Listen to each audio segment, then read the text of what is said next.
Noah was transported back to 1973 during the summer of her second-grade holiday, a circumstance brought about by her father's relics, and she had much to say regarding the rather shocking revelation of witnessing her young friend's fathers in such a manner. After enduring the trials of the 4th grade, she was once again thrust into chaos by a deranged woman, who gifted her with the power of her father's golden pocket watch, enabling her to traverse the boundaries of time in a quest to save the world. Chapter 1. The Girl from Azkaban descends. On the 5th floor of St. Mungo's, in the Department of Magical Injuries, Noah quietly gazed at the singing lily twisting upon the windowsill, its soothing husky voice humming a tune that Noah could not name, a melody reminiscent of Muggle simplicity. The silver-white petals, edged with a delicate blue luminescence, served as the sole illumination in the dimly lit hospital room. The precious lily had been placed in her ward by George and Fred when she first arrived at St. Mungo's. Suddenly, a rustle at the door drew her attention. Warm hands brushed against Noah's eyelashes, prompting her to instinctively blink, while the visitor's slender fingers curled slightly. Fred cast a silent lumos, assessing whether Noah could adjust to the room's brightness before withdrawing his hand to check her forehead, ensuring her temperature was normal. "Noah, I knew you weren't asleep," George said, dutifully tending to the delicate lily that had been scolded by Hagrid before being brought to her. "That I can't sleep. I just have this feeling you would come, so I wanted to wait," Noah replied softly, a smile gracing her lips. Indeed, at this hour, the twins would always come to check on her. The light illuminated one side of her face, casting shadows that accentuated her gauntness, the hospital gown hanging loosely on her frail frame. She appeared even more emaciated than she had 2 weeks prior. The lingering effects of the residual curse manifested in her body, as if even her fiery red hair was fading to a pallid hue. After a moment of silence, George and Fred felt a pang in their eyes. Eventually, Fred feigned a cheerful tone, saying, "Tomorrow, your little friends will come to visit you. You must get some rest, sweetheart. Otherwise, those raucous boys will disturb your peace." As he spoke, Fred made a comical face of disdain. George nodded in agreement, gently tucking away the stray strands of Noah's hair behind her ear, brushing his warm cheek against her pale face. The touch felt icy against her skin. "So sleep tight, our beloved treasure, our sweetheart," they said, adjusting her pillow and covering her with the blanket. The twins took turns placing a goodnight kiss on her forehead. "Good night, brother," she smiled, revealing a bright expression that remained unchanged from before, obediently closing her eyes before them. Upon returning to the waiting area on the 6th floor, they found Molly had been sitting quietly, waiting for some time. Without uttering a word, she led George and Fred back home, sprinkling some flu powder to return to their humble abode. Once assured of their departure, Noah exhaled softly, allowing a few restrained coughs to escape. From her pocket, she retrieved a golden pocket watch, caressing the scratches on its surface. After tracing her finger over the family crest, she pressed the hidden green gem clasp. The cover sprang open, and under the silver glow of the singing lily, a yellowing photograph within came into focus, depicting the red-haired twins in their Gryffindor Quidditch uniforms making faces at Noah beyond the frame, only to be struck on the head by a rogue bludger, leaving them in a huff as they exited the picture. "Dad," Noah whispered, tracing the inscription etched on the inner cover of the watch, her voice hoarse and laden with the pain of her afflictions. "I miss you all so much." A dull ache spread through her limbs, yet the fragrance of the singing lily provided a measure of comfort, as if a multitude of ants were gnawing at her bones, only to be soothed by the flower's essence. The facade she maintained in front of others began to crumble under the weight of her suffering. She clenched her teeth, but the pain still seeped through the cracks. Nearby, the magical apparatus monitoring her condition began to flicker urgently, emitting a foreboding red light. Crimson blood seeped through her fingers as she pressed them against her nose, flowing relentlessly into the tightly grasped golden watch, saturating the entire Pruitt family. Crest.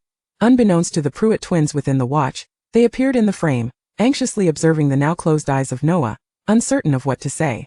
The healer rushing into the room could only catch a fleeting glimpse of blinding white light, and the glaring pool of blood left on the BAS. Noah fell into the misty pool. She still clutched the warm golden pocket watch tightly. Upon raising her gaze, she locked eyes with the glistening visage of James Potter, standing across amidst the hazy fog.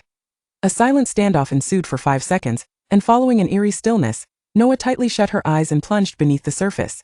James observed her sink to the bottom with a cold gaze, counting silently in his mind, convinced that if he allowed her to remain submerged, Hogwarts would soon face calamity. After deeming that she had learned her lesson, he leisurely descended to retrieve her from the depths. As Noah knelt, choking on the water, he quickly donned the school uniform he had left on the edge of the bathtub. "What's your name? Which house do you belong to?" James inquired, his voice tinged with annoyance, for he, James Potter, was not accustomed to being found in such a vulnerable state by an unfamiliar girl. He fastened his collar, securing it to the very top button. Well aware that he rarely dressed so formally, Noah, having been pulled from the water, lay sprawled on the floor, gazing at the swirling steam and feeling a sense of despair. I just escaped from Azkaban, and I never expected to be caught by you. Hurry up and hand me over to the Great White Wizard for my hefty reward of galleons, she babbled nonsensically, surrendering to her fate. James surveyed her in silence, finally beginning to understand the exasperation Remus often experienced when faced with his and Sirius's nonsensical banter. She was a complete stranger, her striking red hair reminiscent of a blooming rose, dulled slightly by an unexpected rain, yet still vibrant. Although her face was obscured by her hands, he could see the rosy hue peeking through her fingers, and her ears, equally red, were partially concealed by her flowing hair. This crimson hue extended to her neck, suggesting a blush, or perhaps the warmth of the bath steam. Clearing his throat awkwardly, James pulled his thoughts back into focus. This is the boys' prefect bathroom. He emphasized the word boys deliberately. How did you end up here? Although he was not a prefect himself, his close friend Remus would eventually become one. Entering without the proper password seemed rather audacious. Thus, James's inquiry was both justified and assertive. The prefect bathroom was generally deserted, only frequented by him and Sirius after Quidditch practice. Yet today, Sirius had skipped practice to catch up on sleep in the dormitory, leaving James alone. Had she come to spy on Sirius? James mused, only to dismiss the notion. No, she must have been here to see him. After all, he was far more handsome than Sirius. Unbeknownst to Noah, James's thoughts had twisted and turned in mere moments. Finally catching her breath from the choking sensation, she surveyed her surroundings, only to find herself engulfed in deeper confusion. Did she not just escape from the hospital room at St. Mungo's? If her memory served her correctly, the curse had struck again. She could still hear the monitoring devices beeping beside her. How had she blinked and ended up in this bewildering boys' prefect bathroom, exposed and vulnerable? She heard James's question and glanced up at him, now nearly composed, save for the dampness still clinging to his hair. The confusion deepened within her. Yet, upon recognizing the familiar contours of James's features, the suppressed embarrassment surged forth once more, compelling her to clumsily scramble to her feet. You, Harry. The acute sense of déjà vu, coupled with a foreboding premonition and the response from the person across from her, struck a harsh blow to Noya's heart. The youth before her cast a peculiar glance in her direction, then tilted his head back, a few damp strands of hair defiantly standing on end. What Harry? A name unchanged, a surname unaltered. I am the leader of the Marauders, James Potter. Noya felt darkness creeping in. The name James Potter fragmented and reassembled. Each letter began to dance the tango within her mind.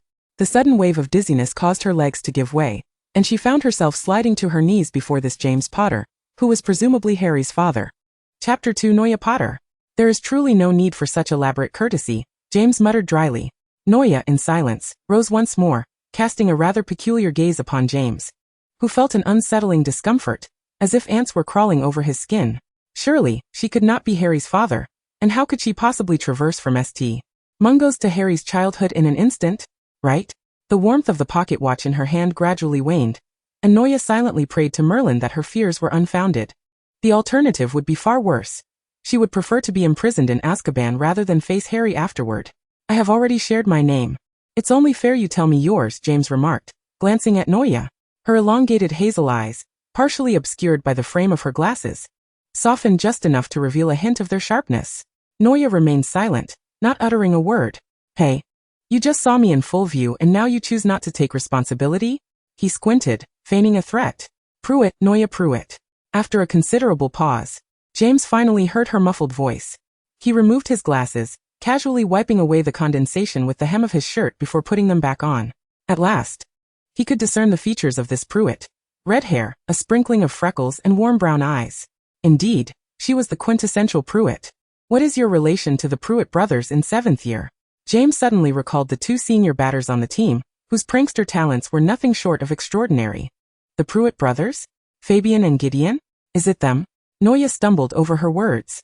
She lifted her gaze, the previous embarrassment dissipating, replaced by a hidden excitement. Could you take me to meet them? Noya earnestly implored James. He was momentarily taken aback, folding his arms and nonchalantly eyeing Noya, realizing he recognized her. He then shifted his tone, a mischievous smirk playing on his lips. But I can't, you know. Wait, don't cry, alright? I'll take you there. Is that acceptable? The child was indeed bothersome.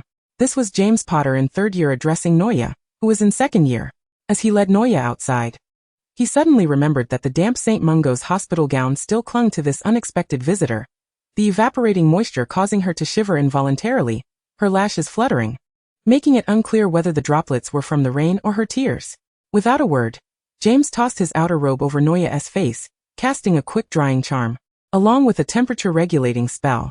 Noya blinked in surprise, thanking him as she tightened the robe that still bore the scent of Quidditch fields and sunlight, effectively concealing her hospital gown. The two walked in silence until they reached the Quidditch pitch, where Noya's gaze was immediately captivated by the two figures darting through the air. She watched the boys pursuing the quaffle with an almost covetous intensity, akin to goblins admiring glimmering jewels. The sunlight illuminated her hair, casting a golden-red glow. James observed Noya for a moment before following her gaze into the sky. He swore he could only see two indistinct blobs of red and gold, but Noya was transfixed, her eyes unwavering, even reluctant to blink. As the two figures slowly descended at the end of their training session, their features became discernible. Yet, to James, the two identical faces appeared no different than when they were blurred. He could hardly tell them apart. Pruitt. James called out Noya's name idly. Noya didn't move her head, but softly acknowledged him. Do you know them? Aren't you going to say hello? He questioned, puzzled by the longing in Noya's eyes. I'm seeing them for the first time today. Noya didn't explicitly answer whether she knew them, but her tone was calm, albeit tinged with an impending sorrow. James, irritated, raked his fingers through his already disheveled hair, glancing at Noya. Her appearance was unmistakably that of a Pruitt. Yet he recalled that the Pruitt brothers had only one sister in 6th year.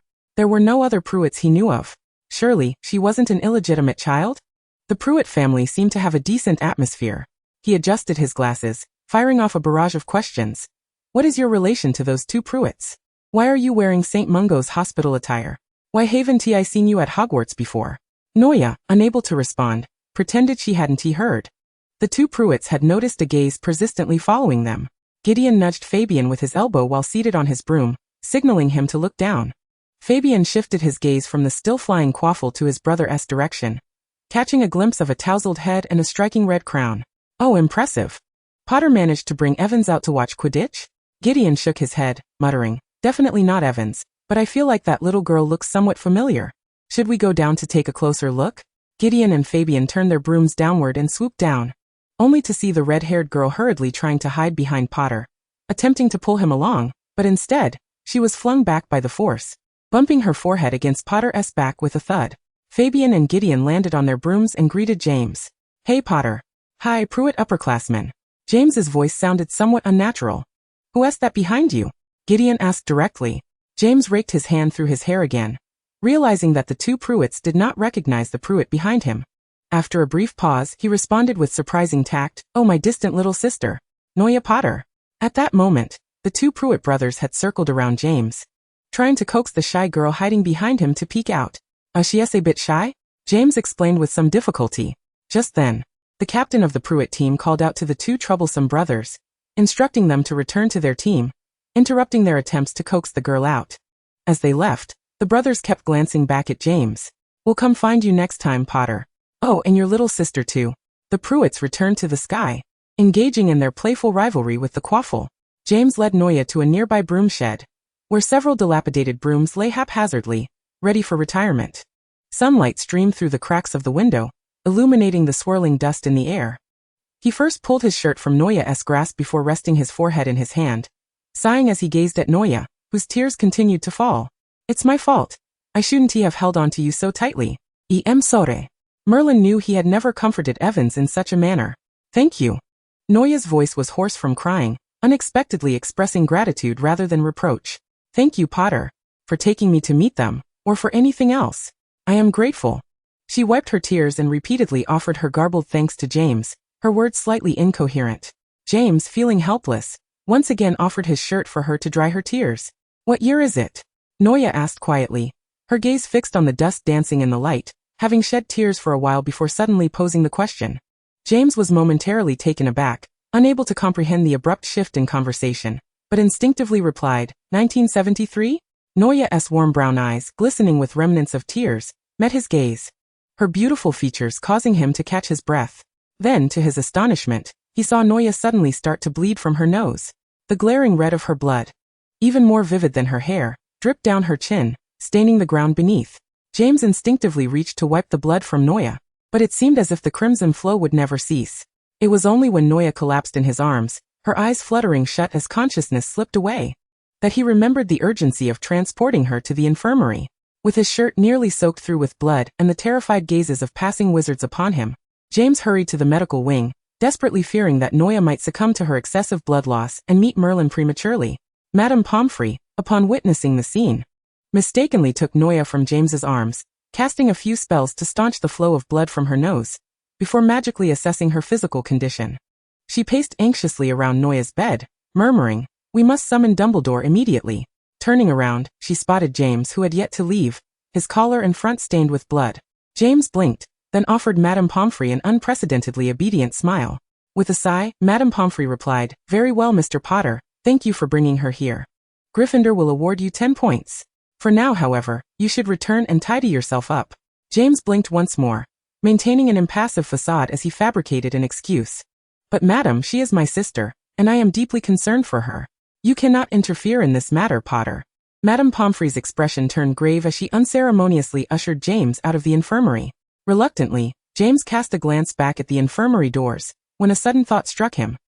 He quickly flicked away some of the blood on his clothes and dashed toward the Gryffindor common room, where he coincidentally encountered a freshly awakened Sirius. "Oh, just the brother I needed. Please cover for me in this afternoon's class. I have an urgent matter to attend to." Ignoring Sirius's inquiries, James rummaged beneath his pillow to retrieve the invisibility cloak, and sprinted back to the infirmary. He moved swiftly, and upon his return, he found that Madame Pomfrey had not yet returned, evidently still on her way to find Dumbledore. Noya lay quietly on the hospital bed, her pallor reminiscent of a corpse. James cast a fleeting glance at her before hastily averting his gaze, as if her fiery red hair had burned him. He could not fathom why he was so concerned for someone he had only just met. Perhaps it was the similarity of her hair to Evans's?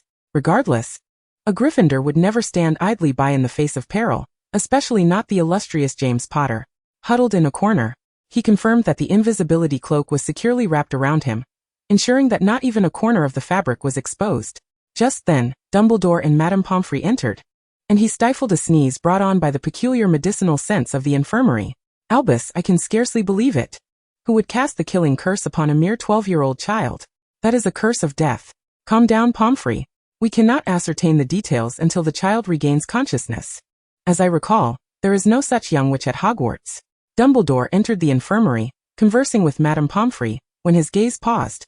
An knowing smile flickered across his face as he glanced toward a corner.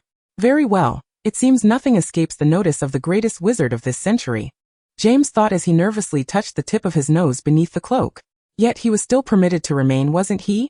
Thus, he settled comfortably in the infirmary, searching his mind for any ancient texts on counter curses from his family's library. "But Albus, I have never encountered such a vile curse in all my years. Her life force is waning, and she is but a child of 12. I cannot even guarantee she will live to see adulthood. It is too malicious." Madame Pomfrey brushed Noya's hair gently. "Pomfrey, she is awakening." Dumbledore's expression was obscured by his beard, rendering his emotions unreadable. "Oh child." "Madam, I am fine," Noya replied, mustering the strength to lean against the headboard, her eyes pleading with Madame Pomfrey. "May I speak with the headmaster?"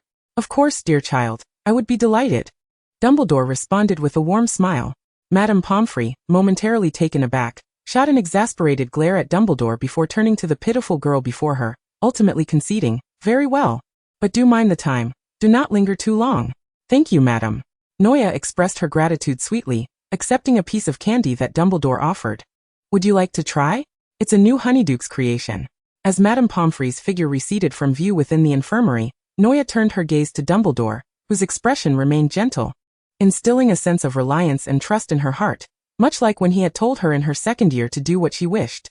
"Headmaster, I am Noya Pruitt. I should be the Noya Pruitt of 20 years hence." She cast her eyes down at the pristine white sheets. "I do not have long to live, Headmaster." She pulled from her pocket a golden pocket watch. "But it brought me here, perhaps because I truly have no idea. One moment I was at St. Mungo's, and the next I arrived at Hogwarts. Hogwarts from 20 years ago. I apologize for not contacting you sooner. But I merely wished to see my father." "Oh, time? An unfathomable magic, is it not?" Dumbledore seemed to ponder something, his gaze drifting to Noya's red hair, a hint of sorrow flickering in his eyes. "Is it Gideon or Fabian?" Noya sniffled. "I do not know, Headmaster. I do not know. Aunt Molly cannot tell them apart. Not even in death.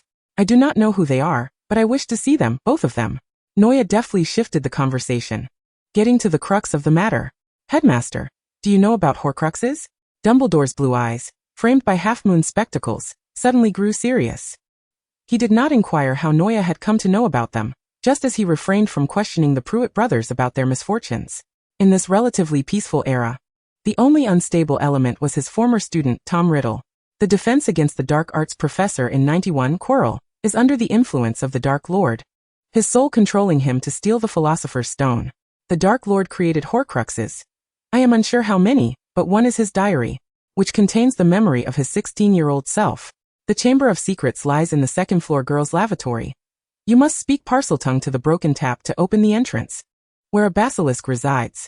Noya poured forth everything she knew, reminiscent of a bamboo shoot spilling beans, striving to recall the fantastical adventures she had shared with Harry and the others over the past 2 years. Yet her nose began to bleed anew. Unable to stem the flow, Dumbledore raised his hand to halt her. Noya, I believe you understand. Fate is not to be spoken of.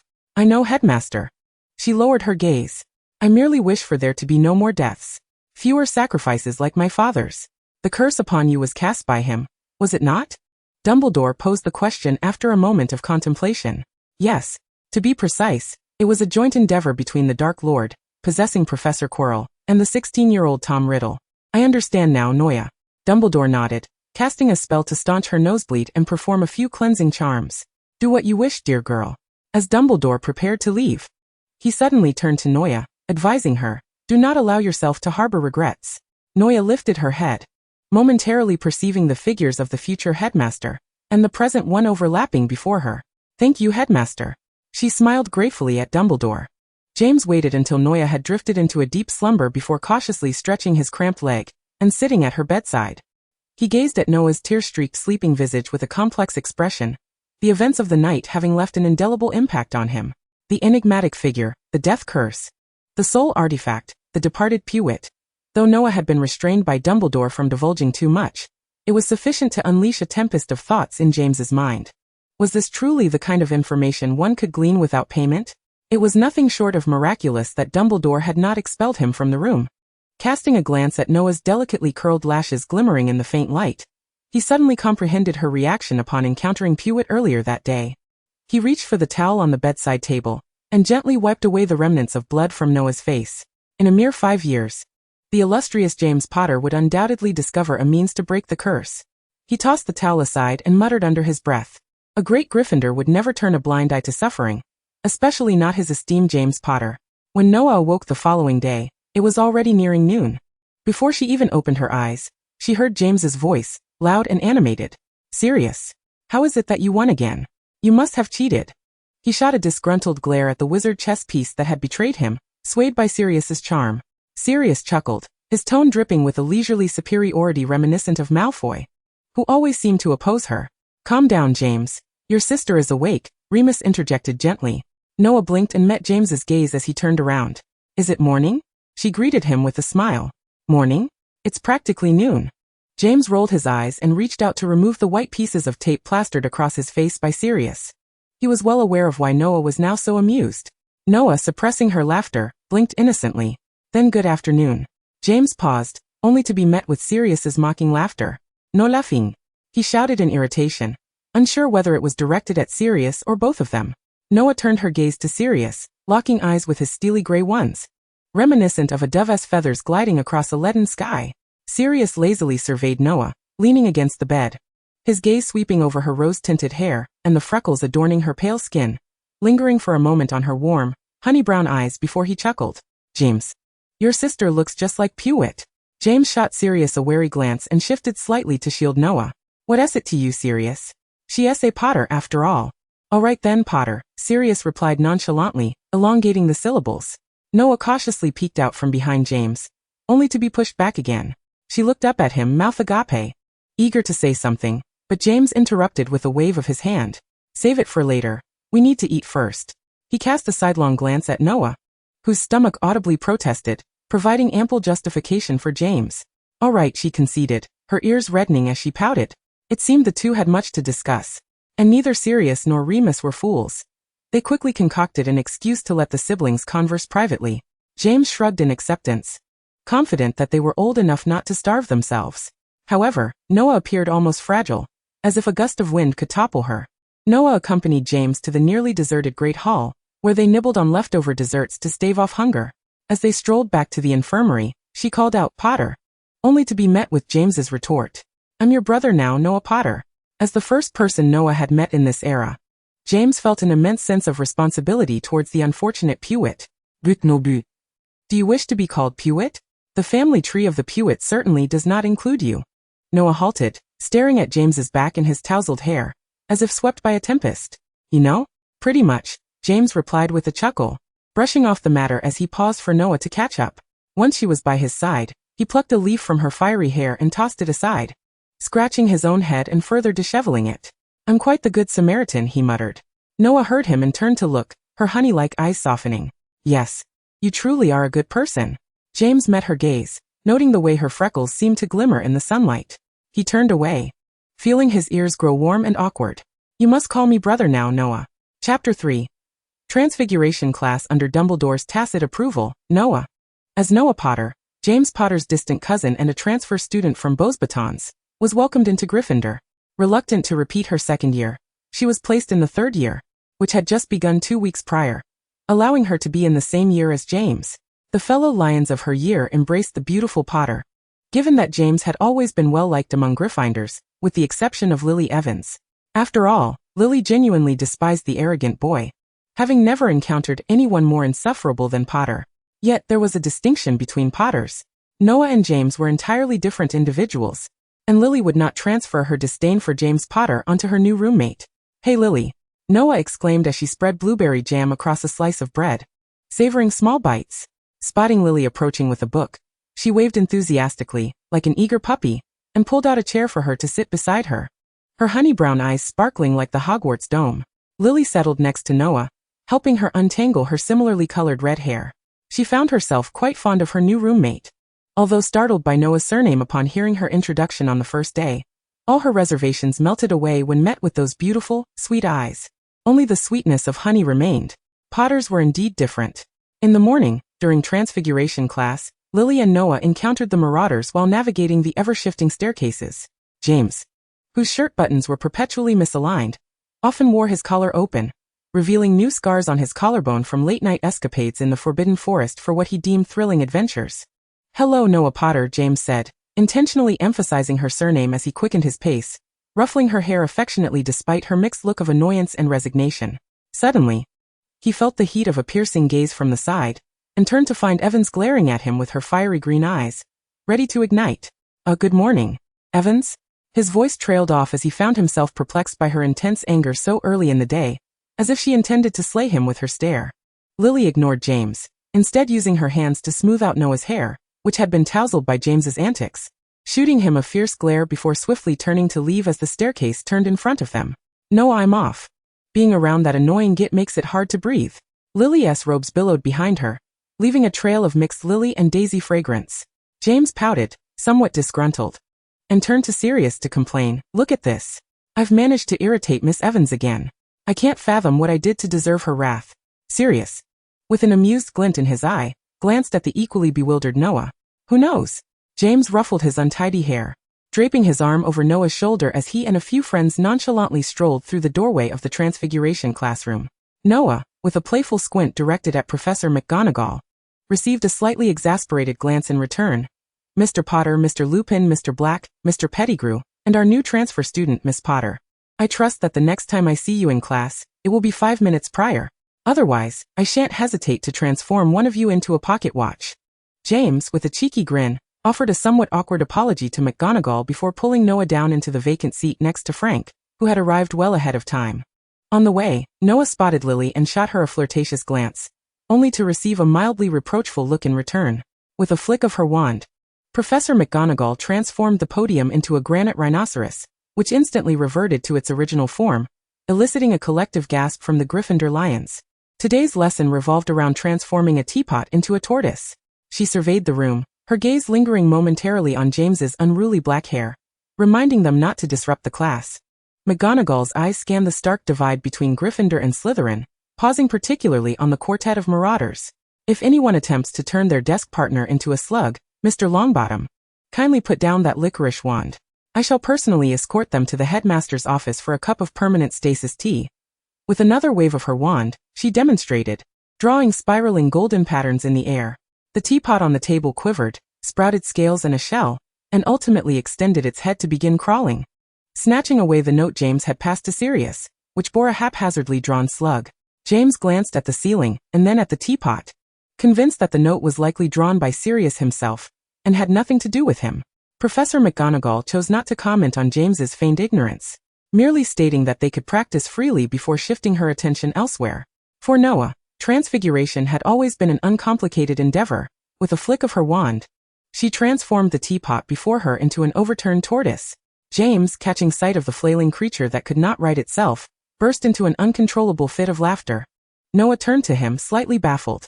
James, entirely unrestrained, leaned closer to Noah's ear and whispered, "That upside-down turtle looks just like that Slytherin slug, don't you think?" "Who?" Noah inquired. James cast a sidelong glance towards the Slytherin corner. Following his finger, Noah's eyes met a pair of brooding ones. The slightly long fringe obscured most of the brows, but it was unmistakable that this was her future, fearsome potions professor. Inexplicably locking eyes with the new Potter, Snape detected a flicker of unaccountable fear and eagerness in her gaze. He frowned and averted his eyes. Indeed, all Potters were rather insufferable. Noah widened her eyes, feeling a shiver run down her spine. She pinched James's arm sharply. "Keep it down." James, taken aback by her sudden action, was momentarily confused, but then was struck on the head by a note thrown by Sirius. The Transfiguration class concluded in a chaotic flurry, with Gryffindor and Slytherin playfully disrupting one another. Frank, somewhat distracted, managed to transform the teapot into a two-headed tortoise, while Sirius feigned clumsiness and accidentally knocked half the spout off Snape's teapot. Overall, it was a relatively calm affair. However, what truly weighed on Noah's mind was the upcoming potions class the day after tomorrow. Professor Slughorn? She had never heard of him, but she was all too familiar with Snape. Having seen him in the Transfiguration class today, her anxiety for the potions lesson was palpable. After all, she had consistently struggled with potions since her first year, often receiving grades of P, and occasionally D and T. Cautiously, she glanced at her future professor in the Slytherin corner, only to receive a disapproving glare in return. Chapter 4. Potions Class and Pruitt. Meanwhile, Sirius, who had been bracing himself for James's incessant queries about what Christmas gift to give Lily Evans, suddenly realized that James had not chased after Evans for quite some time, if one could call James's pestering of female classmates pursuit. He glanced at James, who was sitting beside Noah, engrossed in the same textbook, unable to procure supplies from Diagon Alley. A sardonic smile tugged at his lips. Would James Potter actually behave and take notes during class? It was laughable. He could very well congratulate Evans on her newfound freedom. Noah instinctively brought her quill to her mouth, only to have James swat her hand away. With a grimace, she shot him an annoyed look before turning her attention back to the complicated, almost incomprehensible potions textbook, letting out a long sigh. "Why are you so dense?"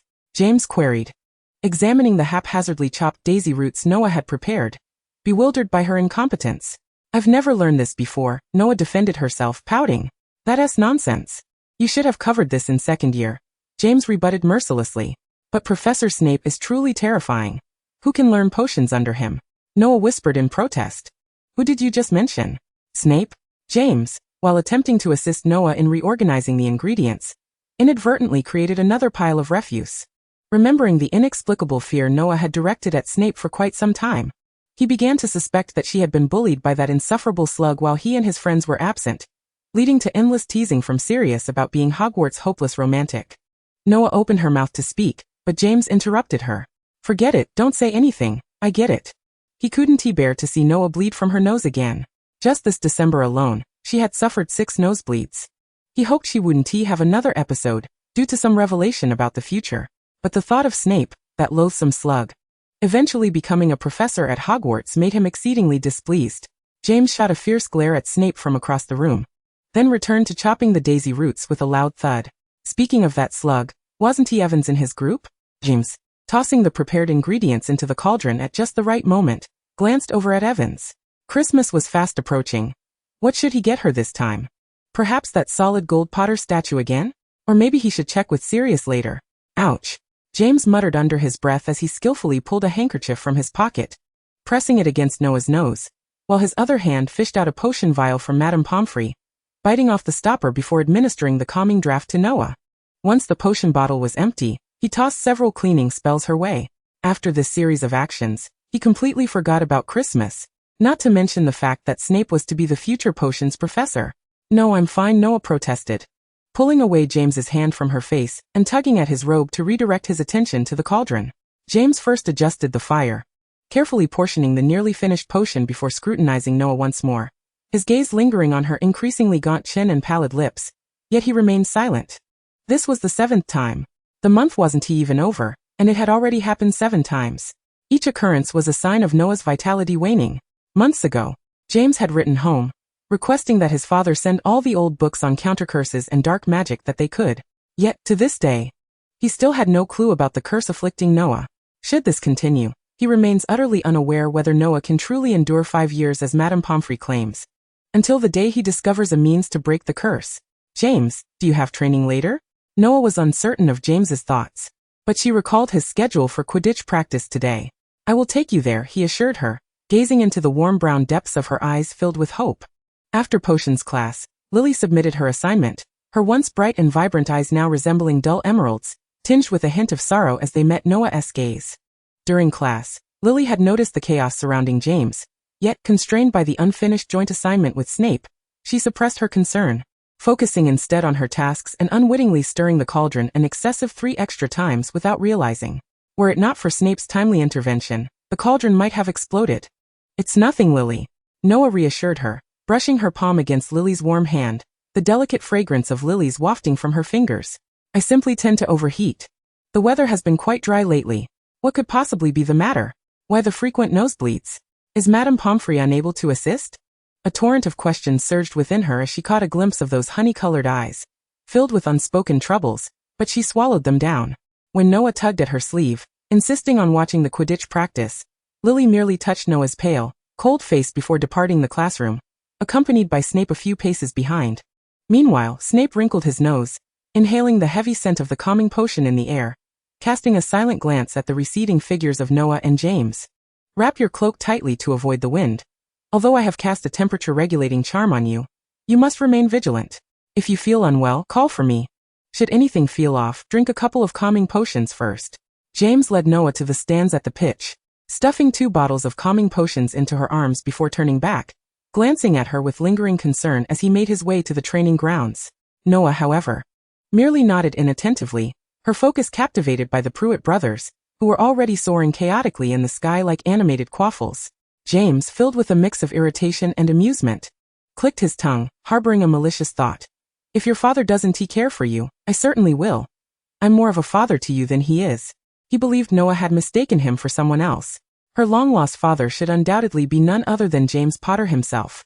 Irritated by this uninvited frustration, James directed his pent-up anger toward a rogue bludger and quaffle hurtling in his direction, inadvertently complicating the training for the Pruitt brothers, who were now the targets of his wrath. Once practice concluded, Gideon and Fabian flanked James, who tugged at his sweat-soaked shirt, his slender frame straining against the fabric. He clicked his tongue in annoyance. Hey Potter. Hey James. You seem rather irritable today. The two bantered, blocking his path to the stands. Recalling the bludgers that had come hurtling toward them, Gideon and Fabian leaned in closer. Could it be that you were dumped by Evans? Hey buddy. When did Evans ever date him? One of the redheads scoffed. It's just jealousy over our handsome faces. The other chimed in. James swept his hair back, emitting a dismissive snort as he shot them a sidelong glance. What nonsense. I, James Potter, am the most handsome in Hogwarts, mind you. Frustration bubbled within him, especially as he caught a glimpse of Noah completely ignoring him through the Pruitt brothers. His ire doubled. Don't be so angry, handsome. Gideon clapped James on the shoulder. Are you watching your little sister? Let us go together. Fabian draped an arm over James's shoulder. Look, we all have red hair. What a coincidence. Absolutely not. James adamantly refused, shaking off the hand resting on his shoulder. Hey, what else with the attitude? We're not going to see Lily Evans, just your little cousin. Don't be so stingy, James. After all, everyone knows you've had a crush on Lily Evans since first year. Their camaraderie wouldn't steal someone else's beloved, unless they were particularly fond. She is not mine. What do you mean? She is not his little cousin. James abruptly fell silent, inhaling deeply as he relaxed his tightly clenched fingers. He raised his index finger and thumb, applying slight pressure to remove his glasses from the bridge of his nose. Slowly, he wiped the lenses with the corner of his shirt before placing them back on. Through the glasses, he observed the Pruitt brothers, his gaze lingering momentarily on their shared red hair and freckles that mirrored Noah's. His anger dissipated by half. "Let us go." He raised his chin slightly, projecting an air of benevolence with an unmistakable arrogance, reminiscent of a certain black. Yet, the Pruitt brothers paid him no heed. "Hey dude, isn't that Molly over there? Clearly it is. That's our little sister. I wager she's here to see one of the Weasley boys. Isn't that perfect? Let us go greet her, brother." They hoisted their brooms onto their shoulders, awkwardly linking arms as they ambled toward the stands. Before departing, they caught a glimpse of James's displeased expression and hastily added, "Oh Potter, we're just going to say hi to our long-lost little Molly. And maybe meet your little cousin." Gideon swallowed the last part. James licked his back teeth, trailing behind the brothers. The Pruitt family's infuriating traits seemed to be inherited through generations. Meanwhile, Noah, while waiting for James to finish practice, found herself encircled by a group of young Gryffindors, equally eager to witness the training. The beautiful transfer student inevitably drew attention wherever she went. "Hey Potter, are you here to watch Potter train?" The bolder young wizards initiated conversation, a hallmark of Gryffindor boldness, and soon, they were exchanging words eagerly. "Potter is truly impressive. And if I may say, Potter is exceptionally beautiful." "Thank you." Noah numbly nodded in response, still unaccustomed to being addressed as Potter. Yet, she had received compliments on her beauty before. Back at the burrow, Aunt Molly would lavish praise upon her, while George and Fred would boast to their classmates about having two stunning, one-of-a-kind sisters. In summary, she was quite accustomed to flattery. However, being surrounded by so many, showered with praise, was a rare experience. Fred and George would never allow her to encounter such situations, rarely letting Noah face a crowd alone. Afterward, mingling with Harry, Hermione and Ron, they were perpetually embroiled in adventures, as if every day brought an unending stream of tasks. Until she was sent to St. Mungo's, a place quieter than any other. Since arriving here, James had never left her alone. Just as Noah found herself overwhelmed by the exuberant lions, someone timely came to her rescue. "Hey boys, you're being quite rowdy." "Oh sorry Potter." Upon hearing the familiar surname, Noah instinctively looked up. The young and lovely Molly smiled gently at her. "May I sit here?" "Oh of course." Noah murmured, her head bowed. "You're truly beautiful." Molly unabashedly expressed her admiration. Noah lifted her gaze slightly, recognizing familiar features within Molly's face. Even the admiration in her expression bore striking resemblance. She gazed at her aunt, who still appeared youthful and had not succumbed to the weight of bearing 7 children or the burdens of life, concealing the glistening moisture in her eyes.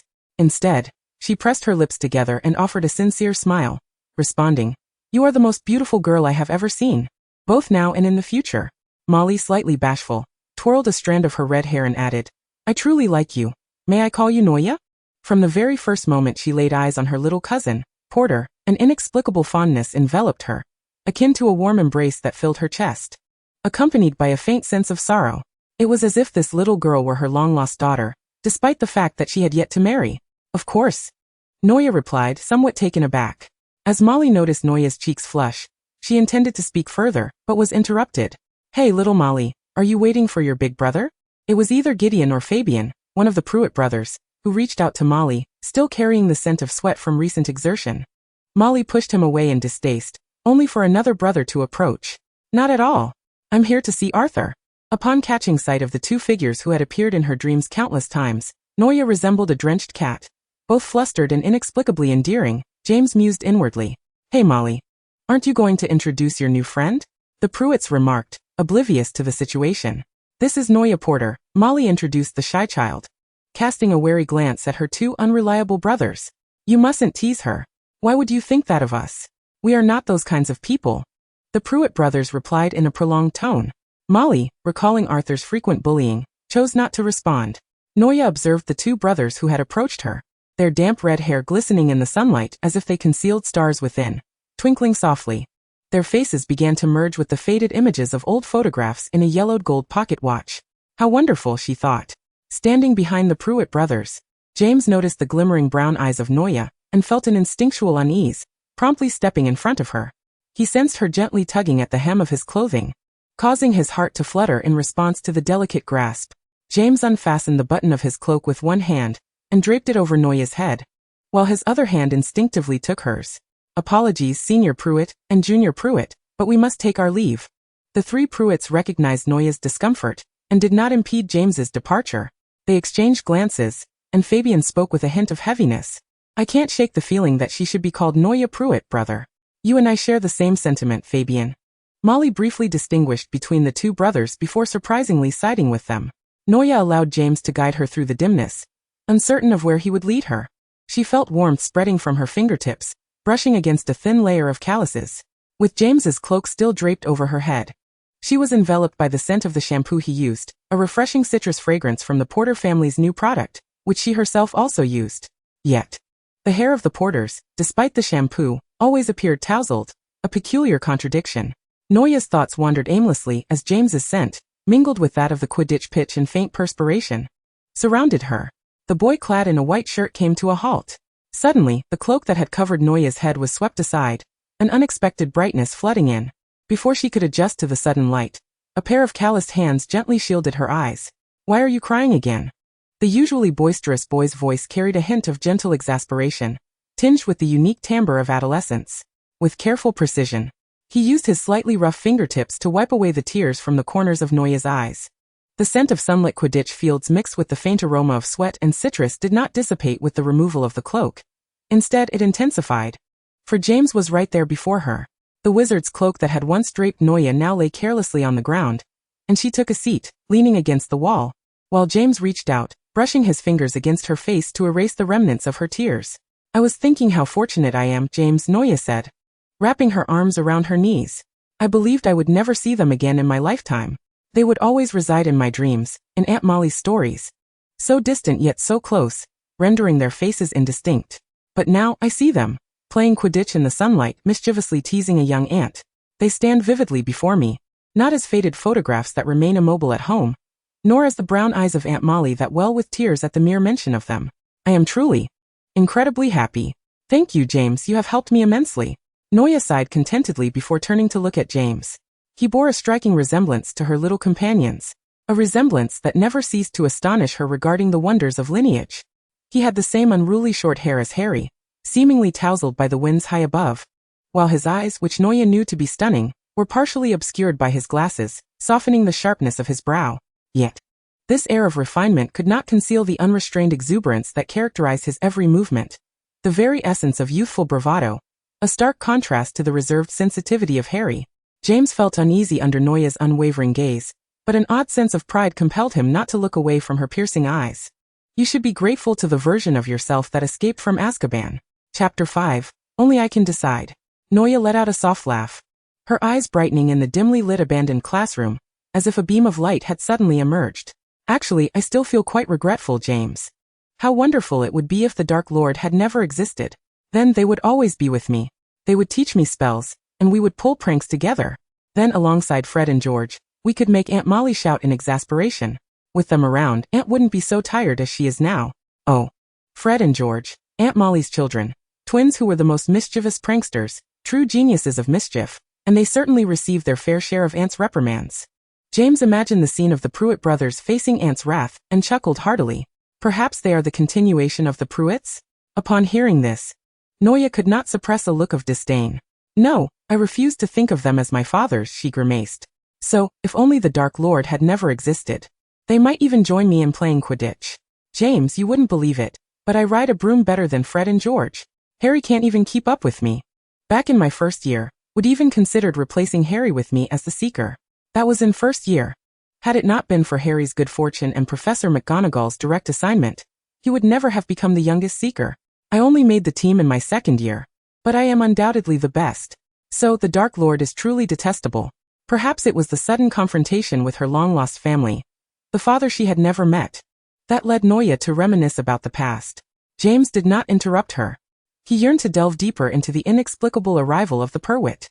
His gaze fell upon Noah, whose features drooped with an air of melancholy and frustration, listlessly observing the dust motes swirling in the sunlight that streamed through the window.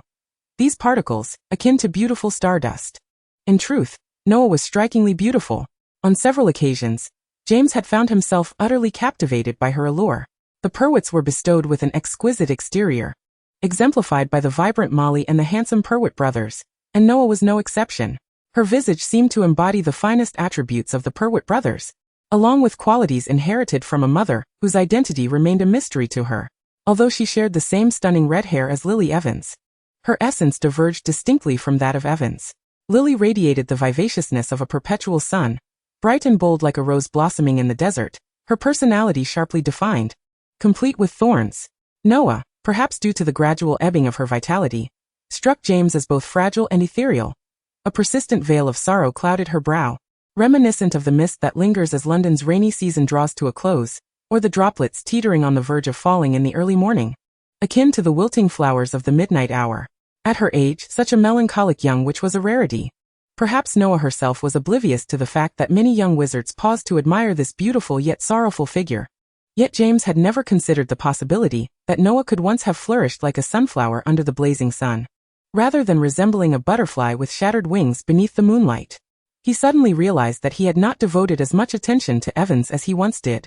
Lowering his gaze, he chose not to ponder further. Instead, he casually selected a topic to distract Noah from her evident despondency. "Harry, who is that? Another Weasley?" In the next moment, Noah's words nearly choked him with disbelief. "What did you say?" He heard his voice crack in disbelief. Noah blinked her warm brown eyes and reiterated, "I said he is a Potter. Harry Potter, your son." "My son? Whose son?" Noah blinked again, disregarding the peculiar pang in her heart, and earnestly responded to James' inquiry. "Lily Evans, your son with Lily Evans. That's impossible." James protested loudly. "It's not impossible, James. You are remarkable. It's only natural that Lily would be moved by your love."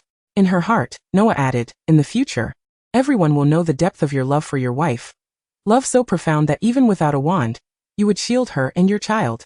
"If that's the case, then it's even less likely," James replied, removing his glasses to pinch the bridge of his nose before placing them back upon his face.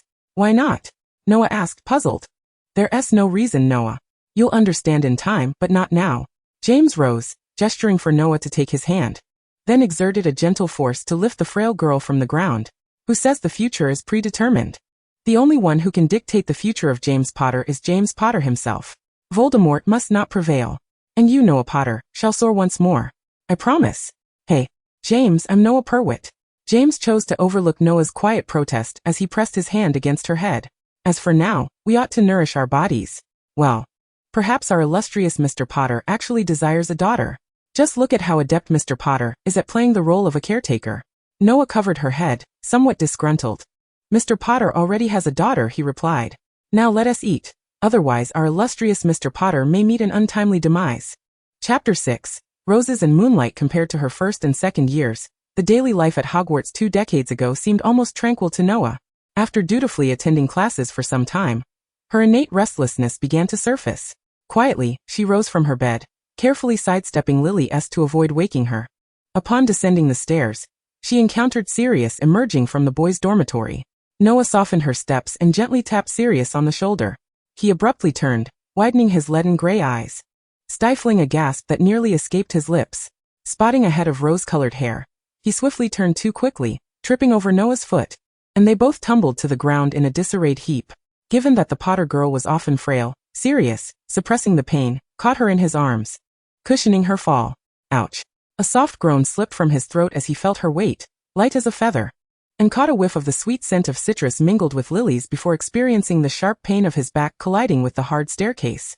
Noah curled up in Sirius's embrace, hesitant to move for fear of causing him further injury. Her head had collided painfully against his firm chest. "I'm so sorry, Sirius. I didn't mean to scare you. Are you all right?" Her voice carried a note of uncertainty. Sirius, half-lidded eyes obscured by dark lashes, could not discern her emotions. He saw Noah Potter's rose-colored hair spread around them, intertwining with his dark strands, like a tangle of errant threads. He propped himself up against the windowsill, his knees bent as if contemplating standing but remembering that he still had a Potter in his arms. "How long must I keep you pinned to the floor, Miss Potter?" he drawled, his tone nonchalant. He watched as Noah frantically attempted to rise, only to find herself pressing down on his abdomen, her fingertips radiating warmth through his shirt. Quickly, Noah withdrew her hands, bracing herself against the floor to push herself up, only to discover that her hair was caught on a button of Sirius's shirt, causing a sharp twinge of pain at her scalp, rendering her momentarily immobile. With a soft sigh, Sirius fell silent, suppressing his urge to unleash a torrent of sarcasm, instead focusing on untangling her rose-colored locks from the button. Noah shifted her head slightly, gazing at Sirius's face.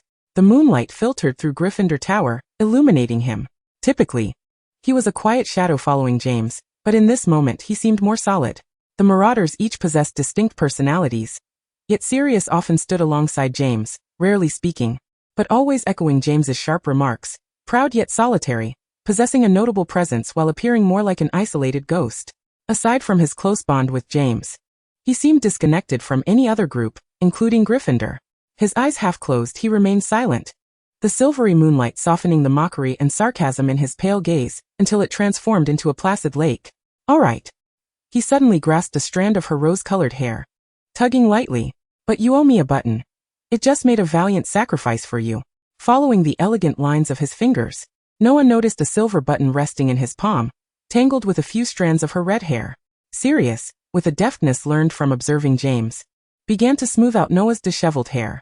A fleeting, somewhat awkward expression crossed his face. He said nothing, merely helping Noah to her feet before asking, "What is a good student like you doing out of bed at this hour, trying to frighten an innocent passerby?" To Sirius, Noah had always been quiet. Despite her vibrant hair, her underlying demeanor was consistently pale. He could not fathom the reasons for her nighttime wanderings. He raised an eyebrow, the familiar glint of mischief and indifference returning to his gaze. "Off to find James? Now he is nowhere to be found. As I am also unaware of where he has wandered off with Remus and the others. Perhaps he could have been located." But considerable time was expended untangling the button ensnared by the clumsy Miss Potter. James, lacking in patience, would not wait for long, possibly assuming he had yet to awaken. Noya fell into a brief silence, feeling somewhat reluctant to admit her intention of a nocturnal escapade, finally uttering 2 words after a pause. "I'm hungry." Sirius scoffed lightly, refraining from comment, and only called Noya to follow him as he approached the door, his tone nonchalantly indifferent as was his custom.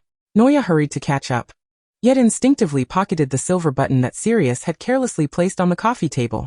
The fat lady muttered discontentedly about yet another nighttime adventure of Gryffindor, while Noya trailed behind Sirius down the staircase. Feeling somewhat fatigued, she quickened her pace and grasped the hem of Sirius's outer robe. The eldest black scion wore a specially tailored school uniform. The luxurious fabric felt like gentle waves gliding through her fingers. Sirius paused, sensing the tug on his garment, and glanced back at Noya, noticing the flush of color blooming on her pale cheeks and the irregularity of her breathing. Delicate. He entertained a dismissive thought, yet instinctively slowed his pace, allowing her to hold on to his clothing, merely a gesture of care for a dear friend, he mused. The torches on the wall elongated their shadows, which were shattered as the two moved further away. The portraits in the corridor whispered among themselves as Sirius guided Noya past the raucous antics of Peeves. Eventually, they arrived at a painting adjacent to Hufflepuff. Under Noya's curious gaze, Sirius reached out to scratch the plump hair within the painting, which wriggled and transformed into a doorknob. He twisted the knob, revealing a concealed entrance. As the portrait swung wide open, warm light and the aroma of creamy stew wafted through the gap.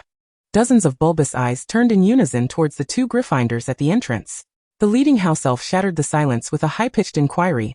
"Esteemed sir and madam, may I offer assistance?" Sirius shook his head, gesturing for the house elves to attend to their own affairs, while a hint of amusement graced his features as he observed Noya's astonishment-laden visage. "What? Did you not claim to be hungry? I brought you to the kitchen. Yet you appear discontented? Merlin, Hogwarts truly possesses a kitchen." Noya exclaimed in awe. "Where do you think the food in the Great Hall comes from every day?" "Who knows? The great Dumbledore always has his ways," Sirius replied with a light scoff, casually selecting a chair and reclining languidly, watching as the Potter girl meticulously chose a piece of buttered bread from a plethora of desserts and snacks, chewing slowly while her eyes darted restlessly. It was evident she was not truly hungry. The bustling house elves captured his attention far more than the dry morsel in her hand. It was perplexing that she and Harry, along with Ron, had never discovered the kitchen nestled beside Hufflepuff's cellar during their numerous nighttime excursions. If Ron were to learn of this, he would undoubtedly come nightly to this paradise of his. Amused by his own thoughts, Noya nearly choked on a mouthful of bread and hurriedly gulped down some milk that Sirius had passed her. The warm yellow light of the kitchen cast a healthy glow upon Noya's pallid complexion, transforming her lively, bright honey-hued eyes and dispelling much of the usual fragility associated with the young witch. Perhaps Miss Potter, much like her brother James, was not one to remain subdued. Sirius contemplated. Chapter 7, Charms Class. "Oh hi Lily, you smell divine. I mean the fruitcake is utterly delicious." Lily struggled to disentangle the crumpled blankets from her bed, finally revealing Noya's tousled hair and disheveled face to the air. "Noya Potter, You had better have stayed in your dormitory sleeping last night, instead of sneaking off to engage in some other mischief," Lily exclaimed, tossing aside the covers. Noya's eyes flew open, meeting the sight of Lily's irate countenance. Instinctively, she complimented, "Lily, you look stunning. It is such a delight to see such a magnificent face upon waking." Evan's ire was significantly doused by the unexpected praise, the frustration of having called for Noya to rise for 10 minutes seeming to dissipate like water poured over fire. Ultimately, she simply sighed in resignation. "There are 20 minutes until charms class. I hope you can make it in time. I'll bring you breakfast, just eat discreetly during class, alright? Mary has been waiting for me at the door for quite some time. You must get up immediately after I leave." Noya blinked half-heartedly, watching as Lily's figure gradually faded away, taking half a minute to comprehend what Lily had said. In a flustered rush, she leapt from bed to prepare herself, only to find Sirius in the common room, equally late. His black curls were unusually tousled, his buttons barely fastened, and his tie crooked, while his gray eyes appeared even more enigmatic than usual.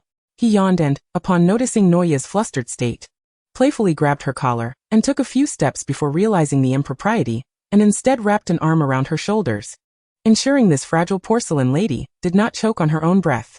Since that night they had ventured to the kitchen beside Hufflepuff together. Noya occasionally encountered Sirius during her nighttime wanderings, and their increasing frequency naturally led to them exploring together. By the time they arrived at the charms classroom, they were already over 10 minutes late. Noya carefully followed Sirius in through the back door, where she spotted James and the others in the corner, exchanging knowing glances and winks. Seizing the opportunity while Professor Flitwick was engrossed in instructing Benji Fenwick on a rather unsightly levitation charm, they slipped into the seats claimed by the marauders. To Noya's left, Lily exhaled in exasperation, and stealthily passed her a bag of cream-filled bread from beneath the table, only to catch sight of the chocolate croissant that James had also handed to Noya. Emerald green and golden hazel clashed, both pairs of eyes igniting with an inexplicable fire. Noya hastily accepted both offerings, glancing at the empty space beside her where Sirius sat, silently inquiring which he preferred. Sirius shrugged, indicating he would be satisfied with either. Thus, Noya simply divided the cream-filled bread and chocolate croissant in half, pushing the portions toward Sirius. Sirius observed Noya, who remained blissfully oblivious to the unspoken tension between James and Lily, and could not suppress a chuckle. Under the gaze of two fiery pairs of eyes, one green and one gold, he took a bite of the cream-filled bread. James. Lily. In the meantime, Noya seized the opportunity while Professor Flitwick's attention was diverted, shoveling morsels of breakfast into her mouth. Hearing Sirius's laughter, she tugged on the sleeve of the smug individual beside her. "Lower your voice. Is it appropriate to eat in class? We are already late. And now you are munching away during the lesson. If you don't rein it in, even Professor Flitwick's patience will wear thin, and Gryffindor will become Gryffindor-less." Lily shot a disapproving glance at the annoying grin on Black's face before turning back to her wand, casting spells on the feather before her, causing clusters of white feathers to float gracefully toward the ceiling and hover level with the chandelier. James, however, regarded the two, who were engrossed in their pastries, with a hint of skepticism, puzzled as to when their bond had grown so familiar. After class, James and Sirius headed off to Quidditch practice, with Noya trailing behind them. James casually draped his arm over Noya's shoulders, continuing to grumble about how Sirius had turned into a model student, refusing to accompany him on nighttime escapades. "Day in and day out, you are either sleeping or foraging in the kitchen. If this keeps up, you might as well be sorted into Hufflepuff," he lamented. Sirius, unusually, did not counter this, responding with a few half-hearted affirmations, counting the lampposts they passed and the portraits they encountered along the way. Finally, James pouted, deeming himself to be engaging in a rather futile endeavor.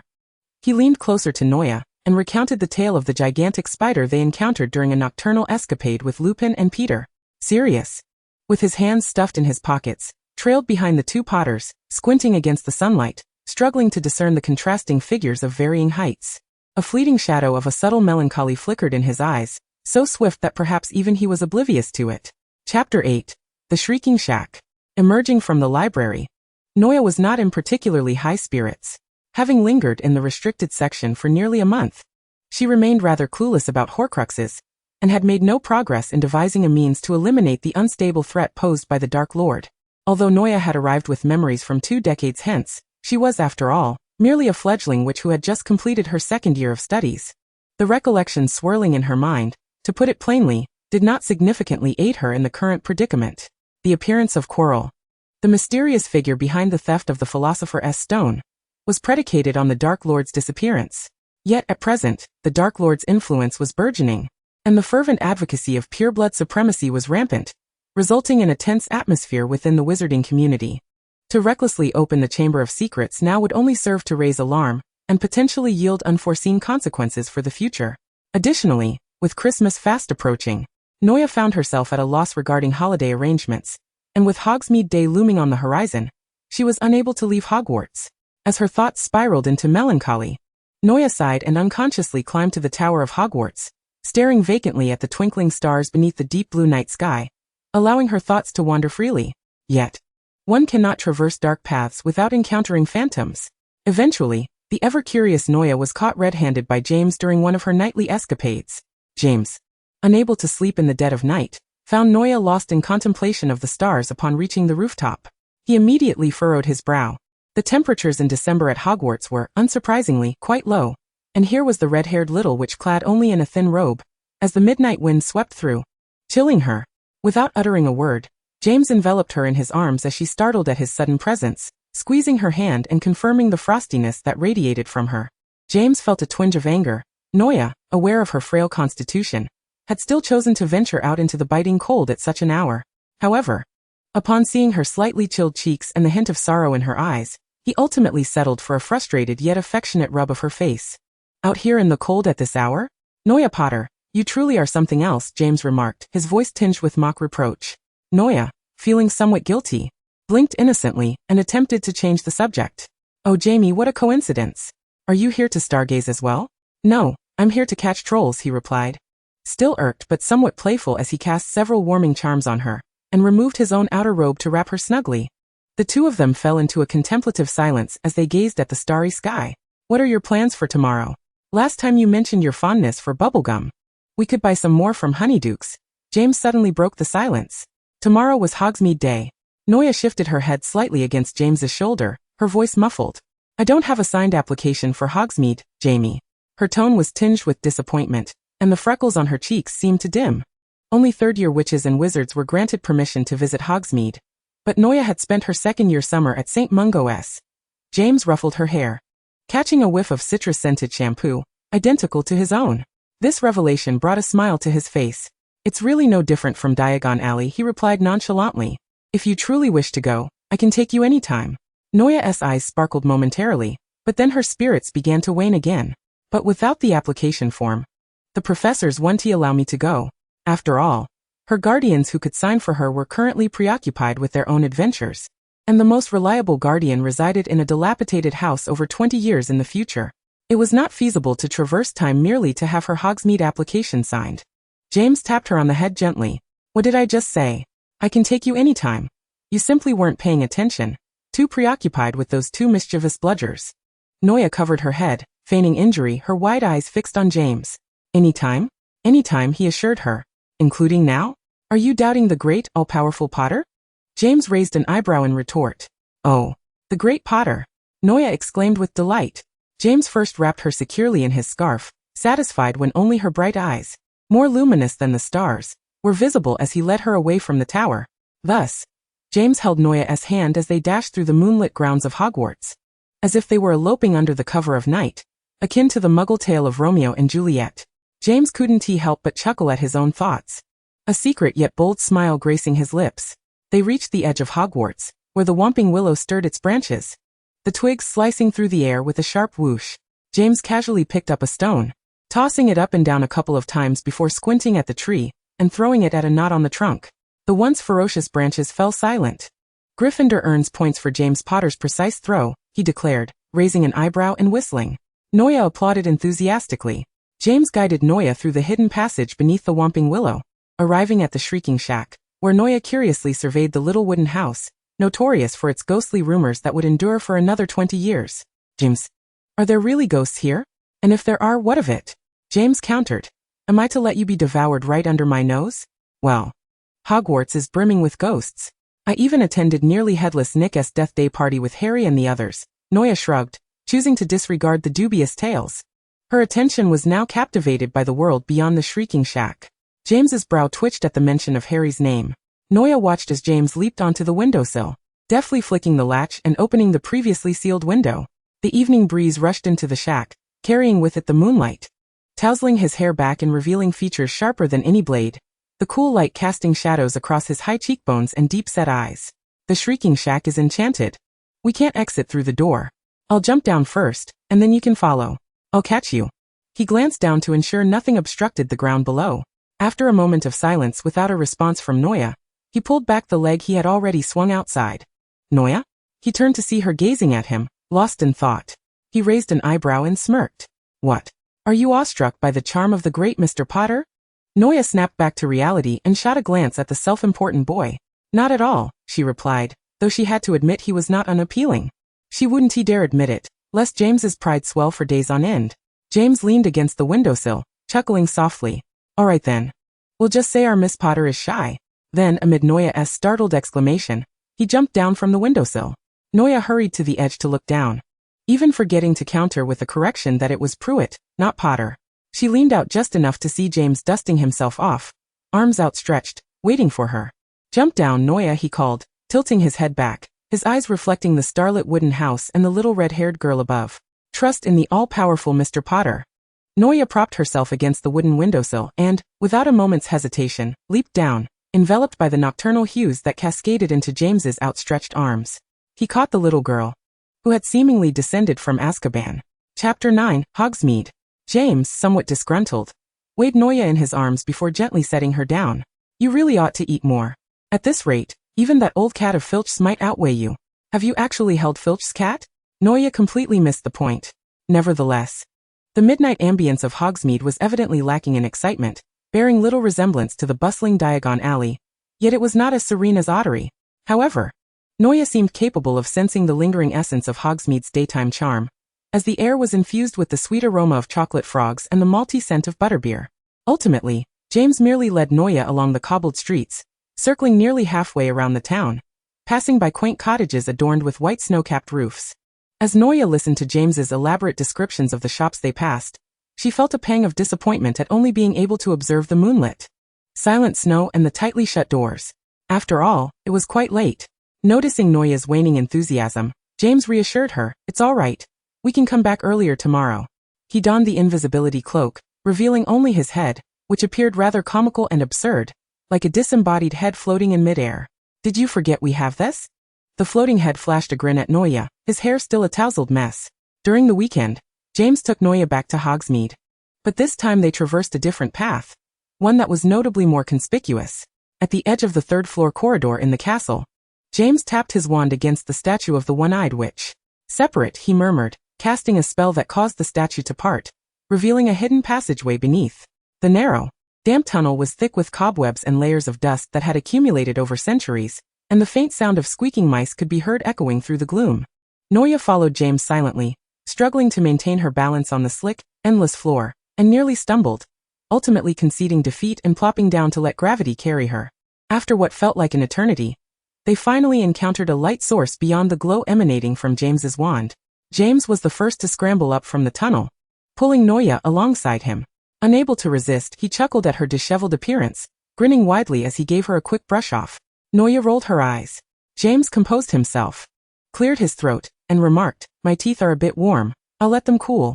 Noya ignored him, inhaling the sweet scent in the air as she tugged at James's sleeve, weaving through the closely packed candy shelves, following the light that led them out of the basement. What awaited them was a throng of people. Noya felt deflated.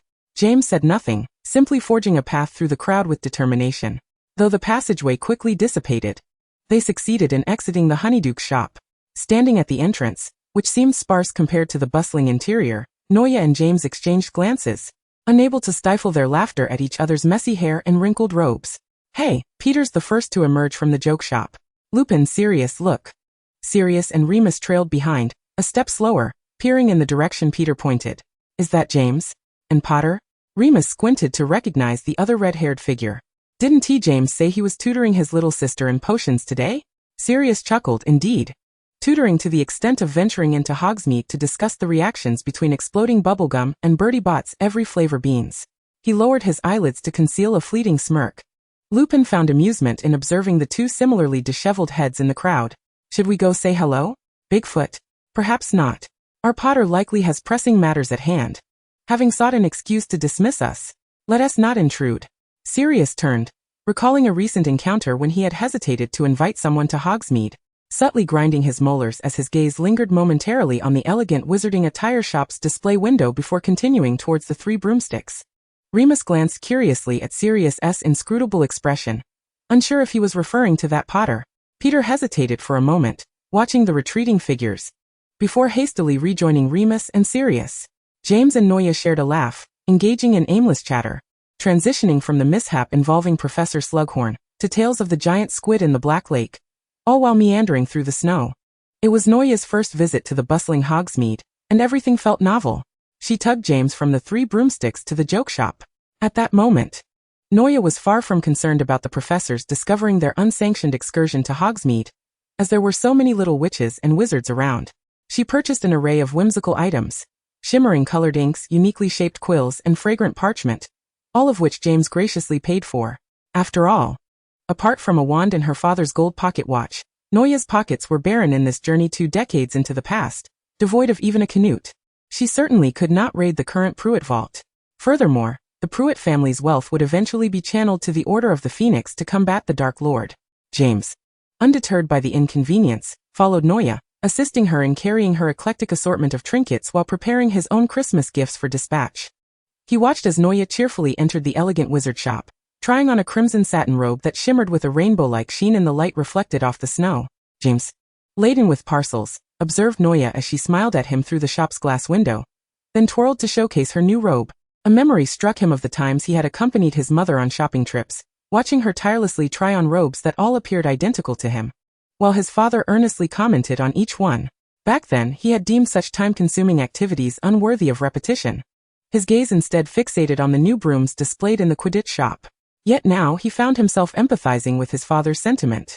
Standing there, witnessing Noya's joyful smile directed at him, felt profoundly gratifying. The self-assured, arrogant boy who had never known reverence for anything now genuinely appreciated the enigmatic passage of time, grateful for how it had brought Noya Pruitt beside James Potter. "Would you like to come home with me to the Potter household for Christmas?" James offered a candid assessment of Noya's prospective new robe, before unexpectedly inquiring. Chapter 10 Panic. Noya did not respond with a definitive yes or no. Instead, she glanced at the bustling crowd and the seemingly eternal snow piled beneath the eaves. "Let me think about it, Jamie. Give me a moment to consider." However, James did not receive a concrete answer from Noya. As Hogwarts reveled in the festive spirit of the Christmas holidays, Noya's dormitory was no exception. Tomorrow, she would return home. Although the train journey would be tedious, the prospect of reuniting with her long-missed parents made the day's classes and the impending hours of travel feel trivial. Even the ongoing rift with Petunia, which had yet to mend, could not overshadow the longing for the family she had not seen in ages.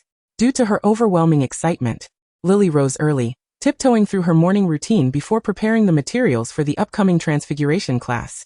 Seizing the opportunity, she sat at her desk and began to review the lessons ahead. As time passed, her roommates gradually stirred, including the notoriously lazy Mary, who yawned and sluggishly climbed out of bed. However, the last remnant of slumber belonged to Noah, who remained still beneath her crimson bed curtains, undisturbed. Lily felt a twinge of frustration, suspecting that Noah had likely sneaked out for a midnight escapade with James Potter and his friends. This foolish girl always believed she was quite adept at concealing her nocturnal adventures. Yet the dark circles under her eyes and the yawns of the rascals who accompanied her betrayed her completely. In a feigned fit of anger, Lily began to threaten Noah. In just 10 minutes, Professor McGonagall's Transfiguration class would commence, and the professor had previously declared in class that if Miss Potter were tardy once more, she would transform her into a clock to hang on the classroom wall, to ascertain whether Miss Potter had any concept of time. After a lengthy tirade, the crimson curtains remained steadfastly still, the golden-red lion embroidery seemingly mocking Lily Evans' futile threats. With a mixture of exasperation and amusement, Lily lifted the bed curtains, intending to tickle Noah awake, only to discover her eyes tightly shut and her cheeks pale. Perhaps she was unwell, Lily pondered. As the joy of returning home was swiftly washed away, she reached out to touch Noah's forehead, but the icy temperature forced her to retract her hand immediately. "Noah? Noah. Are you all right?" Lily's lips trembled, as if Noah's pallor was transferring to her own face. "What's wrong, Lily? Is Noah sick?" Mary's voice floated in from the washroom, echoing faintly. Lily's panic and fear seemed to resonate with the echo. "Mary, something is off. Noah seems unwell."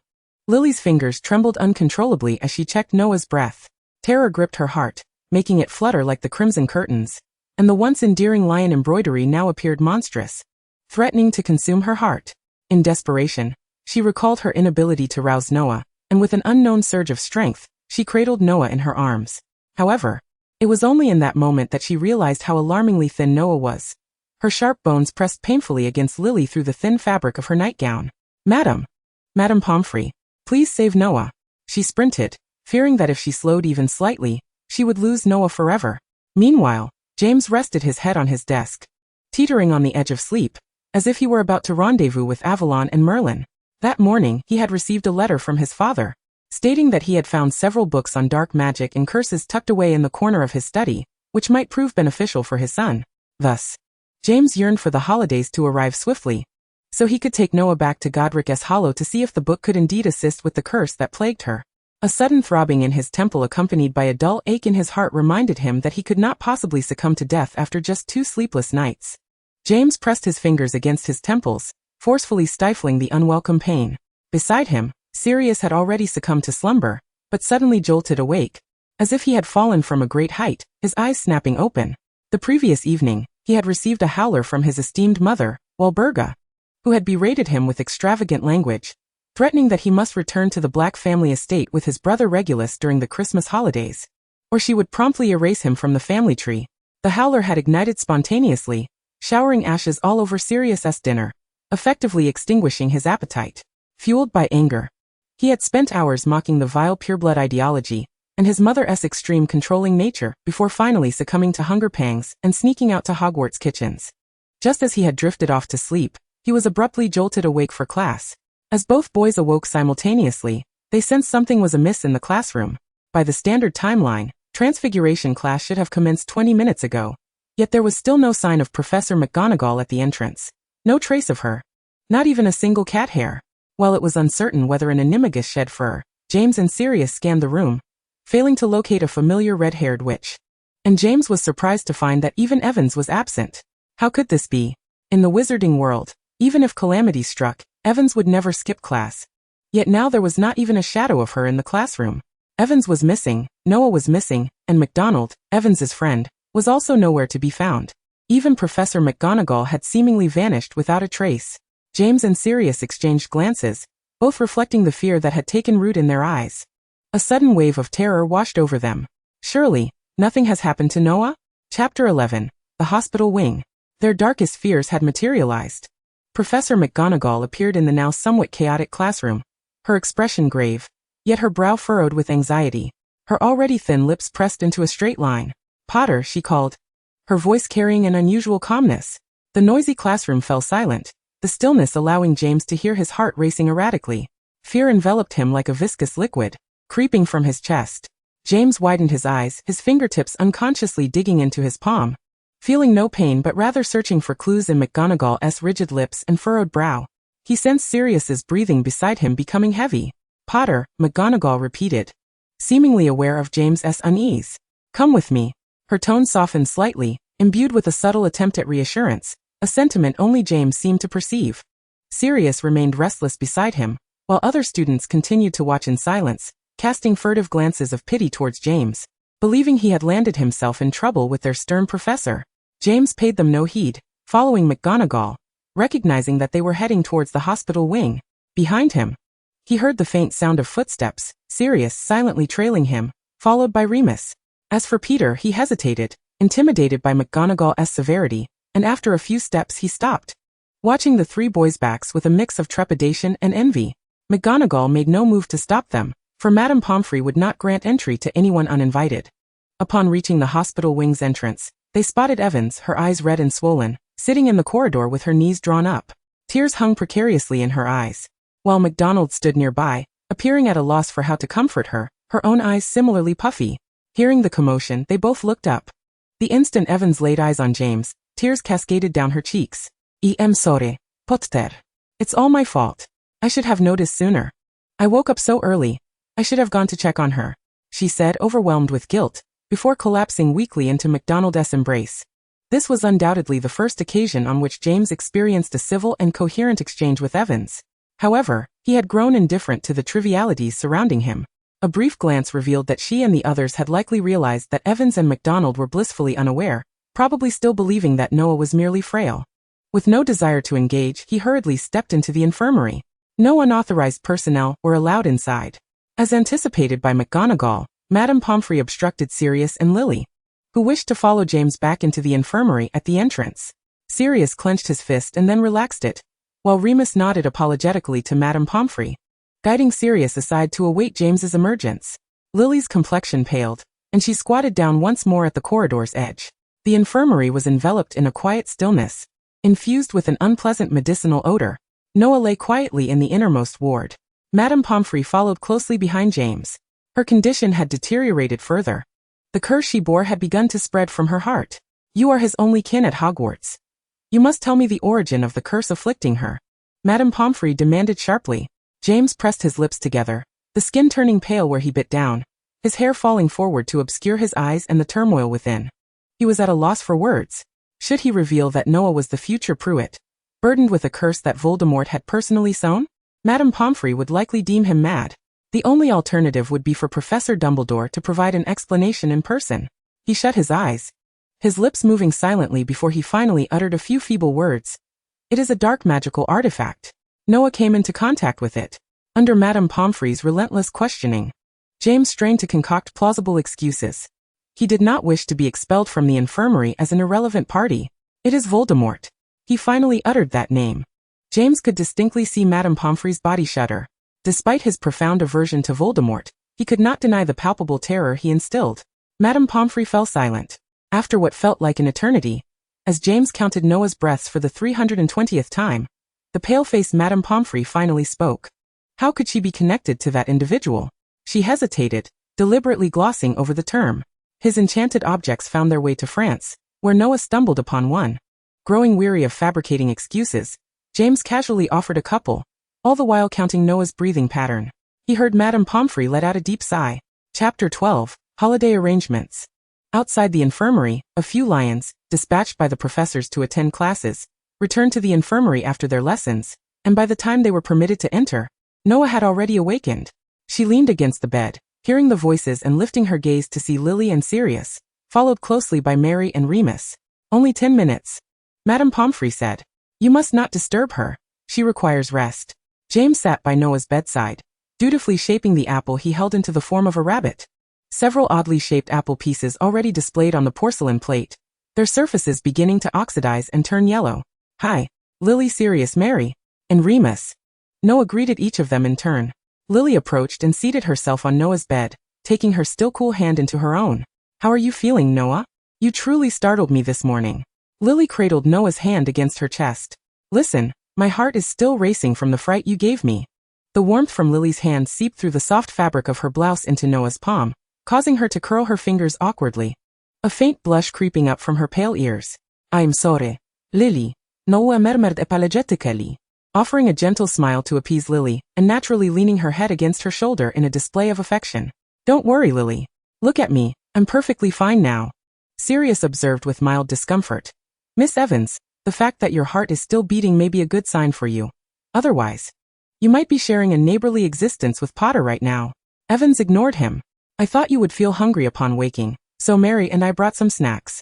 Would you like to take a look and see if there's anything you fancy? Mary stepped forward, placing a pile of snacks she had been holding on the bedside table. James glanced at the dizzying array of packaging on the cabinet, and casually pointed. This one, and this one can stay. The rest needs to be taken back. Madame Pomfrey has stated that Noah cannot consume too much sugar at present. Sorry dear, I didn't think of that, Lily replied. It's all right, Lily. I know you care about me.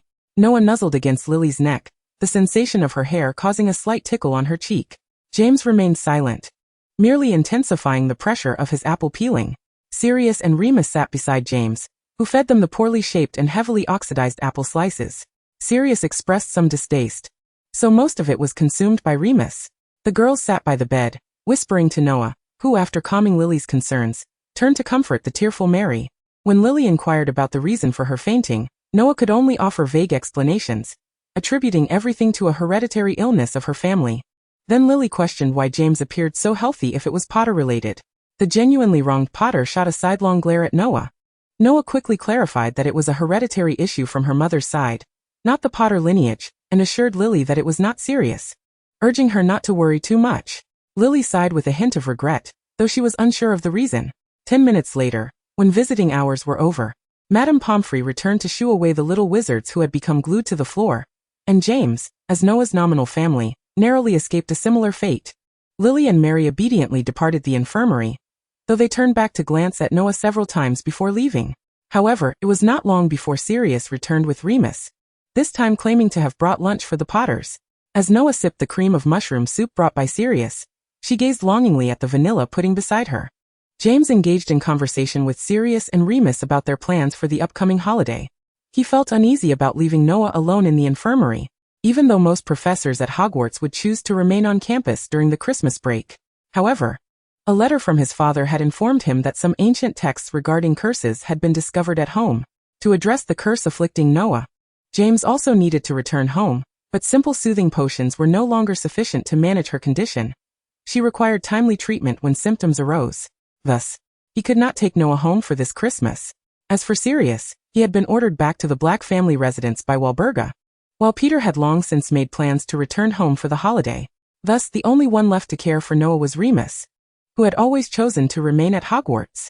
Remus found himself somewhat troubled by James's rare request, considering that he often struggled to protect himself during each full moon. Nevertheless, he ultimately agreed. James exhaled in relief, patting Noah's head and handing her the vanilla pudding. "You may only have one," he said, adopting a slightly stern tone as he watched Noah take small bites of the half-palm-sized pudding, eventually softening and adding another half for her. Sirius sat nearby, idly playing with his fingers, observing Remus's somewhat awkward demeanor and the unspoken burden in his eyes, pausing for a moment before deciding on something. Chapter 13. The Pile of Cockroaches. After lying quietly in the infirmary for a week, Noah felt as though her bones were beginning to rust. Perhaps not solely her bones, but also her mind. Perhaps sensing that Noah was on the verge of restlessness, Madame Pomfrey graciously permitted her to take a stroll to the Great Hall for a meal. Thus, Remus came to the infirmary to escort Noah there. As Christmas approached, Hogwarts was suffused with a festive atmosphere. Hagrid was busy decorating the Christmas tree amidst thick layers of snow. "Hello, Hagrid. Do you need any assistance?"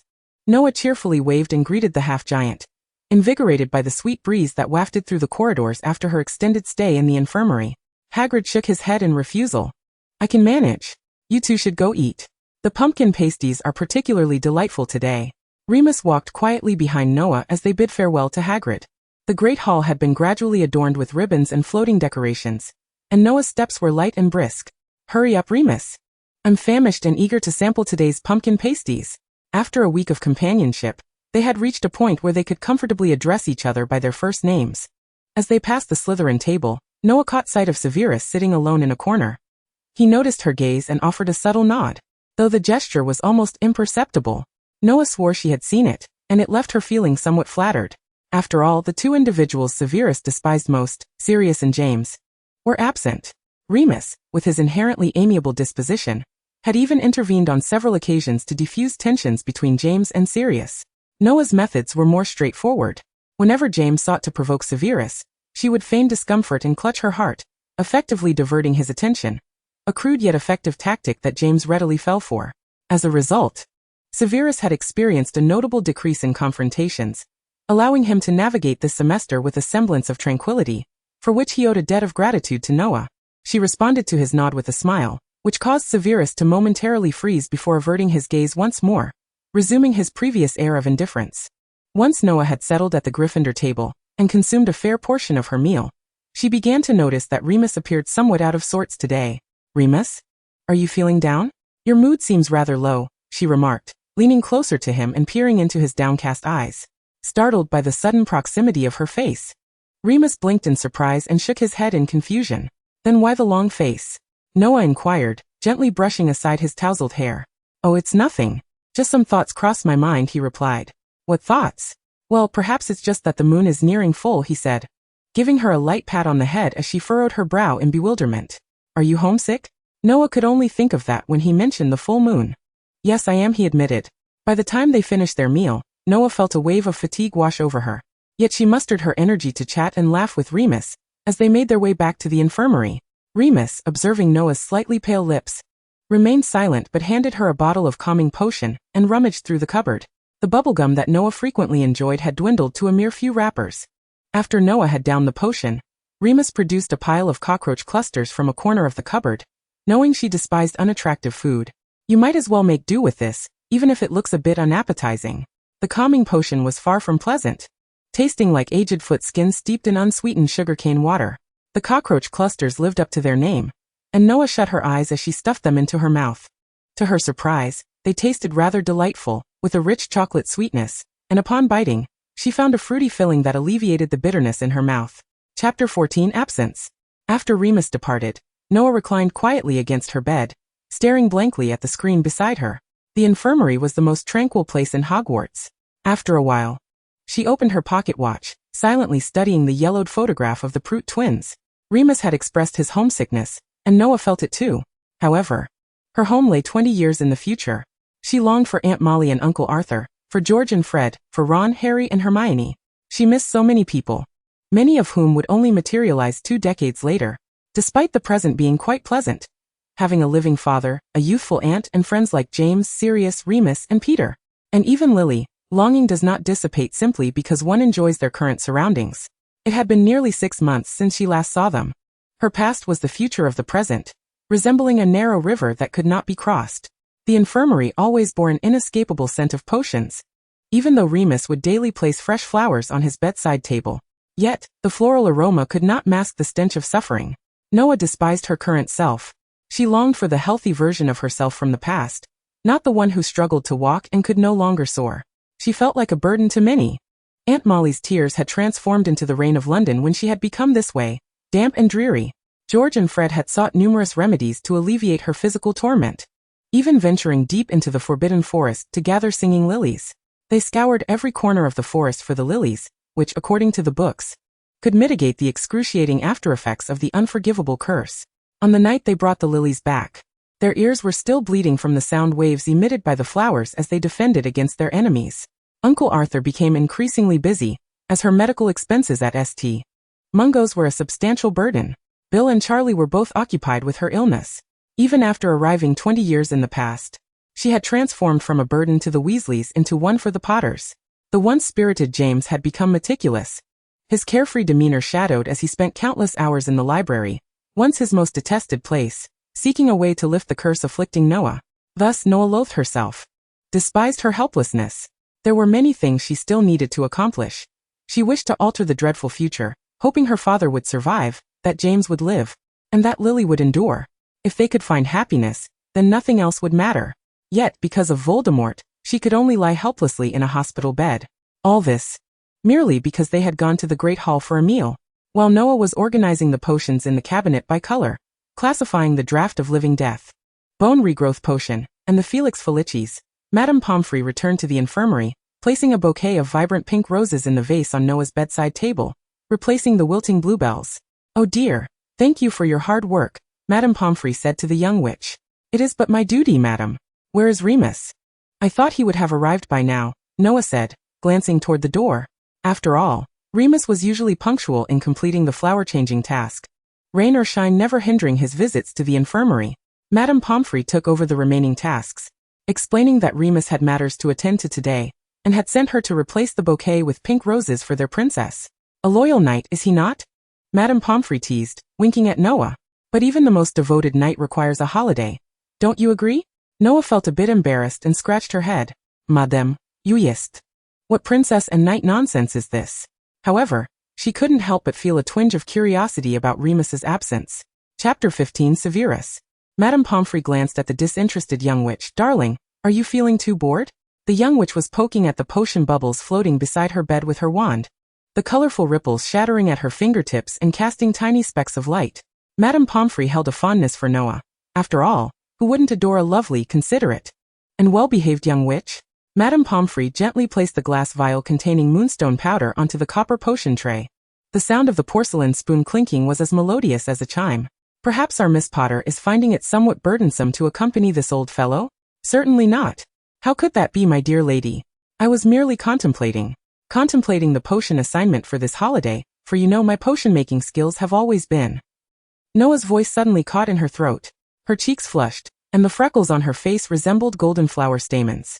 Initially, she had only been racking her brain for a reason to comfort the suddenly despondent Madame Pomfrey, yet as she spoke, her voice dwindled, trembling by the end, and her expression bore a hint of disillusionment as she fixated on the withered mandrake specimen on the windowsill.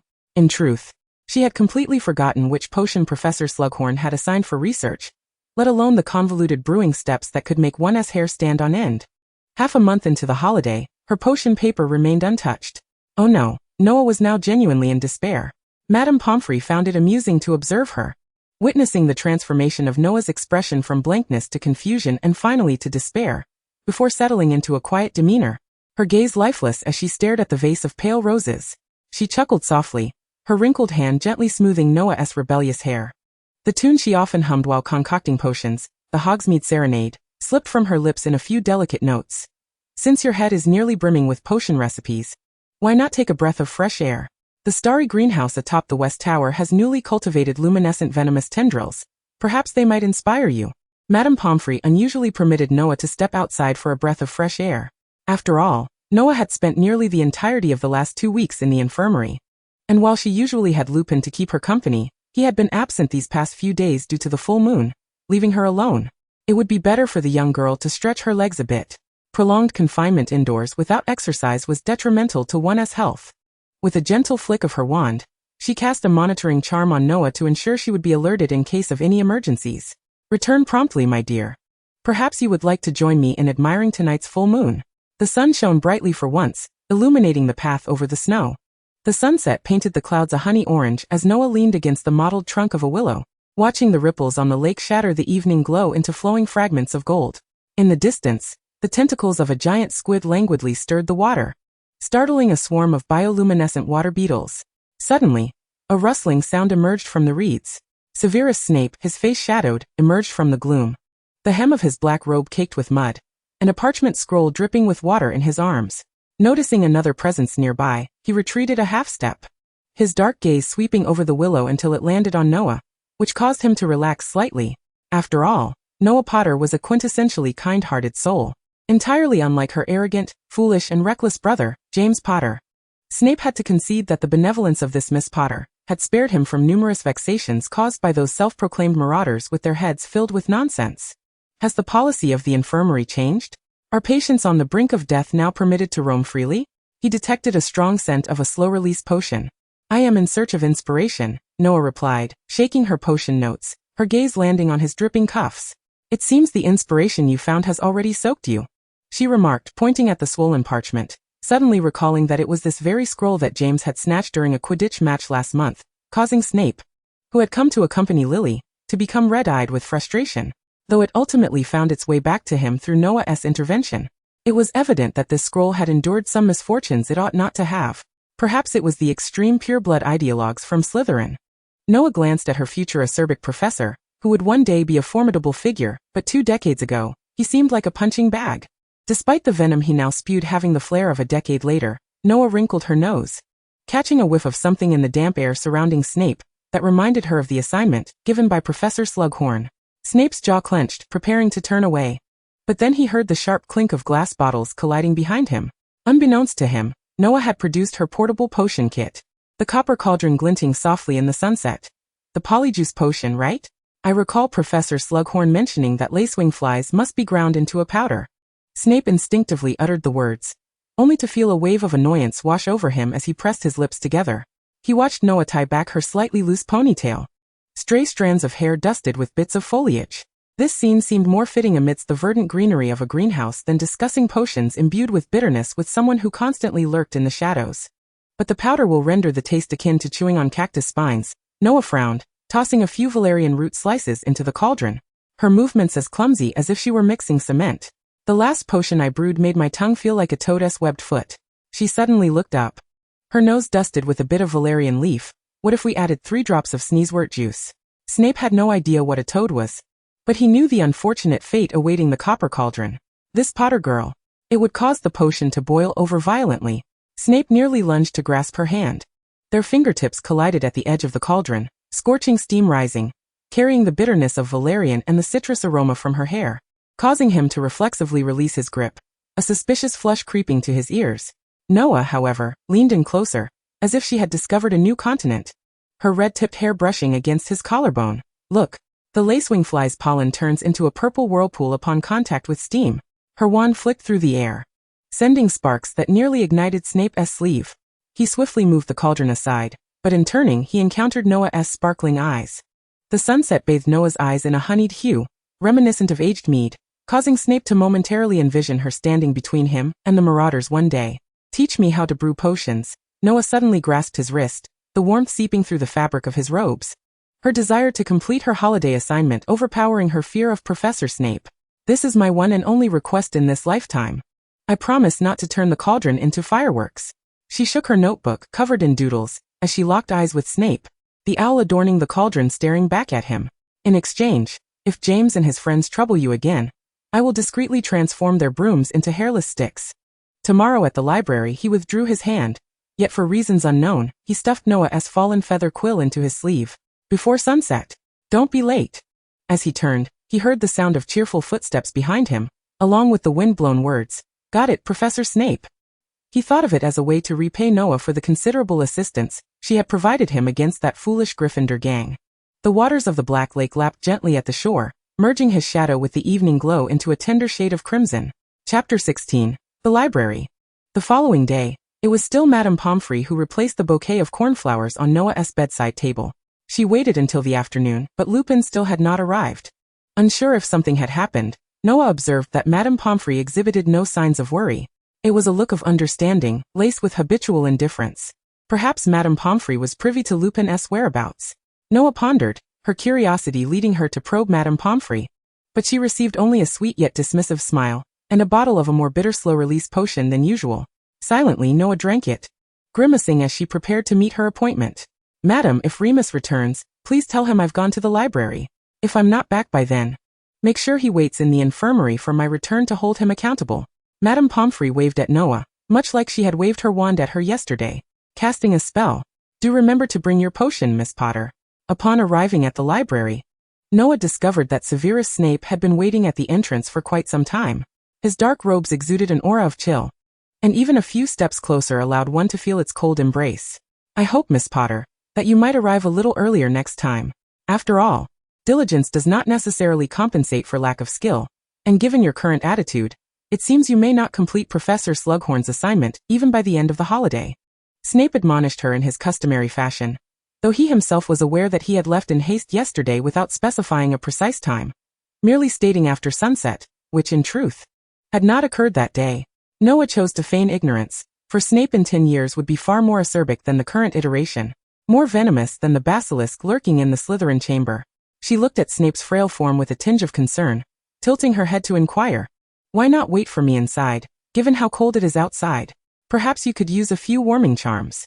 With a flick of her wand, thanks to James frequently reciting this charm to her, the warming spell had become one of Noah's most adept incantations. Hogwarts, nestled in the seclusion of the Scottish Highlands, was inherently cold, and December only intensified that chill.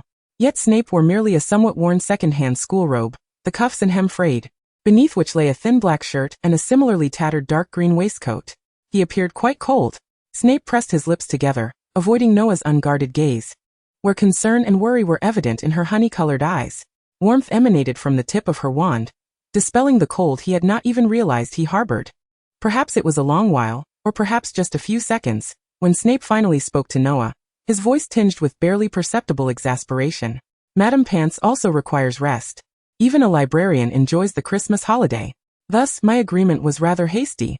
Merely due to a few instances of assistance from you, I impulsively acquiesced to your one-time-only request. How ludicrous. Perhaps she usually flatters that Potter boy, charming him into servitude, making him appear like a dog eager to please his master. So, where are we headed now? Noah asked, somewhat bewildered. She had never thought to come to the library to study during Christmas before, and naturally had not considered that Madame Pants would also take a holiday. By this hour, the library should have long been closed. It was no wonder Snape waited for her at the door. With this thought, she cast a grateful glance at Snape, relieved that her old professor had not abandoned her for Slytherin upon the library's closure. Thanks to the great Professor Snape, who saved Noah from retaking potions class 20 years later. And it was still Professor Snape who rescued her from the same predicament 2 decades ago. Perhaps this was the bond that connected her to Professor Snape. Glancing at the fleeting sparkle in Noah's eyes, Snape found himself perplexed by her thoughts. He noticed the small potion box she held, perhaps enhanced with an undetectable extension charm, for he could not fathom how such a small bag could contain an entire cauldron. Potter is certainly generous toward his little sister. Follow me, he said, tilting his head to signal her to accompany him. Chapter 17. Remedial Lessons. Noah trailed behind Snape as they descended from the second floor toward the dungeons. Midway, the castle's stairs began to misbehave. Upon reaching a corner, Snape heard the sound of shifting stairs and turned to see Noah left behind, blinking innocently at him as if she were a child. After all, Snape had been moving too swiftly for her to keep up, and she could only watch his robes flapping in the wind. At this moment, Snape bore the resemblance of the professor he would become 20 years hence, his flowing black cloak reminiscent of the figure later dubbed Old Bat by Gryffindor. Snape pressed his throbbing temple, tempted to simply abandon this nuisance and return to the dungeons. Yet he ultimately chose to exercise patience, waiting for the stairs to settle so Noah could join him. Noah hurried to catch up with Snape, his black robe swirling like liquid ink. His slender back was straight yet frail, and through the thin fabric, she glimpsed his gaunt silhouette, realizing her potions professor had been so emaciated since his student days. Sensing Noah's breathing quicken, Snape paused momentarily, albeit with some impatience, deliberately slowing his pace. As they descended the stairs, approaching the Slytherin dungeons, Snape turned left at the dimly lit corridor, passing by the potions classroom, and Noah suddenly found the route eerily familiar. Snape pushed open a dilapidated wooden door adorned with faded carvings, and upon entering, Noah was greeted by a faint whiff of sulfur. This was an abandoned classroom. Yet it would also serve as Snape's office 20 years later. In one corner lay a pile of somewhat decayed wooden desks and chairs, while the center had been cleared by Snape to accommodate a cauldron, surrounded by old shelves brimming with basic potion-making ingredients. Although somewhat disorganized, the space was not dirty, and a pot of mint rested on the windowsill, indicating that Snape did indeed maintain it, hinting at the future form of his office. The library will close early during this period, leaving insufficient time for me to tutor you in potions. Therefore, please come here every day at 1:30, Snape instructed, first clearing the stirring rods, scales, and measuring cups on the shelves to prevent any discrepancies while brewing potions. Now, Miss Potter, could you cease standing in the corner as a mere spectator and present your cauldron? Please also clean your various utensils. Noah felt as though she had been transported back to the days when Snape held her in detention 2 decades later. The dungeons were inherently cold, especially with Snape's vigilant gaze fixed upon her every move as she brewed potions, amplifying the chill that made her feel as if she were under scrutiny. She even regretted her decision to request Snape's guidance in potions, essentially seeking out discomfort after a relatively easy existence. Did she not suffer enough confinement already? The greenish flames danced beneath the cauldron, casting an eerie glow upon Snape's face, rendering it a sickly hue. In reality, Snape's expression was one of deep displeasure. Miss Potter. His voice slithered like a serpent, shattering the silence of the classroom. If your potion were consumable, I would willingly swallow an entire bottle of forgetfulness potion. His pale, bony fingers brushed against Noah's trembling wrist, the tip of his wand precisely indicating the sage leaves she had neglected. Brewing potions required precision, not the reckless haphazardness of indiscriminately tossing ingredients into the cauldron. Her cauldron emitted a plume of purple mist, swirling above before dissipating. Snape's gaze was more piercing than that mist. Snape could not comprehend. Why was there such foolishness? Even James Potter would not reduce a potion for shrinking to the consistency of a decrepit old woman's foot skin. Reweigh the daisy roots, Snape snapped, seizing her sticky scales, the metallic clanging echoing sharply. An error exceeding 3 grams, and you shall venture into the forbidden forest to harvest sufficient bubotuber pus as penance. I even demonstrated the procedure for cleaning the scales upon your entry.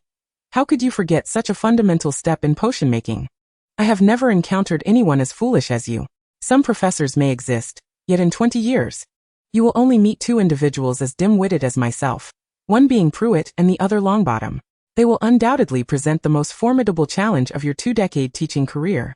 Noah grimaced and for the 3rd time crushed the mouse's spleen into excessively fine fragments. Snape brushed his throbbing temple, the veins beneath his pale skin pulsating. After merely an hour of guiding Noah, he resolved never to become a teacher in this lifetime. He grasped Noah's wrist, and the disorganized fragments of the spleen, illuminated by a green light, cohered with precision into the cauldron. Stir steadily, he intoned, his voice cold yet tinged with a hint of despair, for circles counterclockwise. Not as if you were whisking butterbeer. Noah felt his dark robe brush against her shoulder as Snape guided her stirring rod in a rhythmic circle within the cauldron. The liquid within finally shimmered with a silken sheen, prompting Snape to retrieve a glass beaker. Pour it in, remember, the potion's flow is the key to its success. As the clear green liquid cascaded down the beaker's wall, Noah heard her little professor's icy huff, barely passing. If you spill leech juice everywhere again, you shall rewrite your experiment report 10 times in snail slime. When Snape turned away, she noticed a single sage leaf tumble from his sleeve. Precisely the ingredient she had lacked during her third failure. As Noah bid farewell to the cold-faced Snape, who radiated an aura of unapproachability, she climbed the stairs quietly, each step echoing in the stillness. The 8th floor felt a considerable distance away, and she could only manage to catch her breath as she ascended. Upon seeing the lights still aglow and the medical wing door slightly ajar, she patted her expressionless face and flashed a bright smile as she hurried forward.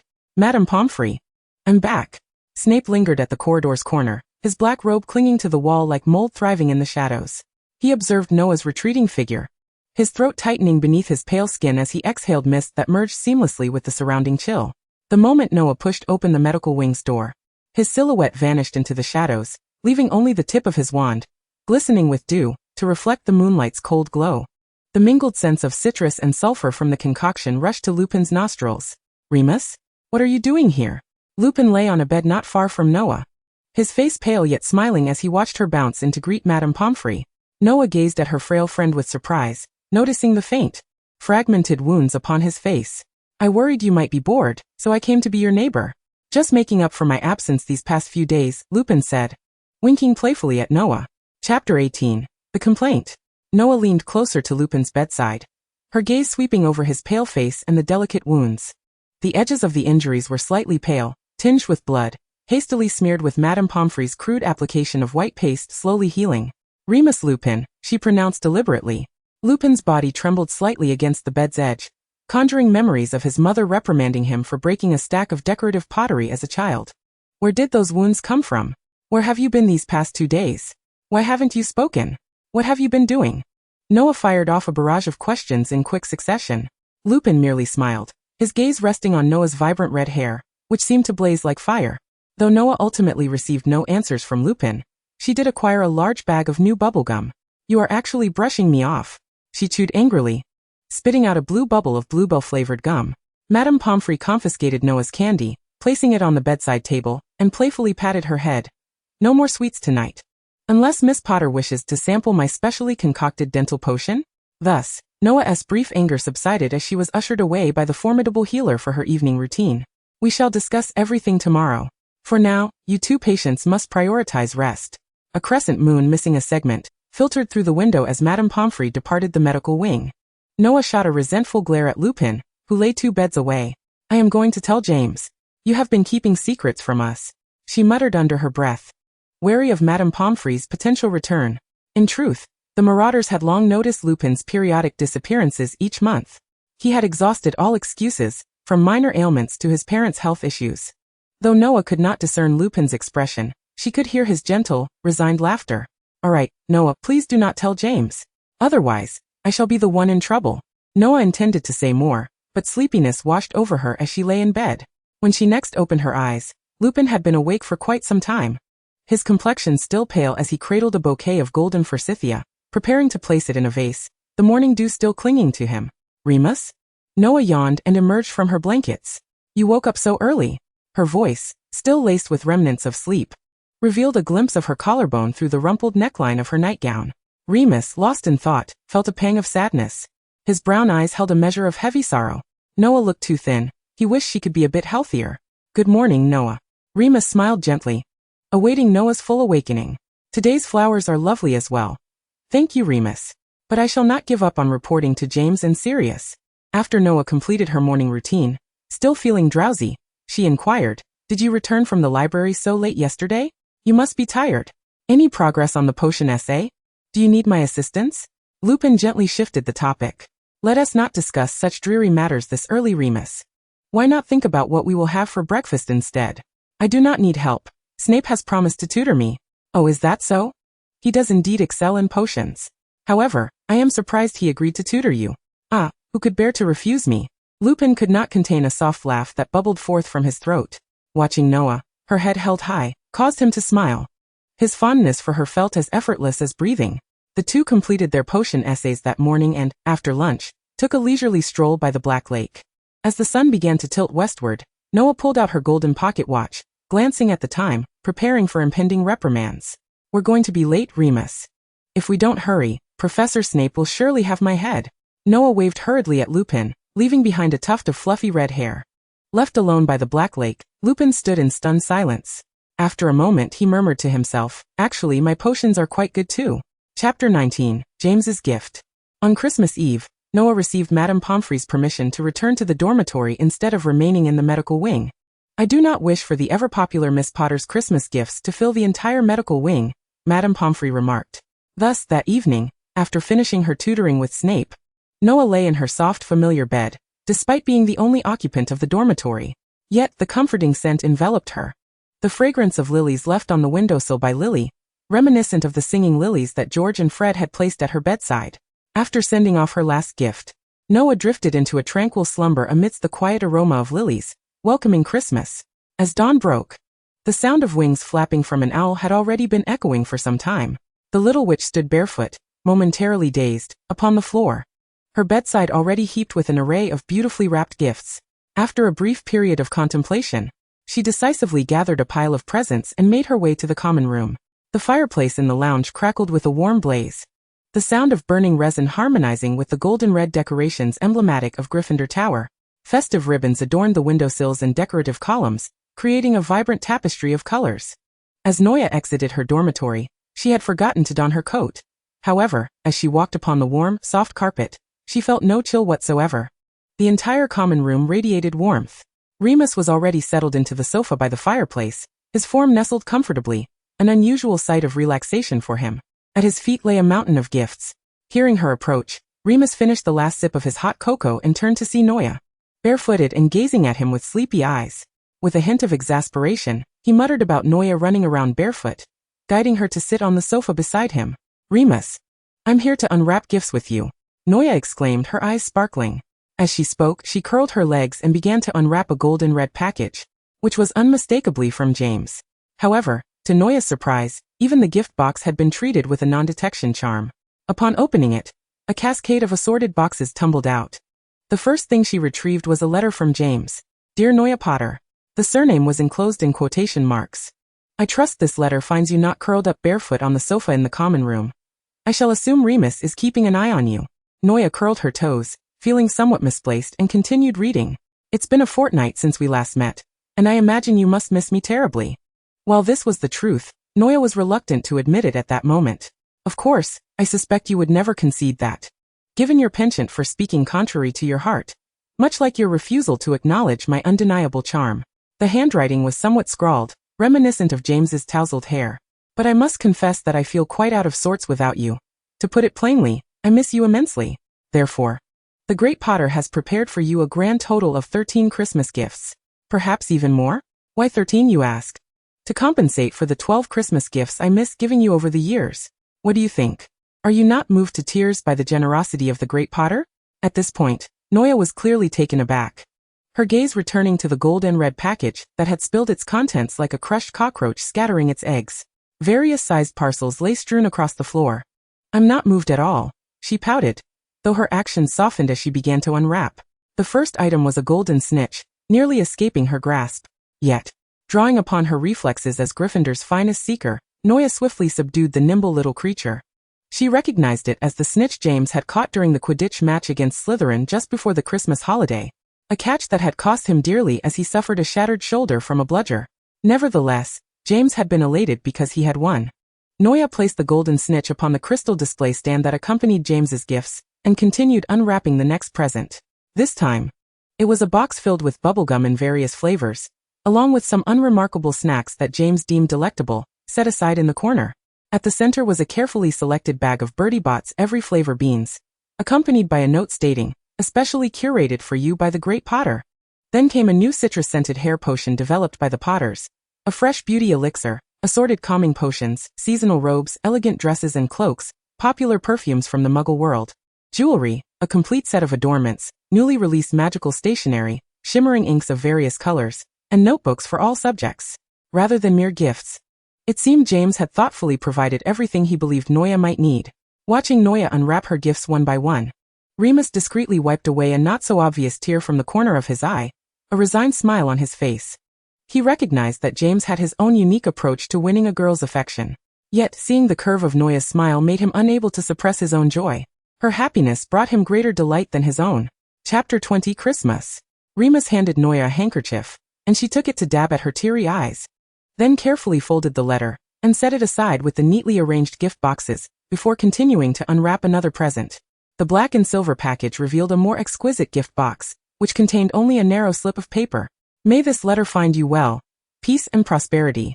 It was quintessentially Sirius's style. As Noya pressed the silver clasp on the gift box, a glimmer of jewels caught her eye. Nestled within a velvet base was a bracelet. The natural white opal refined by moonlight, transformed into 12 translucent petals, each curve shimmering with the light of a cascading galaxy. At its center, a pear-shaped moonstone appeared as if dew was about to drop, poised within a delicate silver-gilded flower setting. 6 claw-set diamonds adorned the floral stem, entwined in a vine-like pattern of platinum branches, concealing the faintest hints of diamond buds, creating the illusion of a miniature garden encapsulated within the bracelet. Noya's eyes widened slightly. Her first thought was that this was far too extravagant, especially considering that her gift to Sirius had only been a pair of gemstone cufflinks, plus an additional silver-edged obsidian button. Yet they were in no way equivalent. However, gifts, much like sentiments, cannot be returned. Thus, Noya resolved to gift him something even more precious for his birthday. Remus's gift was perfectly aligned with his nature of sending her flowers every day for the past fortnight. A collection of bookmarks featuring the flowers of each month. There were postcards and local specialties from Lily, gathered from every city she had visited during the holiday. Mary had sent the most fashionable Muggle perfume of the moment. The Pruitt siblings had also sent 3 neatly wrapped gift boxes. Molly's gift, much unchanged from years past, was a hand-knit pale yellow sweater, emblazoned with a deep P, leaving one to wonder whether it stood for Potter or Pruitt. Gideon and Fabian had taken a more straightforward approach, presenting almost identical gifts that were a collection of new products from the joke shop, leading one to suspect whether the twins had pilfered the entire inventory. Even Snape had sent her a gift, albeit a rather dreary potions textbook. Many professors had also sent Noya small gifts. Even Professor Slughorn had delivered a jackfruit. Enthusiastically, Noya spent the afternoon unwrapping gifts in the common room until her stomach growled in hunger, after which she contentedly followed Remus to the Great Hall in search of food. By this time, Hogwarts was entirely enveloped in the spirit of Christmas, a stark contrast to the half-finished decorations set up by Hagrid earlier. Colorful ribbons adorned every corner. Even the lampposts lining the paths were not overlooked. The little witches and wizards who remained at school gathered together in the Great Hall to celebrate Christmas. The ceiling of the Great Hall was adorned with 30-foot-long icicles, each tip suspended with blinking golden bells. 12 enchanted fir trees encircled the long table, their needles adorned with color-changing stars. Each time a passerby approached, the crystalline ice sculpture of a reindeer atop the trees emitted a melodious chime. As Professor McGonagall cast her spells, snowflakes cascading from her sleeves coalesced in midair into ballet-dancing snowmen, prompting the younger students to chase them about the hall. Noya casually unwrapped a gift box containing a brand new feather quill, while Lupin followed suit, unveiling a handful of Bertie Bott's every flavor beans, which he promptly popped into his mouth. The flavor was distinctly booger. Sensing a damp and piercing gaze upon her, Noya turned to identify its source, only to lock eyes with Severus Snape's somber black orbs. Chapter 21. Fireworks and the Feast. Snape found himself perplexed. The cacophony within the Christmas hall was glaringly evident. He had always detested chaos and clamor. The previous evening, on Christmas Eve, he had meticulously planned to spend the day in the Slytherin dungeons, refining his self-invented spells in the tranquility of his dormitory, until they were perfected. However, a gift had arrived for him. Thus, he was inexplicably drawn to the hall today, which was as noisy as he had anticipated. He sat idly for quite some time, as this year, no other Slytherin wizards remained at school besides him. The merriment had little to do with the deep green table at which he sat, which, like its hue, felt desolate and serene. Then, a flash of soft yellow cut through the raucous crowd. He turned to see her. "Hi, Snape."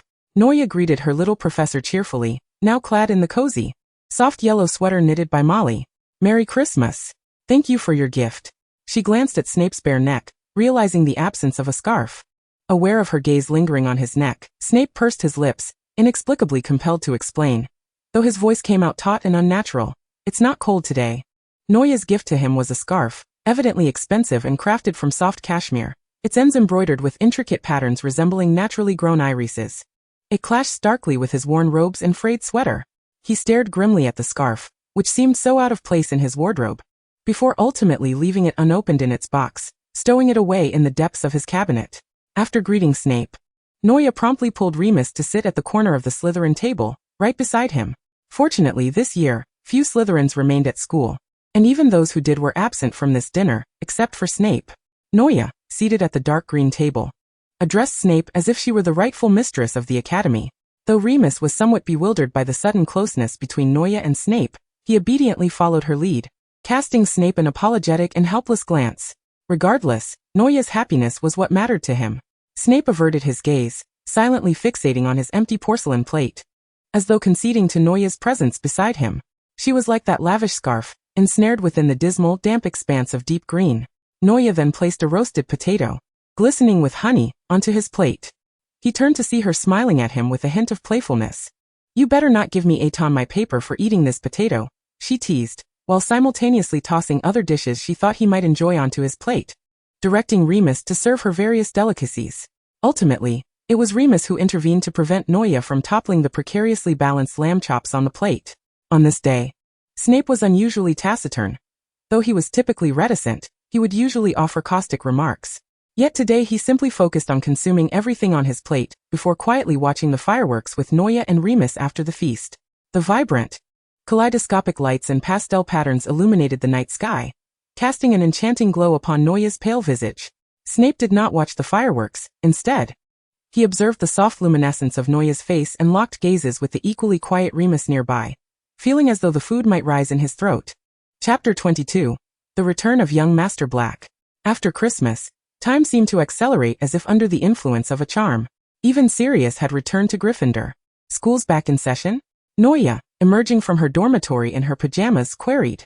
Her eyes, still drowsy from sleep, sparkled like honey-coated sugar cubes.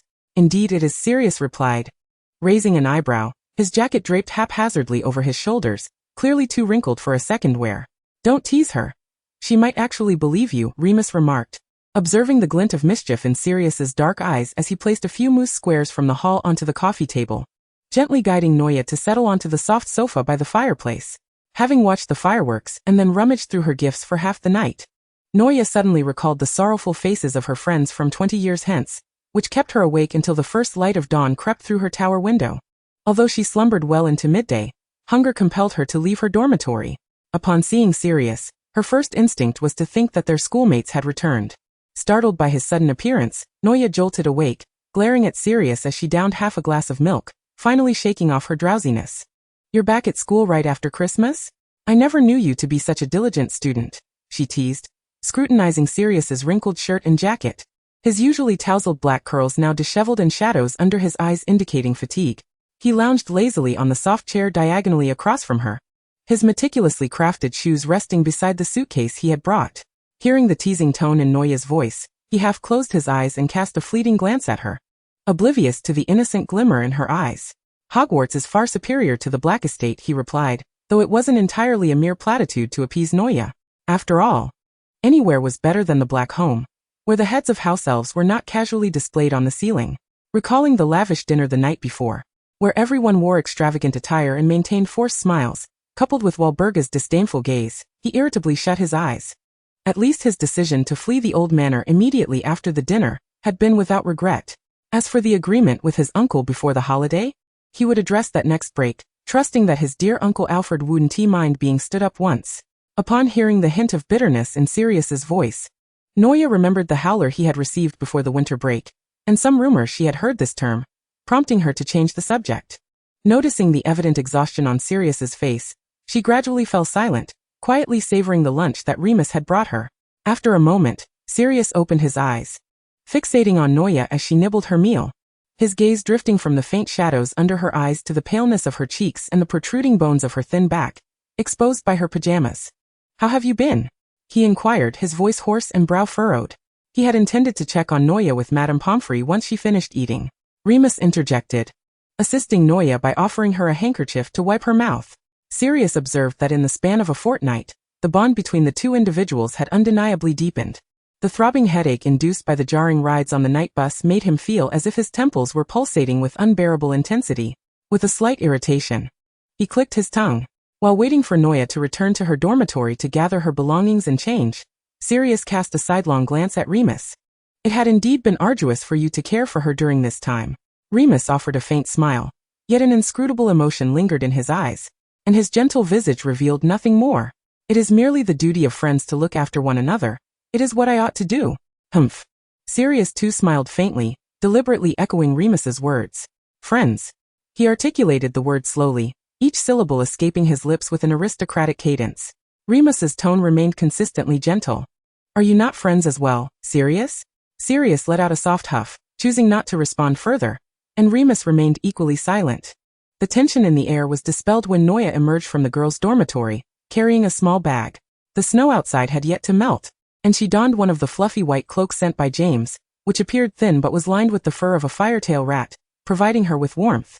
Truth be told, Noya had arrived here 2 decades ago with nothing, yet her material circumstances were far better than those 2 decades hence. The affluent young Master Potter had indeed provided exceedingly well for the impoverished Miss Pruitt. Subsequently, Noya entered the infirmary, accompanied by 2 small tails. Chapter 23. A Clash of Wits.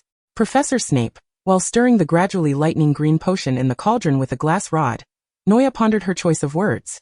During this period, Snape quietly listened to Noya, though she struggled to articulate her thoughts. His black eyes, resembling those of an eagle or a serpent, gleamed with the dampness of the Black Lake, shifting his somewhat sticky gaze from the bubbling potion to Noya. The foolish dog of the Black family has returned. So, you wish to avoid this dreary dungeon, do you? Snape had no desire to utter any cutting remarks.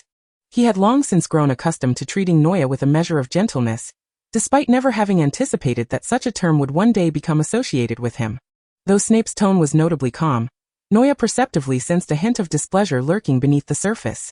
I merely fear that you might engage in another quarrel. Noya was concerned that Sirius might provoke Snape into a fierce confrontation. So you believe I would fear him? Fear a blunt, foolish dog? Snape's voice finally carried a note of sarcasm, though it was unclear whether it stemmed from a desire to protect his own pride, or a reluctance to lose the only connection he had with her. Ultimately, Noya hesitated and fell silent, quietly brewing the potion in front of her until, after a considerable time, she spoke up with a hint of apology. I'm sorry, Professor. That was not my intention. Just as Noya thought Snape would not respond, his icy voice broke the silence. Thus passed a dispute that could scarcely be deemed a quarrel, until the approach of dinner time, when Snape assisted Noya in tidying up the remnants of their work, and intended to escort her back. As he pushed open the slightly decayed wooden door, he was met with the sight of that loathsome dog.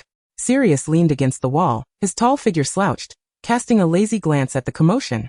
His detestable oily head coming into view, he straightened himself, casting a half-smile, half-sneer at the shadowy serpent who always seemed to covet Gryffindor.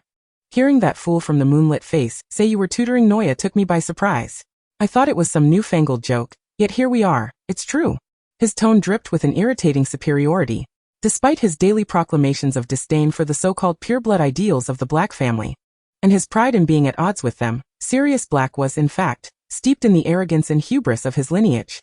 Who would have thought that the selfish Darkwater Serpent would unselfishly dedicate himself to tutoring a foolish Gryffindor lion? Since Snape's first year at Hogwarts, he had harbored animosity towards those marauding scoundrels. Their rivalry had persisted for nearly 3 years, particularly with Sirius Black and James Potter. It was no wonder that Noya felt a sense of unease regarding their interactions upon Sirius's return to Hogwarts. Upon hearing Sirius and Snape arguing, which had embroiled her in the fray, Noya, exasperated, lifted her previously drooping head and shot an incredulous glare at Sirius. I doubt that Master Black has the authority to dictate the nature of my interactions with Miss Potter. He had indeed grown weary of trouble. In recent years, he had been able to avoid these individuals whenever possible, refraining from provoking them. However, with Noya he had no desire to evade.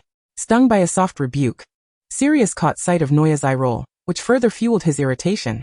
Well then, shall we say you intend to spend the night in this damp dungeon, keeping company with the giant squid? He half-pulled, half-pushed Noya by her collar, leading her away.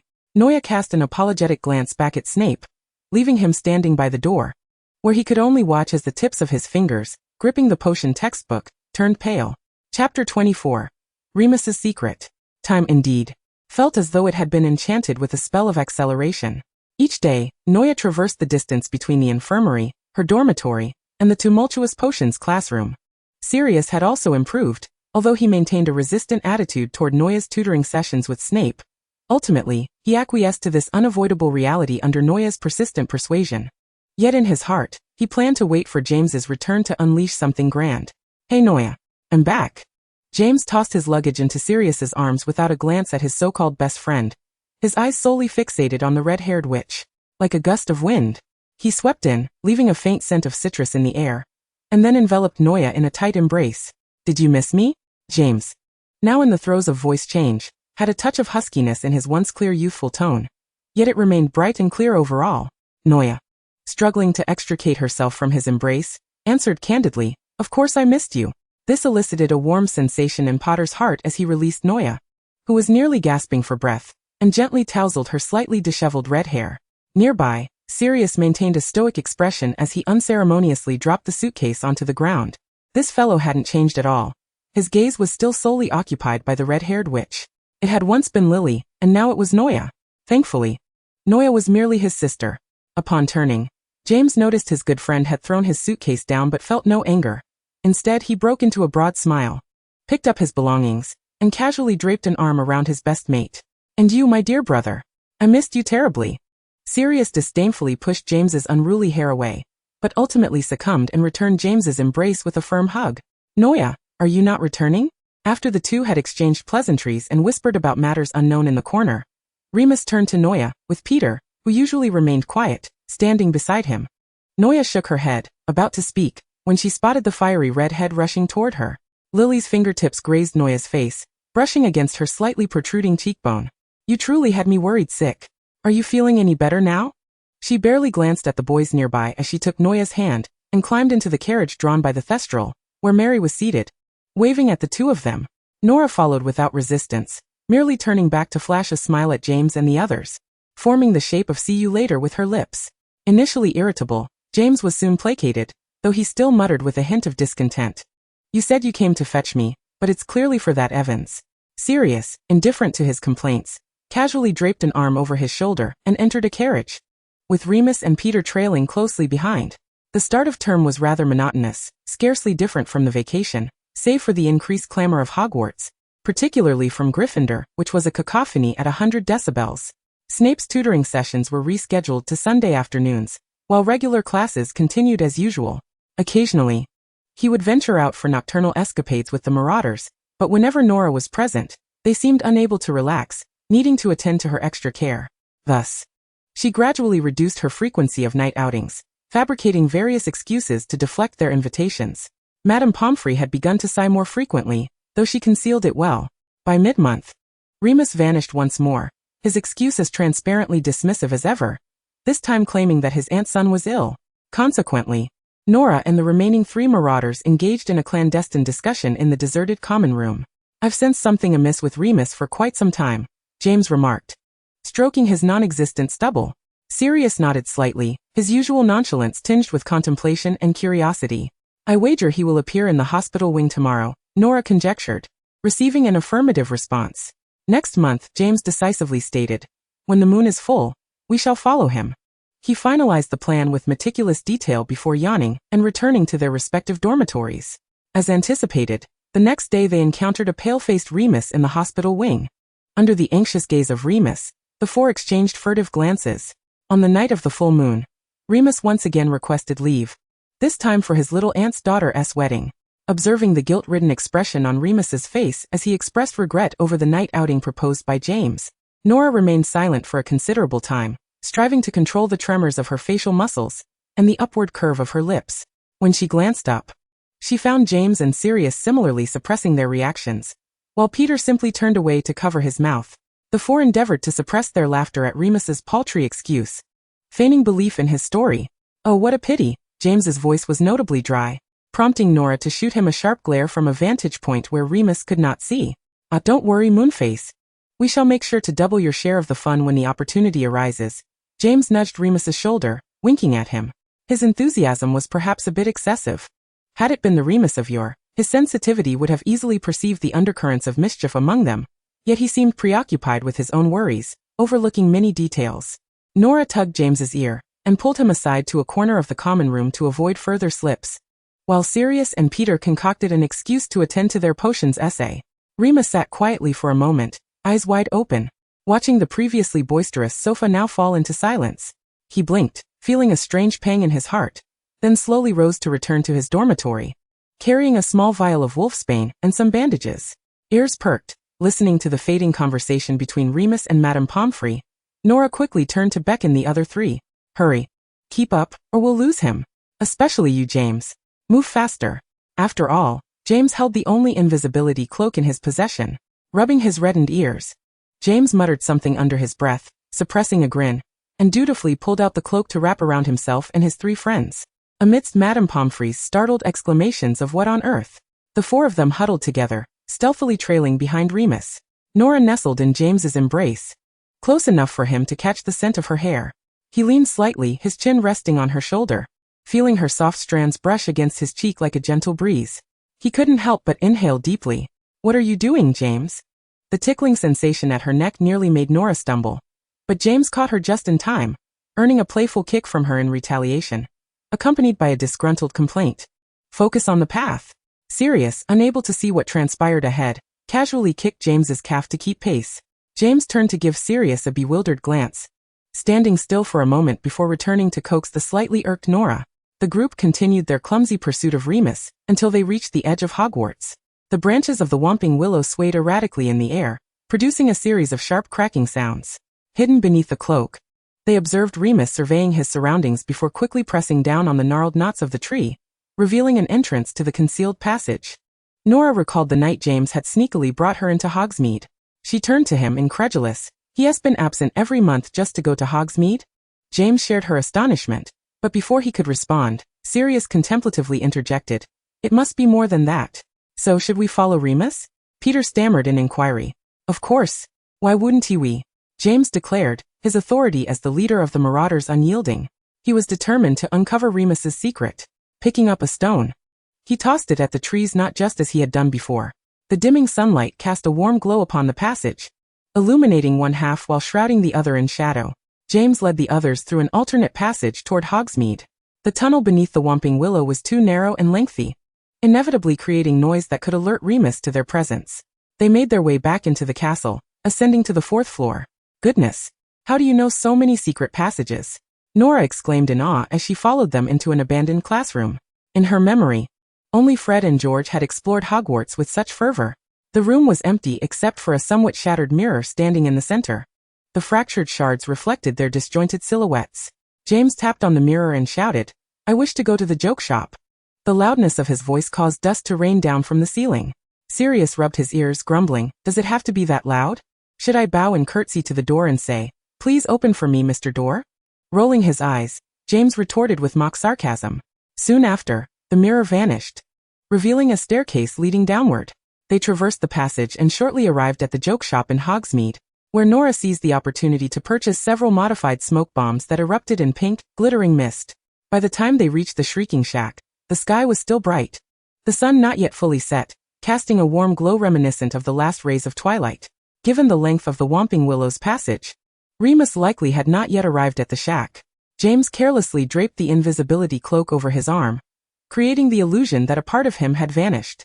Sirius leaned against a nearby dead tree trunk, his posture always relaxed yet exuding an air of noble elegance. Peter crouched beside Nora, who was drawing circles in the snow, offering her a stick to prevent her hands from freezing. Nora thanked him, and Peter, blushing, waved his hand dismissively, indicating it was unnecessary. As darkness began to envelop the sky, the Shrieking Shack remained ominously silent, leaving the four friends gazing at the dilapidated structure on the outskirts of Hogsmeade with a sense of profound unease. Why was there still no sign of life? Surely, he wouldn't take a day off each month just to linger in this wretched place for a night? James was utterly bewildered. Let us wait a bit longer. If nothing happens, we can venture inside, suggested Remus, who had assumed the role of the calming presence in Sirius's absence. At last, the first silvery rays of the full moon illuminated the scene, the moonlight scattering like shards of silver among the surrounding dead branches, accompanied by the unique dampness of the night. Suddenly, there was movement.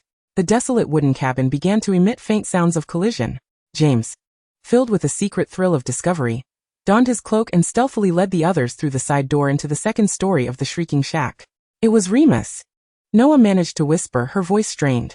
Remus was quietly seated at the edge of a dilapidated wooden bed, the windows tightly shrouded in heavy black fabric of his own making.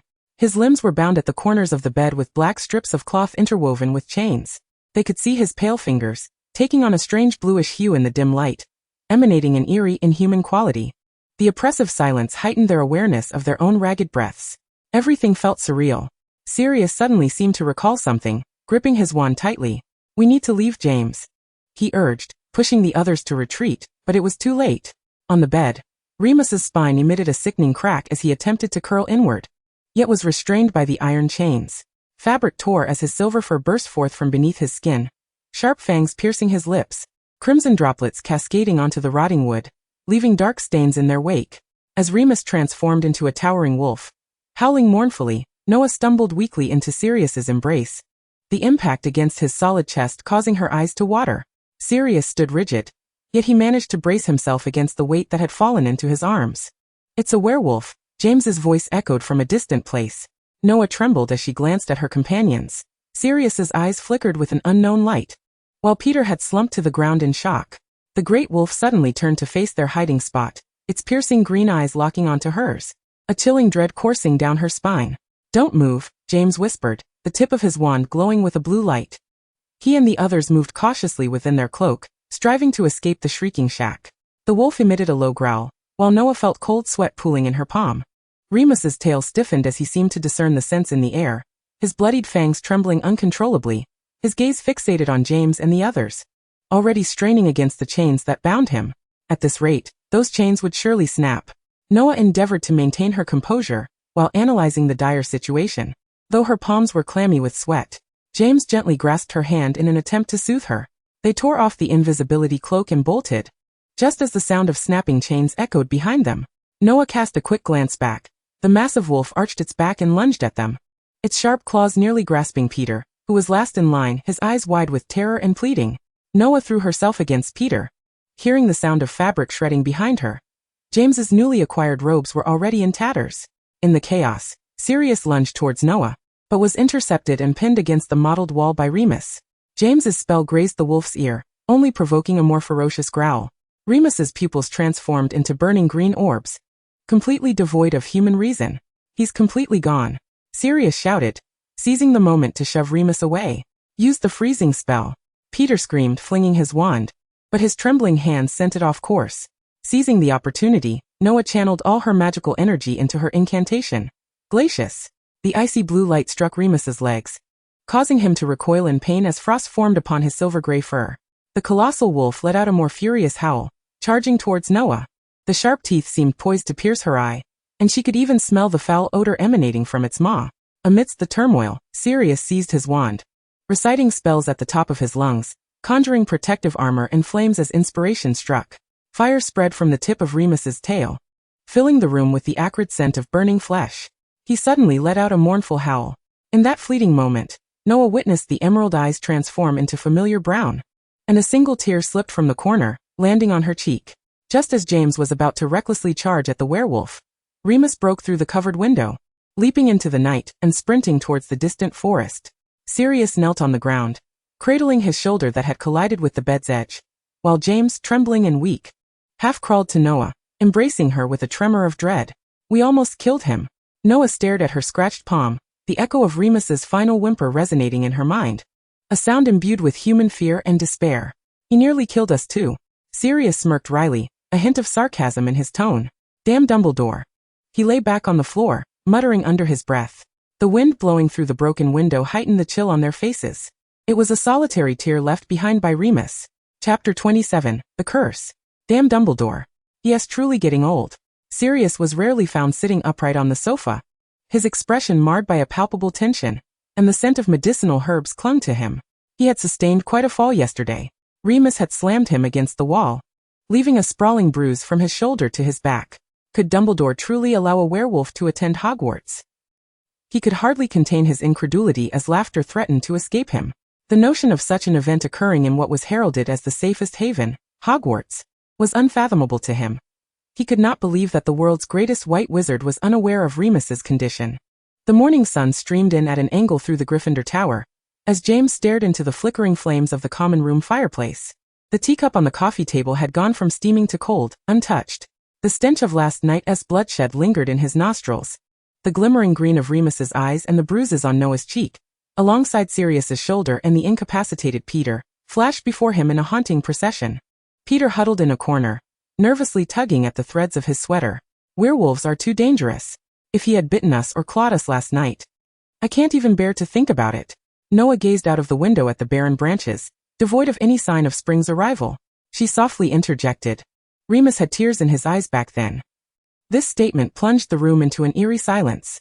She recalled the expression on the giant wolf's face just before he turned away, a profound sense of guilt and anguish that pierced her heart like a thorn. Now, she found herself empathizing with Remus more than ever. She could not fathom the depth of sorrow he would experience upon regaining his senses and realizing the events of the previous night. As Remus stepped into the common room, all movement ceased abruptly. His complexion was paler than usual, his steps unsteady, a fresh bruise marred his left cheek, and burn marks peeked through the torn fabric of his sleeves, while a bandage hung askew from the collar of his uniform, exposing his neck. I think I owe you all an explanation. His voice was hoarse, fingers nervously twisting the hem of his clothing. At last, Remus broke the unsettling silence that had enveloped the room. James quietly gazed at Remus, who in turn silently regarded his companion of nearly 3 years. Let us proceed to the room of requirement. James's voice floated lightly through the air. They traversed the elongated corridor in silence, eventually arriving before the tapestry depicting the giant beating the hapless Barnabas. James paced back and forth 3 times before a door materialized unexpectedly. Beyond it lay a spacious and tranquil chamber, illuminated solely by a few candle holders casting a soft glow. Remus stood at the center of the room, his hands tightly clasped, his throat constricted, unsure of how to commence. Sit down. Why are you all just standing there? Aren't you tired? Noah broke the silence, her tone as unremarkable as ever, though imbued with a comforting softness. She pushed a chair toward Remus and grasped his hand, urging him to take a seat. Instinctively, he recoiled from her touch, glancing up at Noah with a hint of panic. Sirius's fury erupted suddenly. He seized Noah, pressing her firmly against the soft sofa, his voice harsh as he addressed Remus. What do you care?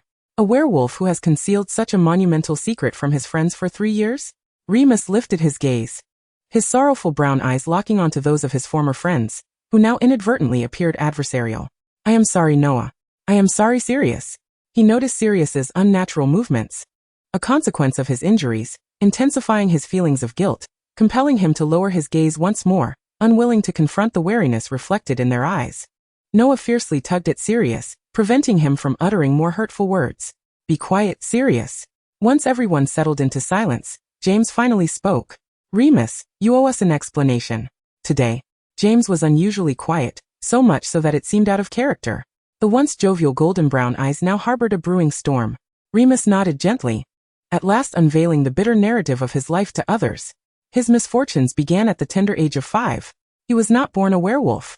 His father was an official in the Ministry of Magic, and his mother a healer at St. Mungo's. They loved him dearly, and he was once blissful. The root of his plight stemmed from vengeance and the prejudices of the magical society. Fenrir Greyback, seeking revenge against his father for publicly denouncing werewolves, inflicted a bite upon Remus on a fateful night, transforming the very official who condemned werewolves into the father of a werewolf child. He orchestrated a tragic drama. His father, who despised werewolves, now had a beloved son who had become one. How absurd. From that moment on, Remus bore a dual curse. One aspect manifested during the full moon, transforming him into a vicious and irrational beast. The other aspect persisted beyond the full moon, more excruciating than the first, inflicting a persistent ache upon his entire existence. Akin to the relentless dampness of a rainy day, it tormented him through every year following his 5th birthday. His parents scurried about on his behalf, constantly relocating, grappling with the exorbitant costs of wolfbane potion, and dealing with ruined furniture. Even with the ministry's subsidies, their home grew increasingly impoverished. He could no longer possess companions. He became an outcast. He began to dwell in solitude, where a normal life turned into a distant luxury. This second curse was more painful and arduous than the first, surpassing even the kiss of a dementor. Fortunately, this unbearable loneliness found a brief respite when he turned 11. Dumbledore approved his application to Hogwarts, providing the Shrieking Shack as a transformation venue. publicly claiming he suffered from a rare blood disease.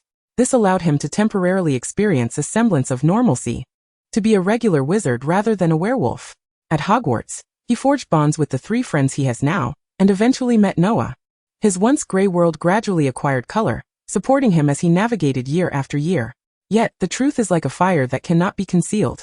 When did his anxieties commence? Was it when James discovered the passage beneath the Whomping Willow? Was it the friends' confusion at his monthly disappearances? Or perhaps Noah's suspicions regarding his injuries? No, it was much earlier, from the very beginning. From the moment he could no longer endure solitude and found his first friend. He had prepared for the eventual revelation. Yet when the moment arrived, he found himself in greater anguish than ever before. Had he never encountered the light, perhaps he could have endured a lifetime of darkness. He would never be able to forget the sight of his friends lying before him, just as he was about to pierce Noah's eye with his fangs. The grotesque truth, bloody and sudden, laid bare before the ones he cherished most. He was destined to lose once more. Seated on the soft sofa, Remus recounted the mundane narrative of his life, averting his gaze from theirs, quietly awaiting the impending judgment.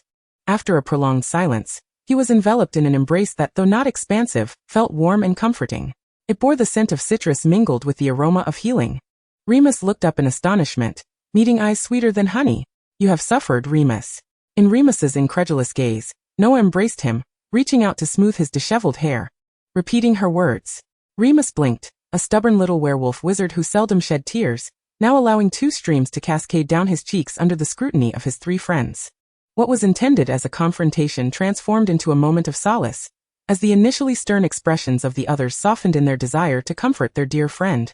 In a corner, unnoticed, Sirius quietly pulled Remus away from Noah's embrace. Remus awkwardly turned his head, using his sleeve to wipe away the tears on his face. The oppressive atmosphere that had lingered since the previous night finally dissipated, as all disputes melted away in the warmth of a shared hug.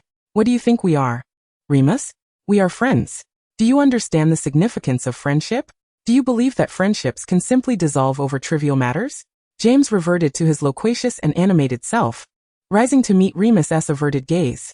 He scrutinized Remus's pale, haggard visage, and while his initial anger had dissipated, dissatisfaction lingered. He patted Remus on the shoulder. "Remus, we are your friends. No matter what occurs, we will stand by you. You should not bear this burden alone." Remus closed his eyes. "I am sorry, James. I am just afraid." He had never been a resolute individual. He had always known that his friends treated Snape poorly, even harshly. Yet he could not intervene, for they were his friends. To him, friendship was paramount. Thus, from the moment he began to bond with James and the others, fear took root within him. Fear of their terrified and disgusted expressions upon learning the truth. He preferred to endure it all alone.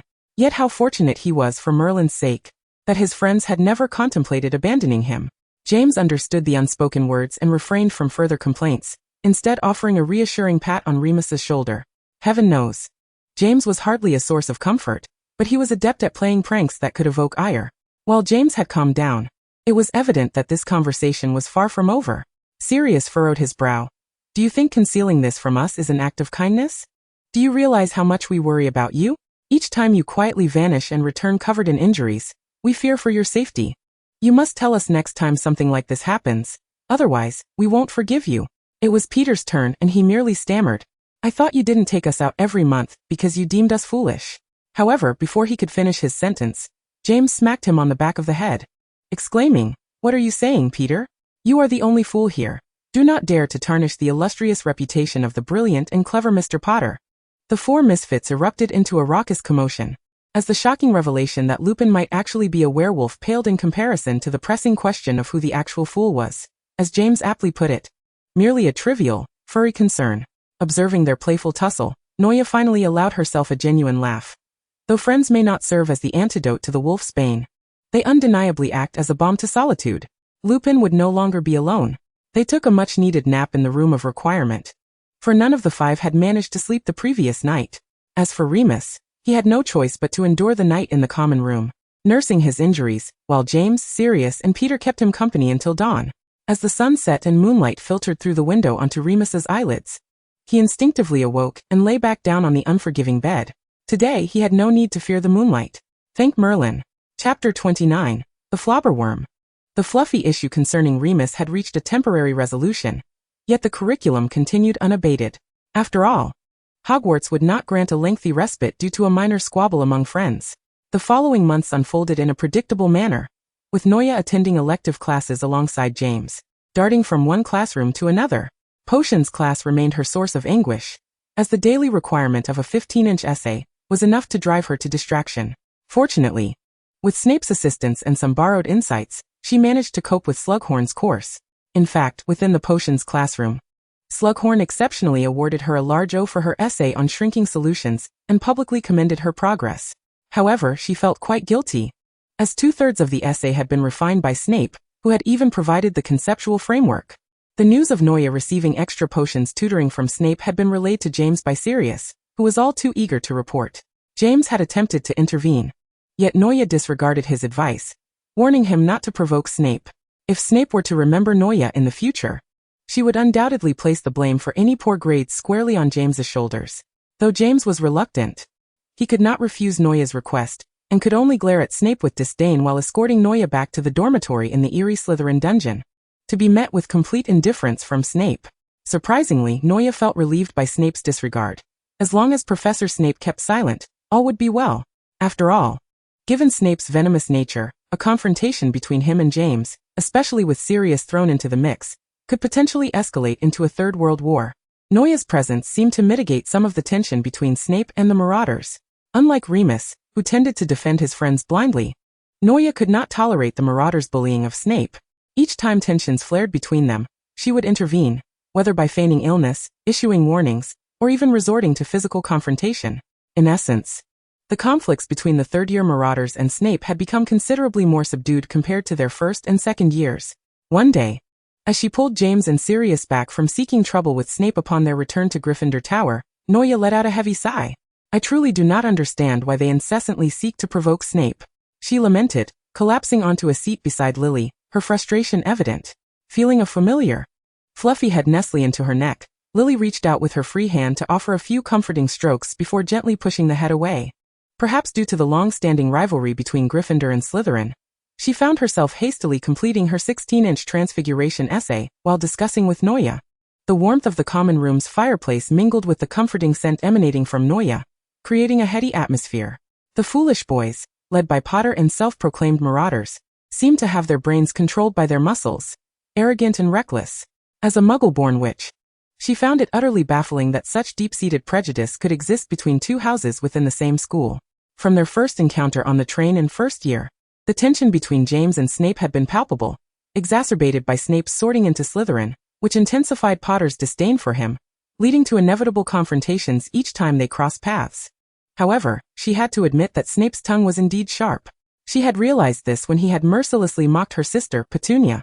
Even when embroiled in disputes with Potter and his gang, he showed no restraint, fully aware that his verbal prowess far exceeded his physical capabilities. On numerous occasions, Snape had even succumbed to the temptation of provocation. Yet, Lily refrained from airing her grievances about her friends in the Gryffindor common room, placing the blame squarely on Potter and his arrogant troublemakers. "Hey, Evans, we're still sitting right here," she chastised without a hint of mercy, drawing James's ire from the nearby sofa. Lily, engrossed in her essay, did not even glance back. "Noya, did you see that?" James lamented. Noya merely offered a perfunctory "hum" as she retrieved her own assignment to work alongside Lily. Ultimately, with both girls entirely ignoring him, James had no choice but to join Sirius, Remus, and Peter, who were huddled in a corner playing gobstones. The afternoon class was scheduled in the outskirts of the Forbidden Forest for care of magical creatures. Noya had initially anticipated that this would be the most fascinating lesson among her elective and core classes, but Professor Kettleburn transformed it into one of the dullest classes she had ever experienced. It was worth noting that the last lesson to earn such a disparaging review from her had been Professor Quirrell's garlic-scented lectures and Lockhart's self-indulgent displays of vanity. Lily's afternoon schedule differed from Noya's. After bidding her farewell at the staircase junction, she proceeded to her divination class. Meanwhile, Noya accompanied the Marauders into the Forbidden Forest. Professor Kettleburn had assigned them the task of caring for flobberworms. To be honest, Noya, who considered aesthetics even when it came to food, found the prospect of nurturing such a repugnant creature rather daunting. Since Noya had joined midway through the term, the Marauders had already formed their teams, leaving her to care for the flobberworm alone. Fortunately, Remus often lent her a helping hand, while James and Sirius were simply relieved if they could keep their own group as Flobberworm alive. This is utterly revolting. Noya grimaced as she gazed at the Flobberworm's slimy green exterior, reminiscent of overnight oatmeal. Quite nauseating. Remus paused in his task of feeding the Flobberworm lettuce, letting out a resigned sigh. Could you refrain from such descriptions, Noya? I fear I won't be able to face a bowl of oatmeal at the long table in the Great Hall for weeks to come. Apologies, Remus, Noya said, suppressing a small gag. She had no desire to look at the slimy brown creature any longer. I honestly think raising a Flobberworm is less appealing than watching a potato sprout. She cast a glance at James, who was attempting to smear the green slime onto Sirius, but was deftly dodged. It was futile to expect any help from them, she silently scoffed. After helping Noya complete her care task for the day, Remus rushed off to assist James and Sirius with their mess, leaving him quite overwhelmed. It was not until class ended that Noya finally exhaled a sigh of relief, escaping the scent of Flaubert's caterpillar slime that permeated the forbidden forest. Tomorrow marked a public holiday, and as Noya flicked her hands, which she had thoroughly cleaned several times, she inquired, by the way, tomorrow will be the full moon, right? The group fell silent for a moment before Remus decisively stated, don't even think about it. Ever since Remus's secret was uncovered, James had ceased to regard him as merely a werewolf. Yet he also refrained from treating him as a human. Each month, various whimsical ideas were concocted to test the transformed Remus, including but not limited to inquiries about whether wolves, as canines, could consume chocolate, or placing a steak laced with depilatory agents in the shrieking shack the night before the full moon. Remus endured all these provocations, but he would not permit James and the others to enter the shrieking shack once more during the full moon. He would not allow any possibility of them being harmed. Chapter 30, Animagus. Remus arrived at the shrieking shack early to prepare for his transformation, leaving the others to idly wander into the library. Upon entering, James immediately darted toward the bookshelf near the restricted section on dark magic, earning a wary glance from Madame Pants. Noya tiptoed to retrieve the tome The Compendium of Magical Transformations from the top shelf, hoping to refine her paper further. The dust that danced in the beams of light startled Peter, causing him to sneeze thrice. Animagus! Noya suddenly exclaimed, causing the ink bottle on the table to shake violently. The unexpected volume of her voice prompted Madame Pants to cough disapprovingly twice. Noya responded with an apologetic glance, signaling her intention to lower her voice. She beckoned Sirius and Peter, who had been watching her intently, to the far corner of the library. The introduction to Animagi revealed itself on the yellowing pages before them. I remember, Professor McGonagall is also an animagus. How could we have overlooked this? Reflecting on Professor McGonagall's transformation into a tabby cat, Noya quietly discussed it with the others, her honey-colored eyes sparkling with excitement. Werewolves are exceedingly dangerous. They would attack any human that approached. So if we are not human, this could all be resolved effortlessly. Sirius naturally picked up on Noya's train of thought. A wave of surprise swept over them, and Noya returned the book to its place, pulling along the empty-handed James and others as they departed the library. Noya, you are simply a genius, James exclaimed, spinning Noya around in delight upon hearing of her new discovery. I can hardly wait to take action. However, the prerequisite for all of this is that we need to understand the transformation process of an animagus. Noya patted James's shoulder, signaling him to set her down. But as you all know, becoming an animagus is recognized as one of the most challenging transformation spells. We can't just ask Professor McGonagall, can we? That would be tantamount to exposing ourselves. Tonight we shall first investigate the restricted section, James decided. I think that is feasible, Sirius concurred. Then I shall refrain from accompanying you. I wouldn't want to impede your speed. Just be swift and return without being discovered. Considering her own physical condition, Noya regretfully made the decision to leave it entirely to James. Although Remus was absent, she harbored significant concerns that the other three might falter, but for now, she could only place her hopes in them. What are you doing? After searching around without finding anyone, Remus finally located his friends in the room of requirement. Noya was sprawled on the sofa, poring over the notes on animagus transformations that James had transcribed from parchment the previous night. The other three lay in the corner, catching up on sleep. The room of requirement had begun to take on the shape of a warm and comfortable lounge, thanks to Noya's vivid imagination. Hearing Remus's voice, she looked up. You're back, Remus? I'm reading this. She lifted the parchment in her hand. Remus glanced at it and quickly scanned the contents. Animagus? How did you all suddenly think of this? His voice trailed off, clearly connecting the dots. You really don't have to go through this. His tone was somewhat strained. Awakened from his slumber, James yawned and, seeing Remus's expression, knew that the lad was once again questioning his worth. He hastily interrupted. All right, Remus, don't overthink it. What did we say last time? Friends don't have to bear everything alone. You all know this will be challenging, Remus insisted. He felt as though he were dreaming.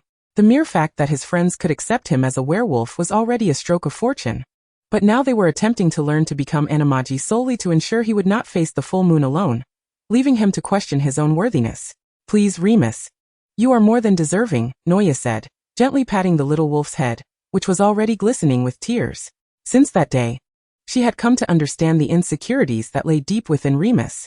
Having grown up enveloped in love, she felt a strong sense of worthiness, and was not adept at empathizing with feelings of unworthiness. Yet Remus was her friend. He was gentle, brave, albeit somewhat hesitant. But he was Noya's friend, and if he was her friend, then he deserved all the good things in life. Alright, stop overthinking, Remus. Instead of moping, how about we delve into this parchment together? Noya forcefully interrupted Remus's melancholic reverie. Let us see, mandrake leaves, lunar cycles. And what lightning triggers? This doesn't seem too difficult at all. Chapter 31. Mandrake Leaves. After Easter, Noya and her companions placed the study of animagi at the forefront of their agenda, but they encountered a challenge right from the outset. Mandrake leaves for a month. Acquiring mandrake leaves was not particularly difficult. Due to the lingering shadow of the basilisk from their second year, Noya had proactively claimed a mandrake plant as her research target for the semester during the herbology class at the beginning of the term, and this month marked the time when it would sprout new leaves. However, before long, the once plump and lush mandrake plant that Noya had nurtured was facing a crisis of baldness. Enough! Stop plucking its leaves. Noya swatted James's hand away. Undoubtedly, he had swallowed another leaf. James looked up at Noya with a pitiful expression, his golden hazel eyes resembling that of a drenched puppy. Come on, Noya. Just give me one more leaf. He raised his hand in a gesture of promise. I swear, I absolutely won't swallow it this time. Noya sighed softly. With her earmuffs on, she couldn't clearly hear what James was saying, but she could infer that he was once again pleading for another leaf. Comforting her mandrake, which she had cared for over several months, she reluctantly plucked another leaf amidst its plaintive cries. Exiting the third greenhouse, Noya felt a bit disheartened. For the sake of my herbology paper, you and Sirius should each adopt a couple of mandrake plants. Otherwise, this one will surely not suffice. The taste of mandrake leaves was rather bitter, and the flavor under the tongue was unpleasant. Noya had grown accustomed to taking medicine, developing a certain resistance to bitterness. But James and the others clearly had not. Their initial attempts had ended with them spitting out the leaves due to the bitter sensation, and even when they finally adapted, their incessant chatter often led them to inadvertently swallow the leaves. James nodded vigorously in agreement with Noya, a smile of feigned innocence adorning his face. Sirius, so far, had not caused any trouble. He was currently standing with his hands in his pockets, casting a somewhat mocking smile at James. Noya sighed. Fortunately, she had not expected to master a Nimigus transformation in one go. A few mandrake leaves were merely an acceptable cost of trial and error. Noya, Lily, have you noticed? MacDonald inquired, scribbling fervently as he engaged in gossip with his close friends. Lily responded with a gentle hum, prompting, notice what? It is indeed that chap James. His voice is almost ever present in the common room. Yet recently he has been remarkably subdued. Sirius, too, shares this newfound quietude. Lily paused momentarily, her quill hovering above the parchment, casting a glance toward a corner of the room. The once boisterous Potter now furrowed his brow, lips tightly sealed, remaining silent. Even when words did escape, the movement of his lips was lamentably minuscule. His steadfast companion, Sirius, while not as conspicuous as James, drew attention more for his striking looks than his personality. At that moment, he wore an expression that was almost exaggeratedly handsome, his face devoid of emotion as he engaged in a game of wizard's chess with James. Lily cast a disinterested glance before turning away, her curiosity about them waning. Conversely, Noah, though appearing unchanged, had noticeably diminished her frequency of speech, albeit subtly. They may carry on as they wish, but Noah, you have been rather peculiar of late. Startled, Noah lifted her gaze to meet Lily's probing green eyes. Resigned, she knew she could not hide anything from Lily. Have you had a quarrel with those boys? Lily pressed. Not at all, Lily. It's simply that the mandrake leaves left for them are dwindling. Each of them has faltered somewhat along the way. Even with 3 pots of mandrakes in their possession, the leaves cannot withstand such consumption. If they do not conserve, they shall have to await the next flowering cycle of the mandrakes. Sensing Noah's reluctance to elaborate, Lily feigned annoyance, though even in her ire, she remained a vision of beauty. She shot a sidelong glance at her friend. Oh, very well, You always have your little secrets with those insufferable boys. Noah leaned closer, wrapping her arm around Lily, nuzzling against her fragrant hair, her voice softening in a playful manner. I have secrets with you too, Lily. Lily's irritation dissipated, and she resumed her task of transcribing notes for their charms class. The end of term week was swiftly approaching, and everyone was preoccupied. Once today's study tasks were completed, Mary inquired about the plans of the other two. Slughorn has summoned me and Severus to his office at 4 this afternoon. Perhaps afterward, I shall further delve into the invigorating potion with Severus. Lily tidied her workspace, responding to Mary's question. You all are being rather dramatic. This is fifth-year material. If it's Professor Slughorn, it must pertain to that slug club. I recall Potter was invited too, wasn't he? Professor Slughorn has a penchant for geniuses like you and Severus, and those from illustrious families like Potter and Black. MacDonald wrinkled her nose, clearly dismissive of this potion's professor's influence. She certainly preferred Professor McGonagall. And what of you, Noah? She asked again. Perhaps I shall attend the Quidditch practice. Noah rested her chin on her hand as she replied, a hint of nostalgia for the Pruitt brothers lingering in her heart. The Pruitts were nearing graduation, and with each passing encounter, their time together diminished. During her free moments, she would often linger at the Quidditch pitch to watch them play, occasionally arranging outings to Hogsmeade. You seem quite close to the Pruitt brothers. Do you truly harbor no feelings for either of them? Gideon? Or is it Fabian? Or do you fancy both? Indeed. While both brothers are undeniably handsome, their identical appearance makes it difficult to choose. Mary pondered, stroking her smooth chin. It was rather surprising that Noah had formed such a close bond with the Pruitt brothers, considering that seventh-year students rarely mingled with younger wizards. Their house was abuzz with speculation regarding the nature of Noah's feelings for one of the Pruitts, and Mary decided to place a wager on Sirius, for he was indeed a figure of striking charm. She wished for her sister to enjoy the finest. Lily did not involve herself with any of them, as her bet was on herself. Just as Noah relaxed, stretching her stiff neck and taking a sip of water, she suddenly choked, nearly swallowing the mandrake leaf she had been chewing for nearly 2 weeks. What are you saying, Mary? Coughing twice, a flush of color rose to her cheeks, clearly not out of embarrassment but rather indignation. Lily patted Noah's back to soothe her, casting a glare at the indiscreet Mary. We could never. How could I possibly have feelings for them? Goodness, who on earth suggested such a thing? It's utterly ludicrous. Noah shuddered at the mere thought, observing Noah's genuine annoyance. Mary, realizing she had misspoken, offered a sheepish smile that was more mournful than humorous, gesturing for silence. Then she scurried away, off to meet her little boyfriend by the Black Lake. Chapter 32, The Hog's Head Inn. Walking along the Hogsmeade path with the Pruitt brothers, Noah suddenly recalled Mary's earlier query regarding her preference for Gideon or Fabian. Is there truly any difference between that and asking Noah whether she favored her father or mother?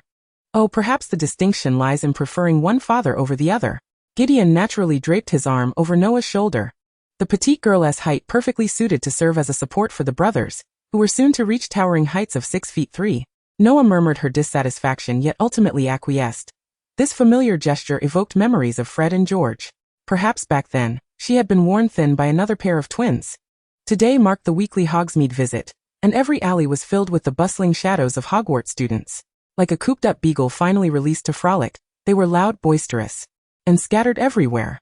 The Pruitts skillfully navigated through the crowd, their tall frames effectively shielding Noah from being jostled amidst the throng, as the streets of Hogsmeade remained quite narrow. Upon reaching the 3 broomsticks, Noah glanced back at the Hog's Head Inn across the street.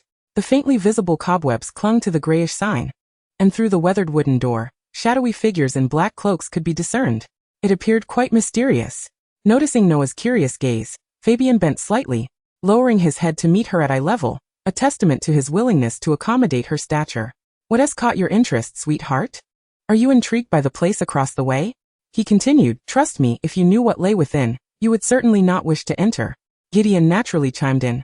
As both brothers were well aware of Noah's particularities, her fastidiousness, her aesthetic sensibilities, even her culinary preferences leaned toward the exquisite and visually appealing. It was likely she would turn pale and flee the moment she stepped foot inside the Hog's Head. Yet upon witnessing Noah's unabashed curiosity, he reconsidered his initial intent and turned to lead her across the street. Indeed, the moment Noah stepped inside, she regretted her decision. The immediate assault of a mingled stench of alcohol and the acrid scent of male sweat overwhelmed her senses. By the time they reached the bar, Gideon ordered 2 glasses of fire whiskey and a butterbeer for Noah. Noah regarded the bar stools, their surfaces coated with a stubborn grime that seemed to have endured since the last century. Stubbornly, she stood at the bar, refusing to sit. Despite having mentally prepared herself under the guidance of Fabian and Gideon, she could not help but be taken aback by the reality of the establishment. Indeed, the warnings from those who had come before were not mere hyperbole. Yet, as the old adage states, a good word cannot convince a stubborn ghost. Noah persevered until the moment Aberforth approached with 3 drinks in hand, under the bar owner's dubious gaze, which seemed to question whether the 2 brothers were attempting to lure a minor. The Pruitt twins found amusement in watching Noah's series of reactions from entering to discovering the mysterious hair floating in her butterbeer. After a moment of silence, Noah finally spoke. "I must have been set up by capitalism." And with that, she turned on her heel, making a beeline for the exit. At this moment, still far from bankruptcy and quite affluent, the Pruitt brothers emitted a laugh that bespoke the legacy of old money. Noah, following closely behind in a hurried manner, left behind 3 untouched drinks at the bar, which were promptly seized and devoured by a drifter sorcerer lurking in the corner. Chapter 33. A Turn of Events. Settling into the clean and refreshing wooden armchair at the 3 Broomsticks, Noah took a hearty sip of the non-alcoholic butterbeer, its clear hue adorned with a frothy cream topping, and felt a semblance of life returning to her. Slumped languidly over the table, she gazed through the window at the passers-by on the street. Gideon and Fabian exchanged a knowing glance, silently affirming, "We could have told you, you wouldn't like it there." With a weary glance in their direction, she sighed. "I brought this upon myself." Indeed, curiosity can lead to perilous outcomes. Heaven knows what ghastly thoughts crossed her mind upon spotting a tangled mass of black hair floating in her cup. Fabian shrugged, gently patting Noah's head and offering her a lemon sherbet, hoping to soothe the wounded heart of the little witch. As she savored the confection, its sweet and tangy flavor blooming on her tongue, she turned her gaze towards the 2 brothers. They had ordered 2 glasses of flaming whiskey, much like they had at the Hog's Head. The flickering flames danced within their glasses, casting an orange glow that obscured their features. An undercurrent of urgency coursed through her. Once Gideon and Fabian graduated, they would soon join the Order of the Phoenix, drawing ever closer to death's embrace. It was the spring of 1974, with 7 years still ahead before their demise. She pondered how long she would remain in this era, and whether the tides of history might shift because of her presence. As they clinked their glasses and downed the clear liquid once the flames extinguished, Noah, merely observing from the side, felt a sense of inebriation wash over her, the figures of Gideon and Fabian blurring before her eyes, while dark, sweet dreams began to envelop her, accompanied by an inexplicable sweetness lingering at her nostrils. In the last moments of clarity, she seemed to glimpse James and Sirius' heads suddenly appearing at the corner of the 3 Broomsticks, their lips moving in unison, though she could not discern their words. She was utterly fatigued and longed to succumb to sleep for just a moment. In a heartbeat, the once vibrant little witch collapsed before them, blood streaming from her nose. Gideon and Fabian stared in bewilderment. Amidst the gasps of onlookers, their minds momentarily ceased to function, but instinctively, their hands reached out to catch Noah, attempting to staunch the flow of blood, only to find their efforts futile. They could only support her head, ensuring that the blood did not obstruct her breathing. Her blood flowed profusely, staining their wizarding robes. James, who had been trailing the Pruitts, sensed the gravity of the situation. He emerged from his invisibility cloak and rushed to Noah's side, prying her tightly sealed lips apart to administer a dose of the calming potion he always carried. The Pruitts assisted him in cradling Noah's head. Once the bleeding ceased, they collectively exhaled a momentary sigh of relief. "Quickly, help me get her back to the hospital wing," James commanded succinctly, as they navigated the nearest secret passageway back to Hogwarts, hastening their pace. They finally delivered Noah to Madame Pomfrey. Only then did the Pruitts have the leisure to inquire about what had transpired. James, reluctant to elaborate, merely suggested it was a hereditary ailment. The Pruitts' faces fell. They had long been aware of Noah's frail health, yet they had not anticipated the severity of her condition. Had little Noah been a child of the Pruitts, she would certainly have thrived. James, overhearing their exchange, cast a peculiar glance at the brothers, musing that being part of the Pruitts did not absolve them from such matters. In contrast, Sirius, upon hearing the term hereditary disease, shot James a sidelong glance, for he knew that James had been secretly searching for ancient texts on curses. It could not simply be a genetic issue. The corridor outside the hospital wing was enveloped in a heavy silence, the Pruitts leaning against the wall, anxiously awaiting Madame Pomfrey's verdict, their hearts heavy as though the one inside was their very own sister. They could not articulate why they felt such an inexplicable fondness for this little witch from the moment they met her. They only knew that, like themselves, Their brother felt a profound ache at the sight of Noah's pale and tranquil visage, accompanied by an overwhelming sense of guilt and sorrow. Meanwhile, Noah perceived her surroundings as exceptionally noisy, a cold, detached voice incessantly echoing in her ears. Host HP detected at 302010, initiating forced activation. Would you like to consume points to extend HP? Affirmative. Host unresponsive, system defaults to selection. 500 points consumed to purchase 50 HP. Remaining points? Program error, awaiting response. Chapter 34, The System. By the time James and the others were granted entry into the hospital wing, Noah had regained consciousness. The Pruitt brothers flanked her hospital bed like two large, unrestrained dogs. Oh, I'm perfectly fine. Really? I feel great now, not unwell at all, Gideon. Madame Pomfrey's healing skills are exceptional. Noah, pulled from the sudden voice echoing in her mind, reassured the anxious twins, enveloped by their protective presence. In truth, she did feel an unprecedented lightness. The afflictions that had once burdened her body seemed to have vanished, and her limbs no longer felt heavy. James had initially intended to shoo away the two oblivious oafs, fearing their presence would only add to Noah's burden. But upon observing the newfound color in Noah's cheeks, he refrained from interrupting the Pruitts' concern. He approached Madame Pomfrey to inquire about Noah's condition. Noah's situation has indeed improved significantly, yet I cannot ascertain the cause. She was in dire straits when you brought her in. She furrowed her brow, as if grappling with a perplexing dilemma. Perhaps she should remain in the hospital wing for further observation. I must ensure her condition does not fluctuate. Does this mean I can skip next week's finals? Noah perked up, catching the crucial information. James shot her an exasperated look. What are you thinking? Wanting to skip exams at a time like this? He strongly condemned Noah's lack of concern for her health. Noah offered a sheepish grin. It is indeed curious. She had not participated in a single exam since her second year. The second-year finals were marred by the Slytherin Chamber of Secrets curse. The third-year finals also fell victim to that same curse. In a way, Voldemort had inadvertently spared her from the torment of examinations, even if she was loath to acknowledge it. Amidst Madame Pomfrey's disapproving expression, the hospital wing soon buzzed with activity. First Lily, having learned of Noah's latest episode in Hogsmeade, arrived with Severus in tow. Then Remus and Peter accompanied Mary as they entered together. Seeing Noah's complexion more vibrant than usual, Lily breathed a sigh of relief. Thank goodness you're all right. Heaven knows how worried I was when I heard a red-haired Gryffindor which had fallen gravely ill. She grasped Noah's cold hand, gazing into her emerald eyes. Severus stood silently beside her, a stoic figure observing Noah's condition intently. Iem me truly fine, Lily. I even feel better than before. Noah reassured her anxious friend, raising her arm to display non-existent muscles in an attempt to ease Lily's worries. Accustomed to Noah's sickly demeanor, Peter voiced his concern. Could it be a false recovery? Before he could finish, James delivered a swift punch to his arm. Peter, if you keep spouting nonsense, I swear I'll knock you out. He cradled his head in a display of grievance, and upon raising his gaze, he found even the usually affable Remus regarding him with a nonchalant expression, while the menacing Slytherin beside him cast a piercing, knife-like glare as if he wished to flay him alive. Desperate for assistance, he turned to Noah for salvation. Come now, cease your incessant bullying. Peter is merely at a loss for words. Upon receiving Peter's pleading glance, Noah promptly intervened to rescue her bumbling companion. It wasn't until Madame Pomfrey could no longer tolerate their antics, and ushered them out of the infirmary that Noah's ears found solace. After all, apart from Snape, the place was overwhelmingly filled with Gryffindors, which made for quite the cacophony. Noticing Noah stifling a yawn from fatigue, Madame Pomfrey kindly decided to vacate the area, leaving space for Noah. Truth be told, since Noah's arrival, the infirmary had nearly become her personal sanctuary. Gaining a moment of solitude, Noah confirmed that the mandrake leaves beneath her tongue remained intact, sparing her the ordeal of starting anew. Only then did she have the leisure to engage with the sudden voice that had emerged in her mind. What exactly are you? She inquired.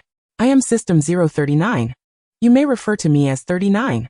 The mechanical voice echoed after a brief pause. Why have you manifested in my mind? Are you a curse? Not at all. In fact, it is precisely because of my existence that the host can continue to survive. This was undoubtedly true. Noah had initially believed she was on the brink of death, about to reunite with her father and the indistinct visage of her mother in the clouds, only to be yanked back to listen to the incessant mechanical noises of this self-proclaimed system, amid its repeated data errors and reboots. Yet, there is no such thing as a free lunch. The system's willingness to save her surely came at a cost. Noya was oblivious as to what within her might pique the system's interest, so she remained silent, awaiting further elucidation. I require you to complete certain tasks. Completing tasks or gaining favor with significant individuals can be converted into survival points for the host. What purpose do these tasks serve? To save the world. Noya chose not to dwell on the system's response and with a bemused expression, followed its guidance to open the task and favor lists. Rather than the barren task list, her focus was drawn to the series of favor ratings. James Potter, Sirius Black, 75. Remus Lupin, 79. Lily Evans, 81. Severus Snape, 75. Peter Pettigrew, 71. Why was James's rating a question mark? Glancing over the favor list, she voiced her most perplexing query. Unsurprisingly, Lily held the highest regard for her, as they were the closest of friends. However, what could account for the garbled data regarding James?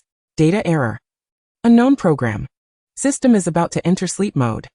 Was she truly on the verge of causing the system to crash with just one question? What kind of program was so fragile?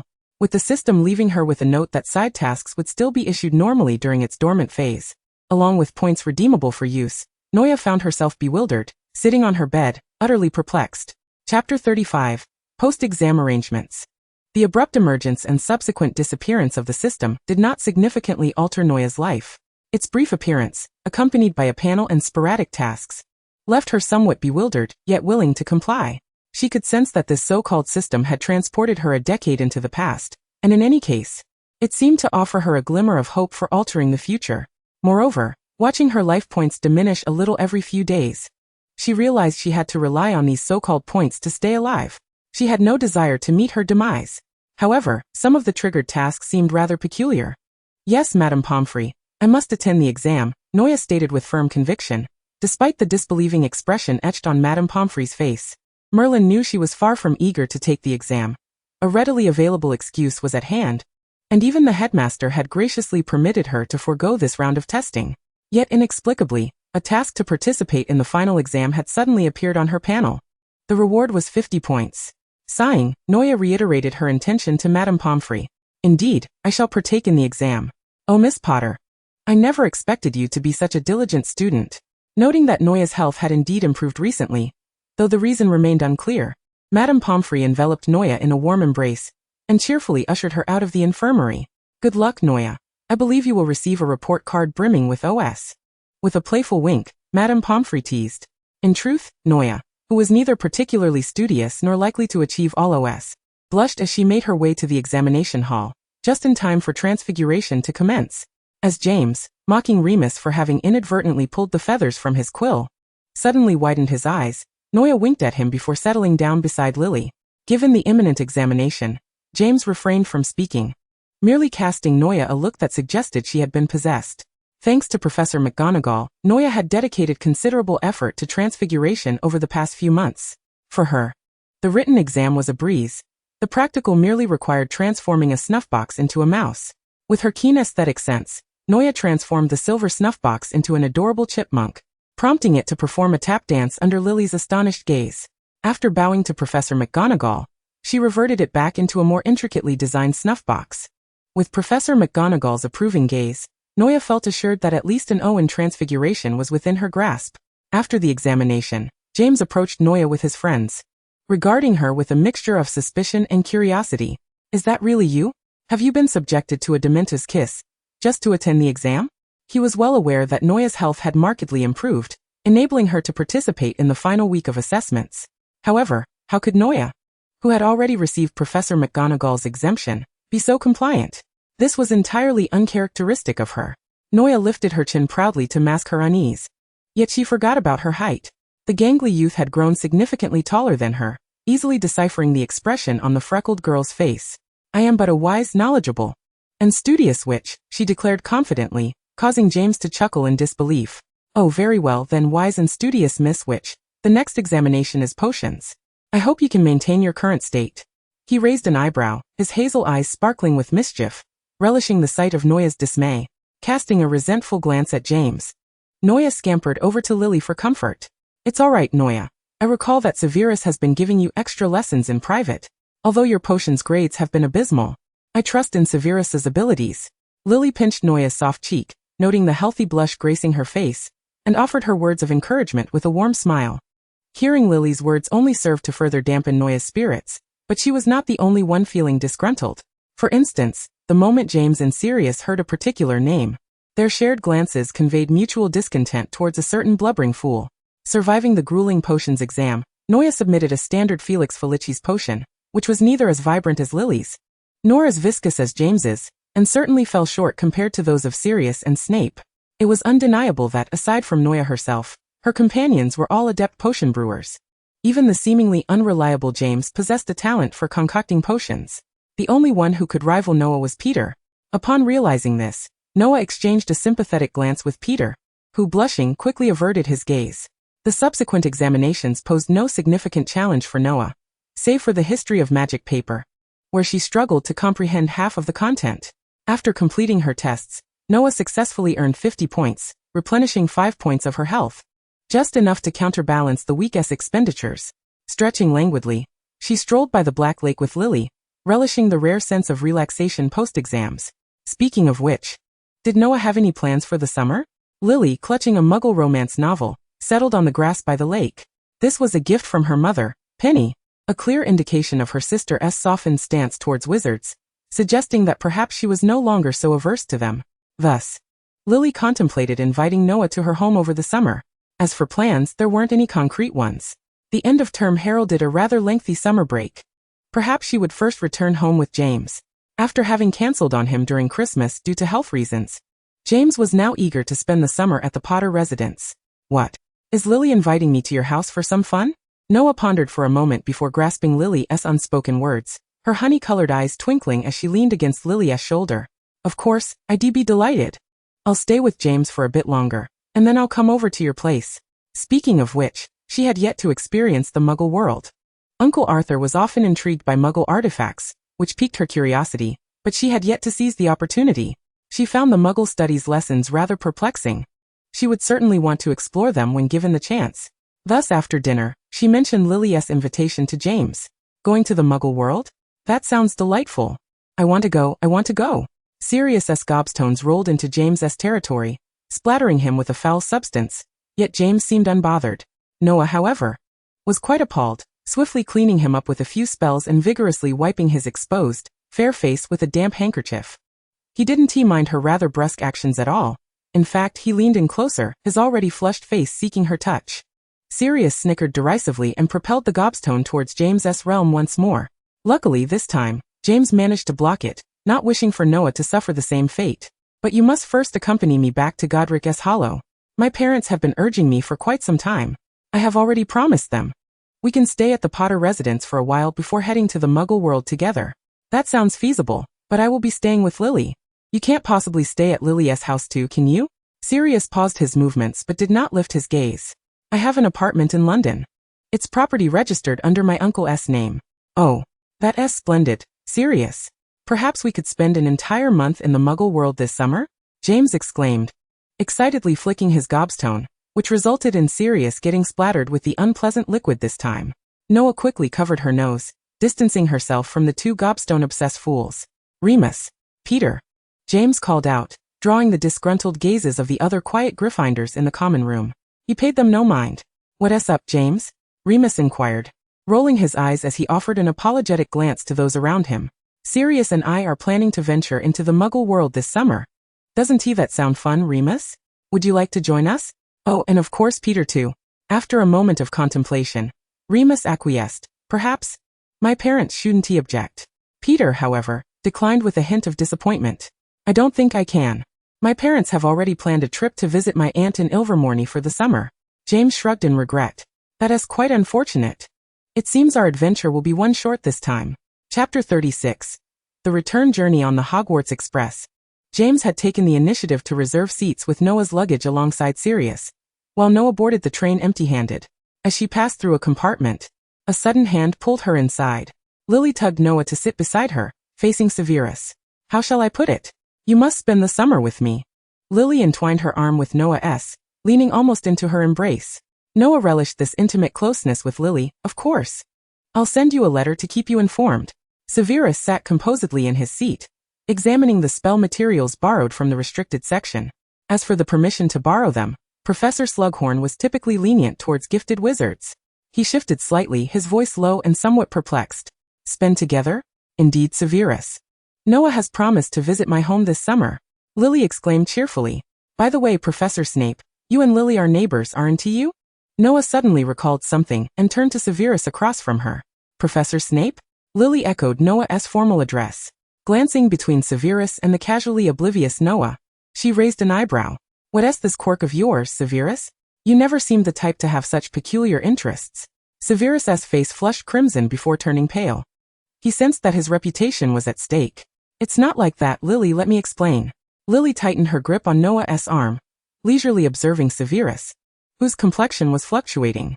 Then speak, I'm not stopping you. Severus stammered, at a loss for words. Despite having a purely innocent relationship with Noah, he was unsure how to clarify.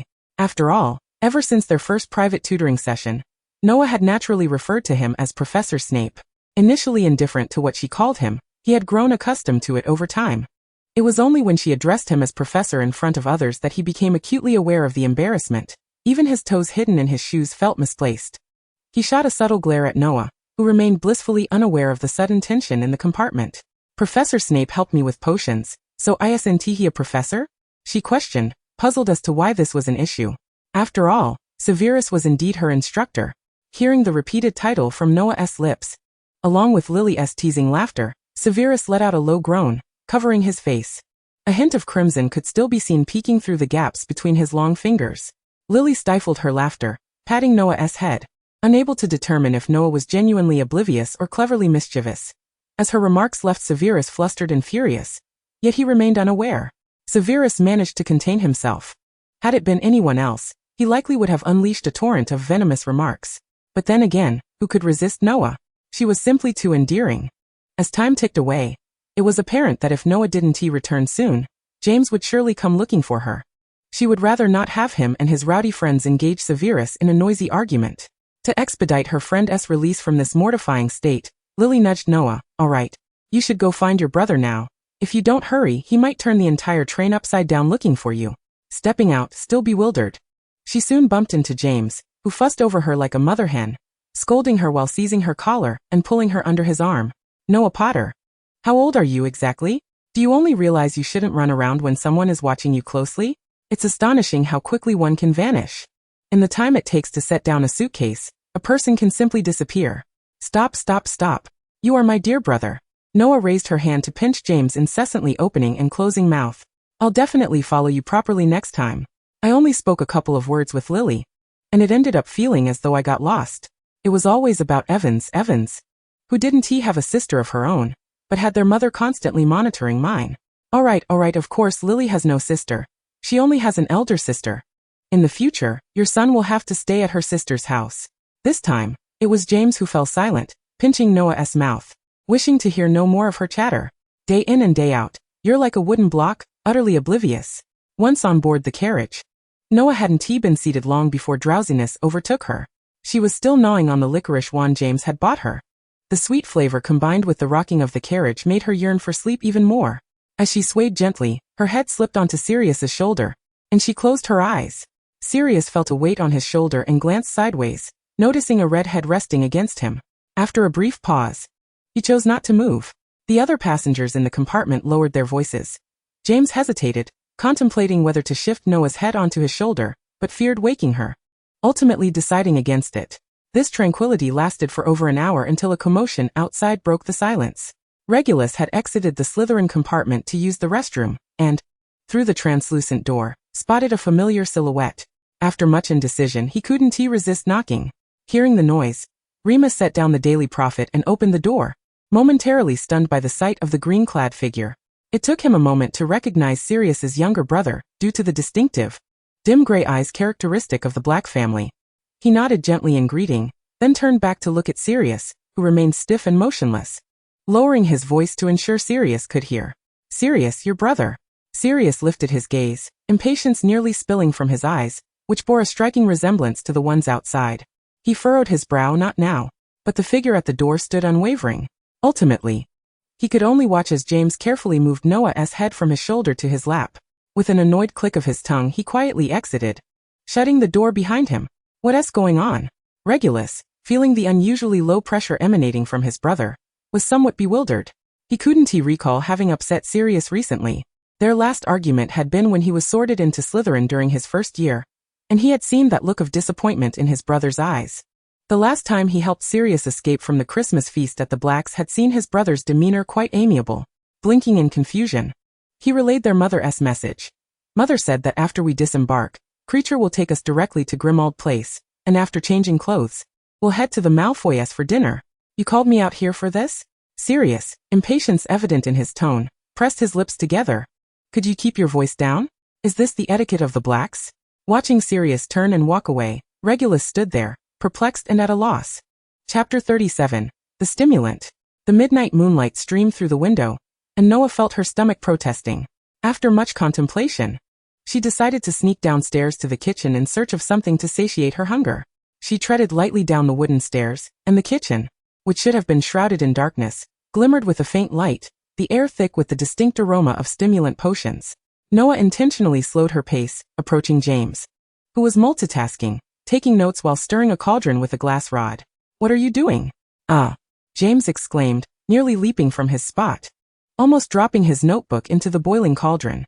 He slowly turned to face Noah's enlarged visage. His breath caught, and he feigned calmness. Oh, nothing much. Just preparing for an animagus. What are you doing here? Oh, I mean, are you hungry?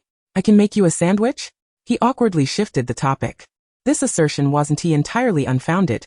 After several trials, the mandrake leaves they had been holding in their mouths had exceeded a month, and the potion required for animagus transformation had long been prepared, awaiting a long-anticipated rainy day. Noah scrutinized him for a moment, and extended her hand. Hand over that notebook. But she didn't believe him.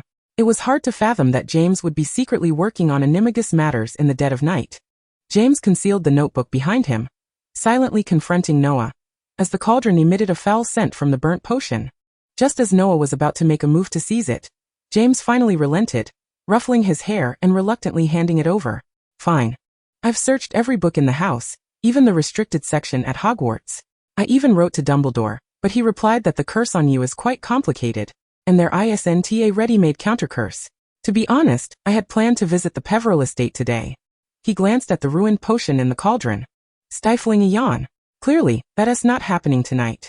She lowered her gaze, flipping open the black leather-bound book, the recent pages filled with notes on blood curses, hexes, counter-curses, and dark magic, the ink from the last entry on Peveril still fresh. She knew of the Peverils. They were a renowned ancient pureblood family from the Middle Ages, now extinct in the male line, yet their bloodline evidently persisted. Potter was a direct descendant of this lineage. The invisibility cloak frequently used by James was one of the Deathly Hallows passed down from this family. What James was doing became evident. She pursed her lips, fixing her gaze on the dark circles under James's eyes.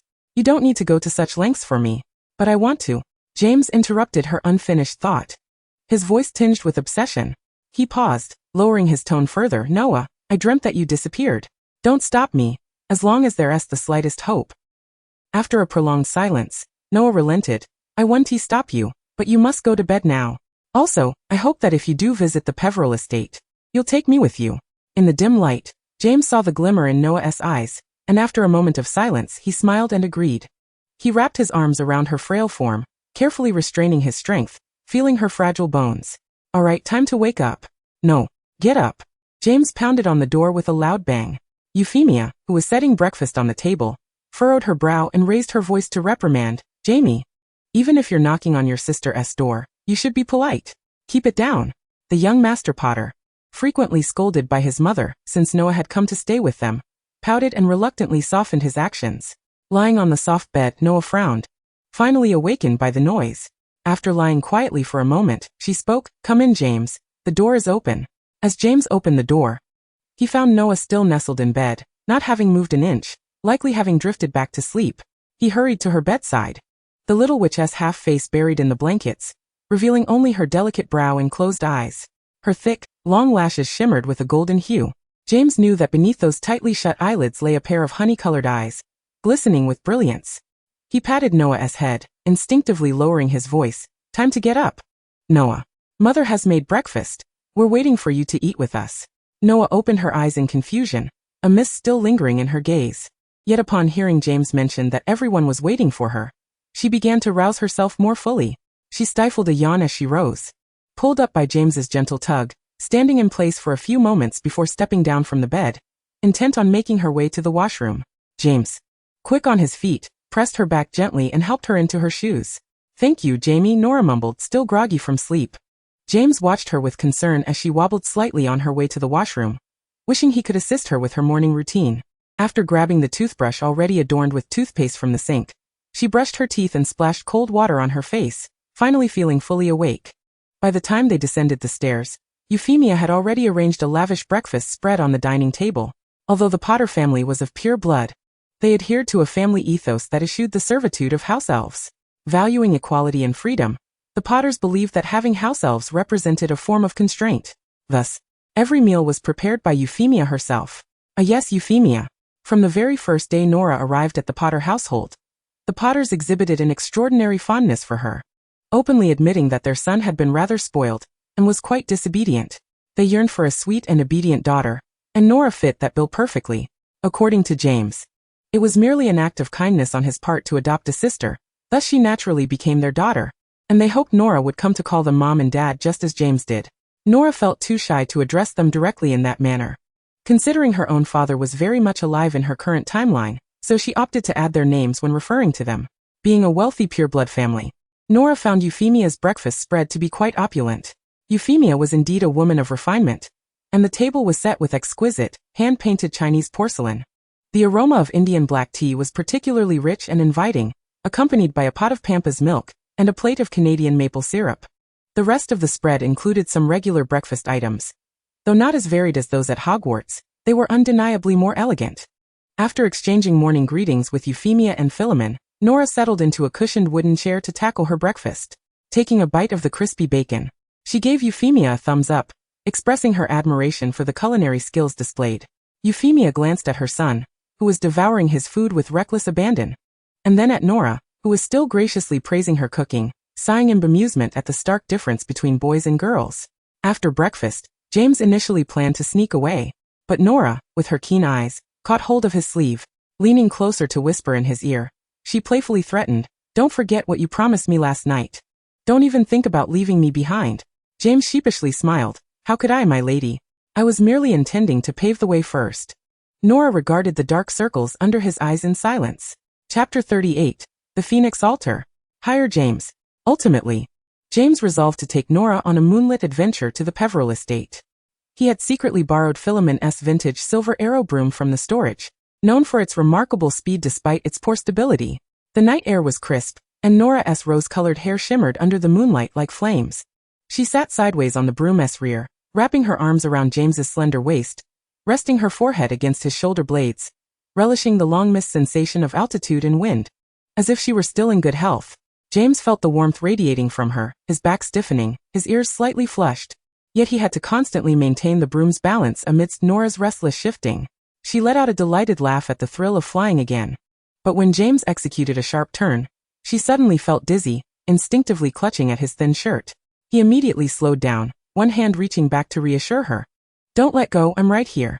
Nora teased weakly, "It seems you fly much steadier than Sirius?" "Of course. I'm the best seeker," James retorted with a huff. "Sirius? He's all right, but he can't compare to me." "Wait. How do you know how steady Sirius flies?" Nora merely smiled and remained silent. Frustrated, James deliberately accelerated into a steep dive, causing her to tighten her grip around his waist in alarm. "What a dilapidated place," James remarked as they landed before the old manor. "It's even worse than when I last visited." Nora gazed at the estate, a massive skeleton ravaged by time, with vines entwined around the cracked stone walls, and the rusted family crest barely discernible on the iron gate. She examined the ancient bronze door, where she could barely make out the inscription in archaic runes. The Three Brothers of Death, Phoenix? Liberation? She could only recognize a few words. Thanks to Tobir's Ancient Runes textbook, James confessed he was unfamiliar with the inscription as well. Stepping forward to let a drop of his blood fall into the family crest's recess at the door. "I request entry with the blood of Peril." The bronze door swung open, and James performed an awkward bow to Nora. "After you, princess. Shall we embark on this adventure together?" As they stepped through the door, a wave of musty decay hit them, and the heavy door closed behind them, plunging them into a pitch-black corridor. Nora instinctively grasped James's sleeve, while he raised his wand, murmuring Lumos Maxima. A pale, cold light dispelled the darkness, illuminating the dust-laden hall. How astonishing! How long has it been for this contraption to still be functioning? James marveled at the clocks surrounding a decaying sofa.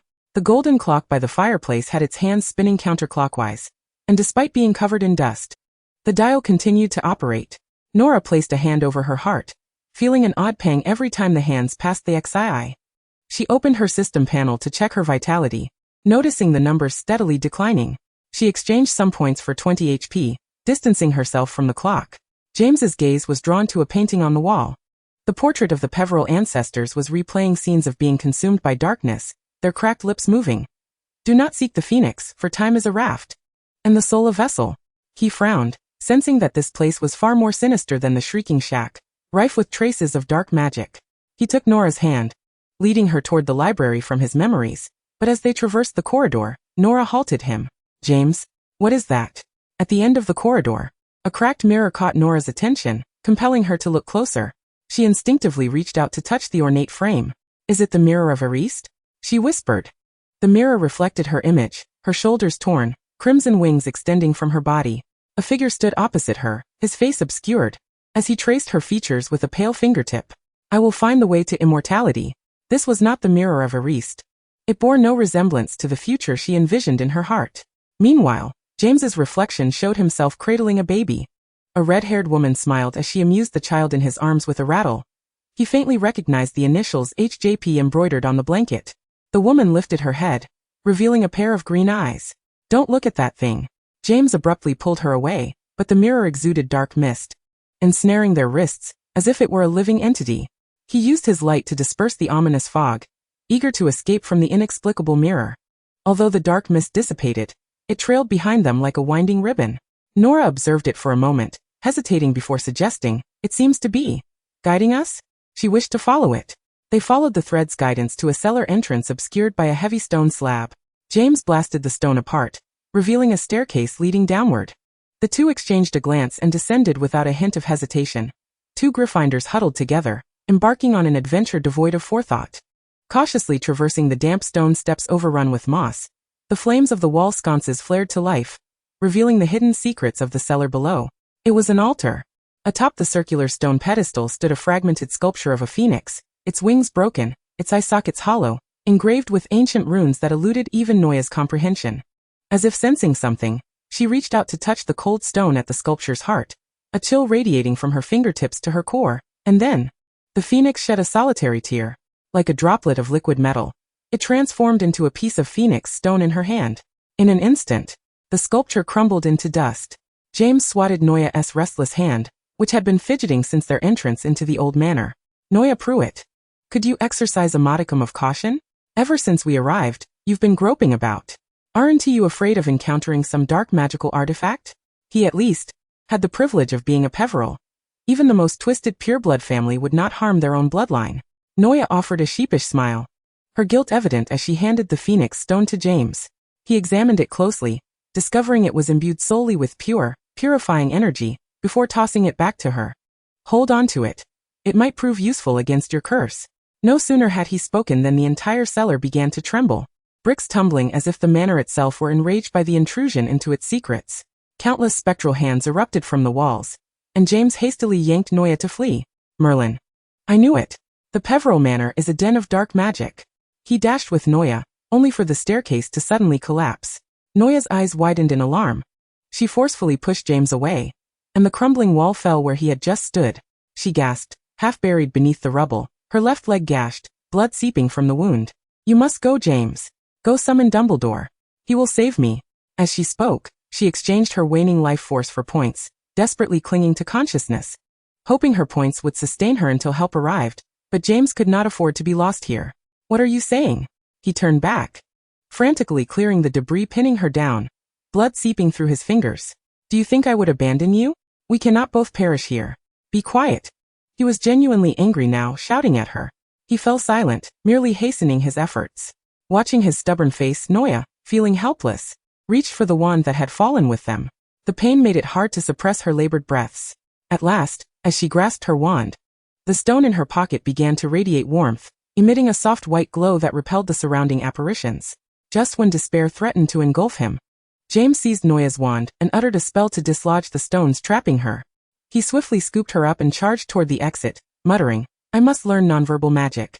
Through gritted teeth, he finally tasted the bitter consequences of his recklessness. "Damn it," he cursed, holding Noya tightly, the metallic scent of blood wafting from her. And he fished out a potion from his pocket, forcing it into her mouth. He prayed there wouldn't be a resurgence of her curse at such a critical moment. They sprinted forward, the walls collapsing behind them, but as he rolled through the bronze door and glanced back, the Peveril Manor stood silent and unmoving, as though everything had been an illusion. He stared at the dilapidated house, seemingly forgotten by time, until Noya's pained gasps brought him back to reality. "Incredible. We are still alive." He tightened his embrace around her, a wave of relief washing over him. Sensing his anxiety, Noya reciprocated with a hug. "Yes, we are alive, James." Both were exhausted. Yet James still found the strength to cast a healing spell on Noya's injured leg, hoping to alleviate her suffering. They collapsed onto the grassy expanse outside the manor, gazing at the startled birds and twinkling stars above. "In that mirror, I believe I glimpsed my future self. I saw a child." Noya paused, responding softly, "That sounds like a wonderful future." Suddenly, James embraced her again. "I did not see you, Noya. I did not see you." Under the moonlight, the shadows of his lashes concealed the fervent intensity in his eyes as he reiterated, "I refuse to accept such a future. One that does not include you." The night breeze whispered past her ear, and the warmth from his chest seeped through his shirt, carrying the scents of grass, potions, and a hint of blood. "But James, I do not belong to this time." "I know." He tightened his grip, ensuring that Noya remained in his embrace. "I will search through all time to find you." Chapter 39, The Future. The shadow of the Peveril Manor lingered in James and Noya's minds for but a fleeting moment, as they were soon met with a scolding from Euphemia and Flement. As the late-born child of the Potters, James had been indulged since childhood, and it was not an exaggeration to say that this was the harshest reprimand he had ever received, with Flement nearly resorting to physical reprimand at the end. Thankfully Noya, trembling, intervened. To be truthful, Noya felt a pang of guilt. After all, James's reckless actions were all for her survival. Euphemia and Flement, upon seeing Noya's tear-filled honey-colored eyes and her face etched with fear and guilt, found their ire dissipating, halting their intention to discipline James. Flement sighed. "James, I hope you will think more carefully before your next escapade. Do not place yourself in peril." Yet he refrained from voicing his last thought, knowing it was futile. He could see James's affections for that girl, and understood his motivations for returning to the manor. He could not thwart it, especially with the looming threat of Voldemort in the wizarding world. The situation was becoming increasingly dire. After hitting rock bottom, the call to resistance would inevitably be sounded.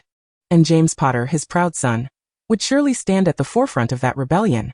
He took pride in his son's character, yet simultaneously harbored deep concern. With both he and Euphemia aging, their days were numbered. They could not accompany James for long. They could only hope for his happiness and success.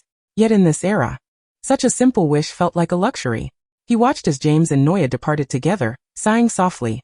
Euphemia gently patted her husband's shoulder, and Flement embraced her in return. Sensing his rare vulnerability, she lovingly stroked his tousled hair, reminiscent of their sons. "It will be all right, Flement. This is now a matter for the next generation. As long as our son makes choices he will not regret, that is the best outcome." She understood her husband's thoughts. He is just as stubborn as his grandfather, Leah.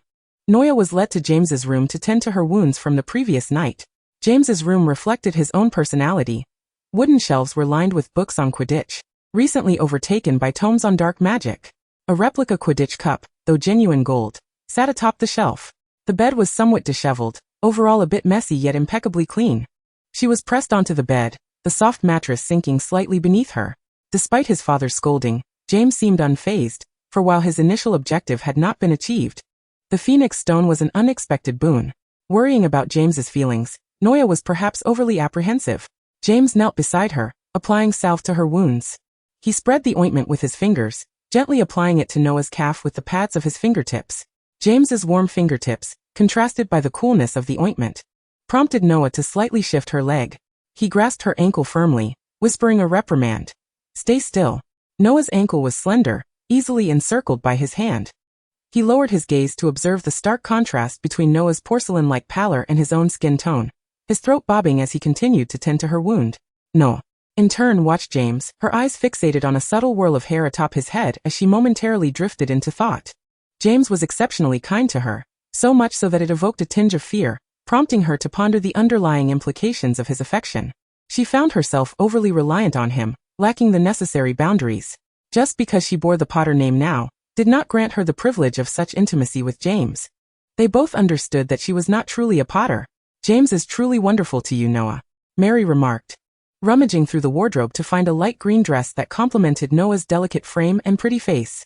As she adorned herself with cosmetics acquired from the Muggle world, she stole a glance at Noah, who had also changed into casual attire.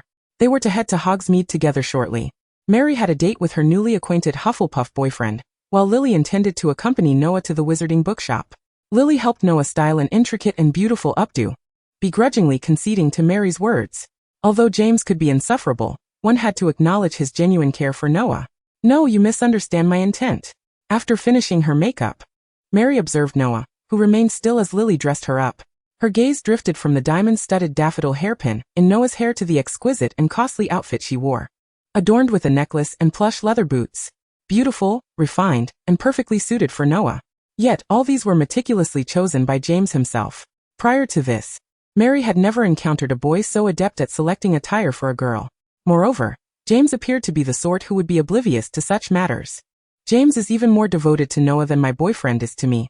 This goes well beyond the duties of a distant cousin." Mary applied a touch of lip gloss, satisfied to see her lips shimmer. Lily slowed her movements, frowning slightly. "Noah, are you and Potter perhaps too close?" "Is it?" Noah replied, a bit dazed, having just emerged from a nap. After all, James was the first person she encountered upon arriving in this timeline, and he was the one who knew her secret. To her, being somewhat intimate did not seem problematic. "Well, perhaps this is your unique way of interacting. Potter might be treating you like a daughter," Mary mumbled, well versed in Muggle novels and their various tropes, though the other two did not catch her words. "Will there be scars?" James muttered, gently blowing on Noah's wound. The memory was interrupted as Mary's face was overshadowed by James's head. The icy touch on her calf, coupled with the lingering warmth from his hand on her ankle, left her momentarily speechless. She began to comprehend James's feelings for her. But was such affection truly permissible? If James liked her, what of Harry? She had altered certain events in the past. What would become of Harry, the future savior? Would he cease to exist? If the savior vanished, what of the Dark Lord? If Voldemort's plans were not thwarted by the infant Harry, would the future spiral into chaos? "Noah? No." James raised his voice, shaking her lightly to pull her from her reverie. "What are you thinking? Tell me." Noah lifted her gaze, fear and trepidation reflected in her eyes as they met James's. "What frightens you? Please share." He tightened his grip, redirecting her focus back to him. Noah struggled to articulate her thoughts. "James, we cannot." "Harry." From Noah's fragmented words, James gleaned her apprehension, realizing she had finally grasped his feelings for her. A whole year, and yet she was so slow to understand. "Listen to me." He removed his glasses, pinching the bridge of his nose, which ached slightly. His hazel eyes met Noah's tearful brown ones, and he clearly saw the fear within her. "You can refuse me, but do not let it be because of the predetermined future you envision, all right? No one can assert that the future is set in stone. Who says I, James Potter, must follow the script and fall for Lily Evans? Love cannot be manipulated.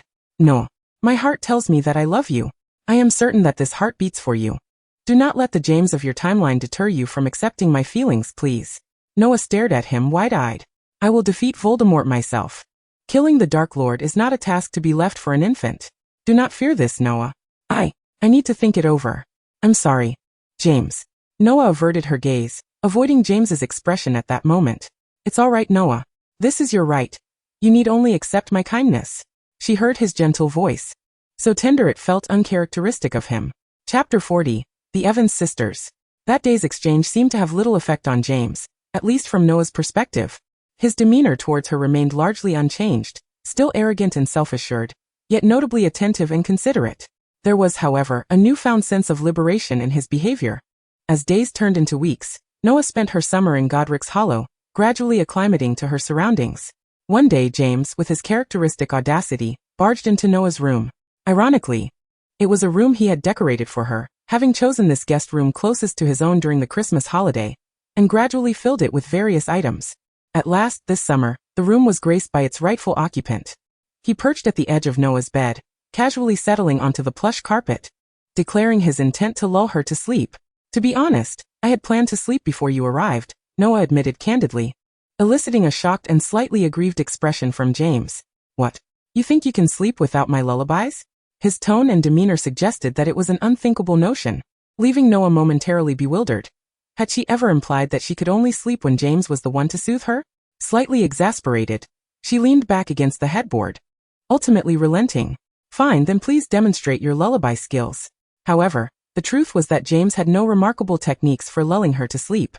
He strummed a guitar he had acquired from the Muggle world, humming a poorly executed lullaby.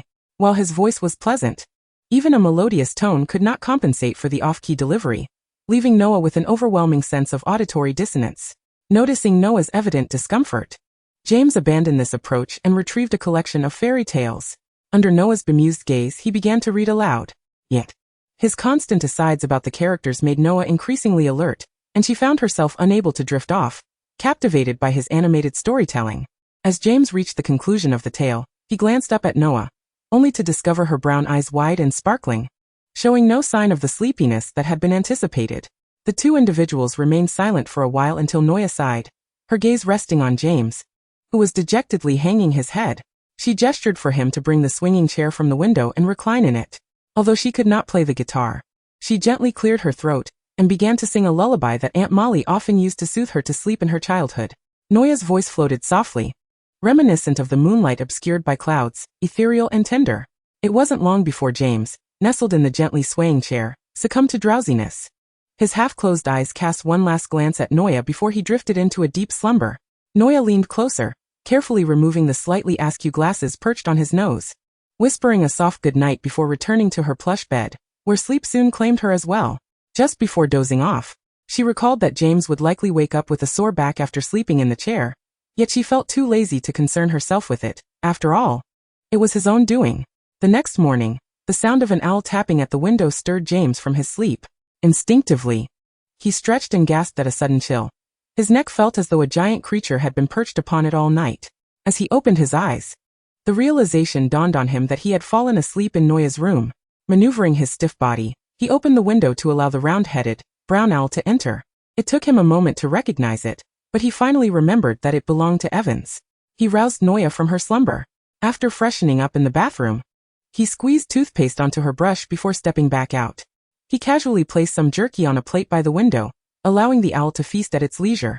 By the time Noah finished her morning routine, the owl had already eaten its fill and perched itself on the windowsill, waiting patiently. Noah opened a letter from Lily, inquiring when she could come to visit and urging her to come soon, expressing how much she missed Noah. The letter also conveyed her parents' eagerness to welcome Lily's friend. As Noah penned her reply to Lily, she turned to James and suggested, "Perhaps we can find some time to visit the Muggle world, as Lily has been urging me." James, seated beside her, observed Noah writing, watching as she expressed her longing for others with the ink she had purchased herself. "I can go anytime. Sirius wrote to me last time, informing me that he has moved into that apartment in London." Sirius was thoroughly weary of returning to the Black family home, seizing every opportunity to leave without hesitation. For the past 2 summers, he had spent his time at the Potters, but this year, he had planned to venture into the Muggle world, promptly relocating to London to await his friend's arrival. Perhaps, if circumstances permitted, he would even consider changing his surname to White. "Let us make it today," James declared, always acting on impulse. "I'll inform my parents, and we can gather our belongings for them to drive us to the station." James stood up decisively, pausing at the door as a thought struck him. "Do you need help packing?" Noah declined his offer, assuring him she could manage on her own, and handed the completed letter to the owl waiting by her bedside, saying, "I can handle it myself." The Potters had already been aware of their son's holiday plans from the very beginning, so when they learned that James would be going to London today, it came as no surprise. After all, their son was known for his spontaneous nature. After assisting with the necessary packing, they cautioned him, "Stay out of trouble in the Muggle society, and take good care of Noah." James rolled his eyes at his parents' nagging but responded with confidence, "No one is better at looking after Noah than I am." Despite their exasperation at their son's nonchalant attitude, Euphemia and Fleamont dutifully escorted the children to King's Cross Station. They quickly spotted Sirius, who was impossible to overlook. Dressed in a common white t-shirt and slightly tattered jeans, he stood with his hands in his pockets, wearing a pair of sneakers that Noah could not name, clearly well adjusted to Muggle society. Though he was positioned in a corner, a crowd of onlookers had formed around him, maintaining a respectful distance yet centered on him.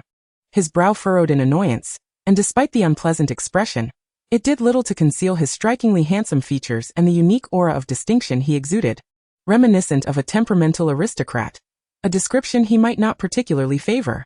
Upon noticing James and Noya emerge from the corner, he waved at them. Noya and James bid farewell to the Potters and joined Sirius. It seems Muggles are no different from the young witches at school who chase after you, Noya teased. Sirius grimaced, clearly displeased, yet James casually draped an arm around Sirius's shoulder while embracing Noya, making their way towards the station exit. They quickly fell into conversation about summer antics, including his increasingly unlikable brother, and his mother's growing neuroticism. James sympathetically patted Sirius on the shoulder, suggesting, perhaps next time, you should just come to my house as soon as the holidays start, to spare yourself from further torment. Sirius merely sighed in response. They then began discussing Remus and the Animagi. Remus won't be able to join us until after the full moon. So it looks like it will just be the two of us for now, James. I've been waiting for the next downpour. It feels as if the mandrake leaves in my mouth are about to dissolve.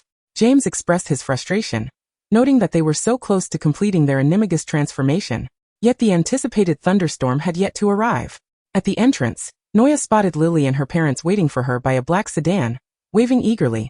She accepted the luggage Sirius had been carrying for her, and waved goodbye to the two boys as they parted ways.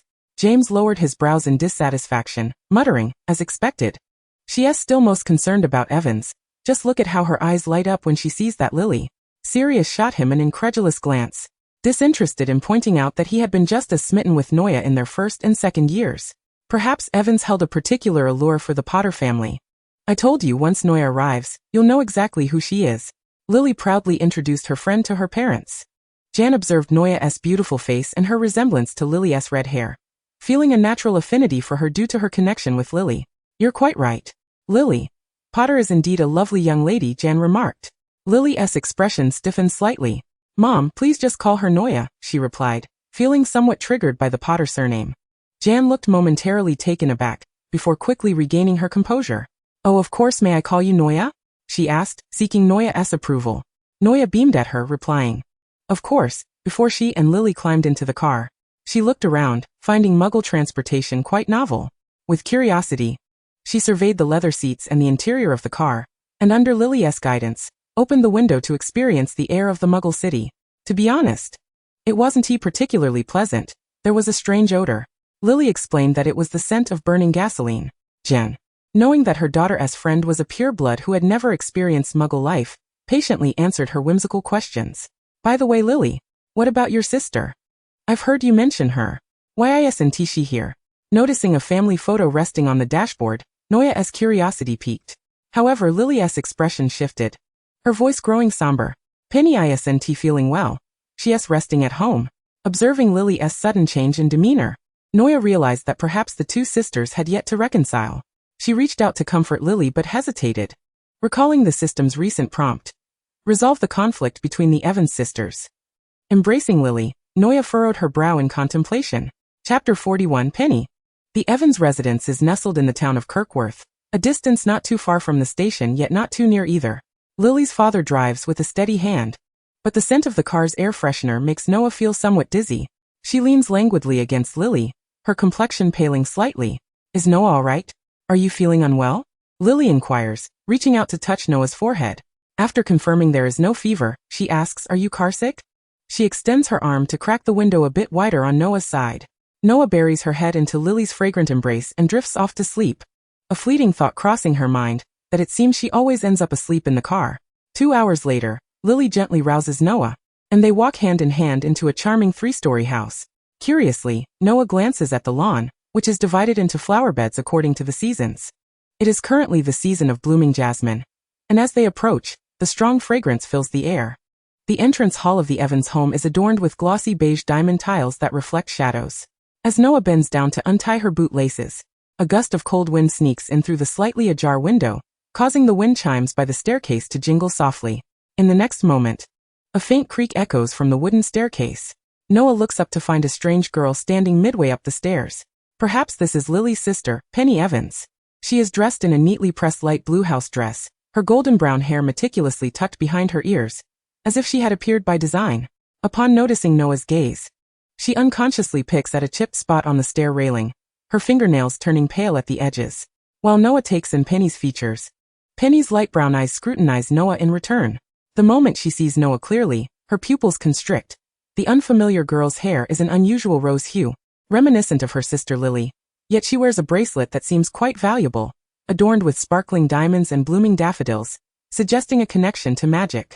Penny's gaze darts away as if burned.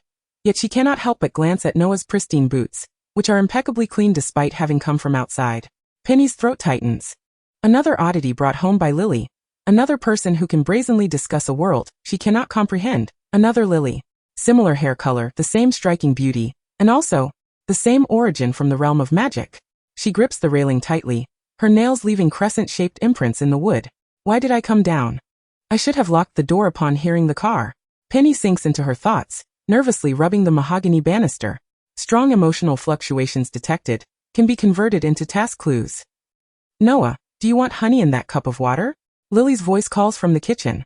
Why are you taking so long to change shoes? Penny, startled as if a sparrow disturbed from its perch, hastily ascends the stairs, her slippers kicking against the steps, but she does not turn back. A sound of a door slamming echoes from the second floor, and she forcefully shuts the door, causing the wind chimes to jangle once more. Lily emerges with a tray of tea. Oh, you've met Penny?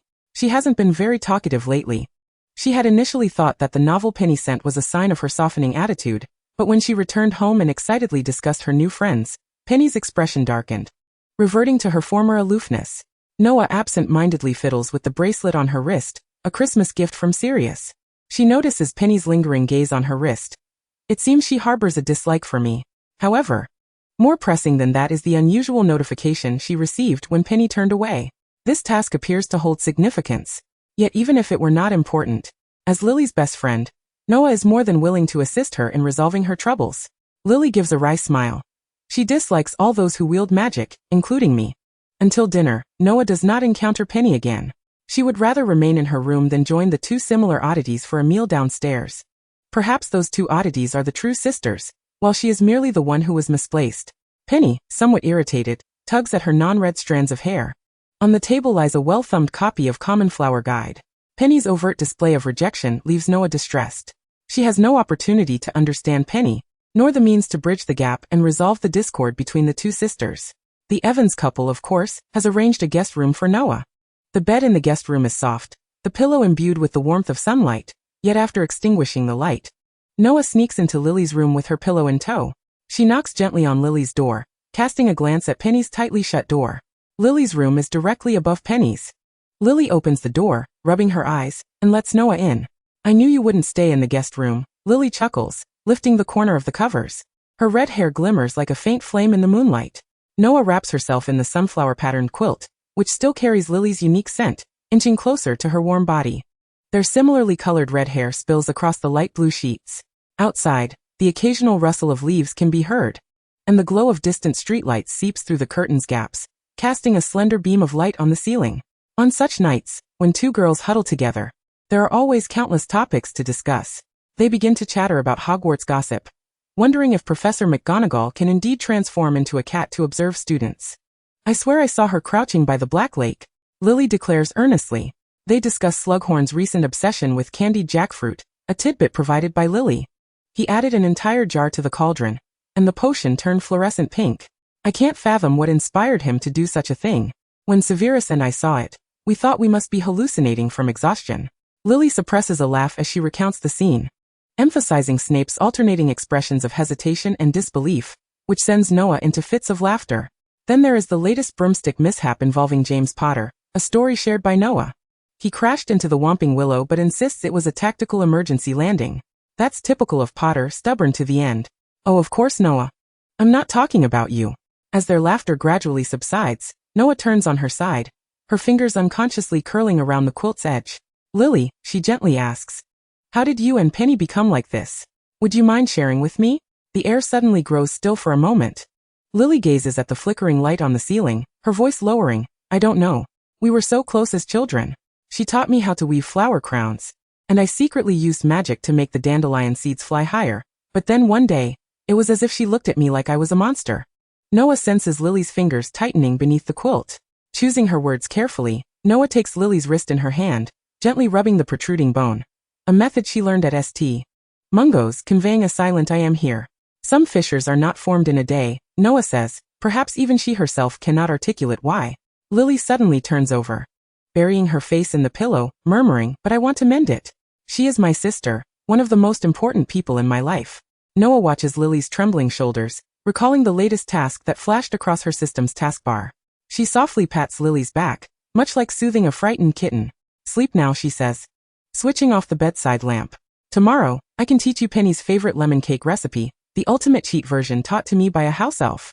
In the dark, Lily lets out a nasal giggle before turning to embrace Noah's slender waist.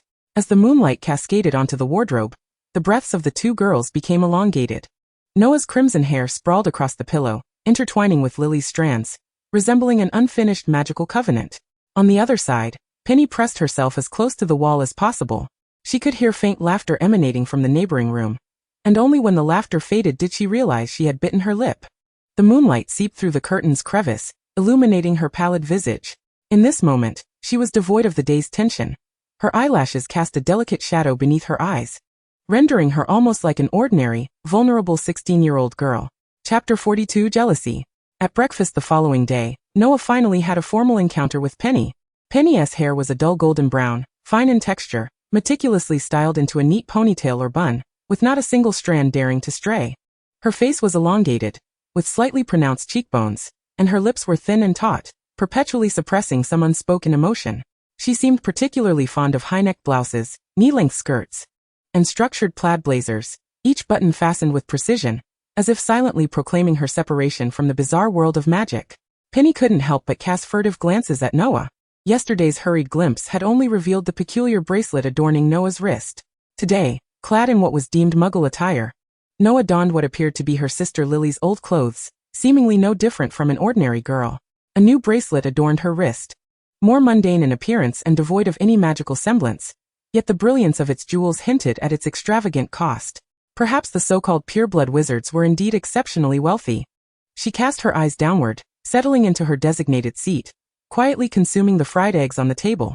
Lily quietly inquired what Noah would like to eat while simultaneously layering a piece of bacon atop her toast. The morning light filtered through the lace curtains of the Evans household, casting fragmented patterns of light upon the blue and white checkered tablecloth. Lily spread jam generously over her toast, suddenly leaning close to Noah's ear to whisper something, causing both to erupt in laughter, inadvertently knocking Noah's fork against the milk cup, spilling the milky liquid across the tablecloth. For a moment, only their murmured voices filled the air, accompanied by the crisp clinking of cutlery against dishes, the knife scraping against the porcelain plate emitting a jarring sound. Penny, feeling somewhat irritable, scolded, "Could you be a bit quieter while eating? It's quite unappetizing with all this noise." Her voice bore an intentionally sharp edge, akin to a cat's claw scraping against glass. The atmosphere at the table stiffened for a few seconds, before Jane, somewhat resigned, reprimanded, "Penny, our household has never adhered to the rule of silence during meals. You must show some courtesy to our guest, apologize to your sister and Miss Noah." Penny pursed her lips in silence, her fingers clenching the tablecloth tightly, knuckles whitening, her light brown eyes glinting with anger, resembling two rusted nails driven deep into Lily and Noah. "I'm full. Do enjoy your meal," she declared. Heavy footsteps echoed from the staircase, followed by the dull thud of a door slamming shut. Gazing at the half-eaten fried egg on Penny's plate and her departing silhouette, Noah let out a gentle sigh. Lily's smile froze on her face, her gaze dropping to her nails as she picked at the jam stains on the tablecloth, her curled eyelashes trembling slightly in the morning light. She reached out to grasp Lily's other hand beneath the table, offering a comforting squeeze. "That's just how Penny is. Don't be upset." Noah shook her head, refraining from passing judgment as they concluded their breakfast amidst the uncomfortable silence. Sigh. Lily led Noah outside, collapsing onto the expansive lawn beneath the beech tree, shielding her eyes from the sunlight with her hand. She let out a soft sigh. The bark of the beech still bore the carved initials of her and Penny from their childhood, now largely obscured by the new bark, leaving only a faint outline. "We used to picnic here all the time. Penny would weave daisy chains to crown my head, and now she wouldn't even look at me." Lily's voice trailed off, tinged with melancholy. Noah reclined beside Lily, suddenly recalling certain memories. This was not Noah's first encounter with Penny. Their initial meeting occurred during the waning days of summer after their first year. At that time, Harry had been silent throughout the summer, with letters sent to him, including birthday cards and gifts, seemingly swallowed by the abyss, eliciting no response. Noah felt a twinge of concern, which resonated with Ron, who shared the same worry for Harry. Fred and George were apprehensive about their younger sister venturing out alone, perceiving Ron as merely a useless accessory, despite the fact that their involvement might spark greater chaos. Ultimately, it was George who decisively proposed to take Arthur's modified flying car, with Fred at the wheel, to embark on a rescue mission for Harry on Privet Drive. At that time, Noah was completely immersed in the fantasy of a knight rescuing a princess, viewing Harry's cruel aunt and uncle as the quintessential villains and obstacles in every story. They endured a fictional series of trials, and successfully extricated the imprisoned Harry. Yet, at that moment, the silhouette of a tall, slender figure, partially obscured by the stout form of Vernon Dursley, began to crystallize in Noah's mind. It was Penny Dursley, the very woman who imprisoned Harry in a cupboard and harbored a deep disdain for magic. The Penny in her memories had sharp eyes, her mouth perpetually downturned, and bore a striking resemblance to the pale, furious girl at the dining table. Noah was perplexed by what had transformed Penny into such a person. If they had once been so close, why? She softly inquired, but Lily merely shook her head, unable to articulate the reason. The rustling of leaves interrupted their thoughts, and Severus emerged from the bushes, his black robe speckled with grass clippings, even a few leaves tangled in his hair, clearly having lingered there for some time. Lily looked up. Severus? He glanced at Noah, stating, "I hope I'm not intruding." After a moment of silence, he looked down at his ill-fitting boots and worn waistcoat. As he turned to leave, Noah hurried a few steps to catch up. "You know the reason, don't you?" Severus's gaze indicated he possessed some knowledge. He allowed Noah to grasp the hem of his shirt. He had to admit, Noah was occasionally quite perceptive, despite his reluctance to acknowledge any commonality with a muggle. Penny Evans indeed bore certain similarities to him. They were both like mice lurking in dark corners, spying on the happiness of others. Kindred spirits are often repelled by one another, just as Penny had felt an immediate aversion to the boy from Spinner's End upon their first meeting. Severus, too, harbored a dislike for Penny. Severus paused, his profile appearing particularly pallid in the shade of the trees. "It's merely jealousy." "Jealous of what?" Noah pressed. But Severus strode away, his voluminous black shirt sweeping through the grass like the wings of a bat. Chapter 43, The Stormy Night. For several consecutive days, Noah found no opportunity to mend her relationship with Penny, who seemed unwilling to share a moment alone with either her or Lily. Watching the affection meter for Penny remain stagnant at 0 for an entire week, Noah let out a long sigh. "Noah, are you really not coming with us?" Lily knocked on the door, peering into the room where Noah sat, inexplicably feeling a bit gloomy. "I don't want to go, Lily. Thomas's friend was holding a wedding in the neighboring town today, and they were preparing to depart." Although curious about the differences between Muggle and Wizard weddings, Noah felt somewhat unwell that morning, and, not wanting to worry Lily, declined her invitation under the pretense of not wanting to attend a stranger's wedding. "I never realized you were so introverted," Lily teased, before confirming Noah's disinterest in the matter, and descending the stairs at their mother's urging. It was only upon entering the car that she discovered Penny was also absent from the vehicle. "Mom, where's Penny? Isn't she coming today?" As Penny meticulously arranged the jeweled hairpin in her daughter's hair, she responded, "Penny left early this morning, informing us that she had made plans with her friends to meet at the library, declining to accompany us." "Very well, Mother." Considering that Noah was also at home, she pondered whether there might be any discord between Noah and Penny. However, reflecting on Noah's gentle temperament, and her plan to return home that evening, Lily chose to quell her concerns. Yet, as fate would have it, unforeseen events often transpired more swiftly than anticipated. A sudden deluge had washed away the bridges connecting the town, compelling the Evans couple to seek refuge for the night at a friend's house, taking Lily with them. "Dad. Mom." Penny, drenched to the skin and utterly unprepared for the rain, emerged from the library, resembling a sodden chicken. Upon returning home, she was greeted by a pitch-dark living room. Her skirt and shoes were thoroughly soaked, clinging uncomfortably to her skin, each step akin to treading upon icy water. She groped along the wall for the light switch, pressing the chandelier's button multiple times to no avail. It dawned on her that her mother had mentioned their attendance at a wedding banquet that day, and perhaps the unanticipated downpour had disrupted their plans. The power was out. She might very well have to endure a night of hunger, Penny mused, as she fumbled in the darkness to place her book on the side table by the entrance. Just as she approached the staircase, her foot collided with something soft and heavy. Frozen in place, her back pressed against the wall, her breath hitched. A burglar? A drunken man? No, that was implausible. Trembling, she crouched down, her fingers reaching forward to encounter warm skin. A short, sharp scream escaped her lips. It was a person. Penny stumbled into the kitchen, rummaging for emergency candles and matches. Lighting a candle to illuminate her surroundings, she was met with a cascade of long, red hair strewn across the floor. Lily. Penny's heart nearly ceased its rhythm. In a panic, she pushed aside the long locks, only to reveal a somewhat unfamiliar yet beautiful face. It was one of Lily's friends, her pallid complexion appearing particularly fragile under the flickering candlelight, her lashes damp with tears, and her brow furrowed in apparent agony. Instinctively, Penny took a step back, her first reaction to dismiss this bizarre situation. After all, she was already a misfit, surely. This girl would have her own means of recovery, and Penny could simply pretend she was oblivious. Yet Noah's breaths were alarmingly shallow, as if they could cease at any moment. Biting her lip, Penny stepped over Noah's body and turned to leave, only to pause at the staircase's edge. If Noah were to perish here, Lily would harbor resentment towards her for eternity, and more critically, it would create trouble for their parents. One glance at this peculiar girl revealed her privileged lineage. Besides, Lily had mentioned that she was of pure-blood descent, a noble among wizards, akin to the British royal family in contrast to commoners.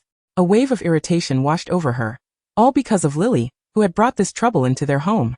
With a rough motion, she yanked Noah up, draping the girl's arm over her shoulder, expecting a considerable weight. She was taken aback by Noah's surprisingly light form as she lifted her. Do wizards not require sustenance? Penny mused, yet softened her grip and gently carried Noah to the sofa. She reached out to touch Noah's forehead, feeling its scorching heat. Grabbing the medical kit, she found herself uncertain whether this was merely a fever or a magical mishap. She recalled Lily mentioning that Noah's health was frail, possibly due to a hereditary condition within her family. Well then, a dead horse is better than a live one, she muttered, placing a damp cloth on Noah's burning forehead, before extracting a fever reducer and, rather brusquely, prying open Noah's mouth to administer it. It was not until the torrential rain subsided outside, and the candle on the coffee table burned down completely that Noah stirred awake. Upon opening her eyes, she found Penny replacing the now warm towel on her head. Noticing that Noah had awakened, Penny continued her task, rinsing the cloth in cold water before wringing it out, and placing it back on Noah's forehead. Awake now? I hope your brain hasn't been fried. Though her movements were tender, her words were still as sharp as a chisel. Thank you, Penny. You saved my life, Noah responded, disregarding Penny's brusque tone. I thought I was going to die. The sudden dizziness had prevented her from even opening her system panel. Penny stared at Noah for a moment, captivated by her bright, glistening eyes, reminiscent of the white cat in the library's backyard that lay exposed to passers-by. Now those eyes like flowing honey, brimmed with gratitude and trust towards her. She should have despised this intruder, this oddity akin to Lily. Penny clicked her tongue, remaining silent, but her stomach growled audibly. The ungracious sound shattered the icy facade on her face, a blush creeping onto her pale, gaunt cheeks. Are you hungry, Penny? It was an obvious question. She responded somewhat tersely to Noah's knowingly rhetorical inquiry. After resting on the sofa for a while to regain some strength, Noah returned to her room. Given Penny's evident aversion to magic, she rummaged through her suitcase for some muggle snacks, which Sirius had brought her from the station that day, forgotten at the bottom of her luggage. When she dashed back downstairs, she found Penny tidying up the remnants in the living room. In the dim, flickering candlelight, Penny's hair, cascading down for once, resembled faded, muted roses, revealing a hint of the gentleness she shared with Lily. Penny, would you like to eat this? Noah asked, placing a pile of snacks on the glass coffee table that Penny had just tidied. Penny lit another candle, casting a slightly brighter glow in the living room. Do you wizards still eat this? She noticed a recently popular type of cookie and butter chips, regretting her question the moment it left her lips. She had no desire to discuss anything related to magic, yet Noah, oblivious to her sentiments, replied, Wizards are still human. We simply possess magic. No. You are all just oddities. Penny's tone sharpened once more, the bizarre characteristics she had initially softened towards resurfacing in her mind, recalling the shimmering bracelet on Noah's wrist when they first met. Nevertheless, she did not refuse Noah's snacks, for she was indeed hungry to the point of discomfort, and these treats were normal, safe, unlike the chocolates Lily brought home that could leap about like frogs. After filling her empty stomach, Penny took the initiative to tidy the coffee table again, grasping the lit candlestick as she returned to her room. She glanced downstairs, noticing Noah sitting on the sofa, staring blankly at the candlestick Penny had intentionally left behind. Chapter 44. A rainy night. The following day, the Evans couple had yet to return home. However, the power had been restored, and Penny received a call from the Evans landline in the living room. The bridge washed away by the rain required repairs, which would take at least 4 to 7 days. This meant she would have to coexist with this peculiar creature from the magical world for nearly a week. Under her parents' insistence for her to get along with Noah, she handed the phone to her. Lily was quite saddened by the sudden turn of events, as it disrupted her plans for the coming days. Noah took the phone from Penny and patiently comforted Lily, while Penny observed with a cold gaze. "Penny, what is this? How can we talk from such a distance?" After hanging up, Noah leaned closer to Penny, seemingly impervious to the chill of her demeanor. Hogwarts blocks communication signals and electronic devices, so Noah rarely encountered such modern conveniences at school. Penny shot Noah a puzzled look. "This is a telephone." She briefly explained how the device worked, only to receive a stare of utter confusion from Noah. After a moment of silence, she quipped, "Sometimes I truly wonder if you wizards are primitive." Penny has frequently heard Noah's fanciful inquiries directed at Lily over the past few days.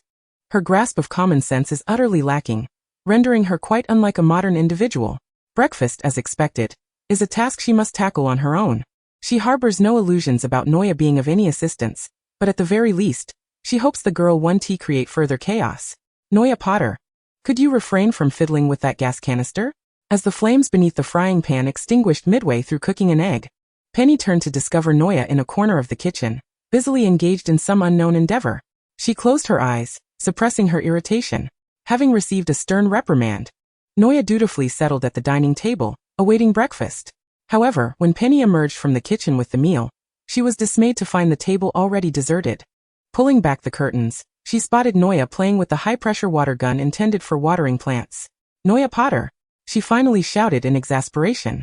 After spending a morning in solitude with Noah, Penny's illusions about wizards have been thoroughly shattered. Her understanding of this magical community was scant, comprising only 3 individuals: the haughty, disdainful Severus Snape, her childhood companion Lily, and the eminent Dumbledore. Upon learning that Lily's friend is a pureblood wizard who has lived in the wizarding world all her life and transferred from a school in France, Penny had assumed that Noah would embody the typical traits of an aristocratic young lady, characterized by arrogance and disdain, akin to Snape. Her perception of wizards had always been shrouded in an air of mysterious superiority, yet Noah evidently defied her expectations. Weary, Penny rubbed her temples as she sat on the sofa, observing Noah's animated reactions to the television and her astonishment at the unfolding drama. Feeling as if she were nurturing an exuberant beagle, she longed for her parents to return, for Noah was at least well-behaved in their presence. After enduring a long day, Penny lay in bed and closed her eyes, only to be interrupted by a knock at her door. "Penny, Penny, are you asleep?" She buried her head beneath the covers. "Penny, Penny?" The knocking grew more insistent. Furiously, she threw off the duvet and opened the door, face darkened with irritation. "What on earth do you want, Noah Potter?" "Penny, I'm scared. May I sleep with you?" Noah stood at the threshold, clad in Lily's old nightgown, clutching her pillow. "I believe the nature of my relationship with Miss Potter does not extend to sharing a bed," Penny replied coldly, refusing her request. Yet, Noah remained undeterred by Penny's rejection, for she noted with glee the rising affection points on her system panel. Despite Penny's constant chiding and her apparent disdain, her fondness for Noah continued to grow with each reprimand. Even after being turned away once more, Noah heard the notification of Penny's affection level 1. Thus, she clutched her pillow and disregarded Penny's attempts to dismiss her, gazing up with trustful, moist eyes. "Please, Penny, it's raining outside." "My benefactor." Noah successfully entered Penny's bedroom, which was adorned in shades of cream, soft blue, and pale brown, resembling a watercolor painting meticulously washed to an almost chilling cleanliness. The air held a mingling scent of camphor and lemon-scented air freshener, with half a bottle of Jo Malone's rose-scented perfume sitting on the bedside table. Noah recognized that perfume bottle. It had been the subject of much deliberation among Lily, Mary, Marlene, and herself prior to Penny's birthday. She lay down on Penny's bed, disregarding the blanket Penny had retrieved from the wardrobe, brazenly burrowing into the covers. Penny found Noah's lack of boundaries utterly bewildering. Despite knowing she detested her, Noah had the audacity to invade the bed of someone she had only known for just over a week. Listening to Noah's incessant chatter in her ear, questions about the pop culture references she had gleaned from television, ranging from Queen to the Beatles, eventually landing on the trending series, Jane Eyre, Penny felt a strange sense of camaraderie. Here she was, sharing a bed and conversing with a pureblood witch from the wizarding world. A creature she had previously deemed utterly peculiar, discussing the music of ordinary folk and a television drama. Just yesterday, she had been eavesdropping on the 2 oddities on the other side of the wall, imagining what they might be discussing, eavesdropping on a world that was not her own. As Noah's voice gradually softened and she drifted off to sleep, Penny remained awake, staring at the ceiling, observing the dancing shadows, yet her thoughts wandered to another bizarre realm. Chapter 45, Oddity. Penny, can we go out to play today? Noya knocked on Penny's door. By now, Penny had tacitly accepted Noya's entrance into her room. After all, if she did not, Noya would remain at the threshold, periodically calling her name, which would only result in more noise. Penny's desk was covered by a glass panel, beneath which lay neatly arranged materials: the London University enrollment brochure, penmanship practice sheets, and a daily planner. Her schedule was packed, commencing at 7 in the morning and concluding at 7 in the evening. Aside from mealtimes and a lunch break, she was engaged in study throughout the day. At that moment, she was bent over her desk, writing furiously, when Noya peeked over to see a jumble of numbers intertwined with English letters, leaving her somewhat dizzy at just a glance.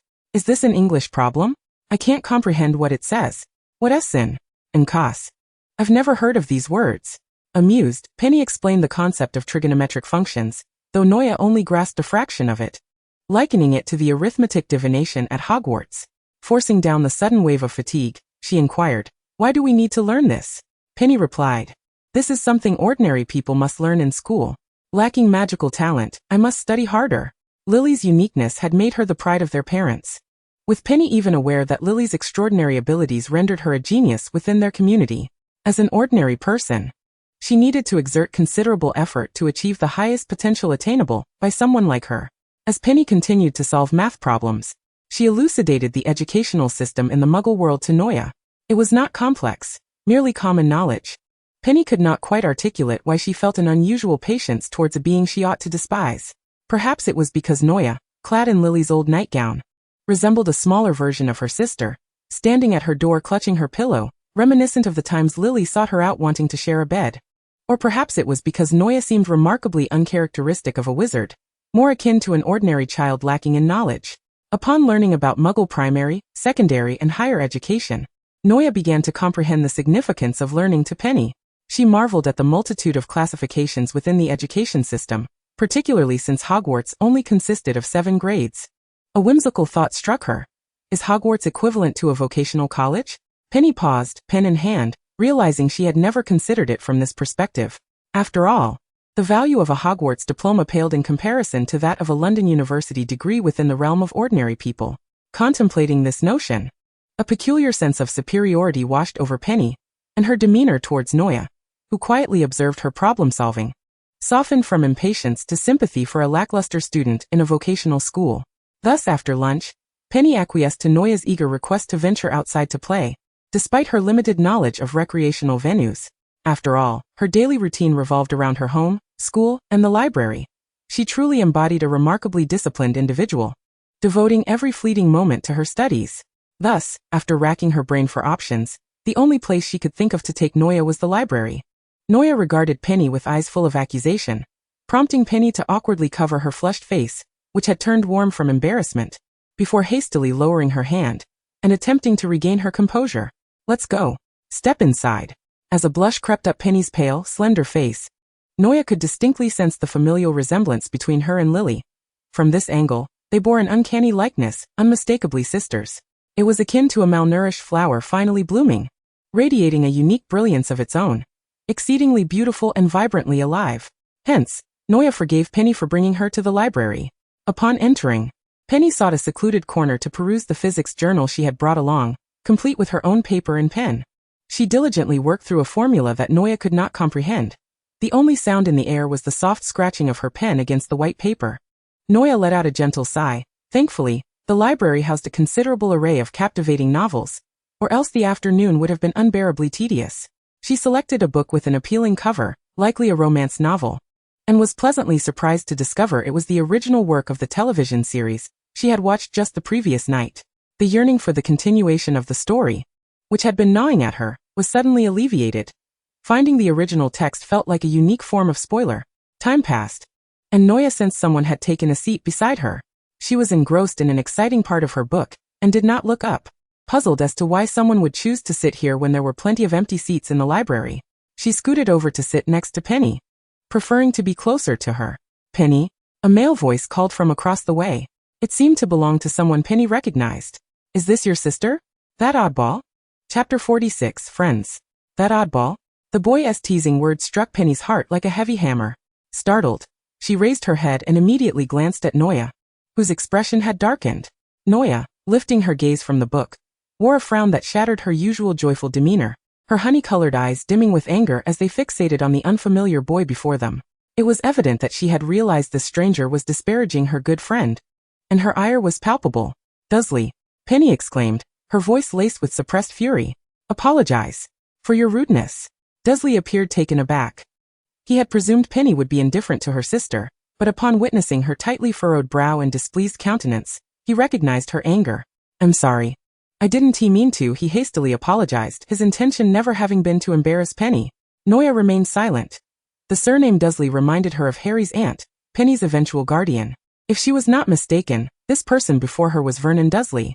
Noya scrutinized him. Just a boy, not yet in his teens, still slender. Unlike the portly middle-aged man she remembered. His deep brown hair, lush and cascading by his ears, framed a face that was somewhat handsome, yet currently wore a look of grievance as he gazed at Penny. He bore no resemblance to the Vernon she recalled.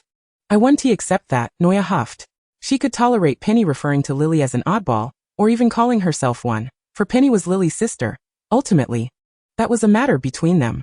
It was not for an outsider to label Lily in such a way. "I think we should leave, Dudley."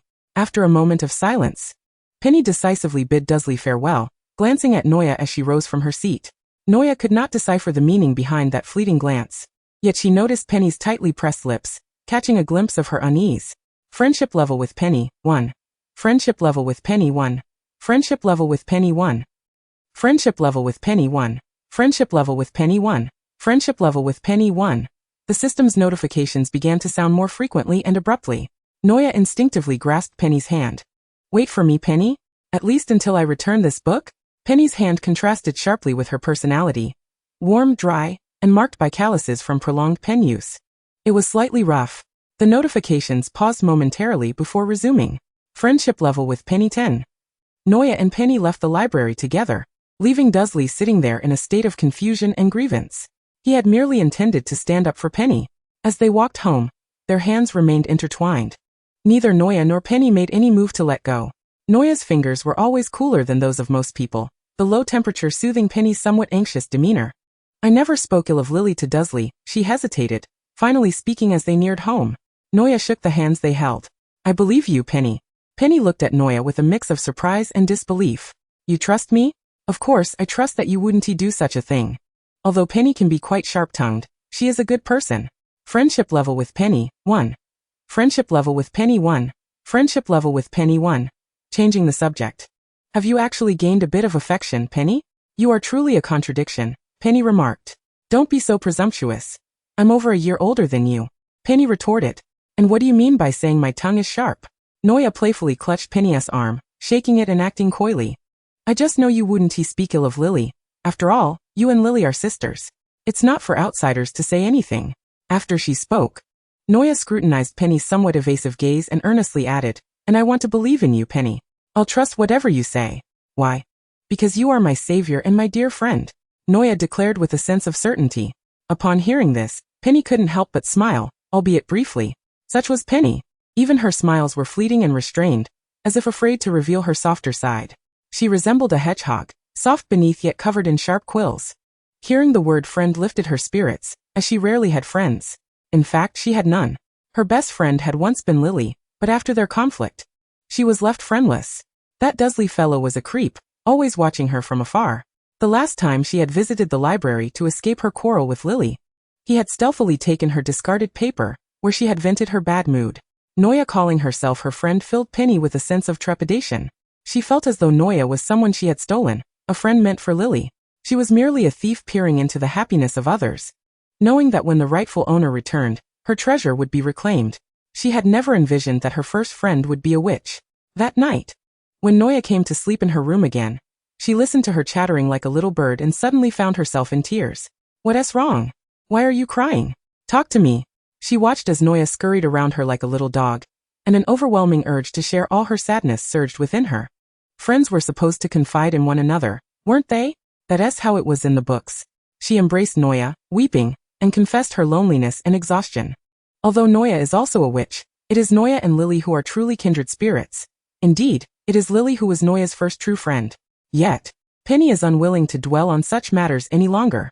After all, Noya herself claims to be Penny's good friend and savior, making her akin to a sister. Embodying a magic that eludes Penny, a realm beyond her reach. No matter what, Noya must remain her friend. Despite having spent barely 2 weeks together, Penny has resigned herself to revealing her soft belly to Noya. With so little to hold on to, she feels compelled to grasp Noya tightly. Nestled in Noya's not-so-spacious embrace, Penny is acutely aware of the sharpness of her collarbone pressing against her, as she spills her anxieties onto Noya's nightgown, her tears soaking the fabric. After all, Penny is still but a child. Noya comforts her, gently patting her back. This is why sometimes Penny can be a bit silly. I am not a friend that Penny has stolen. She is not a thief. The bond we share stems from my affection for her, from the unique memories and ties that belong solely to us. They are neither Lily's nor Penny's nor Lily's and Noya's. They are the exclusive memories of Penny and Noya, which is why we are friends. My friendship with Lily does not conflict with my friendship with Penny. Please don't cry. Penny, you should smile. You look beautiful when you do. Penny feels shy, unwilling to lift her face from Noya's embrace, instead burying herself deeper. As the repairs to the bridge in the neighboring town near completion, Penny's restlessness grows. Lily is about to return to Corkworth, and soon Noya will no longer belong solely to her. Lily is also her friend. Given Noya's nature, she will surely not favor one over the other, and the affection that belongs to Penny will soon be shared equally with another. Noya is curled up on the sofa, engrossed in the unfinished pages of Jane Eyre. It is not her fault for reading slowly.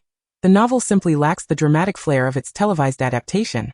At times, during tedious passages, Noya easily drifts into dreams, finding herself in Merlin's garden, lost in slumber. Penny, agitated, paces in circles around the living room, her practice book entirely forgotten. Penny, your pacing is making me dizzy. Penny abruptly turns, gripping Noya's shoulders and shaking her vigorously. Lily is coming back. I know Lily is coming back, but you don't seem happy about it? Noya shifts her focus from the Duke's now ruined estate back to Penny, who is visibly anxious. Penny nervously bites her nails, which are always kept short. Her return means you won't be able to spend time with me. Noya, witnessing Penny's sulking demeanor, feels helpless. We are not engaged in any illicit affair. Why must we avoid interacting with Lily? Penny exhales heavily. You just don't understand. Why don't you try reconciling with Lily? You both clearly care for each other. Noya sets her book aside, glancing at Penny's affection rating of 79, and boldly poses the question. Lily truly wishes to make amends with you. Penny's shoulders slump in defeat. Some matters cannot simply be resolved by mere words. How could a 3-year-long conflict dissolve so easily? Moreover, she struggles to overcome her own hurdles. Sitting beside Noya, she reverts to her familiar refrain of you don't understand, before making a decision. Wordlessly, she takes Noya's hand and pulls her towards her room, unlocking a drawer that had long been sealed. Dusty relics emerge into the air, akin to the old scar on her heart being laid bare. She retrieves a crumpled sheet of paper from the bottom of the drawer, a letter that had been torn and painstakingly pieced back together. Penny bites her lip. Isn't this comical? I was so naive back then. Her voice laced with self-mockery. Noya examines the shattered letter, reading the heartache of an 11-year-old girl encapsulated within its words. She has always been different from us. Penny curls up in the armchair by the bed, gazing out at the jasmine blooming in the garden. Even as a child, her extraordinary gift was evident. She could make the dandelions dance in the yard and breathe life back into withered orchids. Her parents' attention was entirely captivated by her. They feared that Lily, with her unusual talents, might feel like an outcast, and thus they generously bestowed upon Lily double the love. Love is like water in a cup. If one person receives more, another must inevitably receive less. Undoubtedly, I am that other person. Penny's voice trembles. I am not as beautiful, nor as lively as her. In my parents' eyes, Lily is the wondrous angel, while I am merely the obedient Penny.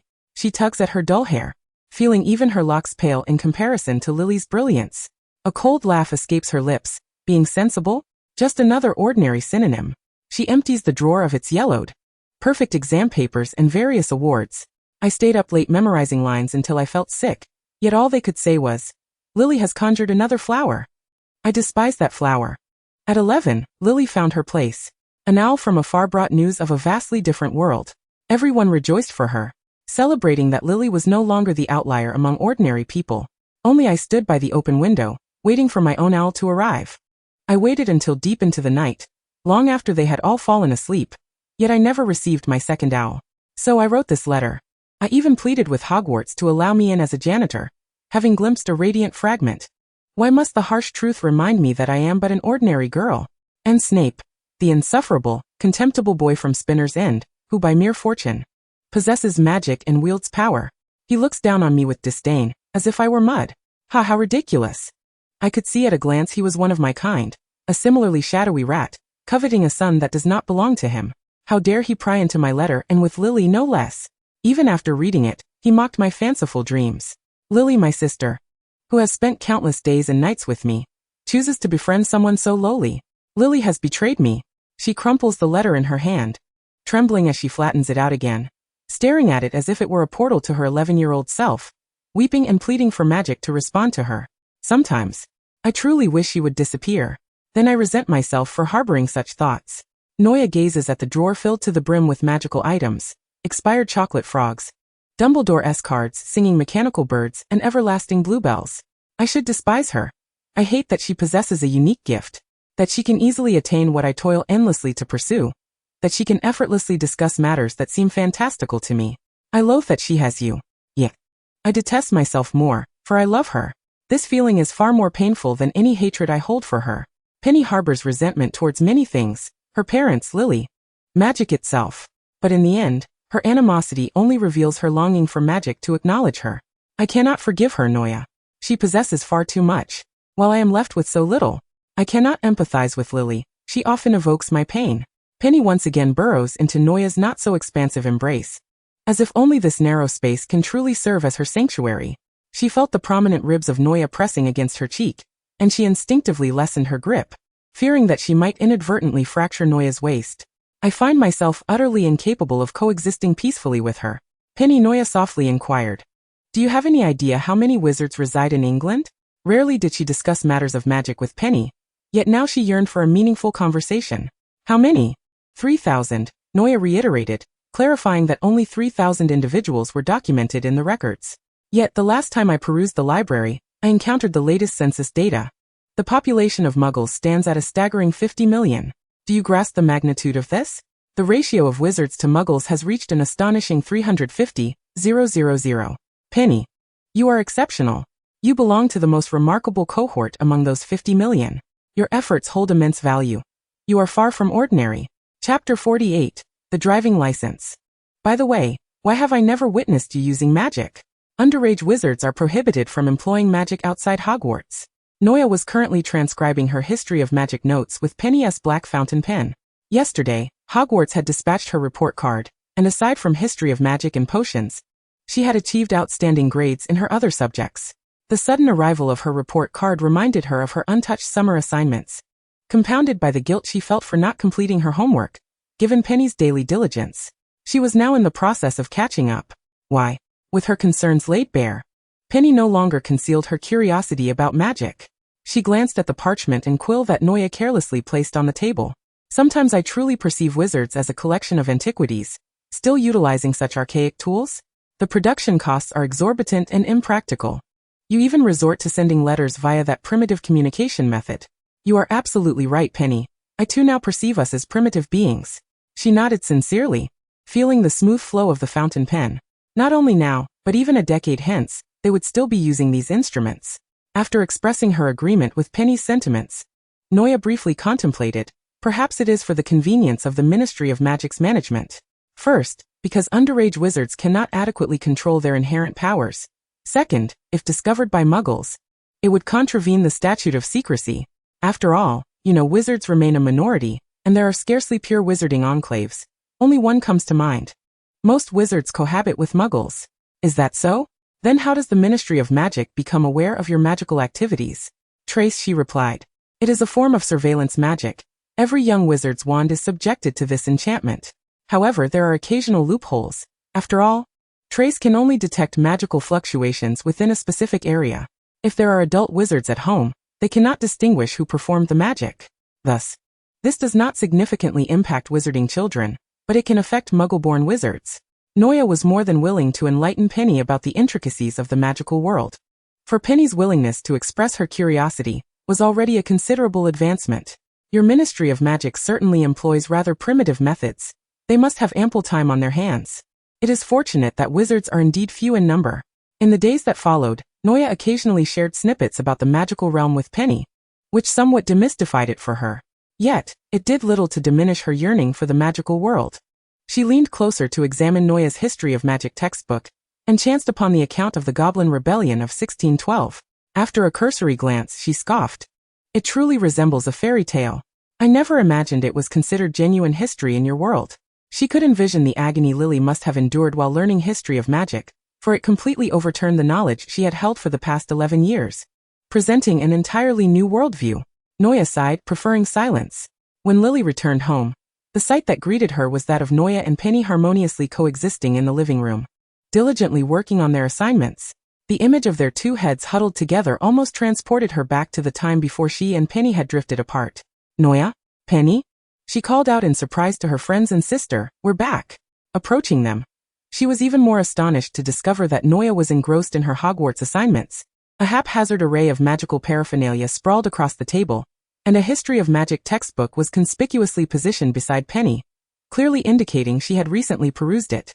It was well known that Penny had always detested such subjects. After her first year, she rarely dared to showcase them in front of Penny.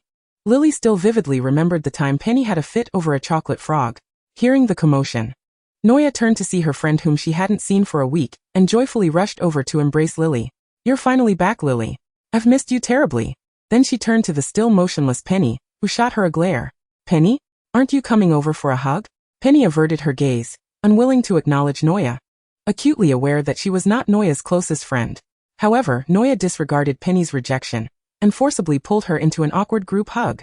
Ultimately, it was Penny who, feeling slightly embarrassed, pushed them both away and retreated to her room, not looking back. She still grappled with her feelings towards Lily, caught in a bittersweet state of love and resentment. "You two seem to have improved your relationship significantly," Lily remarked, genuinely astonished. "Penny is my savior." Noya did not elaborate further. Penny's vulnerabilities and heartbreak were confidences shared with her closest friend, not divulged to Lily, whom she viewed as an intruder.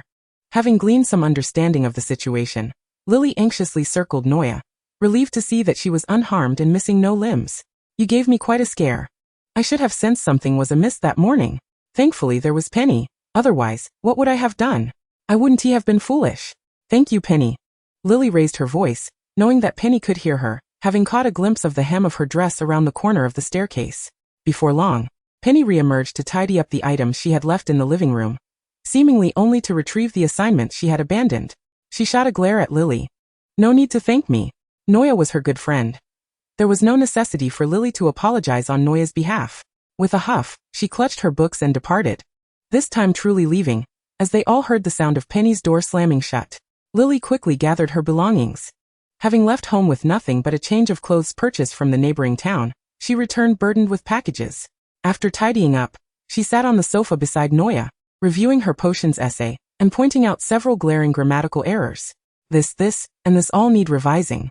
Additionally, you cannot use aconite here.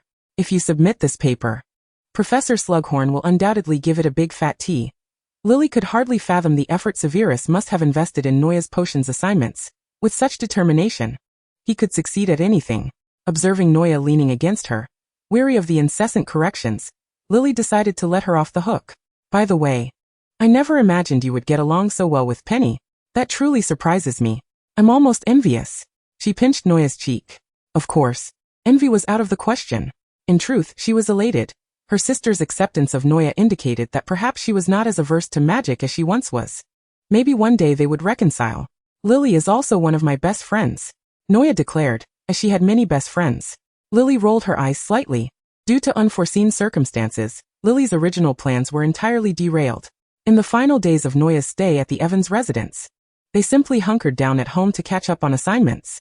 Occasionally, they would bask in the sun beneath the beech tree, and 8 times out of 10, they would spot Severus there, thus entrusting the task of guiding Noya's potions essay to him.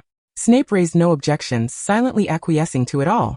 Penny occasionally joined Noah and Lily, though her attitude towards Lily remained somewhat awkward. Nevertheless, it was a significant improvement from before. James had already written to urge Noah to hurry to London, and Remus had arrived 2 days prior after the full moon. Only Noah remained at the Evans residence. When the third letter from James arrived, Noah finally prepared to head to London, as it was said that James and the others would come to fetch her. Penny and Lily accompanied Noah to the platform, and Penny, feeling reluctant, insisted, "You must write to me. If you don't, you'll be in big trouble." She threatened Noah with mock severity. Lily also felt a pang of sadness, but after all, they would see each other once school commenced. Noah plucked a delicate, unnamed wildflower from the grass by the roadside and handed it to Penny, its pale lavender hue beautiful despite its anonymity. Here, if you lose it, I'll make sure you regret it, Noah playfully threatened Penny in return. Penny rolled her eyes but cherished the flower, placing it in a corner of the refrigerator upon returning home. After bidding farewell to Lily and Penny, Noah stood at the edge of the platform with her luggage, awaiting James and the others. Before long, a red car glided to a stop beside her, the window lowered to reveal Sirius's half-smiling face behind sunglasses. Resting his head on one hand while gripping the steering wheel with the other, he whistled at Noah. Hey Noah, get in. James leaned out from the passenger seat. Remus helped Noah stow her luggage in the trunk before joining her in the back seat. Amidst the lively chatter of James and Sirius in the front, Noah sat in silence for a moment, feeling as though she had forgotten something. As they drove toward London, it finally struck her, amidst her rudimentary Muggle knowledge. Do you guys have a driver's license? After a brief silence, Sirius nonchalantly responded, just a simple confundus charm. Chapter 49. A rainy night in the London apartment. Sirius's apartment in London was more accurately described as a grand flat located in Mayfair, a renowned affluent district. As Noah entered the lavishly decorated space via the elevator, she paused for a moment, marveling at the opulence and exclaiming, as expected of Master Black. Sirius rolled his eyes in silence, while James leaned closer to Noah. Do you like it, Noah? If you do, we could buy one in your name. Noah nearly forgot that he was indeed a wealthy heir, politely declining James's whimsical suggestion. She wheeled her suitcase into the bedroom Sirius had indicated. Upon opening the wardrobe, she was astonished to find it filled with an array of stylish Muggle clothing. Peering out, she caught sight of Sirius waiting for her at the door, seemingly anticipating her reaction. So what do you think? Do you like it? He raised an eyebrow. I love it. Thank you, Sirius. But how did you know my size? Sirius regarded her with a somewhat complicated expression, but remained silent. In truth, most of the clothes James had procured for Noah were referenced from Sirius, and as for the measurements, they had employed a magical tape measure that had stealthily snuck into the girls' dormitory at midnight. It was too bizarre for Sirius to articulate. Unperturbed by his lack of response, Noah thought perhaps they were all one size. She selected a lovely nightgown from the wardrobe and changed, the garments carrying a faint scent of rose, as if freshly laundered. Lying on the 3-meter-wide bed, she gazed at the crystal chandelier on the ceiling, gradually succumbing to sleep. The several hours of travel had left her quite fatigued. She slept soundly until dusk, when James knocked on her door. Receiving no response after a few taps, he boldly entered, having felt entirely at ease in Noah's room during their time at Potter Manor.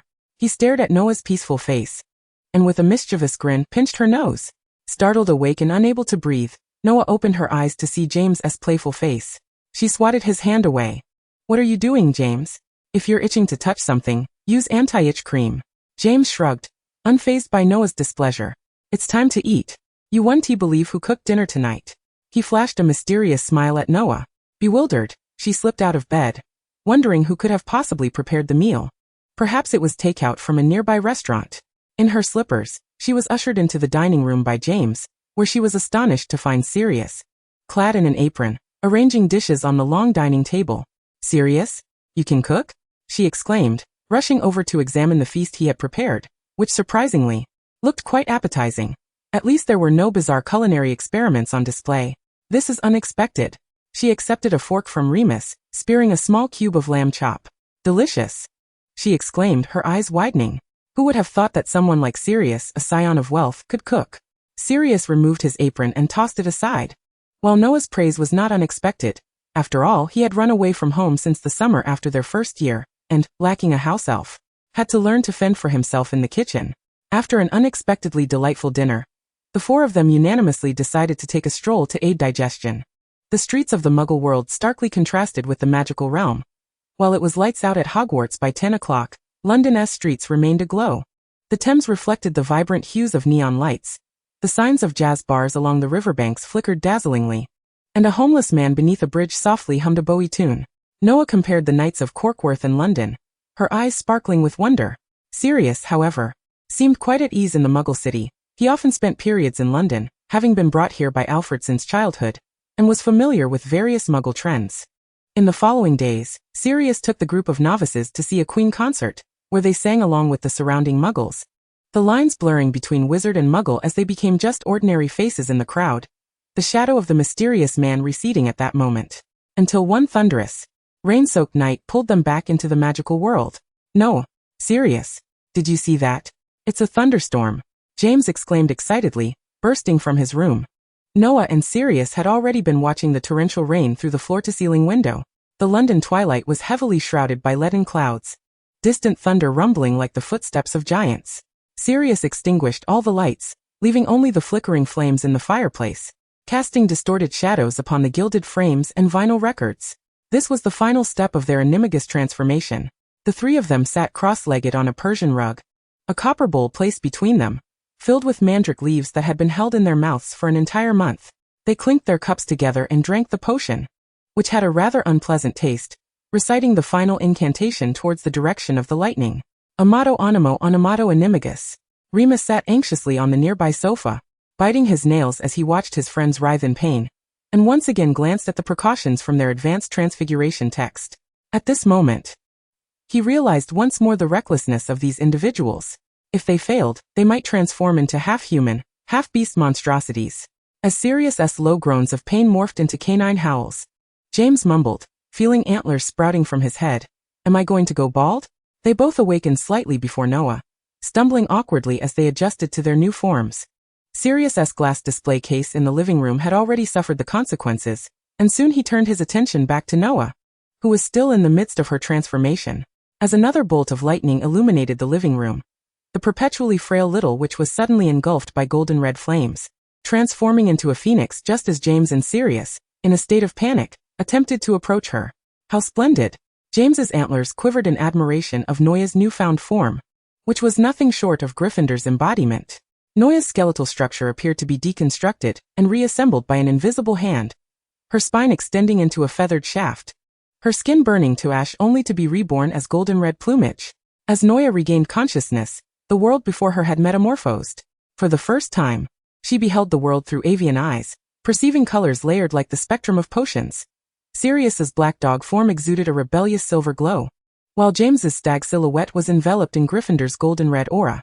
Instinctively, she spread her wings, a single feather drifting down, igniting into sparks before touching the ground. You've scorched my carpet, Noya. Sirius, in his canine form, remarked. James, now a deer, circled Sirius twice, a hint of amusement in his demeanor. Sirius, can you believe you turned into a dog? He teased, his voice stifling laughter. As Noya adjusted to her new form, the spaciousness of Sirius's apartment allowed her to fully extend her wings. Her phoenix shape was more elongated than the one beside the headmaster, her wingspan approximately 2 meters. With the tips of her feathers exhibiting a glass-like quality, James transformed back to his human form and approached Noya, reaching out to touch her back feathers, which transitioned from rose gold to deep crimson, exuding a silky texture that rendered his fingers addicted to the sensation. Noya shook her body, struggling to contain her instincts, and soared toward the open balcony, taking flight into the rain-soaked night amidst the gasps of James and Sirius. She'll return, won't she? James asked, uncertainty lacing his voice as he glanced at the still canine Sirius. Let us hope so, Remus replied, a hint of bewilderment in his tone. Flying is quite the cheat, James mused as he moved to the balcony, gazing at the night sky. London's rainy evening was cleaved by a golden red lightning bolt as Noya, in her phoenix form, dove over the Thames, her wingtips stirring up a mist as she skimmed the water's surface before reversing course and returning to collide with James on the balcony. In his embrace, Noya transformed back into her human shape, only to receive a reprimand. Chapter 50, 4th year. I truly cannot fathom how you are one of the only two among us to have completed the assignment, James exclaimed, vigorously pinning the work provided by Remus in one of the compartments of the Hogwarts Express. Sirius remained silent, engrossed in his own notes, while Peter bore a morose expression as he copied from the History of Magic textbook. Only Noya, nibbling on a licorice wand, leaned against Remus, who had also completed his work, as she perused a novel sent by Penny. Not lifting her head at James's lament, she replied, What do you think I was doing at Lily's? Besides, I am a diligent student. A diligent student? What a preposterous jest, Sirius scoffed, offering no further commentary. You spent a full 2 weeks at Evans's just to write your summer assignment? James's voice was incredulous. And you still have time to question what I did over the summer? It seems like you need to catch up on your assignments, Noya replied, turning a page, the note indicating that they would arrive in 30 minutes. James let out a wail, ceasing further conversation. Until they disembarked, he had made no progress on his assignment, having not written a single word. Sirius and Peter, at least, had managed to jot down a few notes. Inside the night bus, Noya sighed in exasperation, assisting James with his history of magic assignment on the Goblin Wars. Sirius remarked that she was indulging James too much, while in truth, he too had not ceased helping James with his charms essay. Amidst James's loud declarations, which resonated throughout Gryffindor, proclaiming his affection for Sirius and Remus, Noya finally completed all his assignments, returning, albeit fatigued, to Lily's embrace, not wishing to engage with the unspoken disapproval in Lily's eyes. "How is it that you four managed to produce identical work?" Professor McGonagall queried, her expression stern, calling out each of them in turn. "Mr. Lupin, Mr. Potter, Mr. Black, and Mr. Pettigrew, stand up. He copied me." James's initial protest was somewhat subdued, but by the second declaration he was emboldened, confidently pointing at Remus as he shouted, "They copied me." Sirius maintained an impassive demeanor, though his mind had gone blank. Peter kept his head down, silent. Remus silently covered his face, unwilling to confront the situation.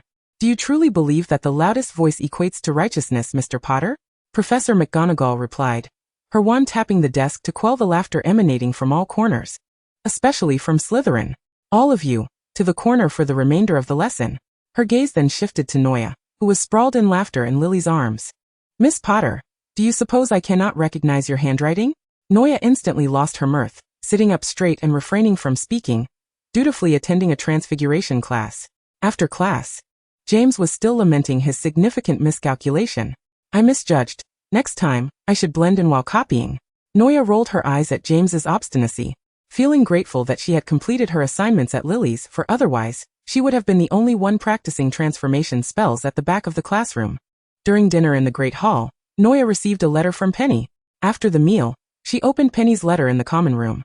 Penny complained about Dudley's increasingly peculiar behavior. Each day, she noticed Dudley stealthily shadowing her, yet whenever she confronted him, he would stammer, unable to articulate his thoughts. He also persistently picked up discarded scraps of paper, leaving Penny too frightened to express her grievances in writing, lest she face social disgrace. She urged Noya to write back promptly, eager to hear about Noya's recent escapades. While once again lamenting the primitive nature of communication at Hogwarts, questioning why there couldn't be a telephone, Noya too found Dudley's behavior odd, and wondered if he had been possessed by some strange spirit. She replied to Penny, suggesting a church in London where holy water and blessed silver were rumored to be quite effective, though Noya had never tried it herself.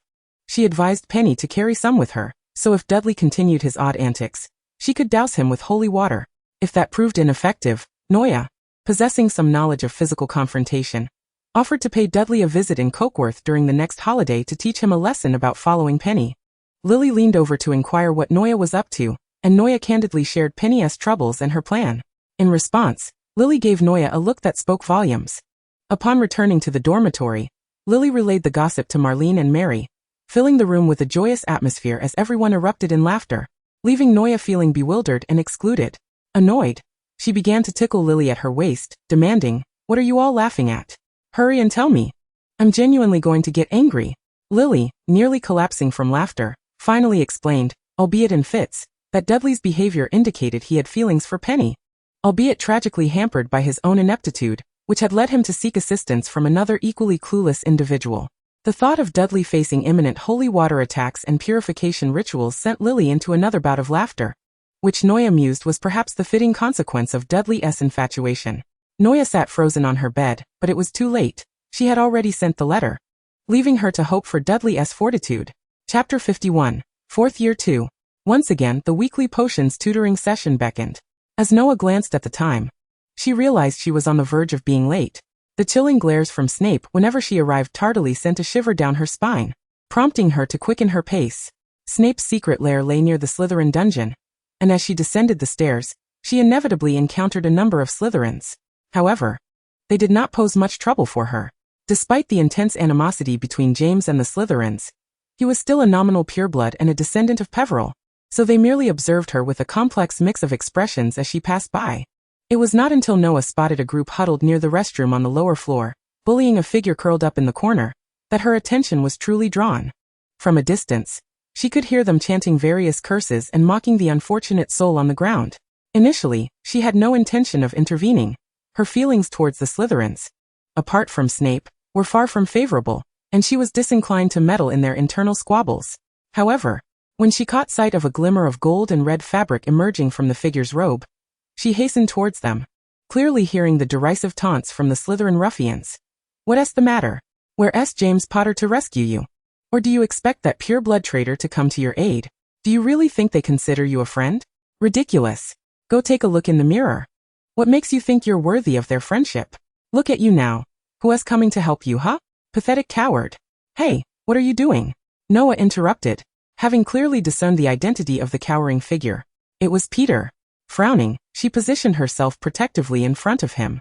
Mulciber had initially assumed it was James who had come to the rescue, but upon realizing it was Noah, he let out a disdainful scoff. "Oh, it's you. The sickly one from the Potter family." He twirled his wand in his hand. "What's this? Are you going to share in the plight of this loser on the ground? If it were another Potter, I might be a bit wary, but you? You're hardly a threat.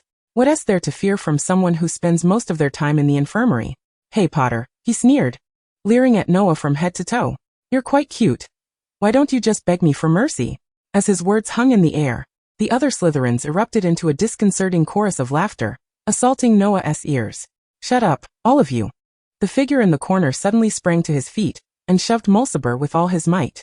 "You can't bully Noah. James won't let you get away with this. What do you think you're doing?" Mulciber glared at the timid boy, taken aback by the unexpected push. Out of spite, he flicked his wand, intending to teach him a lesson. But before he could act, Noah had already struck him. He was bested by a witch who looked as fragile as a wisp of wind could blow her away. Noah delivered a punch to his face, seized his wand, and threw it to the ground, stomping on it several times for good measure. Mulciber was momentarily stunned, clutching his face. Admittedly, it didn't hurt much. The force was minimal, but the humiliation was profound. "You little..." Before he could finish, Noah silenced him with a spell that locked his mouth shut. Noah was truly exasperated. The Slytherins were completely disregarding her presence. Just because she had a frail constitution, didn't mean her magical prowess was lacking. If memory served, she had achieved outstanding in both defense against the dark arts and charms classes. She had even bested Malfoy in her first year, and few Slytherins dared to cross her. How had it come to this, where everyone felt free to treat her like a soft target? Utilizing a few pranks taught to her by Fred and George, she dealt with Mulciber's lackeys and kicked his wand into the girls' restroom. Grabbing Peter's hand, she decided to take him along to Snape, considering they were already late. "Thank you, Noah," Peter stammered, still holding her hand. He averted his gaze, feeling shy, but soon his expression turned glum. Even the seemingly frail Noah was more formidable than he, rendering him useless. "What are you thinking about, Peter?" Noah inquired, noticing his disheartened demeanor. "By the way, thanks for standing up for me earlier. You're really kind. But even without me, you could have handled them." "I'm of no use at all," he lamented. "But I would be much happier if you defended me. I would be angrier without you." "Is that so?" "Yes, it is. If only I were a bit stronger, I could protect you, Noah. Then I can teach you, Peter. So you can become stronger. Just like the spells you used earlier?" "Exactly like those." "But how did you end up in Slytherin, Peter?" Noah asked, still puzzled by this. "Selwyn tricked me out by using James as an excuse. That is truly outrageous. Once I finish my tutoring session, we'll go find James and tell him. Let us give them a taste of their own medicine." Noah, holding the still somewhat anxious but much improved Peter's hand, knocked on the door to Professor Snape's office. Snape, already in a foul mood due to Noah's tardiness, opened the door and was even more incensed to see her accompanied by a Gryffindor, particularly one from that foolish group of marauders.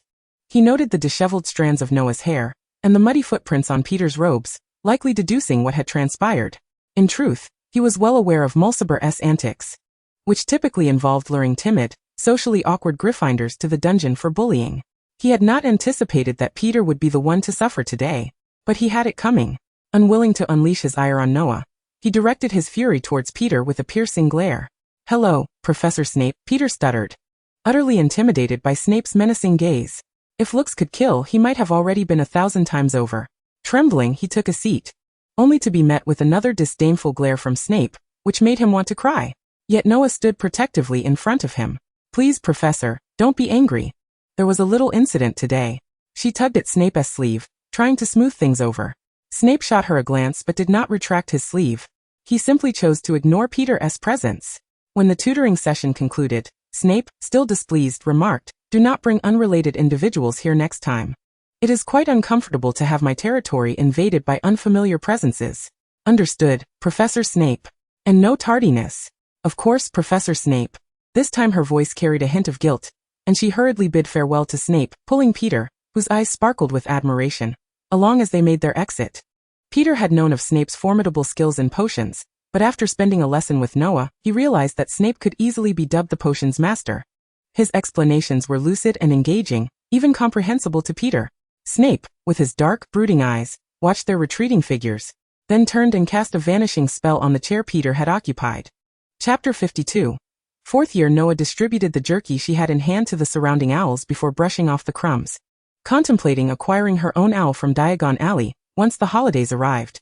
After all, trekking all the way to the Ollery every time she needed to send a letter to Penny was quite tiresome. Yet failing to do so would earn her a reprimand.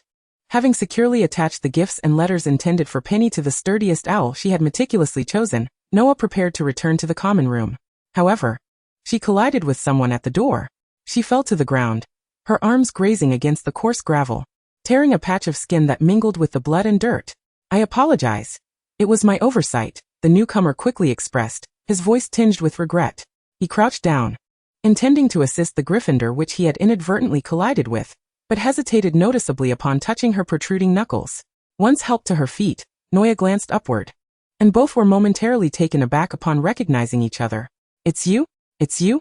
Noah recognized him as Regulus Black, Sirius's brother. Although she had never seen him before, the distinct familial traits, particularly his striking gray eyes identical to Sirius's, allowed her to identify him at once. However, she did not expect that Regulus seemed to recognize her as well. Once he confirmed that Noah could stand unaided, he swiftly retracted his hand, keeping a respectful distance. "Miss Potter, are you all right?" Regulus carefully chose his words. He had seen her through the glass of the train door while searching for Sirius before the summer break. At that time, she appeared to be resting against his brother's shoulder, prompting Sirius to caution him to speak softly, as he rarely exhibited kindness towards anyone other than Potter. Well, it seemed this was yet another Potter. His brother always harbored a special affection for Potters. "Do you need me to escort you to the infirmary?" He reined in his drifting thoughts and inquired gently. Noah shook her head, indicating she was fine, and stepped aside to clear the way. As her movements were somewhat stiff, Regulus noticed not only the wound on her wrist, but also abrasions on her calf and knee. After much internal deliberation, he could not ignore his conscience. "Allow me to carry you to the infirmary, upperclassman." Observing Regulus crouch before her, Noah hesitated slightly, but the severity of her leg injury and a lingering trust in Sirius led her to accept his offer. "Very well then, thank you, Black. My apologies." He lifted her gently, discovering that Potter's weight was lighter than he had anticipated. This marked the first time he had been so intimately close to a female outside of his mother and sisters, albeit merely fulfilling his obligation to carry her to the infirmary. Yet the feminine fragrance uncontrollably invaded his senses, causing him to awkwardly turn his head, striving to suppress any inappropriate thoughts. Noticing Regulus's movement, Noah asked, "Is something the matter? Am I heavy?" "No, not at all. You are quite slender," Regulus replied, an indescribable awkwardness spreading between them, making the journey to the infirmary feel exceptionally prolonged in his eyes. Even without his brother's influence, Noah was quite renowned throughout Hogwarts. Perhaps it was her beauty, or her outstanding academic performance, or merely her status as a transfer student. Whatever the reason, Regulus had heard her name mentioned numerous times. Sighing silently to himself, he quickened his pace, finally catching sight of the infirmary's shadow. "Madame Pomfrey, may I request your assistance?" He carefully set Noah down on a medical bed, calling out for Madame Pomfrey. She poked her head out from behind a white curtain, looking somewhat surprised. "Noah? Are you feeling unwell?" Eager to assist Noah first, Madame Pomfrey was halted by Noah's reassuring words. "It's nothing, madam. I merely had a fall and sustained a few scrapes." Hearing Noah's seemingly spirited voice, Madame Pomfrey retreated, as she was currently tending to a young wizard with a broken nose due to a Quidditch mishap. "Then let your friend help you with the medicine, and I shall be with you shortly." Regulus, intent on leaving, found himself halted once more, exhaling a sigh. As Noah reached for the nearby medicine cabinet, a shadow eclipsed her hand, and she looked up in surprise to see Regulus returning. "Let me assist you, upperclassman." He easily retrieved the medicine box from a place beyond Noah's reach, but hesitated, glancing at the various bottles and jars within. "How do I proceed, upperclassman?" He knelt partially, looking up at Noah, his voice tinged with frustration. Regulus had never dealt with such matters before and felt somewhat at a loss. Noya sighed internally. She had long sensed that Regulus wished to limit their contact. After all, the animosity between Gryffindor and Slytherin was historically irreconcilable. Yet, his strong sense of responsibility compelled him to remain, believing it was his duty. Although somewhat helpless, Noya guided Regulus in tending to her wounds, instructing him to clean the debris and dirt from her knee with a cotton swab. Seeing the gruesome injury on her knee, Regulus felt a wave of guilt wash over him, prompting him to be even more cautious as he attended to her wounds. Frankly, it might have been better if she attended to it herself. Regulus's excessive caution only prolonged her discomfort. Finally, as they reached the final step of applying medicine, Regulus's fingertips accidentally brushed against Noya's calf, the coldness sending a shiver through his fingers. Suddenly, the infirmary door swung open. Noya? What are you doing here? The Gryffindor team rushed into the infirmary, their captain having been struck in the nose by a Slytherin beater. They had been instructed to train diligently and hurried to the infirmary immediately after practice to check on their unfortunate captain. James, still clad in his Quidditch attire, his hair damp with sweat, spotted a familiar figure upon entering. What's a Slytherin doing here? The lingering resentment from the pitch had not yet dissipated, and upon seeing Regulus half-kneeling beside Noya, James instinctively assumed the Slytherin had bullied her, despite the fact that Regulus was merely administering her treatment. Hey, you. James yanked Regulus by the scruff of his neck. To his surprise, he recognized a somewhat familiar face. A Black? Sirius's brother? This complicates matters, he thought, casting a pleading glance at Sirius, who had entered a moment later. Sirius maintained a neutral expression, seemingly unaffected by his brother's sudden appearance, but the sight of Noya's wounds ignited a flicker of irritation within him. What are you doing, James? Let him go. I fell by accident, and he brought me to the infirmary. James obediently released Regulus. All right then, how could you be so careless? He seamlessly took over the task of treating Noya's injuries, skillfully retrieving the necessary supplies from the medicine cabinet, and promptly disinfecting her wounds, including the scrape on her wrist that had yet to be addressed. Satisfied as he watched the injuries gradually heal, James stood and patted Noya on the head, a look of expectation on his face, eager for her praise. Noya fulfilled his expectations with a few compliments, earning a pleased smile from him. So dog-like, Regulus observed quietly from the side, his collar somewhat disheveled, causing Noya to feel a twinge of guilt. I apologize, Black. James can be a bit impulsive. He didn't mean any harm. Please forgive him. Before she could finish, Regulus interrupted her with a gentle yet firm tone. It's quite all right, upperclassmen. I shall take my leave now. I hope for your swift recovery. He nodded to Noya and exited the infirmary. After confirming that Noya was not gravely injured, Sirius quietly followed him out. Is there something you wish to discuss, brother? Regulus halted, sensing Sirius's presence behind him, and quietly awaited his next words. Keep your distance from her. Sirius sought to avoid engaging in superfluous chatter with Regulus, succinctly commanding him before turning on his heel, and returning to the infirmary without a hint of hesitation. Regulus, with his gaze downcast, remained stationary for a moment before departing in the opposite direction. Chapter 53, 4th Year 4. In the afternoon, there was an elective class on ancient runes taught by Professor Noya. James had opted out, finding it dreadfully tedious. He preferred to delve into the complexities of hybridization algorithms for blast-ended scripts during care of magical creatures.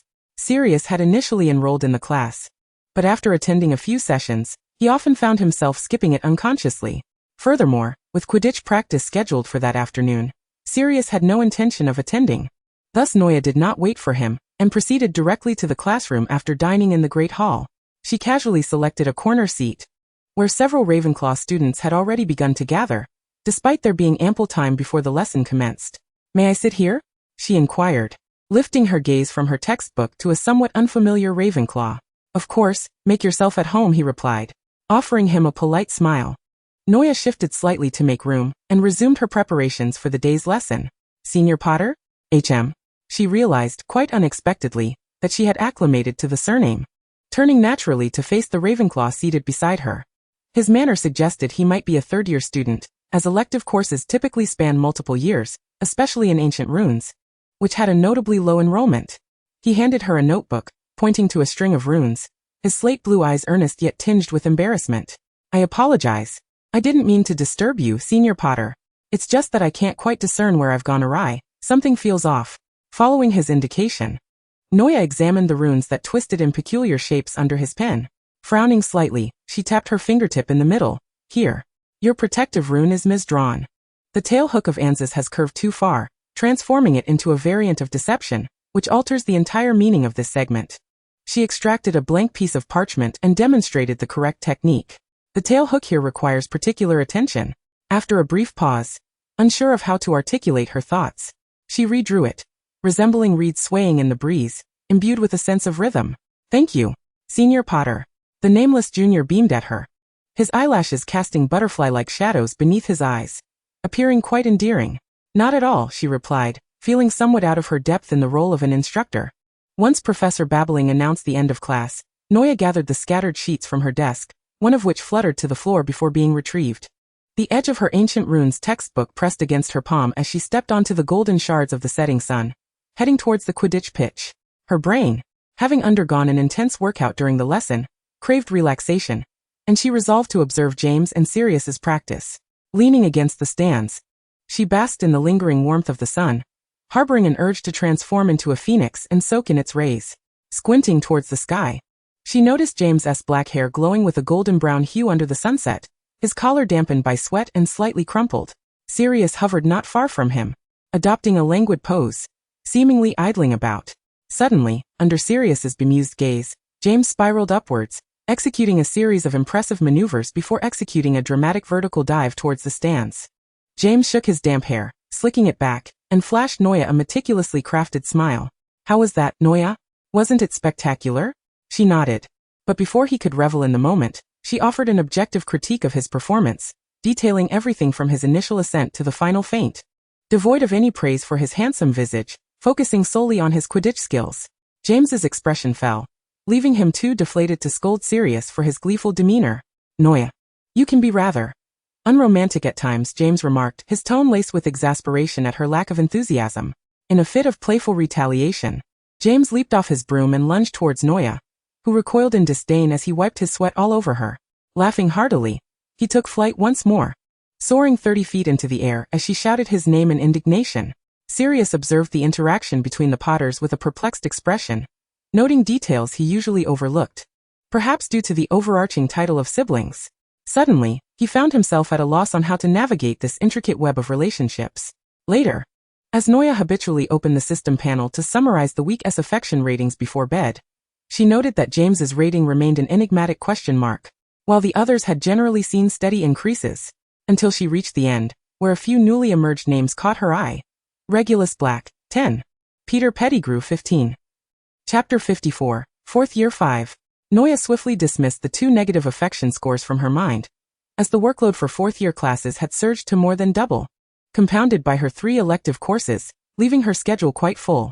Recently, the Marauders seemed to be scheming once again. That evening coincided with the full moon, but fortunately, the 4 of them had mastered Animagus transformation, allowing them to accompany Remus in his animal form within the Shrieking Shack. As for Peter, Noya, along with James, Remus, and Sirius, had witnessed him transform into a rat during a torrential downpour last month. Though Noya harbored a distaste for rodents, she admired Peter's bravery. His naturally timid disposition was evident. According to James, the Sorting Hat had hesitated significantly before placing him in Gryffindor, and it was conceivable that had it deliberated a moment longer, Peter might have ended up in Hufflepuff. The other student who had caused the Hat to ponder was, of course, Sirius. Truly, it was a remarkable feat for Gryffindor to encompass such peculiarities. Peter's character was inherently timid, and he also had a fear of pain. Learning to become an animagus for Remus was perhaps the most audacious thing he had ever done. Despite still being fearful, Noya could not deny the moment of courage he displayed when enduring excruciating pain to transform into a rat for Remus. In any case, Remus would not be alone on this full moon. Noya transformed into a phoenix, perching on James's antlers, while Peter nestled on Sirius's back, thus forming an unusual menagerie within the Shrieking Shack, accompanied by Remus the werewolf. Sirius awkwardly retrieved a design blueprint with his claws. This was the project they had been working on for some time. "Noya, you always struggle to remember the way. Let us create a special map instead." The stag knelt on the ground, the resplendent phoenix atop his antlers weighing him down, causing his head to tilt to one side. After explaining the concept to Noya, he quietly implored her, "Please, Noya dear, could you shrink down a bit? My antlers simply cannot bear the weight." After hopping about on his antlers and teasingly tugging at his ear, Noya finally transformed into a fledgling. Sirius, now in his canine form, chuckled, emitting a sound unique to dogs, which sent everyone into fits of laughter. Noya flapped her wings and landed on Sirius's back, teasingly whispering in his ear. Sirius emitted a few low growls of warning from his throat, yet his tail began to wag uncontrollably, and in a fit of annoyance, he sat directly on his own tail. Does being an animagus lower one's intelligence? Remus pondered, genuinely perplexed at how rationality could coexist within the guise of a werewolf. The conversation inevitably circled back to the creation of the extraordinary map, as they began to deliberate on the functionalities that this unique artifact ought to possess. The somewhat directionally challenged Noya insisted that it was essential to have the capability to see her location in real time along with every path and secret passage of Hogwarts. I suggested employing advanced tracking charms, thus enabling us to view everyone's whereabouts. After uttering this, I added with a hint of mischief, this way, we need not fear Filch. For various reasons, Hogwarts had sought input from the sisterly figure. Perhaps it would be wise to establish a condition for accessing the map? Otherwise, it would not be restricted to just anyone. Once a few foundational frameworks were set, the next step was to procure the necessary materials. In truth, they had been contemplating this map long before, but due to certain circumstances, it had continually been postponed. Now they resolved to revive the idea. Otherwise, once fifth year commenced, they would be too preoccupied to continue. Engrossed in their discussions about the map's construction within the Shrieking Shack, they lost track of time until dawn broke. Noya yawned, finally feeling a bit weary, and decided to transform into a fledgling, finding a cozy spot on James's back to doze off, leaving them to continue their discourse on the myriad spells required. When she awoke again, they had returned to the Gryffindor Tower, where she found herself nestled in the nape of James's neck, the hardness of his collarbone proving somewhat uncomfortable. Consequently, she hopped onto his unruly hair. Sirius, having just devoured a pawn from Remus, looked up at the commotion. Hey James, is your head now a bona fide bird's nest? James rolled his eyes, dismissing his best friend's jest, wanting to retort but opting to remain silent due to the presence of others in the common room. The golden-red fledgling flitted onto Sirius's chessboard, mischievously knocking over the queen to facilitate Remus's king's capture. The enchanted chess pieces, of course, adhered to no rules. Upon seeing the enemy queen delivered to their proverbial doorstep, they promptly devoured it, eliciting a noise of discontent from Sirius. This time, it was James who chuckled, raising an eyebrow at his friend. Look, this little bird is siding with me. Sirius rolled his eyes and shifted a soldier on the board. He extended a finger to flick the troublesome fledgling's head, prompting the irate bird to hop about and emit a series of displeased chirps before taking flight to perch on the shoulder of the just-arrived Lily. Chirp, chirp, chirp. Lily was taken aback by the greeting from the beautiful little bird, redirecting her gaze to the boys who were watching her intently. She gently ruffled the bird's fluffy head, asking, "Is this yours?" James, lounging on the sofa, replied with an odd tone, "Perhaps, but she seems to favor you more." Oh. The charm of the delightful Miss Evans has evidently captivated even a bird. Lily, perplexed by his strange banter, rolled her eyes at him and retreated to her dormitory. Once there, she pointed at the feathers atop the bird's head, which shimmered under the light like glass. "What sort of bird are you? You truly are quite beautiful. I don't believe I've seen your kind before." She reached out to stroke the bird's iridescent back feathers, though her expression remained clouded with melancholy. "I am a phoenix, Lily." Startled, Lily's green eyes widened in astonishment as she gazed at the bird on her desk, and upon hearing the familiar voice, she hesitantly inquired, "Noya?" Noya flew to her bed and transformed back. "Lily, what troubles you? Are you feeling down?" Noya asked, her concern for Lily evident. Lily remained silent, her eyes veiled in shadows. "Let us put that aside for now. What's this about?" she pressed, noting the lingering effects of the potion. Lily squinted suddenly. "Is it still about being an animagus? Haha, perhaps." Sensing a hint of danger in the air, Noya scratched her head and laughed awkwardly. "So it is indeed about being an animagus." Understanding dawned on Lily, and she shot Noya a disapproving glare. "You really are quite bold, sneaking around doing such things." Noya, feeling a twinge of guilt, settled beside Lily. She hadn't intended to keep it from her friend, merely fearing Lily's anger. However, it was clear that Lily was preoccupied with something else. She clung to Lily's arm, pleading, "Let us not dwell on that. I want to know why you're unhappy. Did Penny argue with you again?" Lily sighed and spoke a name that took Noya by surprise. "It's Severus." Lily rested her head on her friend's shoulder, her voice muffled. "I had a quarrel with him." Noya was genuinely taken aback. Ever since she had known Lily, Severus had always treated her with kindness and warmth, a fact that was evident to anyone observing their relationship. She also knew that Lily and Severus had been close friends since childhood. Why? Because of his friends. Lily was reluctant to concern herself with his social circle. However, recently Severus had been gravitating closer to the extreme pureblood ideology espoused by Mulciber and his ilk. Today, she had witnessed Mulciber leading his cronies in bullying a Hufflepuff boy by the Black Lake, merely because he was Muggle-born. When Lily stepped in to intervene, she discovered Severus was also present. Though he did nothing, he stood there, coldly observing and tacitly permitting the events to unfold. The Hufflepuff's stifled sobs and tear-streaked face haunted her. She shielded him with her body, struggling to contain her fury as she questioned Severus. Why? Severus appeared momentarily flustered upon seeing Lily. He fell silent for a moment, and amidst the jeers from Mulciber and the others, he replied, "This has nothing to do with me, and you just stand by and watch. I cannot stop them." In reality, he had never considered intervening, for in his dark eyes, Lily saw no trace of remorse, only indifference and cold detachment. In truth, Severus felt no guilt. Moreover, observing from the sidelines was one of his survival strategies within Slytherin. Lily continued to narrate, sighing once more. Severus, he has changed. Not merely as a bystander. He is beginning to show signs of subtly aligning himself with Mulciber and his lot. I can sense the shift in his attitude. He is accepting, actively learning dark magic. His growing closeness with Mulciber was merely a means to an end. Her friend was slowly deteriorating in ways she could not perceive. I cannot allow this to continue. It is wrong. Chapter 55, 4th year. James and his friends had recently been preoccupied with tinkering with their map.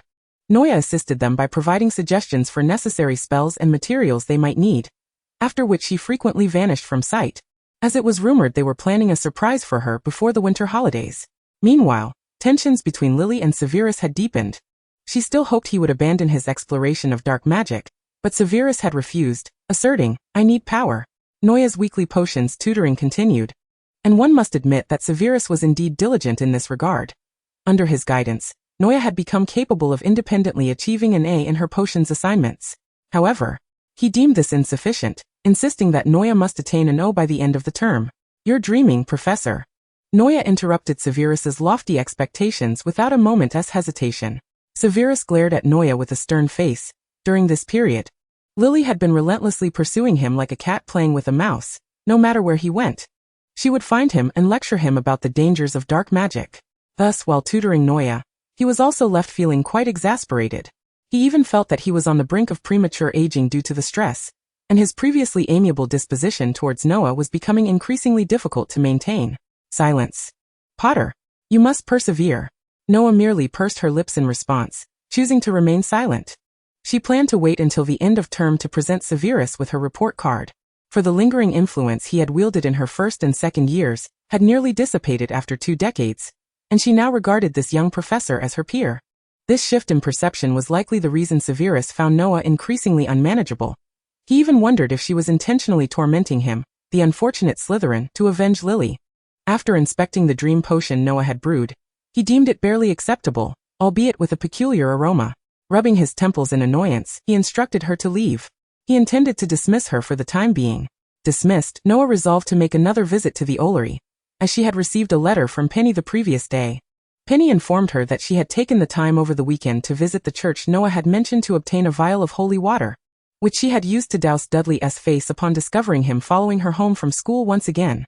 However, it seemed to have little effect, as Dudley continued to regard her with an even more resentful gaze, though his behavior remained unchanged.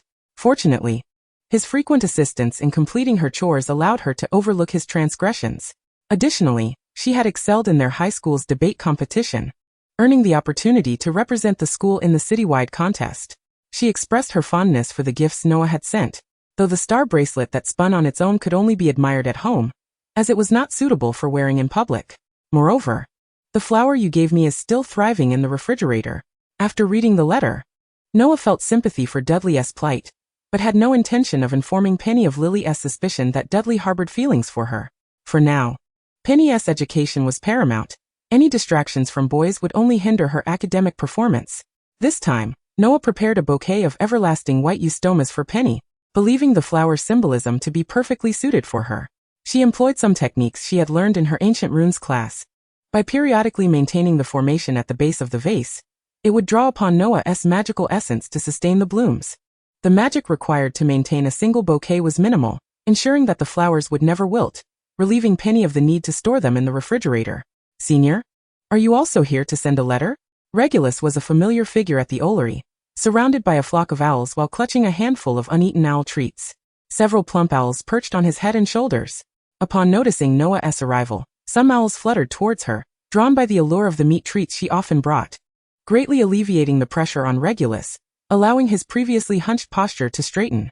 Noah maintained a decent rapport with the little creatures, as she too was somewhat of a bird, frequently encountering them in her phoenix form throughout Hogwarts, and they were well acquainted with her scent. She cast a disapproving glance at the gluttonous creatures, who often resorted to pestering kind-hearted young witches for food, but this time, it seemed Regulus was the unfortunate target. The birds offered Noah innocent looks as they continued to peck at their food. Regulus remained on the spot, the owls that had been perched on him having taken flight, now circling around Noah and cooing at her. Unlike their behavior with him, the owls merely fluttered around Noah, not imposing their weight upon her. As if they feared overwhelming her delicate frame, they seemed to have a good relationship with her. He found himself inexplicably compelled to engage her in conversation. The red-haired witch glanced up at him briefly before returning her focus to feeding the owls. Perhaps it was because I often visit here, he pondered. He furrowed his brow, keenly aware that her demeanor had shifted from their first meeting, where she had been somewhat aloof. He noticed the bracelet on her wrist, which he had seen last Christmas at Sirius's place. There was no doubt it had been a gift from his brother. Had Sirius said something to her? Just as he had previously warned Regulus to keep his distance from her? Regulus felt a twinge of confusion and directly asked, "Have I done something to upset you, Senior?" His bewilderment was genuine. Noah hesitated, uncertainly checking her affection panel once more. Regulus Black, 10. It wasn't an error, was it? Wasn't he at Regulus who disliked her?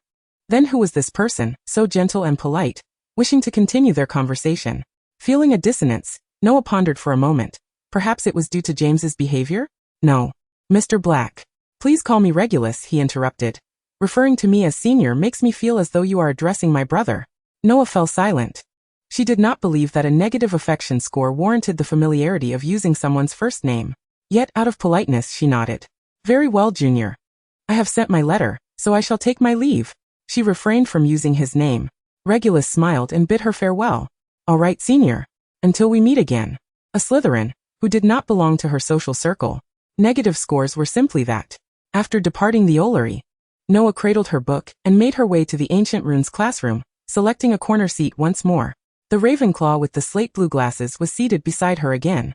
Good afternoon, Senior Potter, he exclaimed, his face lighting up upon seeing her, his slate blue eyes curving into crescent shapes, the light from the window accentuating his gentle features. Your assistance last time was immensely beneficial to me. As she responded that it was no trouble, she glanced at the name inscribed on his textbook. Having spent so many classes together, without knowing the name of this Ravenclaw. Upon seeing the beautifully ornate script on his notebook, Noah found herself momentarily stunned. Barty Crouch Jr. 15. Barty Crouch Jr. Is something the matter, Senior? Hearing Noah call his name, Barty leaned closer, still wearing that cheerful smile. His handsome face reminiscent of an angel gazing down from a church. Yet, a chill ran down Noah's spine. Chapter 56, Fourth Year. Noah had never realized how much overlap there could be between the fourth and third years. In Ancient Runes class, she once again chose a corner seat, and Barty once more settled beside her. Noah was beginning to feel overwhelmed. After a week of elective Ancient Runes classes, she had successfully avoided Barty for an entire week. No matter where she sat, he could precisely locate her and take the seat next to her. After all, the classroom was public, and Barty had the freedom to sit wherever he pleased.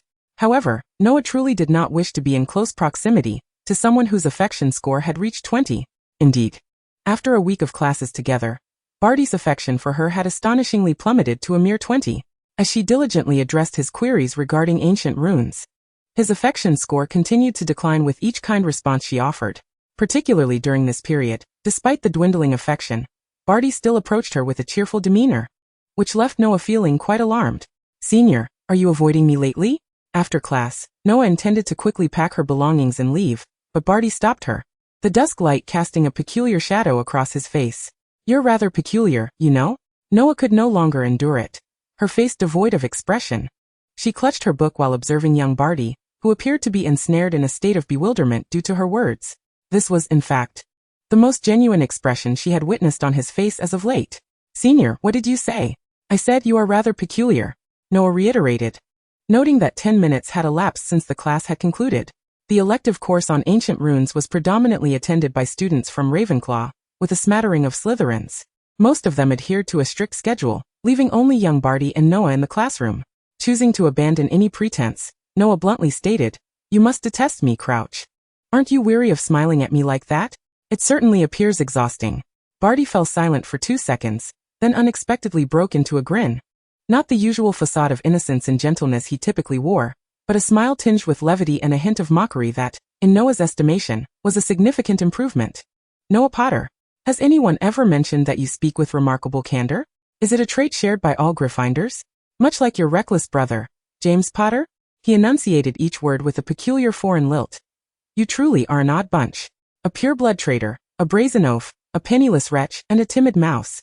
And then there's you, a frail consumptive. Quite an astonishing ensemble."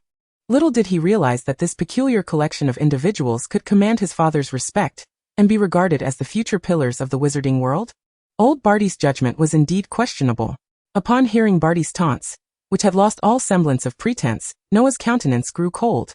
She scrutinized him with the gaze one might reserve for a lunatic, unable to comprehend how someone who appeared so normal could be so absurdly irrational. "Perhaps you should be sent to Azkaban rather than Ravenclaw." Dismissing any further conversation, Noah circumvented him and strode toward the door. Her thoughts returning to Barty's disparaging remarks about her friends, which only fueled her anger. She retraced her steps to the classroom, where Barty raised an eyebrow in surprise at her return, opening his mouth as if to speak. In a swift motion, Noah snatched his wand and hurled it out the window before delivering a sharp blow to his nose. This was a lesson Ron had taught her. When uncertain of your ability to overpower an opponent, first disarm them. "Hey, you." Noah struck Barty once more and kicked him as she departed. Clearly taken aback by her sudden aggression, Barty stood frozen, watching her retreating figure. After a moment, he gently chuckled while touching his bruised cheek. Lowering his hand, he stared at his fingertips, inexplicably drawn to inhale the air around him. It bore the scent of roses mingled with citrus. Noah trudged back to the common room, feeling as though she had been unexpectedly bitten by a dog while strolling down the street. Of course, with no implication regarding Sirius. The common room was abuzz with noise, and within a second, Noah discerned the source of the commotion. Indeed, it was Sirius and James. A mahogany coffee table was strewn with an assortment of snacks, remnants of which had presumably been pilfered from the kitchen. Among them lay a scant few cookies, while Remus sat on the sofa, holding a plate and munching away, likely having missed a meal.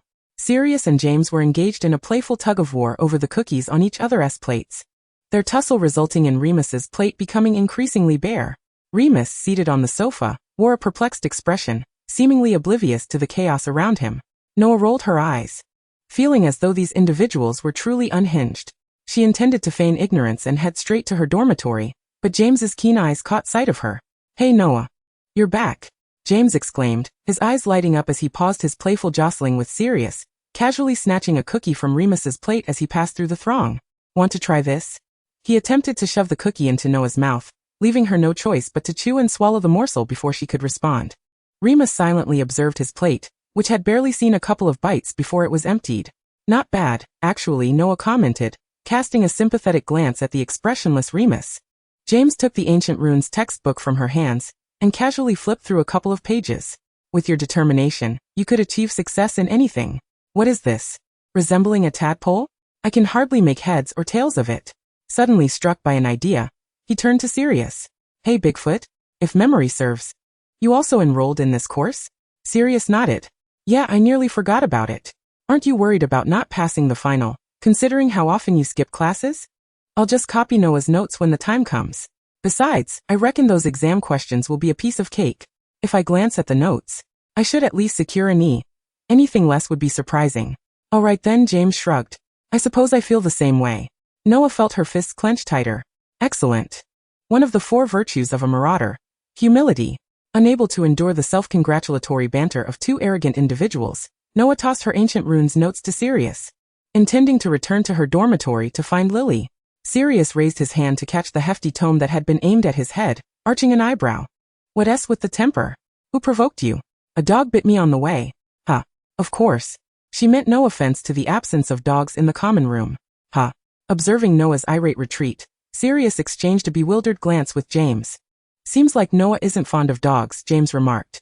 "Good thing I'm just a stag." "Bigfoot, are you out of your mind? Why are you hitting me?" "Because it's you." All right, stop arguing. I'm rather hungry," Remus interjected, his voice weak from hunger. Chapter 57, 4th Year 8. Noah, Noah, Noah. James called out her name like a broken record. No, Noah replied coldly and resolutely, her refusal unwavering. Oh, come on, Noah, that's so unfair. He cradled his head, shooting her a look filled with resentment as she focused intently on her transfiguration essay, refusing to acknowledge him. Just look at me. Stop writing. His incessant whining was beginning to wear on Lily's patience, as she had never been particularly tolerant of James. Shut it, Potter. You sound like a niffler hopped up on sugar. She scolded him, exasperated by his antics. In truth, he resembled a rambunctious child of 5 or 6. Sirius sprawled across an entire sofa, engrossed in a Quidditch tactics manual, and chimed in casually. Lily shot him a glare. I see you're not much better. In her eyes, Sirius was no saint either. Since their first encounter on the Hogwarts Express, he had been just as insufferable as James. At times, he was even more irritating.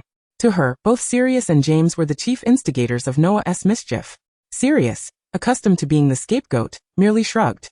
No matter what James and Noah did, Lily always attributed the blame to him. As she would put it, that Potter fellow is brainless, while Noah is quite well behaved. It must be Sirius's bad influence. Although there was a fair amount of truth to that. Please, Noah.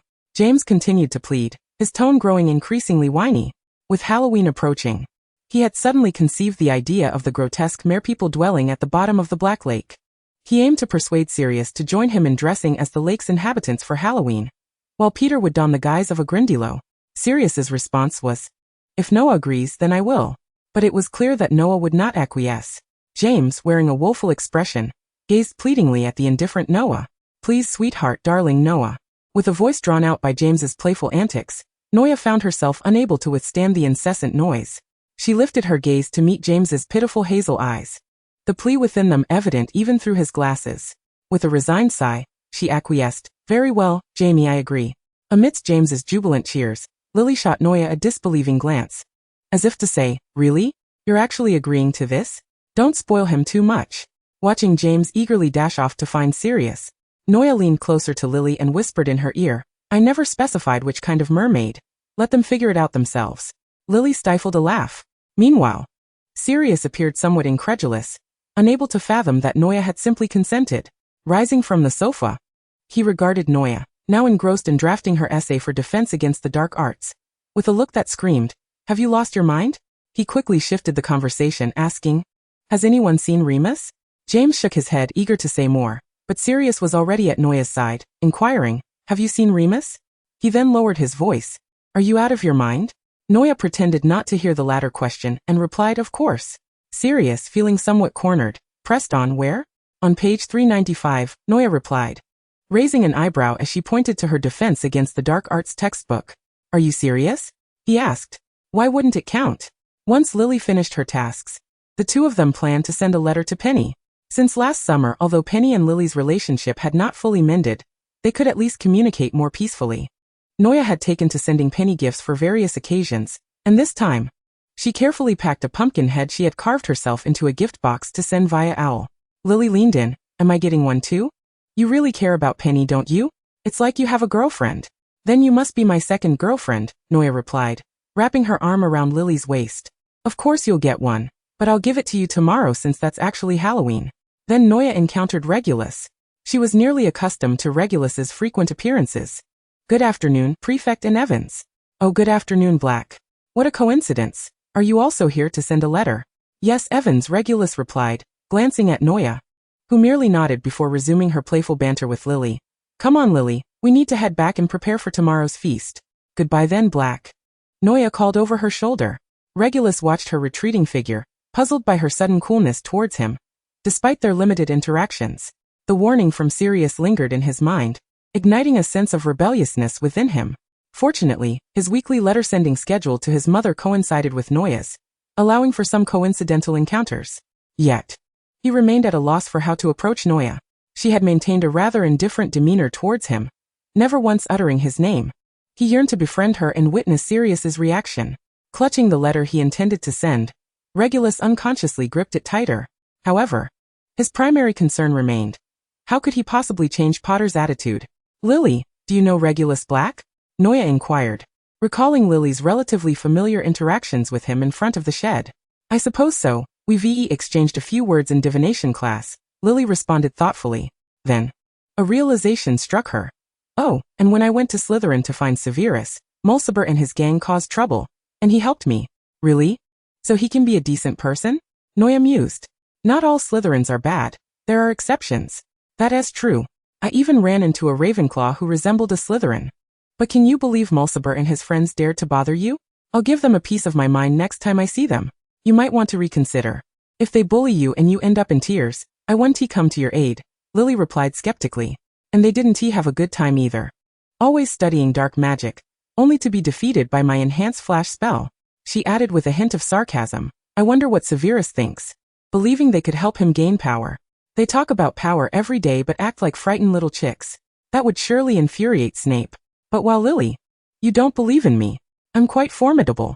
Noya feigned sadness. Lily squeezed Noya's slender arm in silence, her unspoken words resonating deeply. But on another note, Professor Snape has been neglecting his hygiene lately. His hair has grown too long. If he doesn't wash it regularly, it must feel greasy. Lily, you should advise him to pay more attention to his hygiene. He never listens to me, she added with a roll of her eyes. Why don't you go tell him? You could even recommend some shampoo from the Potter household. I'd get an earful for that, Lily. Do you think I wouldn't get scolded? Chapter 58, 4th Year 9. The next day was Halloween, and classes at Hogwarts were suspended for the celebration. Noya slept soundly until the afternoon. When she finally awoke, she found Marlene and Mary bustling about in front of the mirror. Hearing the commotion, Lily called out, Noya? Are you awake? I am, Lily, she replied, glancing at the bright daylight streaming in, which made her feel slightly dizzy. Why are they already getting ready so early? You know their personalities too well, Lily said as she climbed into Noya's bed, still clad in her pajamas. With 4th year coursework becoming increasingly demanding, especially with 5th year being the year of OWLs, Lily didn't want to overexert herself during this rare Halloween break. You must have such good sleep quality. I was awakened by their chatter early this morning, she complained, resting her head on Noya's pillow. Filled with thoughts of their animated discussions about which dress to wear. All right, Lily, you've already scolded us enough. Spare us. Mary interjected amidst their busy preparations. I'll grudgingly forgive you, Lily said, casting a glance at Noya, whose complexion seemed less than ideal. Concerned, she reached out to feel Noya's forehead, finding it cold to the touch. Are you all right, Noya? I'm fine. I just slept too long, she replied, wrapping her arms around Lily and burying her head in her shoulder, secretly using the panel to replenish some health points to avoid any dire consequences. The system had been silent for quite some time. After resolving the conflict between Penny and Lily, it had reached approximately 80% completion. And after awarding her 800 points, it had ceased all activity.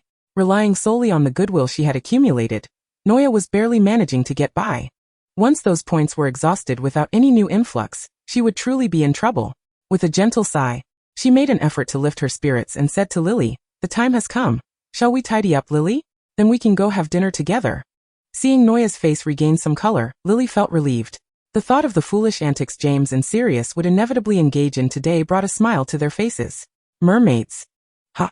If it weren't for those ugly creatures in the Black Lake, there's a fairy tale in the Muggle world about mermaids. Mary mused, glancing at Noya's rose-colored hair, and finding a certain harmony between them. Lily recalled a race called the Jiao from ancient China and grew intrigued, rummaging through Noya's wardrobe for a few outfits. Marlene began to apply Muggle cosmetics to Noya's face, exclaiming, with a face like yours, Noya, you could achieve anything.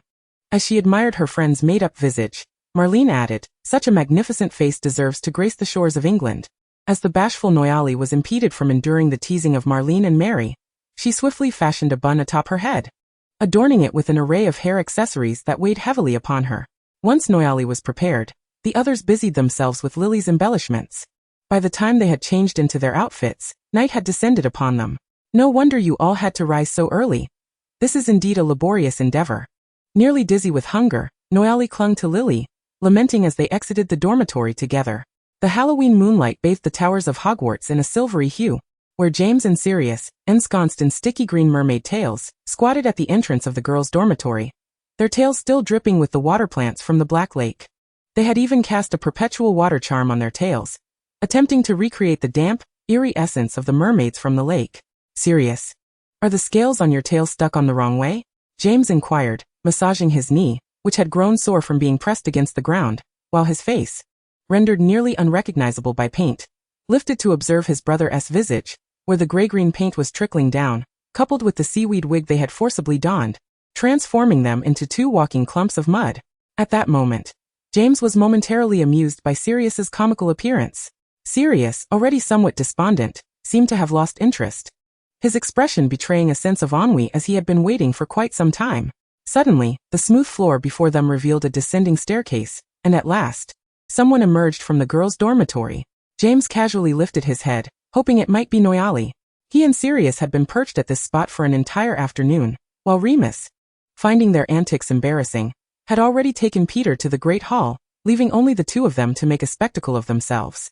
Now, he eagerly anticipated Noyali's mermaid transformation. He mused that even if she were to dress as a mermaid, she would undoubtedly be the most enchanting one. The intricately carved wooden door creaked open, releasing a warm fragrance of roses intertwined with citrus. James perked up, his gaze fixed intently on the entrance. Sirius, feeling dejected, lowered his head, not wanting Noyali to witness his current state. He could only imagine how she would react upon seeing him. Noyali? The first thing to emerge was a bare foot, adorned with a pearl-studded anklet that swayed gently around her prominent ankle. Noyali was barefoot, and James was the first to realize this, instinctively casting several spells, protection against water and dirt, even summoning a shield to guard her feet. The translucent tail of her dress cascaded down, its scale-like patterns shimmering like shattered stars in the light, with hues of soft green and deep emerald blending into a color that James could not quite articulate. Her beautiful rose-colored hair was loosely styled, entwined with silvery green ribbons and adorned with pearls and scattered diamonds. Clad in a green strapless garment of a material James could not identify, perhaps silk or satin, she draped herself in a gossamer shawl, hinting at porcelain-like skin beneath. The layers of fabric resembled both a mermaid's tail and a flowing skirt, with her fair legs subtly visible as she walked. Though he typically detested the color green, James found himself declaring it his new favorite the moment Noyali appeared. Noticing something amiss in James's tone, Sirius finally raised his head, and upon seeing Noyali he froze, all flashing in his leaden gray eyes, his skin flushing beneath the paint. Noyali, she greeted, her voice laced with laughter, her fish fin-like earrings swaying playfully at her cheeks. Yet, her expression faltered as she took in the sight of the two boys. James and Sirius remained frozen in their squatting position, droplets from their tails pattering onto the stone floor. As Noyali raised her gaze, her eyes were flecked with dark green scales. Even the exposed skin of her shoulders and collarbone was adorned with scale patterns that glimmered under the light. How long are you two going to gawk? Lily, dressed as a vampire duchess, crossed her arms and questioned the two slack-jawed boys. Sirius suddenly choked, hastily attempting to wipe the paint smudged across his face, while James sprang to his feet. This isn't what we agreed upon for a mermaid, James protested, feeling utterly wronged. Had he known Noyali would present herself in such a manner, he would never have subjected himself to this transformation. You merely said to dress as a mermaid, but you never specified which type. Noyali replied, crossing her arms and regarding James with a playful smirk. James, attempting to voice his complaint, found himself momentarily speechless upon seeing Noyali's sparkling eyes, glistening lips and long eyelashes, leaving him at a loss for words. Ultimately, he could only shut his mouth in frustration, the seaweed wig slipping over his eyes. Noyali finally burst into laughter, reaching out to adjust James's wig, her fingertips brushing against the sticky paint on his face. After a brief pause, she discreetly wiped some of the paint onto the sleeve of his robe, her shawl slipping down her shoulder to reveal luminescent patterns painted upon her arm. She surveyed the two fools still dripping with water, while Sirius, entirely at a loss for thought, looked at Noyali with her honey-colored eyes sparkling with mirth and stated earnestly, "You don't understand. This is the unique, damp eeriness of the Black Lake mermaids. Those mermaids in the Black Lake would likely see you two as comedic infiltrators," Noyali retorted, feeling that ever since Sirius transformed into a dog as an animagus, his persona had veered into a ludicrous direction from which he would never return. Lily, amused by Noyali's description, chuckled, revealing her sharp tiger-like canines, which was exceedingly adorable, causing Noyali to nearly forget what she had intended to say.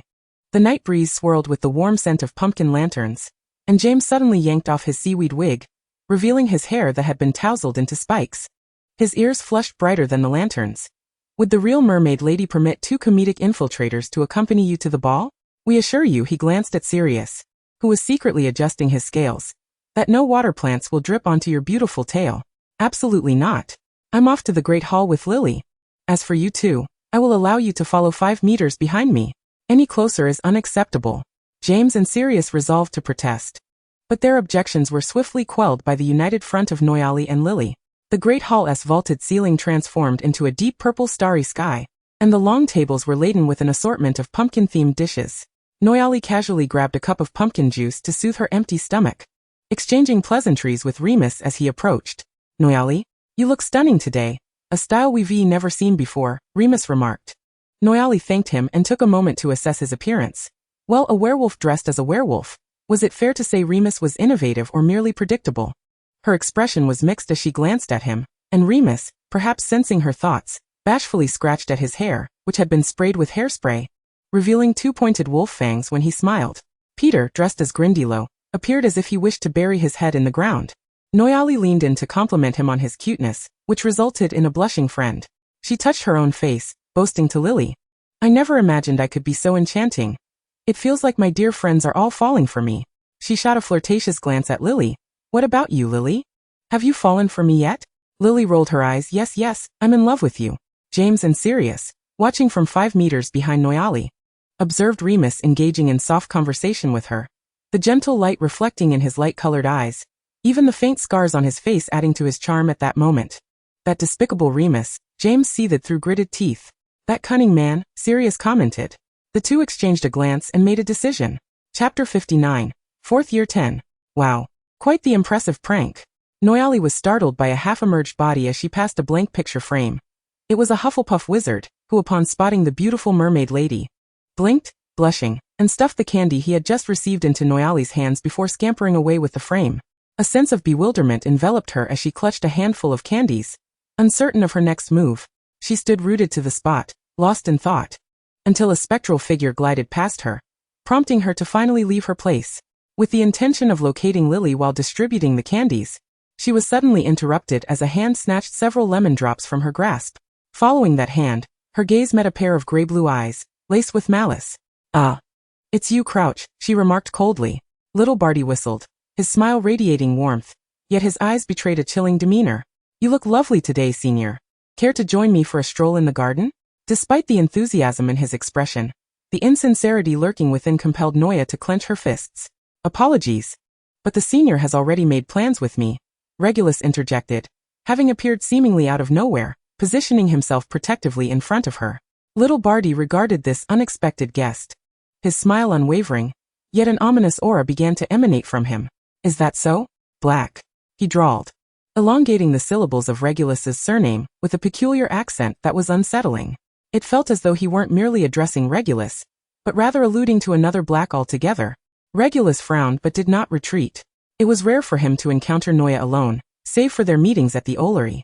He observed her displeasure as she was cornered and for reasons unknown, felt compelled to step in. Perhaps it was his desire to forge a friendship with Noya.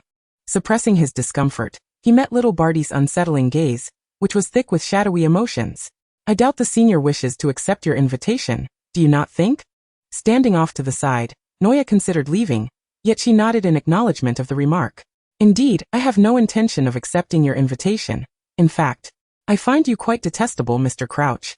Her bluntness was intentional, for she sensed that subtlety would be lost on him. Surprisingly, her candidness seemed to ignite a peculiar excitement within Crouch. A strange flush crept onto his pallid face, and he leaned closer to Noya, peering over the obstruction that was Regulus. "What is it about me that you dislike, Senior? Is it my face? If so, you could simply close your eyes, just as you did last time. Care to try again, Senior?" He inched closer, as if inviting her to caress his features. Noya shut her eyes, at a loss for words. Last time? She recalled delivering a punch to Crouch. One, perhaps two? The memory was hazy, but given Crouch's current demeanor, she felt an unsettling trepidation, fearing that a mere strike would lead to further complications. Regulus swiftly pulled Noya behind him, suddenly recalling the identity of the man before him. "Mr. Crouch, I believe you would not wish for your father to discover your conduct here at school, would you? Kindly refrain from harassing a lady. It is far from gentlemanly." In Regulus's estimation, little Barty had crossed a threshold into unsettling territory. He could only hope that invoking the name of the head of the Department of Magical Law Enforcement would suffice to rein him in. Fortunately, upon hearing his father's name, Crouch regained a semblance of rationality, the fervor in his demeanor extinguished. With a glare directed at Regulus, he turned on his heel and departed the hall. Once little Barty had vacated the scene, Regulus exhaled a sigh of relief, He found himself ill-equipped to handle such individuals. The expression on little Barty's face reminded him of certain peculiar guests who frequented the Black household. "Thank you, Black," Noya said politely. Despite her lukewarm regard for Regulus being far superior to her feelings for little Barty, as she had not sensed any malice from him. Moreover, Regulus had indeed come to her aid. She turned to leave, only to find Regulus's gaze still fixed upon her, as though he had something to convey. Noya, disliking ambiguity, asked directly, "Black, is there something about me that you desire?" "Huh?" Regulus blinked in surprise. "What?" "I don't." "You're rather insincere," Noya commented, akin to the earlier Crouch. "It seems neither of you holds any affection for me. If that is the case, why force yourselves to engage with me?" Regulus, uncertain of how to respond, pressed his lips together, recalling Woolbunger's advice against such behavior. He had not anticipated that their conversation would unfold so transparently. "I merely wish to befriend Senior Potter," he finally stated. Noya scrutinized his eyes, seeking signs of deception, but to her astonishment, his words rang true. Faced with those gray eyes, reminiscent yet distinct from Sirius's, Noya found herself softened by some form of transference toward Regulus. Her tone softened, a change he could readily perceive. He blinked, realizing that this shift in her demeanor might stem from her connection to his brother. "You lack sincerity, Regulus." Emerging from an inexplicable sense of despondency, he heard Noya call his name for the first time. In that moment he was not merely a Black, but Regulus, existing here as Noya's junior. Noya moderated her tone, reiterating, "You still lack sincerity. If you wish to be my friend, you must first approach me with genuine intention. Prior to today, I sensed no urgency in your desire for friendship, but I felt a flicker of it today. I hope that when we next meet, we may truly become friends. Farewell. Regulus, my companions await." He watched her retreating figure, once again observing as she dashed toward the Gryffindors, her layered, flowing skirt gliding across the hall's floor, the pearl anklet gently swaying at her ankle. He noted James Potter catch Noya as she approached, draping a coat over her shoulders, while his brother Sirius shot him a warning glance before averting his gaze. Senior Potter resembled a fish, gracefully swimming away with her vibrant, beautiful tail, returning to her rightful school of friends. Chapter 60, 4th Year 11. Finally James and Sirius, who had vanished upon entering the hall, reappeared, their comical seaweed wigs and greasy face, paint removed to reveal their true faces. Noya extended her handful of candies to James, arching an eyebrow at the two. The time had been too short for them to don any extraordinary costumes. They had merely shed their bizarre makeup for their usual attire. However, Sirius's countenance exuded an authoritative presence. His bare face adorned with damp, tousled hair, and draped in a simple black coat, he appeared ready for an elegant soiree. Observing Noya bestow all the candies upon James, he expressed discontent. "Why not me?" His long, damp eyelashes fluttered, concealing the grievance in his eyes. "What do you mean? You give to him but not to me?" Noting Sirius's vexation as he turned his head away. Noya felt a bit perplexed but sifted through the candies to select a mint flavor that he favored. "Help yourself, I never claimed to give everything to James," she said, offering it to Sirius, only for him to recoil. "I don't want it," he replied coolly, yet glanced back at Noya, only to discover her returning the uneaten candies to James. James looked up at Noya with puppy-like eyes asking, "What's wrong, Noya? Doesn't he the big foot like it?" He lifted his chin, beaming with pride. "No worries, I can eat it all." Noya raised her hand and playfully tapped his head, forbidding him from consuming everything. "Unless you wish to sample Mrs. Pomfrey's specially concocted tooth-strengthening potion." The cunning dear. Sirius clenched his teeth and snatched the handful of mint candies back from James. After Halloween, Noya found herself submerged once more in her increasingly demanding studies, while the tension between Lily and Snape escalated, most notably marked by Lily's shift in referring to him from Severus to Severus Snape. Snape, in turn, regarded Lily with a look that seemed to convey the sentiment that none of them truly understood him, which troubled Noya immensely. Lily was a dear friend, but so was Snape. In fact, in the future, Snape would become a professor at Hogwarts and maintain a relatively amicable relationship with Dumbledore. Selfishly, Noya did not believe that Snape would ultimately align himself with the Death Eaters. With a sigh, Noya approached to comfort Lily, whose cheeks were slightly flushed. "I shall never speak to him again," Lily declared. "If you ask me, Evans should have severed ties with that snot-nosed brat long ago." James and Sirius, casually draped over each other's shoulders, entered the common room just in time to overhear Lily's last remark. He tilted his head, addressing Sirius. "Miss Evans has finally opened her eyes in her 4th year. Now, that is truly a rarity." "You're right, mate," Sirius replied. "There aren't any good folks in Slytherin, wouldn't you agree, mate?" James nudged Sirius with his elbow. Absolutely, mate. Their mutual disdain filled the air, redirecting Lily's ire from Snape to the two of them. Our affairs don't require your meddling, she snapped, casting a fierce glare at the two unperturbed figures by the door before turning away. You've managed to upset Lily, Noah remarked, crossing her arms and casting a discontented glance at them. James released his hold on Sirius's shoulder and hurried over to Noah, resembling a puppy eager for its owner's attention. Noah, it was that Snape who instigated the trouble. That fellow is merely a dark wizard in training. You shouldn't associate with him. He leaned against Noah, who was seated in the solitary armchair by the fireplace, squeezing himself into the small space beside her. He even provoked my foot today. He turned to his best mate, awaiting Sirius's affirmation. Right foot. Sirius, observing their intimate pose on the sofa, responded with a hint of coolness. Indeed, he shot us a fierce glare. In reality, they hadn't even seen Snape that day. Noah, exasperated, pushed James away from her face. You stink. Keep your distance. James had just finished practice and reeked of sweat. I don't believe your tales, Noah retorted. The credibility of James and Sirius's complaints about Snape held no weight in her eyes. The last time she and Remus had been discussing potential topics for their charms exam by the Black Lake, James and Sirius had exchanged glances and charged off in a particular direction. Sensing something amiss, Noah grabbed them, only to spot Snape passing by. She greeted Snape and then redirected her attention to the two mischief makers. What are you up to? James complained. That snot-nosed brat is provoking my brother and me. And you're actually greeting him. His hazel eyes appeared quite pitiful as they gazed at her. Noah, somewhat unsure, lifted her gaze to the distant figure of Snape, who had done nothing and was already walking away.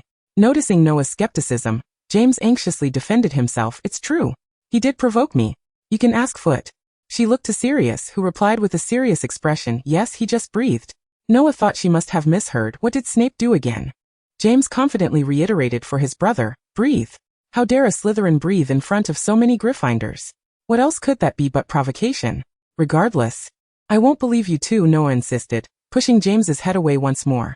Who knows if Snape's supposed provocation was merely him breathing? Stay out of Lily and Snape's affairs. All right. They've been friends for many years. Let them handle it themselves. Noah emphasized again, and you both should refrain from causing trouble for Snape. Watching the two older children reluctantly nod, Noah felt a slight sense of relief. She directed James back to Sirius and resumed her focus on rewriting her potions essay, which Snape had helped her revise extensively. Snape, Lily, and James and Sirius, being their mutual friends, Noah secretly hoped for harmony among them. Perhaps there was room for reconciliation between Lily and Snape, given their years of friendship, but the conflict between the Marauders and Snape seemed irreparable, having begun in their first year. Now, Noah could only wish for the tensions not to escalate further. Maintaining a state of mutual indifference would be ideal. Chapter 61. 4th Year 12. Why is it that both Evans and Noah always show such favoritism toward that Snape? James, paired with Noah for potions class, was thoroughly displeased. Even if he would eventually be her professor, was it really necessary for her to be so kind to that fellow? From several desks away, James glared resentfully at Noah's back. With Lily currently in a cold war with Snape, she had partnered with Noah's original partner, Marlene, instead of Snape, which turned out to be beneficial for both Noah and Marlene. Their potions skills were comparatively matched, and eventually, even after Snape had prodded Noah, her abilities remained woefully inadequate, forcing her to take the lead. The disbanding of Lily and Snape had allowed the potions genius to benefit both groups of struggling students. Professor Snape, Professor, Noah called softly, staring at a mouse's spleen that lay in disarray before her. Snape struggled to close his eyes, attempting to calm himself, resigned to retrieve a whole spleen to prepare himself. Even the simplest task seemed insurmountable for Noah, as though cursed by the very god of potions. He held no hope for Noah achieving an outstanding in her final exams. Just call me Severus. Don't address me as professor during class. Watching Slughorn frequently turn his head, expecting to find someone else being called, Snape lowered his voice. Snape's talent in potions was undeniable. Whenever the subject arose, his demeanor underwent a palpable transformation. He sliced the mouse's spleen into uniformly sized pieces, and added them to the simmering cauldron, his bony fingers appearing strikingly pale against the wooden stirring rod. His expression remained distant and aloof, exuding an air of unapproachability, yet while brewing potions, there was a confidence and relaxation in his brow that he himself was unaware of. In any case, Noah could confidently assert that Snape was at his most alluring while concocting potions. Snape interrupted Noah's effusive praise. Hold on a moment. I feel as though you are merely using your sweet words to entice me into completing all the tasks. He lowered the flame's intensity, watching as the dark green potion slowly faded to reveal an emerald hue and texture, flowing like silk. He removed the cauldron from the heat and poured the completed potion into a pre-prepared glass vial, calmly finishing all the tasks assigned for the lesson, though his earlobes, hidden behind his hair, burned with heat. Aside from chopping a mouse's spleen, Noah had done nothing but admire the potion shimmering with an unusual luster in the vial, exclaiming, "We are truly remarkable." Snape. A searing gaze bore down upon him, and Severus Snape, without needing to turn his head, was acutely aware that it was that imbecile Potter, accompanied by his traitorous pureblood companion. He leisurely pivoted, bestowing a scornful glance upon the two fools. Severus. The call of Noya echoed, eliciting a slight upward curve of his lips as he turned back to inquire, "What is it?" Despite the tone remaining unchanged, a hint of enjoyment was perceptible. "How is the note-taking coming along? What did you add during your potion brewing? Have you retained none of it?" "Oh, Professor. Your elegance in potion-making was so captivating that I hardly noticed what else you added aside from rat spleen." "Noya Potter." Snape inhaled sharply. "What is it, Professor? Are you displeased with me?" he queried softly. "Why do you say that? You must be here to defend Lily then." "Huh. Why would you say such a thing?" Noya replied with a smile, observing Snape's less-than-pleased demeanor, feeling a sense of relief. Although the discord between Lily and Snape was their own affair, Noya could not help but feel disgruntled at Lily's unhappiness. Merely causing a minor inconvenience for Snape in class was already a small act of retribution. Meanwhile James, catching Snape's glare, gritted his teeth. "I told you that guy is always provoking us. It's infuriating how Noya never believes me." He felt a tinge of grievance as he spoke. "What a charlatan," Sirius scoffed. "Why do Evans and Noya always regard that greasy bat with such favoritism?" He irritably raked his fingers through his hair. "Do modern witches really prefer that hairstyle?" James mused, eyeing Snape's oily locks, contemplating whether he should adopt a similar look. "Don't even think about it." Sirius, seeing through James's thoughts, interjected with disdain, "Perhaps his head is doused in enough potion ingredients to concoct 10 gallons of head grease." "That description is revolting," James retorted, making a gagging gesture. Peter, eavesdropping on their discussion, chimed in quietly. "I heard Noya mention that Snape's defense against the dark arts is quite formidable." The sharp clinking of stirring rods and cauldrons accompanied Slughorn's admonition. "Be gentle. Black. Your bone regrowth potion will not improve in potency due to your rough handling." Sirius exchanged a dark glance with James, both wearing similarly grim expressions. "We need to show him a thing or two," James declared, "so he understands that not everyone is within his reach." James submitted the finished bone regrowth potion to Slughorn, who adjusted his glasses to scrutinize its hue. "Indeed, Potter, commendable work. You and Black deserve an O. After all, the bone regrowth potion was originally devised by the ancestors of the Potter family, making James's proficiency in brewing it entirely reasonable. However, Noya's skills were somewhat, shall we say, less commendable." Slughorn cast a pained glance at Noya, who was engaged in conversation with Snape. Being a Potter himself, he had even considered inviting Noya to join his slug club in their third year, given her family's esteemed lineage. Moreover, Noya's academic performance was undeniably impressive, especially after receiving a failing grade in potions, yet still managing to rank within the top 5 of her year. One could only say that Noya was a subject matter prodigy, albeit with a notable deficiency in potions. Yet her continual failures in this subject had dissuaded Slughorn. He already had one Potter, and saw no need to complicate matters further.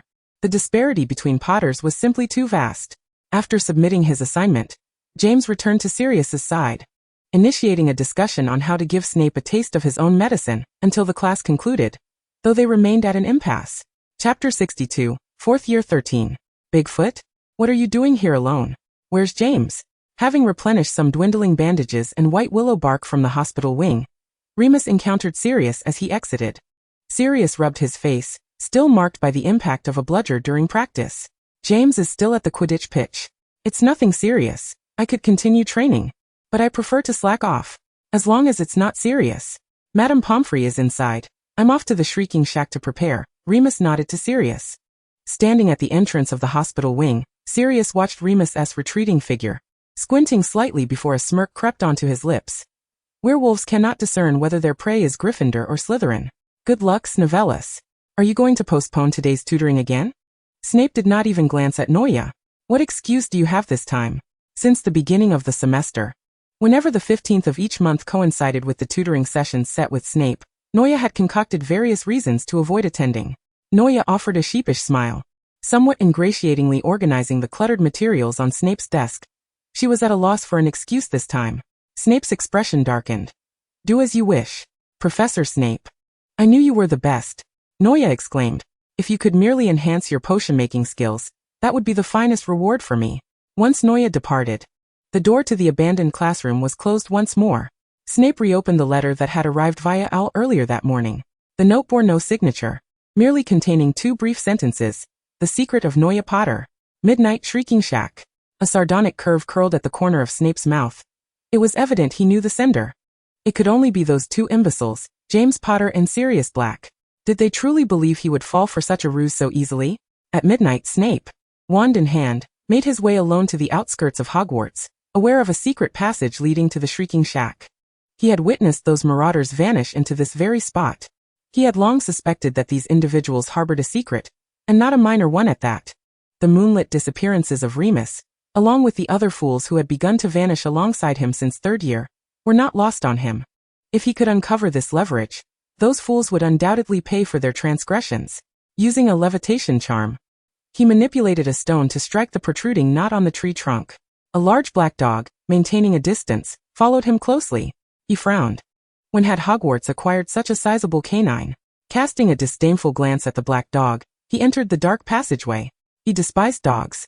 "James, where's Sirius? Weren't we supposed to go see the gillyweed?" Initially, they were to head directly to the Shrieking Shack. But Sirius had suddenly mentioned seeing a patch of gillyweed in the Forbidden Forest recently, saying today marked its flowering period. He suggested they investigate, especially since the gillyweed seemed to alleviate the pain of transformation for werewolves. Naturally, James, who had never encountered such an intriguing plant, agreed.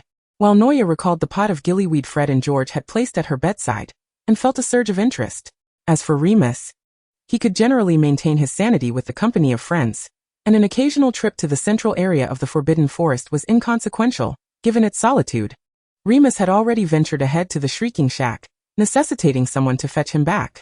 Originally, Peter was supposed to go, but Sirius volunteered to handle it, insisting he would bring Remus along, allowing James to take Noya and Peter to the spot closer to the moonlit lake in the forest center where they had previously been. As a result, the 3 arrived early but were left waiting for the other 2. Standing at James's side, Noya expressed her confusion. Didn't he say he was going to fetch Remus? There was indeed a patch of gillyweed by the moonlit lake, but the flowering period had just passed. How could Sirius make such a rudimentary mistake? How could he not differentiate between the flowering period and post-flowering? It was worth noting that the fellow had achieved an O in herbology. A sense of foreboding flickered within Noah's heart, as she recalled the malevolent grin that had adorned Sirius's face prior to their arrival. Something felt amiss. "James, what on earth is Sirius up to?" Noah inquired, addressing the stag beneath her. "I have no idea," he replied, shifting his antlers under her weight, which had begun to strain his neck. "Wait," he suddenly halted, gazing at the shimmering lake illuminated by the moonlight.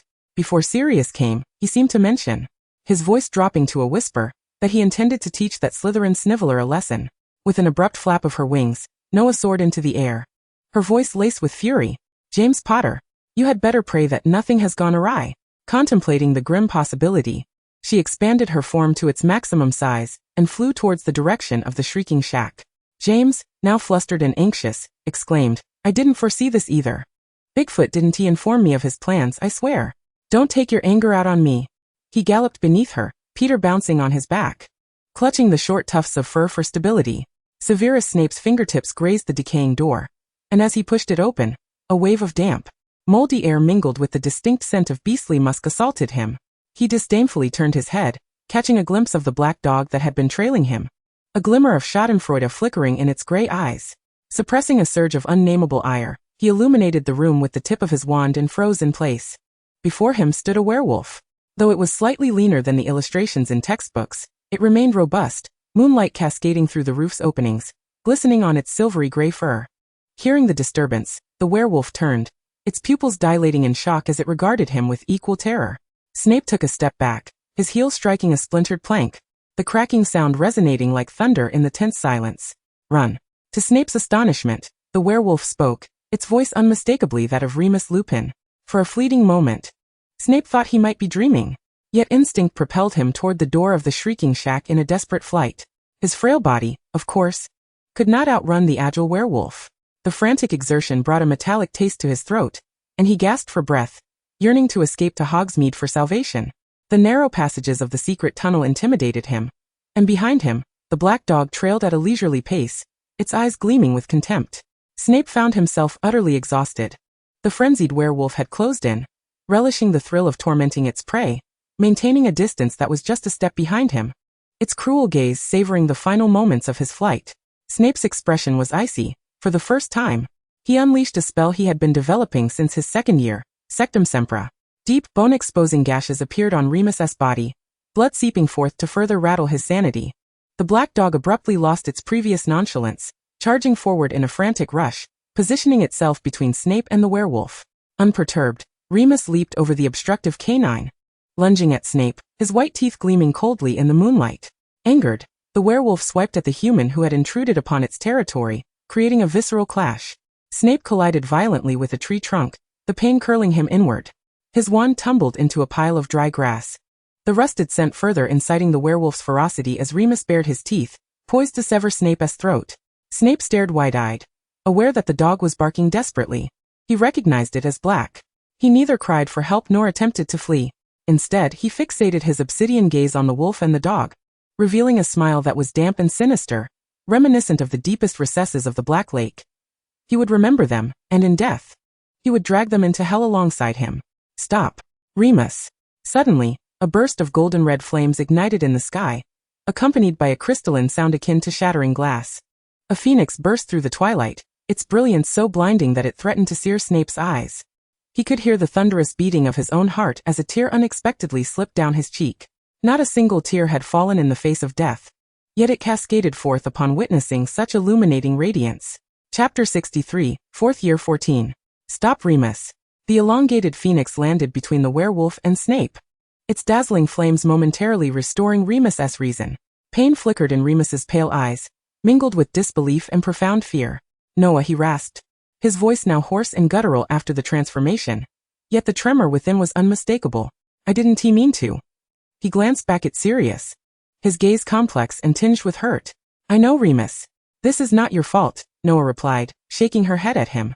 Seizing the moment while Remus still retained some semblance of rationality, she bit the collar of Snape's robes and hoisted him onto her back, unfurling her wings as she flew toward the depths of the forest bordering the shrieking shack.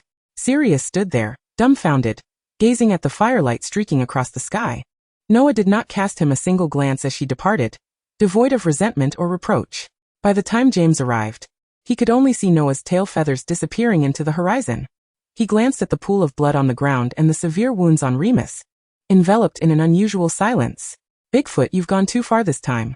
James was indifferent to Snape's fate. Whether that sniveling wretch lived or died was of no consequence to him, but he was deeply concerned for Remus. Sirius's actions had undoubtedly harmed him, both physically and emotionally. Peter shrank within James's fur, too fearful to speak. Once inseparable companions now found themselves enveloped in an awkward, disconcerting atmosphere. Sirius finally spoke, his voice strained. I didn't expect it to escalate like this. I only wanted to scare him. Noah, is that you? Snape felt his body grow almost numb. He found himself nestled within the soft feathers of the phoenix, its gradient of gold and red glistening like silk in the moonlight. Tentatively, he reached out, the texture akin to liquid metal, cool to the touch. Professor Snape? Are you all right? Noah slowed her flight, concerned that the chilly night air would exacerbate Snape's discomfort. I apologize, Professor. They went too far this time. Do not apologize, Snape replied in a weak yet authoritative tone. They are not your concern. You need not apologize on their behalf. He was not interested in Noah speaking for those fools, as it merely reminded him that she was aligned with them, while he remained an outsider. Noah found a relatively flat patch of ground to set Snape down. His vision was becoming hazy, yet he could still discern Noah's beautiful wings and her resplendent tail feathers. Feeling the warmth of his body dissipating, he shook his head, and the honey-colored eyes that belonged to Noah appeared on the elegant phoenix. A sardonic smile crept across Snape's face. I almost thought I was still dreaming. Noah sighed silently, and after ensuring Snape was comfortable, she began to tend to the wounds on her beleaguered professor. After using 4 healing spells, she managed to staunch the flow of blood. I'm sorry, Professor, but this is all I can do. Transforming back, her wand tip glimmered with a soft light, the rose-hued strands of her hair momentarily overlapping with the feathers of the phoenix. A werewolf, huh? So that's it, Snape suddenly chuckled, his pallor reminiscent of paper. Remarkable. Animagus, so this is your secret? He coughed twice, his complexion wan. I'm sorry, Professor. I have already stated that there is no need for you to apologize for their recklessness. Snape stifled a cough, his dark eyes fixed intently on Noya, who appeared equally unwell, caught in a state of magical exhaustion. Her pallid complexion could rival his own. Come with me to the hospital wing, Snape suggested. I believe we both require treatment. Noya abruptly lifted her gaze, a hint of panic lacing her voice as she implored. Must we go, Professor? Her pleading eyes met his. If Madame Pomfrey discovers this, Remus will be expelled. With a touch of desperation, she continued, Please, Professor, can't we avoid it? You know Remus did not intend to harm you. Should I then bear the brunt of this? Snape retorted evenly, Am I to simply endure? He was acutely aware that Noya comprehended the implications of his words. Targeted, ostracized, bullied by marauders, and nearly losing his life over a prank intended for Sirius. Was this suffering truly what he, Severus Snape, was meant to endure? Merely because he was a half-blood Slytherin. Was it? Noya closed her eyes briefly, concealing the turmoil within, allowing tears to cascade onto Snape's cheek. You are right, Professor. They must face the consequences of their actions. What was she to do? If she begged Snape not to go to the hospital wing, concealing the calamity of the full moon, it would be profoundly unjust to him. Yet what of Remus? He would be expelled, and he was so innocent. If his identity were revealed, Hogwarts would no longer be a sanctuary for him. Noya understood all too well what it meant to be an outcast among the masses. And what of Sirius? What punishment would he face for instigating all this? Noya clenched her teeth, infuriated by Sirius, that scoundrel, who never considered the consequences of his actions. Snape observed the struggling Noya in silence for a long moment. He softly said, Take me to that abandoned classroom, Noya. He was aware that he could never rival James and his friends in her heart. Yet the struggle in her eyes indicated that he held a modicum of significance within her. Nevertheless, he remained resentful, pondering why he was never the first choice. His mother's first choice had always been his ineffectual father. Lily's first choice had eternally been her sense of justice. And for Noya, the first choice would invariably be those foolish Gryffindors. He lowered his gaze, concealing the bitterness and discontent within. Take me there. It harbors a few vials of white fresh and the calming potion you require. Noya looked up in disbelief, her eyes still glistening with unshed tears. Thank you, Professor Snape. Do not thank me, he turned his head away. I shall not forgive them. Noya's tears transformed into a smile, and before him, she metamorphosed into a resplendent phoenix, her golden red feathers shimmering more softly in the moonlight. The phoenix nuzzled Snape's somewhat cold face gently. I will carry you back, Professor Snape. Once again. Snape found himself nestled among soft, warm feathers, the moon hanging low and close in the sky. He reached out to touch the shimmering, glass-like plumage beside his face. Noya tilted her head slightly. It tickles, Professor. Snape remained silent, surrendering to the encroaching haze of moonlight as he closed his heavy eyelids.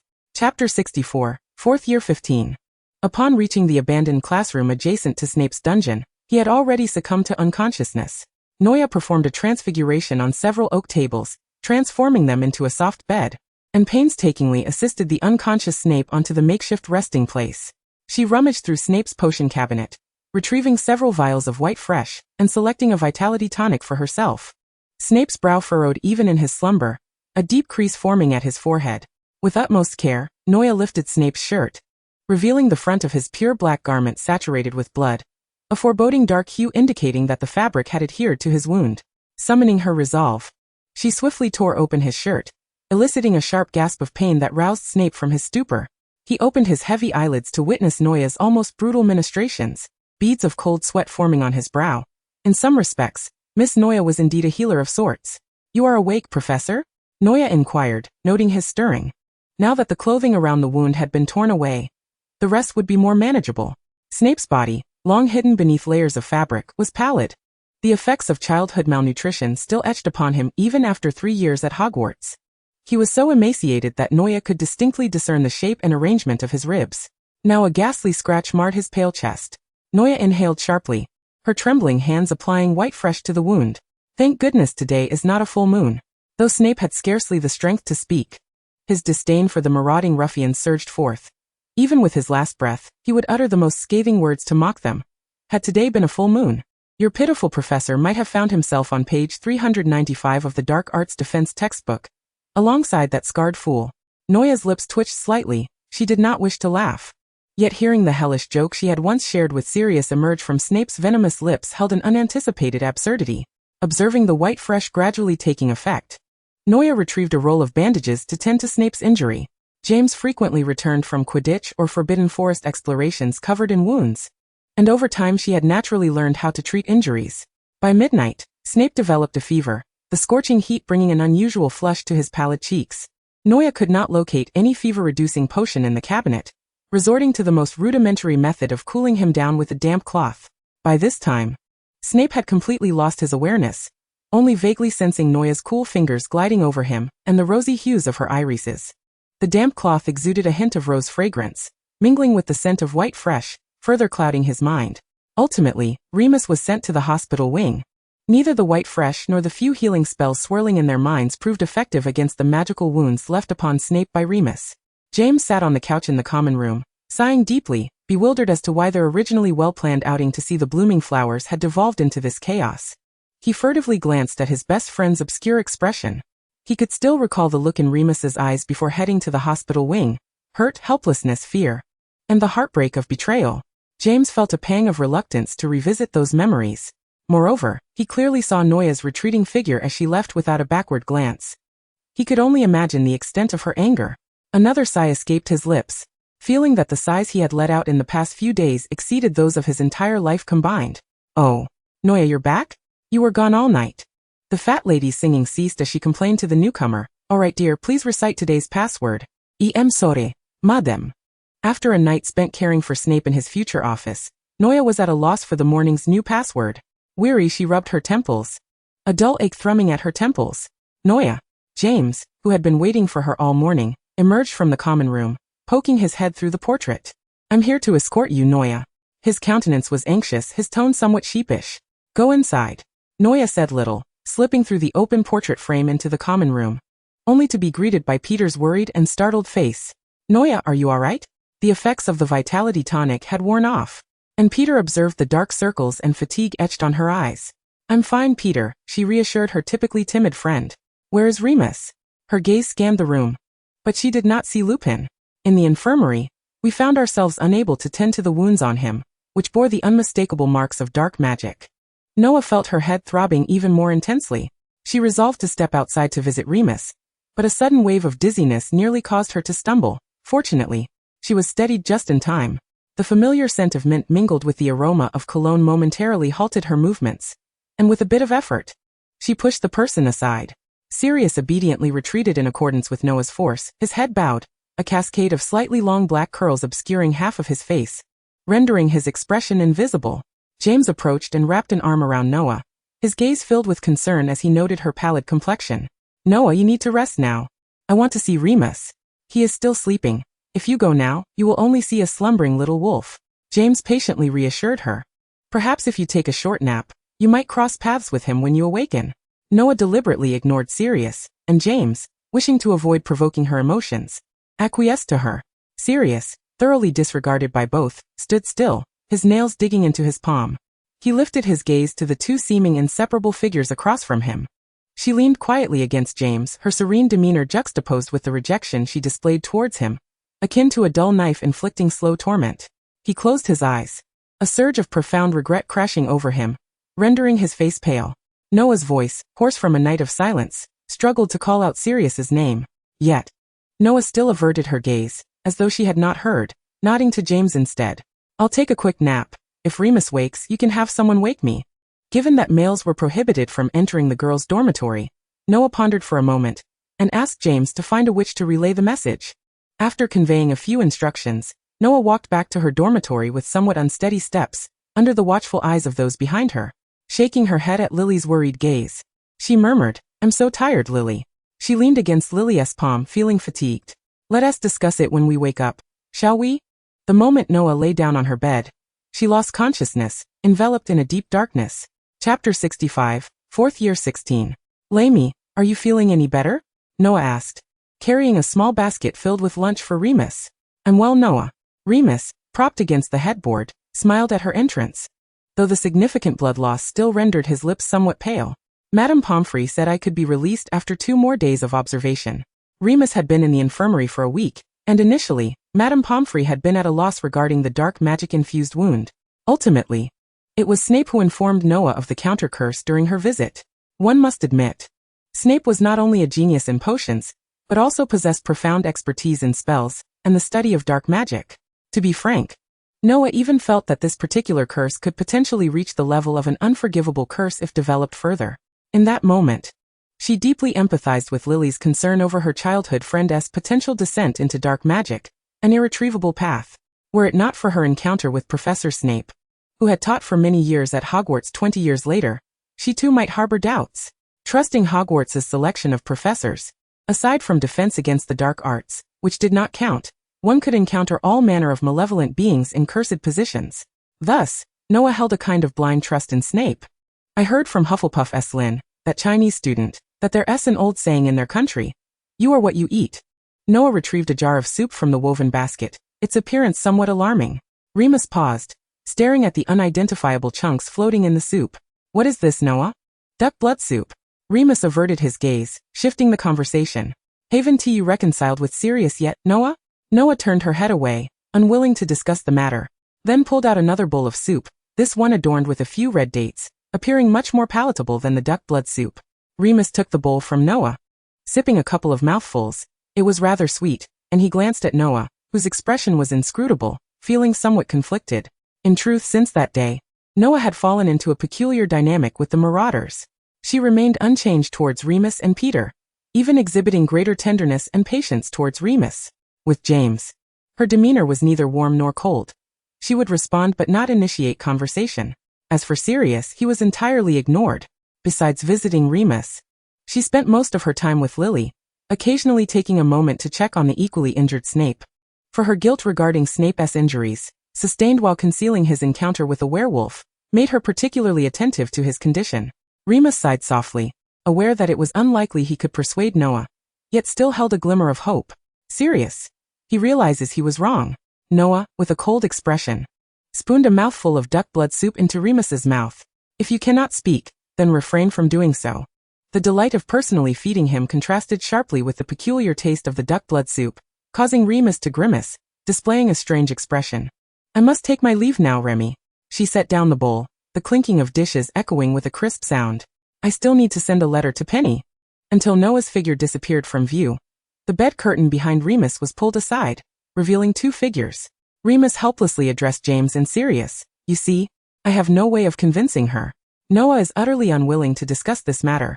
James let out a long sigh, a frown adorning his face as he lay on the adjacent bed. "Oh no, what should I do? I've been dragged into this mess. Noah refuses to even acknowledge me." He rolled onto his side, feeling as if his heart might shatter, only to turn and find his best friend's face even more grim, lips pursed tightly as if he might disintegrate with a mere touch. While James felt sympathy for Sirius, who had become invisible in Noah's eyes, he couldn't help but imagine how devastated he would feel if Noah treated him the same way. Yet he still couldn't resist grumbling, "It's all your fault." "I'm sorry." Sirius suddenly apologized, but not to James. His words were directed at Remus. Remus paused. Despite still harboring some resentment, he remained gentle, consistently forgiving towards his friends. "You've said sorry many times already, Bigfoot." Upon reaching the Ollery, it was no surprise to encounter Regulus, who was on a routine visit. A striped owl landed on Noah's shoulder, nuzzling against her, its less than pleasant demeanor softening her expression as she stroked its head in greeting. "What a coincidence, Regulus. We meet again." She patted the little owl's head, and allowed it to take the letter she had intended for Penny. Regulus, curious, inquired, "Is it a very important friend, Senior? It seems like I see you sending him letters every week." "Yes, a very important friend." Noah lowered her head to feed the nearby owls. "If I don't send her a letter each week, she will make me regret it. You two have a great relationship. What about you? Why do you come to send letters every week?" Noah countered, though the letter had already been dispatched. She was reluctant to return to the common room, feeling irritable and conflicted. She did not wish to encounter the Marauders. She simply sat down on the steps and looked up at Regulus, who had yet to depart. Regulus glanced at the not-so-clean steps, hesitating for a few seconds before sitting down beside Noah. "Letters for my mother." He looked down, watching the sunlight filtering through the window, casting dancing patterns on the ground. His mother insisted he send her a letter every week, detailing his experiences and any happenings involving his brother, Sirius. Upon hearing Regulus's words, Noah's expression grew somewhat complex. Was Mrs. Black's controlling nature not a bit excessive? While it is widely acknowledged that disparaging one's elders is inappropriate, Noah's impression of Mrs. Black is decidedly unfavorable. The multiple letters she sent to Sirius, filled with venomous and scathing words, alongside her disparaging remarks about Gryffindor, have left Noah with an indelible distaste for this individual. Upon hearing Regulus's account of Walburga's demands, she could scarcely contain her incredulity. Initially, she presumed Regulus would feel affronted. However, he merely gazed vacantly at the ground, pondering, is this truly the case? Is this abnormal? Of course it is abnormal. How could a mother exhibit such overwhelming control over her child's attire, social interactions, and various life choices? It is little wonder that Sirius is so eager to escape the confines of the Black household. The mere thought of Sirius reignited Noah's irritation. She sulked, drawing aimlessly in the dirt with a twig she had picked up. Are you feeling upset, Senior? Regulus tilted his head, observing Noah's slightly pouting profile, which he found rather endearing. Did you have an argument with your brother? It was quite evident that prior to this, Noah had been inseparable from the group of marauders. Yet recently, she had distanced herself from them. On several occasions, Regulus had witnessed Sirius attempting to draw near to Noah only to be rebuffed, or Noah simply moving away from him altogether. Yes, I had a quarrel with your brother, she replied, sketching a large black dog in the dust with her twig. He truly is a bounder. Suddenly, she turned to face Regulus, her striking features delivering a palpable impact at such close range, causing Regulus's breath to hitch momentarily. He realized he might be sitting too close to Noah. By the way, it seems you have a significant conflict with Sirius?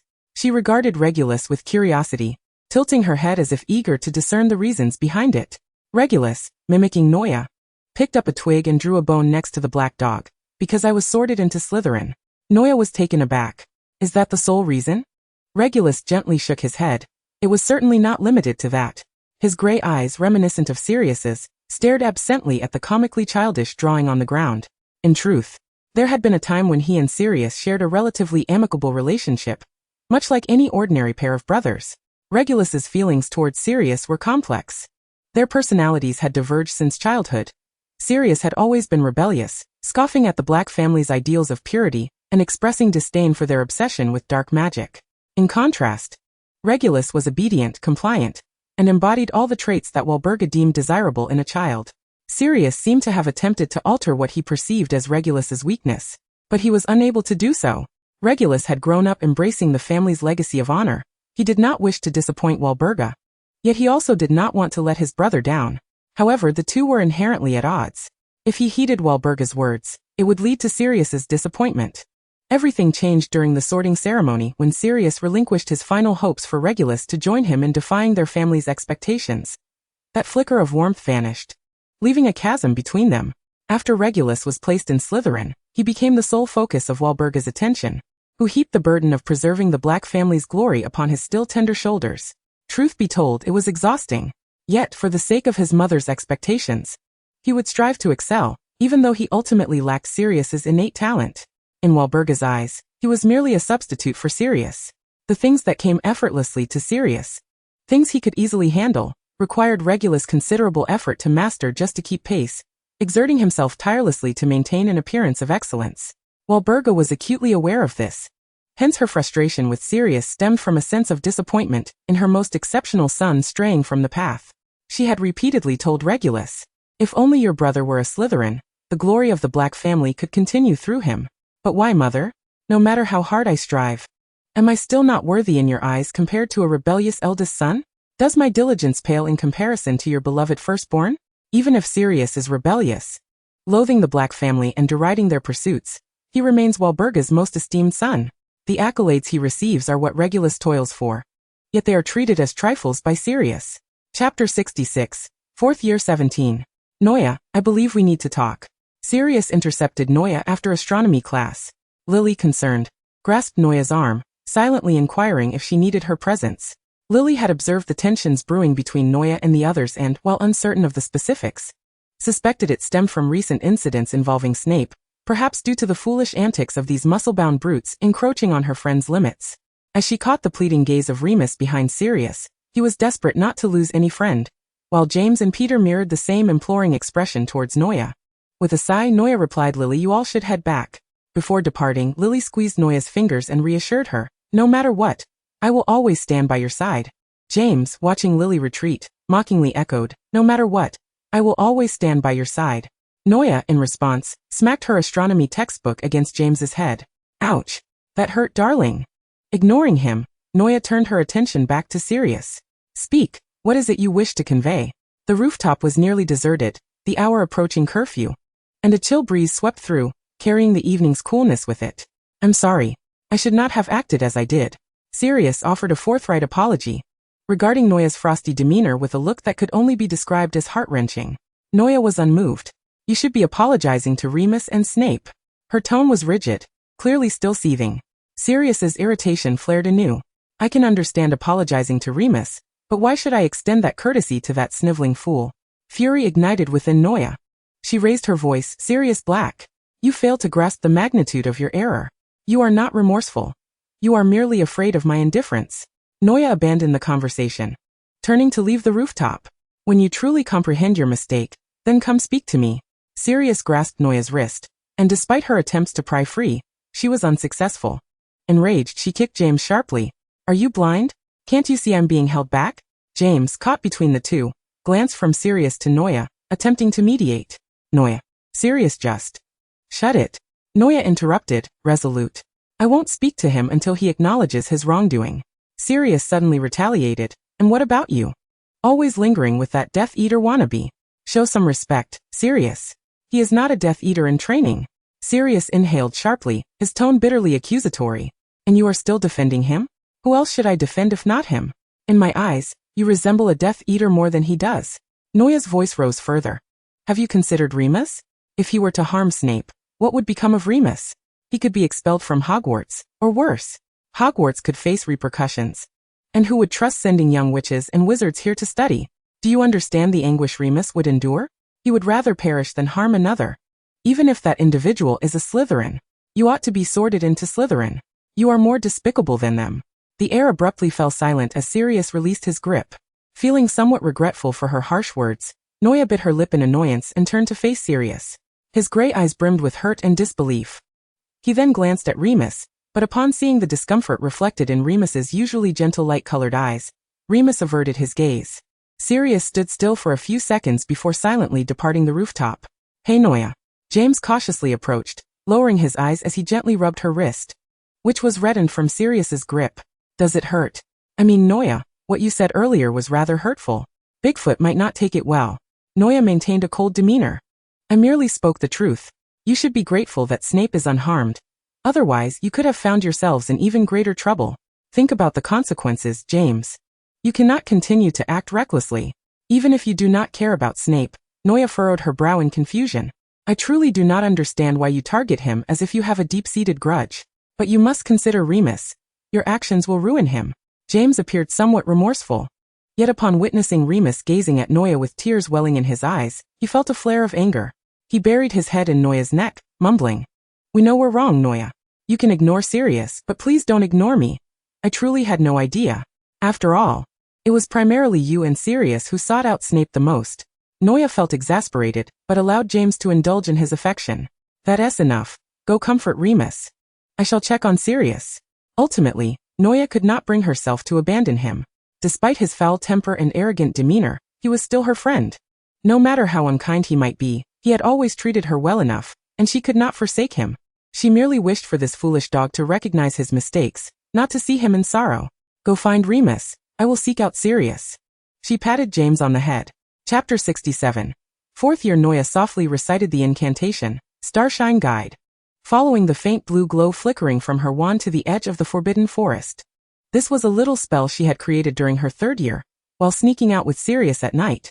Back then, due to her health issues, she often struggled to keep up with Sirius and would frequently get lost in the forbidden forest. Eventually, a frustrated Sirius and she devised this spell, whose sole purpose was to locate each other. As her health declined, Noya had not joined anyone for those so-called nighttime adventures, yet she still remembered this charm.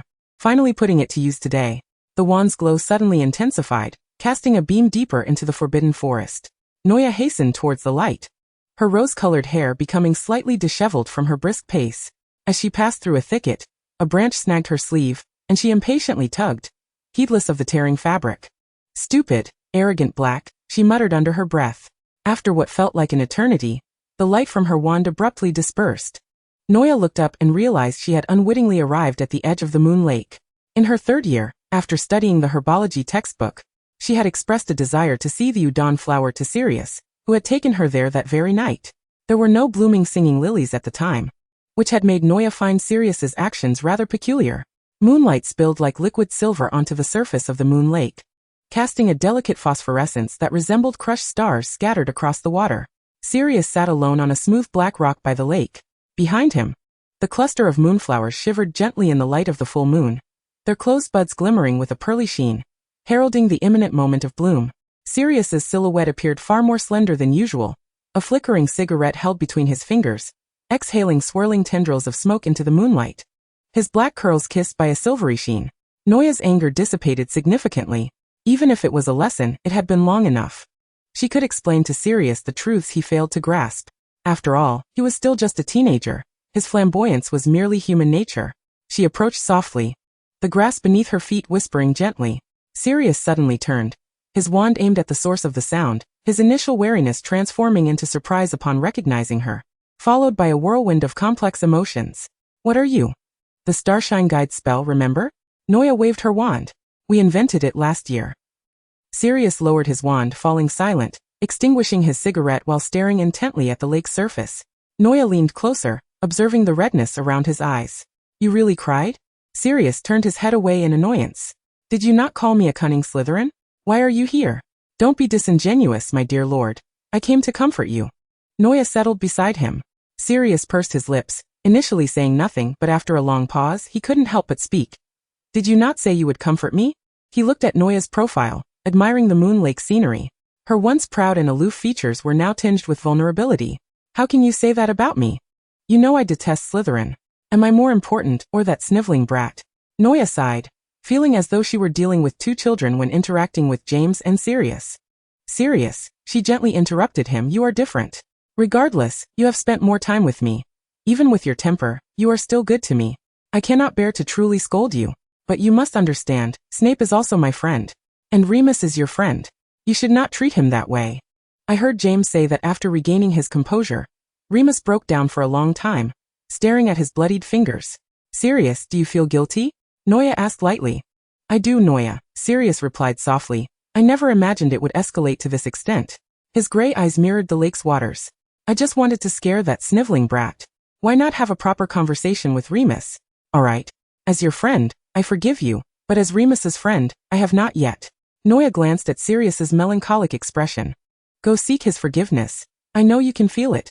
Remus has not let go of this matter. Once Remus forgives you, I will have forgiven you too, all right? I also know that you and Snape will not reconcile, but this matter has gone too far. I just hope things do not deteriorate further between you. Do you truly resemble a Slytherin? Noya? Sirius asked uncertainly, fearing the traits of the black family that coursed through his veins. It was an exaggeration, but there is some truth to it, Sirius. Yet your recklessness and foolishness undeniably prove you to be a quintessential Gryffindor. Hey, you are a Gryffindor yourself. I am different. I am the brave, clever, and wise Gryffindor. Sirius suddenly turned and embraced Noya, his soft curls brushing against her neck and causing a tickling sensation. I know I was wrong, Noya, he murmured, his voice muffled and tinged with the fear of having narrowly escaped disaster. This embrace carried the faint scent of mint intertwined with cologne and tobacco. The cluster of moonflowers by the lake began to emit a gentle hum as the first bud slowly unfurled its petals, the pearly white flowers blooming under the moonlight, their centers glowing faintly blue, reminiscent of condensed moonlight. Noya softened her gaze, patting Sirius's back to comfort him. We will not abandon you. But remember to apologize to Snape and Remus. At that moment, Sirius resembled a remorseful dog, anxious after realizing the trouble he had caused. Sirius tightened his embrace, holding Noya closely against him. Chapter 68, 4th Year 19. It remains a mystery how Sirius apologized to Remus, but by the time Noya saw them again, the two had reconciled, their bond even stronger than before. The group continued to laugh and jest as if nothing had transpired, with only Severus sustaining injuries from the entire affair. Poor Severus had yet to recover. His movements were still somewhat awkward, his complexion considerably pale. The most telling sign of his condition was perhaps his diminished capacity for sarcasm during this period. Professor Snape, are you truly all right? Noya inquired. casting a concerned glance at Severus's unflattering visage as she ground moonstone. I shall survive, Severus replied in a flat tone. If you focus on grinding your moonstone, my wounds shall not worsen. Enveloped in his voluminous robes, Severus appeared almost hollow as he moved, having grown even thinner than before. His mere presence conveyed the meaning of gauntness. Noia felt an overwhelming sense of guilt, immense guilt. However, Severus forbade her from apologizing, leaving Noia with no choice but to diligently grind the moonstone before her, hoping to express her remorse through her efforts. Is this a potion for the living death? Severus queried, shaking the vial containing the potion Noia had labored over for 2 hours. The candlelight refracted ominously through the glass, casting a sinister purple glow. I believe it resembles a potion for the living dead. With an imperceptible sigh, he had long ceased to expect any semblance of a normal potion from Noia, his typically gloomy countenance morphing into one reminiscent of someone who had just bitten into a raw onion and wished to retch. Let us proceed, dinner awaits. Severus placed the abysmally substandard potion on the innermost shelf of the cabinet, which already housed several of Noia's failed concoctions. Are you not joining me, Professor? The refusal lingered on the tip of his tongue. Yet upon gazing into her honey-colored eyes, Severus relented. Although they would not be seated at the same long table for dinner, he eventually accompanied Noia out of the dungeon for a brief distance. As anticipated, upon entering the great hall, the rose-haired witch waved at him before disappearing elsewhere. He silently walked toward his designated dark green table. Severus had encountered 2 red-haired witches thus far, each occupying a space in his mind, yet it seemed that neither had ever paused for him. Noia had scarcely returned to the Gryffindor table when James pulled her into a corner, where they watched Sirius's back as he enjoyed dinner. Noia, you know, don't you? James whispered conspiratorially in her ear. Noia pondered for 2 seconds before realization dawned. Of course, James. How could I forget? What about us? Let us proceed as planned. Seizing the opportunity while Sirius remained oblivious to their peculiar behavior in the corner, they hurried back to their seats and commenced their dinner. At 10 o'clock that night, after Lily had fallen asleep, Noia stealthily slipped out of the dormitory and met James, who was waiting at the door. Hurry, Noia. Peter and Remus have already set off. Noia slipped into James's invisibility cloak, making her way toward the Hufflepuff basement. By the time James scratched the pair on the painting to enter the kitchen, the house elf, Kaka, had been waiting for them for quite some time. The esteemed young wizard's tasks have been completed, as ordered. Kaka bowed, fluttering his ears at them, while James offered a perfunctory thank you, eliciting an excited squeal from Kaka. He grabbed 2 gift boxes from the long table and raced with Noia toward the 7th floor and the room of requirement. At the entrance, they parted ways. I will prepare the decorations inside. Your task is to lure Sirius over, all right, darling? Of course, leave it to me, Noia replied, tossing her head back as she retraced her steps toward the common room. As Sirius lay in a drowsy stupor, he felt a slight chill brush against his face before it pinched his nose. Frowning with mild annoyance, he waved his hand. Forks, stop it, I want to sleep. Noia, having been brushed off, pushed his nose upward again with her fingertip, distorting his beautifully delicate nose into that of a pig. Sirius finally mustered the effort to pry open his heavy eyelids, his half-closed eyes still heavy with sleep. He tilted his head, his dark hair tousled against his exposed neck and pale cheeks, creating a striking contrast akin to a beautiful specter. Noia? Sirius's eyes widened in surprise. How did you? His thoughts veered to the fact that there were no rules against girls entering the boys' dormitory at Hogwarts. He suppressed the urge to pull Noia into his arms and continue sleeping, sitting up instead. What is going on? He inquired, raising his voice. Forks? Moonface? Wormtail? Since their animagus transformations, the group had taken to using nicknames for each other. After calling out for a while, and realizing the dormitory was empty, he gazed at Noia's somewhat blurred face in the dim light, feeling a headache coming on. What are you all conspiring about? He stifled a yawn, and Noia glanced at her pocket watch, urging him, hurry, get dressed and come with me. You promised me this morning. In truth, he had not. But in his groggy state, Sirius instinctively complied. Noia watched as Sirius swung his legs over the side of the bed. He hadn't even fastened the buttons of his nightshirt, leaving it wide open, revealing his smoothly contoured muscles, his pale skin glistening like jade under the moonlight streaming through the tower. Once Sirius donned his outer robe and Noia led him to the common room entrance. He raised an eyebrow when he saw the fat lady glaring at them. When did I promise to accompany you for a midnight adventure? Forget about that, Sirius. Hurry. Noticing they had only 5 minutes left, Noia tugged at Sirius, urging him toward the room of requirement. Catching her breath and steadying herself, Noia turned and smiled at Sirius, saying, open the door, Sirius. Her rose-colored hair seemed to glow, and her enchanting face revealed a gentle smile that Sirius had never witnessed before. Sirius pushed open the door. Surprise! The marauders, who had been waiting with bated breath, sprang from either side of the door, and ribbons and balloons floated into Sirius's line of sight in an instant. "Happy birthday, Bigfoot!" James exclaimed joyfully as he enveloped his best friend in a hug. Though a strange pause lingered in his words of blessing, Sirius gladly accepted the embrace, but was quick to notice the hesitation. "Oh, of course I am thrilled, James." He raised an eyebrow. "So, do you remember my name?" James laughed heartily, punching Sirius lightly on the shoulder, though his gaze seemed somewhat evasive. "Of course I do. How could you ask me that? How long have we known each other?" Sirius narrowed his eyes dangerously, and James awkwardly spat out a few words.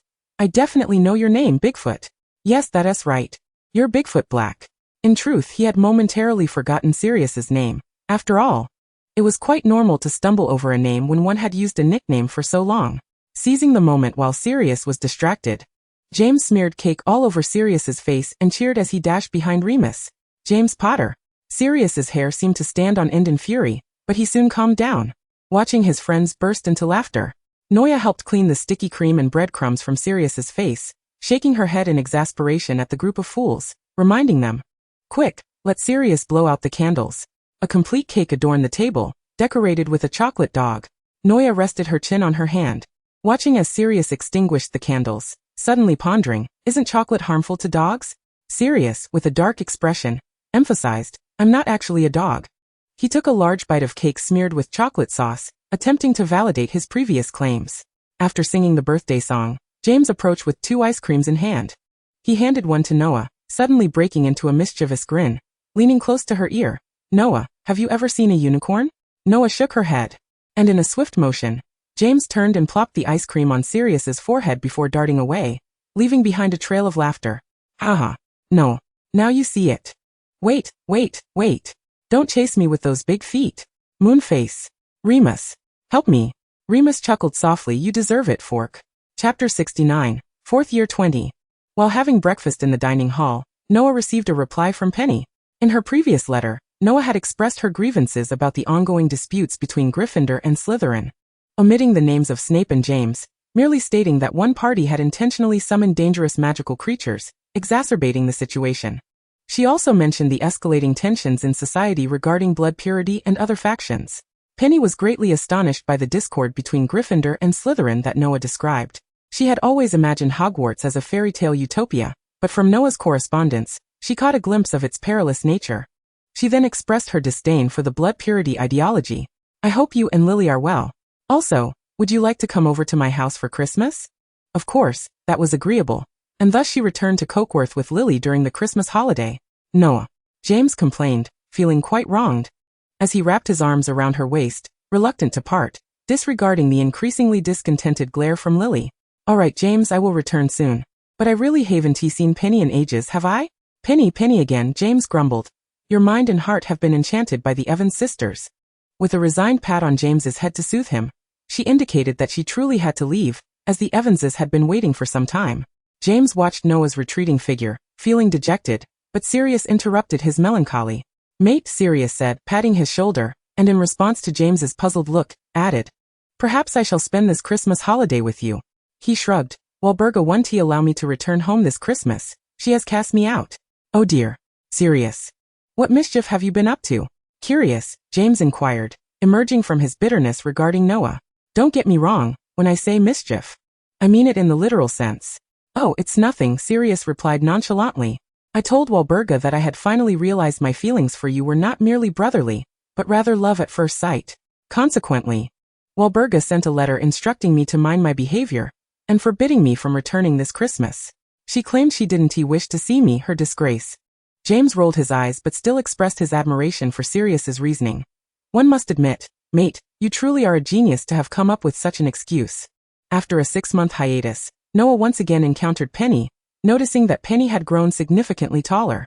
She was enveloped in Penny's embrace, being affectionately rubbed against, akin to a chick being snuggled by its mother hen. During dinner, Penny insisted vehemently that Noah should sleep in her room, while Lily was equally obstinate, leading to a fierce debate over where Noah would ultimately rest. "You've been studying with Noah for so long, it's my turn now," Lily stammered, yet remained unyielding.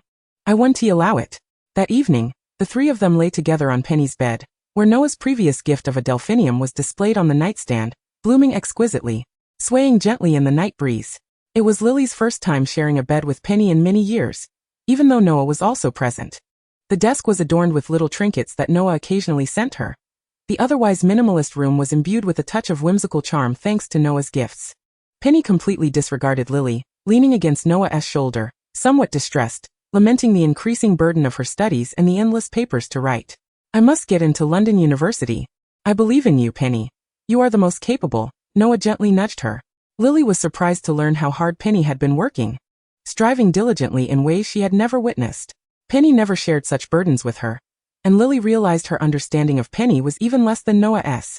Feeling somewhat aggrieved, she leaned her head against Noah's other shoulder. Sensing the dampness on her shoulder, Noah sighed softly, and Penny, noticing something amiss, gazed at Lily's head with a complex expression. After a long moment, she reached out and grasped the hand Lily had hidden beneath the covers. Surprised, Lily lifted her head, her eyes still glistening with unshed tears. Penny awkwardly turned her head, yet did not release Lily's hand. The following day, Noah accompanied Penny to the library, only to receive an unexpected call from Mrs. Evans. Penny, Lily is in trouble.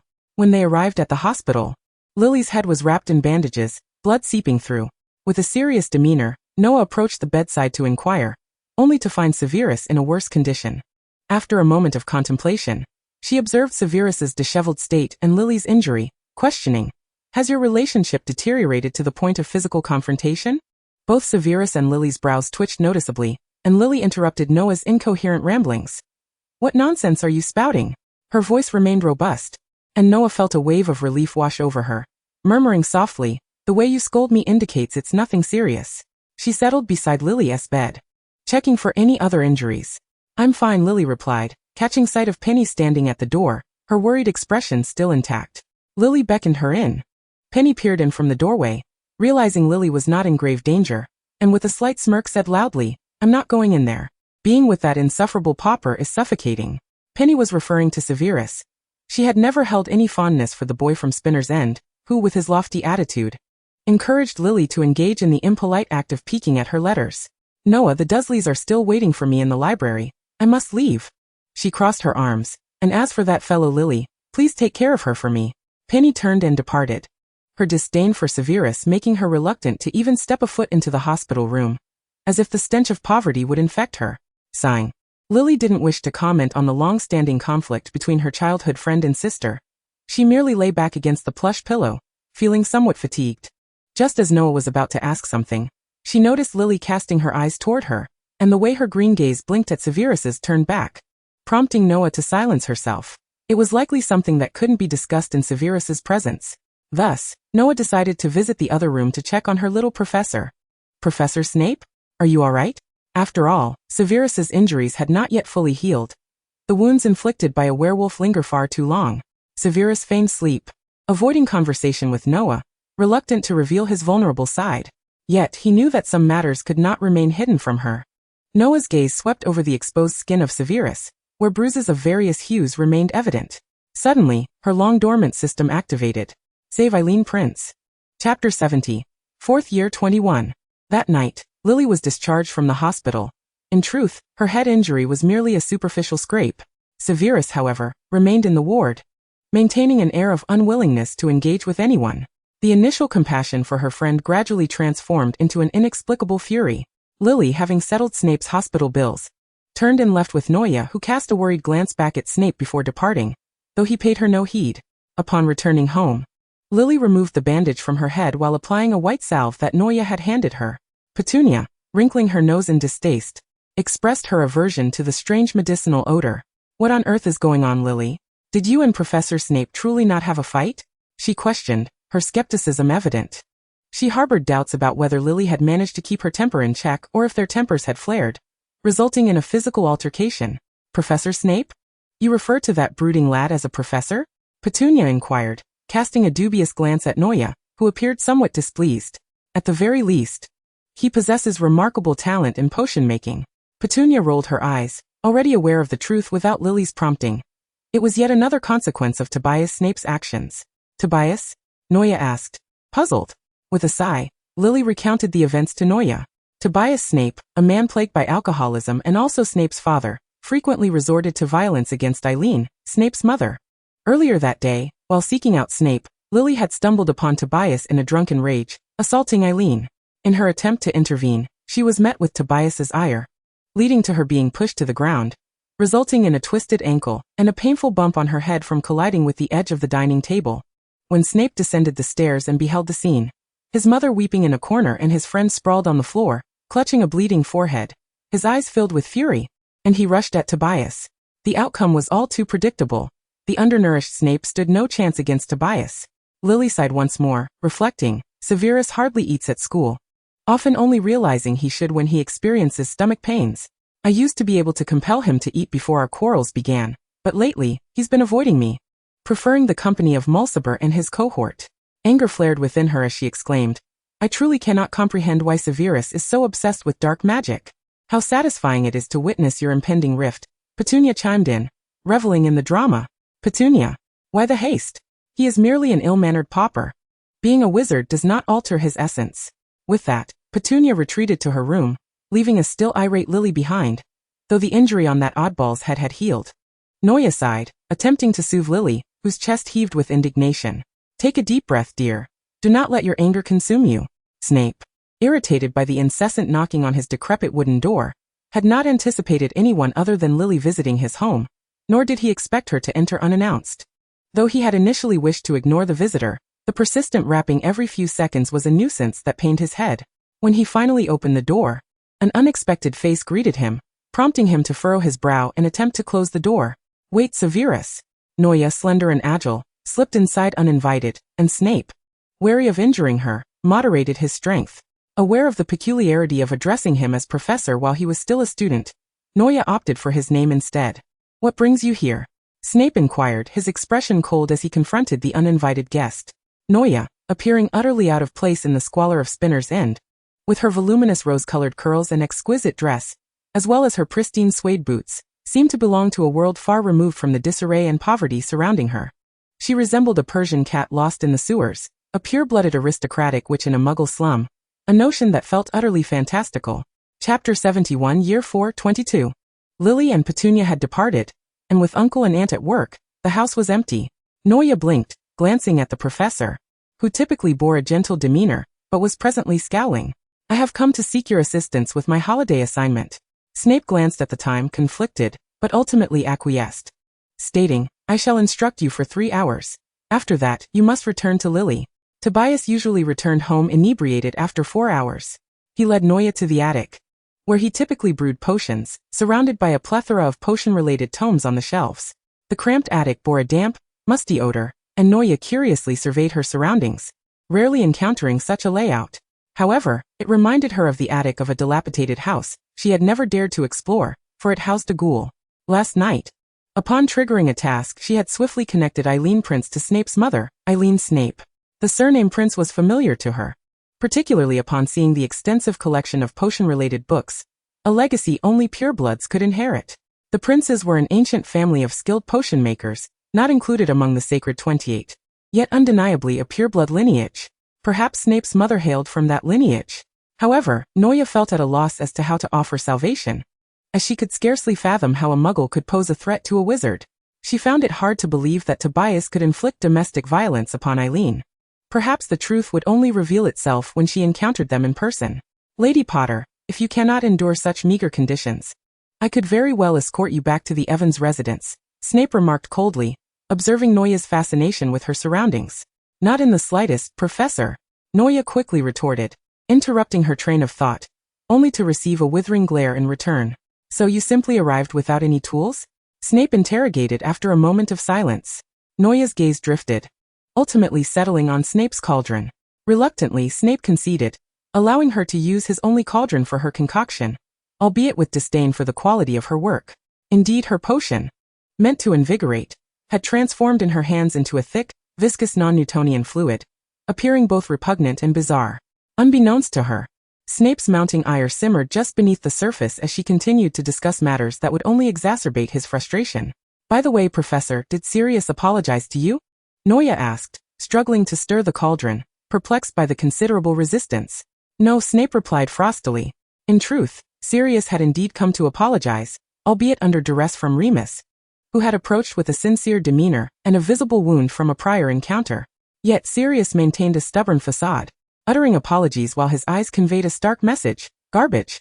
Nevertheless, for him to approach Snape, whom he perceived as a constant provocateur, signified the greatest concession he could muster toward Remus and Noya. Despite acknowledging his wrongdoing, he felt no remorse, for the victim was Snape, and thus, he believed, deserved it. Apologies to you, you snot-nosed brat. Sirius had rolled his eyes, only to be met with a sharp jab from Remus. Reminiscing about that encounter, Snape closed his eyes in irritation, and began to chastise Noya. Can you not focus while brewing? Must I berate you before you can brew properly?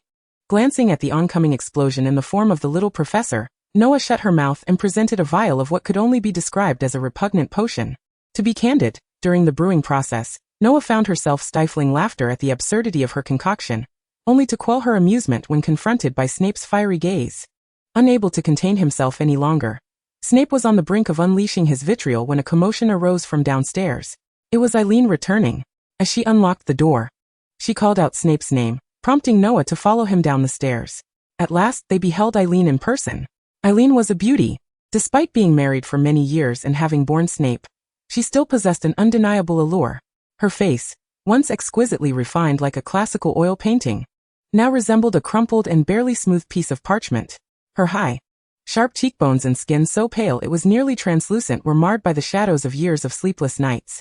Strands of deep brown hair, threaded with glaring silver, were haphazardly gathered into a loose bun, with a few rebellious locks framing her face, as if they were the remnants of her unyielding spirit. Noa furrowed her brow. Wizards lived far longer than ordinary mortals, and at this age, Eileen should be in her prime, yet she appeared so wearied. Eileen called for Snape to assist in sorting the groceries, and upon raising her gaze, she instinctively mistook the red-haired girl for Lily. Originally intending to apologize for Tobias's behavior yesterday, she soon realized she was faced with an entirely different visage. Hello, Aunt Eileen. I am Noa Potter, a dear friend of Severus. Noa greeted the somewhat dazed Eileen. Potter? Eileen pondered, rummaging through the recesses of her memory for the surname, which belonged without a doubt to a pureblood family. Instinctively, she flashed a smile reminiscent of her former social engagements. But then she remembered she was no longer the Miss Prince of yore. She was merely a muggle's wife, the wife of Snape. Thus, she managed only a strained smile. Am I interrupting you? Snape interjected, taking the heavy burden from his mother's hands, his expression resolute. No, mother. I was just about to escort her home. Noa opened her mouth to speak, but was silenced by Snape's gaze. Where does Miss Potter reside? Eileen asked, momentarily taken aback. To Lily's place. She is also a friend of Lily's. Under Eileen's watchful eyes, Snape led Noa out of Spinner's End, shifting his body to shield her from the malevolent stares of the filthy street. I will assist you in tidying up your mess. Snape felt a twinge of embarrassment about residing in such a sordid area, as some of the things he had deliberately concealed from Noa were laid bare. Therefore, his countenance was far from pleasant. Noa trailed behind him, contemplating Eileen's condition until they emerged from Spinner's End and spotted Petunia waiting for her at a distance. She waved goodbye to Snape. Observing Noah's eagerness to depart from Spinner's End, a sardonic smile unexpectedly graced Snape's pale face. Perhaps she would not return the following day. Chapter 72. 4th Year 23. The next day, the rickety old wooden door of the Snape residence was once again rapped upon. It was the familiar rhythm of 3 taps every few seconds. Sighing, Snape found it difficult to discern whether he felt joy or displeasure as he opened the door to let Noa inside. Today Eileen was home, clad in a worn, dark green robe, laboriously scrubbing the filth from their abode. What should have been a simple task, easily resolved with a thorough cleaning, seemed to consume her energy. Noa glanced up in confusion, seeking answers with her eyes, but Snape averted his gaze. He led Noa back to the dilapidated attic, where Snape found himself lost in thought, staring at the cauldron for a while. What is it, Professor? In private, Noa resumed calling him Professor, a habit she seemed unable to shake, much to Snape's chagrin, until he eventually acquiesced. Frankly, he felt he had made a poor bargain. Merely owing to a few instances of Noa's rescue, he had become her professor, burdened with the responsibility of a potion simpleton. Snapped back to reality by Noa's voice, he assigned her today's task, concocting the draft of the living death. Did we not brew this last time, Professor? If you consider that vial of the draft of the dead to be valid. Midway through, Eileen ventured up to the attic, carrying a platter of fruit. Upon seeing the 2 children brewing potions, she paused momentarily, only to grow increasingly restless upon observing Noah's work. After making several excuses to ascend the attic 3 times, she finally could not contain herself when Noah once again misplaced the order of ingredients and stirring. Her features bore a striking resemblance to Snape's when he was suppressing his fury. "Miss Potter," she hesitated, glancing at Snape, who seemed oblivious to her presence. "Perhaps you ought to add the powdered daffodil root after the 7th clockwise stir, rather than tossing it in haphazardly after a couple of turns. Such an approach will lead to a loss of the daffodil's potency, resulting in an unsatisfactory potion color."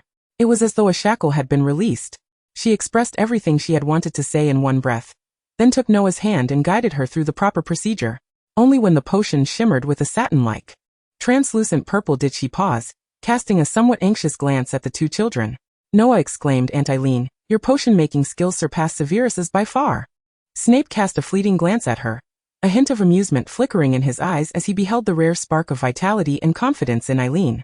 "My first potion was taught to me by my mother." Seeing Eileen invigorated, Snape suggested, "Perhaps the moniker of potion simpleton can be laid to rest in my mother's hands." Upon hearing Snape's words, Noah's eyes brightened, and she hurried over to Eileen, pleading as she squeezed her shoulder, "Aunt, could you teach me, please?" As she recounted how Slughorn had given her a lamentable P on her potion assignment, Eileen chuckled at Noah's exaggerated descriptions. The fragile little girl with her honey-colored eyes, delivering her story with a pitiful yet endearing demeanor, reminded Eileen of a kitten she had once cared for, both pitiable and adorable.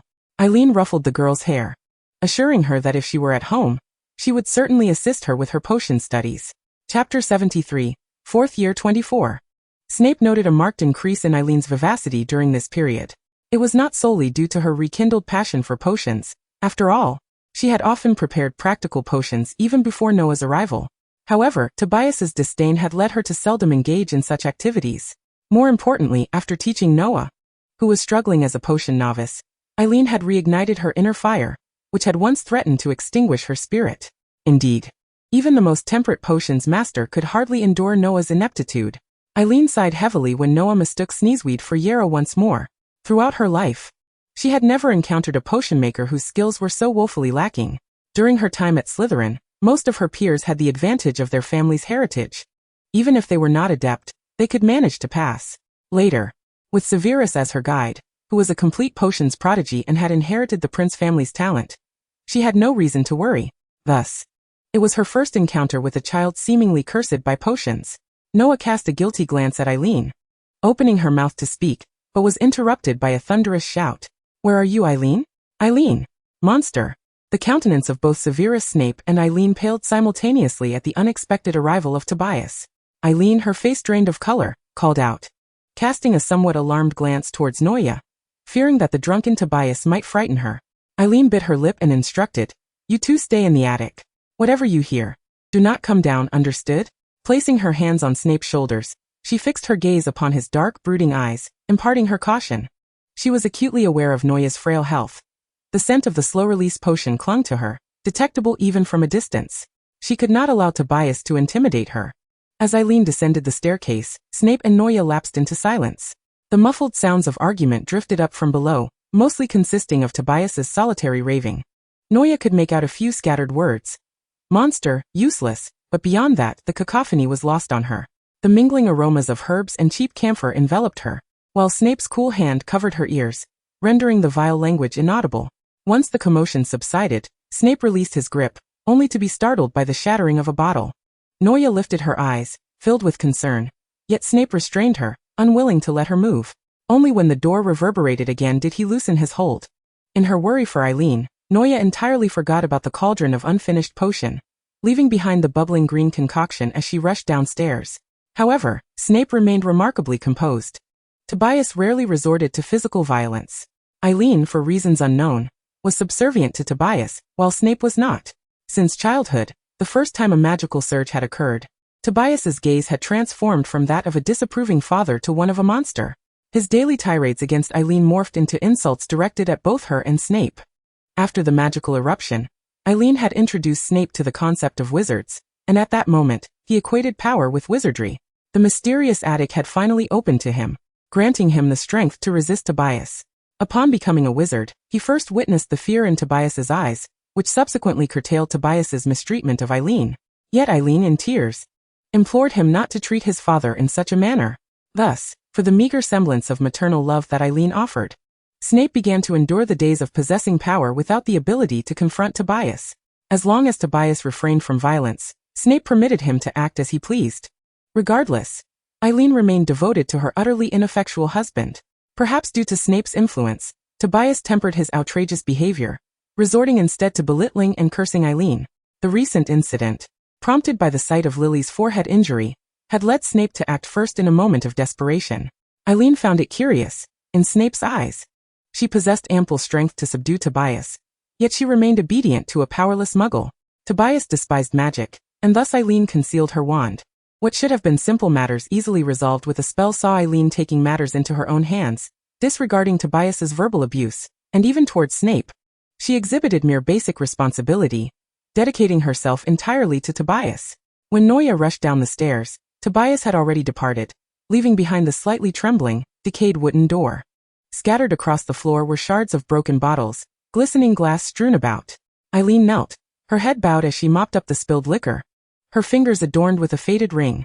Sighing, Noya chose to assist Eileen in the aftermath rather than resorting to magic. Noya? Eileen's voice sounded somewhat muffled. She attempted to reach out and touch Noya's head, but upon seeing her stained fingertips, calloused from years of labor, she sighed again, halting Noya's movements. Don't pick up the glass with your bare hands. Rising, she retrieved cleaning tools from the corner to tend to the shards, only to turn back and find Noya staring intently at a stain on the floor, seemingly contemplating profound matters of life. Eileen found herself wanting to smile. Her first reaction was to think it odd that this child, now of age, lacked basic life knowledge. Yet, she remembered that as a valued pure-blood witch, Noya had no need for such mundane wisdom. Eileen sensed Noya's subtle tenderness. Although she did not fully comprehend it, she helped in her own way. Gazing at Noya's small figure crouched on the ground, suddenly reminded of Miss Prince in her youth. Miss Prince, entirely unacquainted with the trivialities that could easily be resolved with a spell or a summoned house elf, had been most concerned with how to style her hair each morning.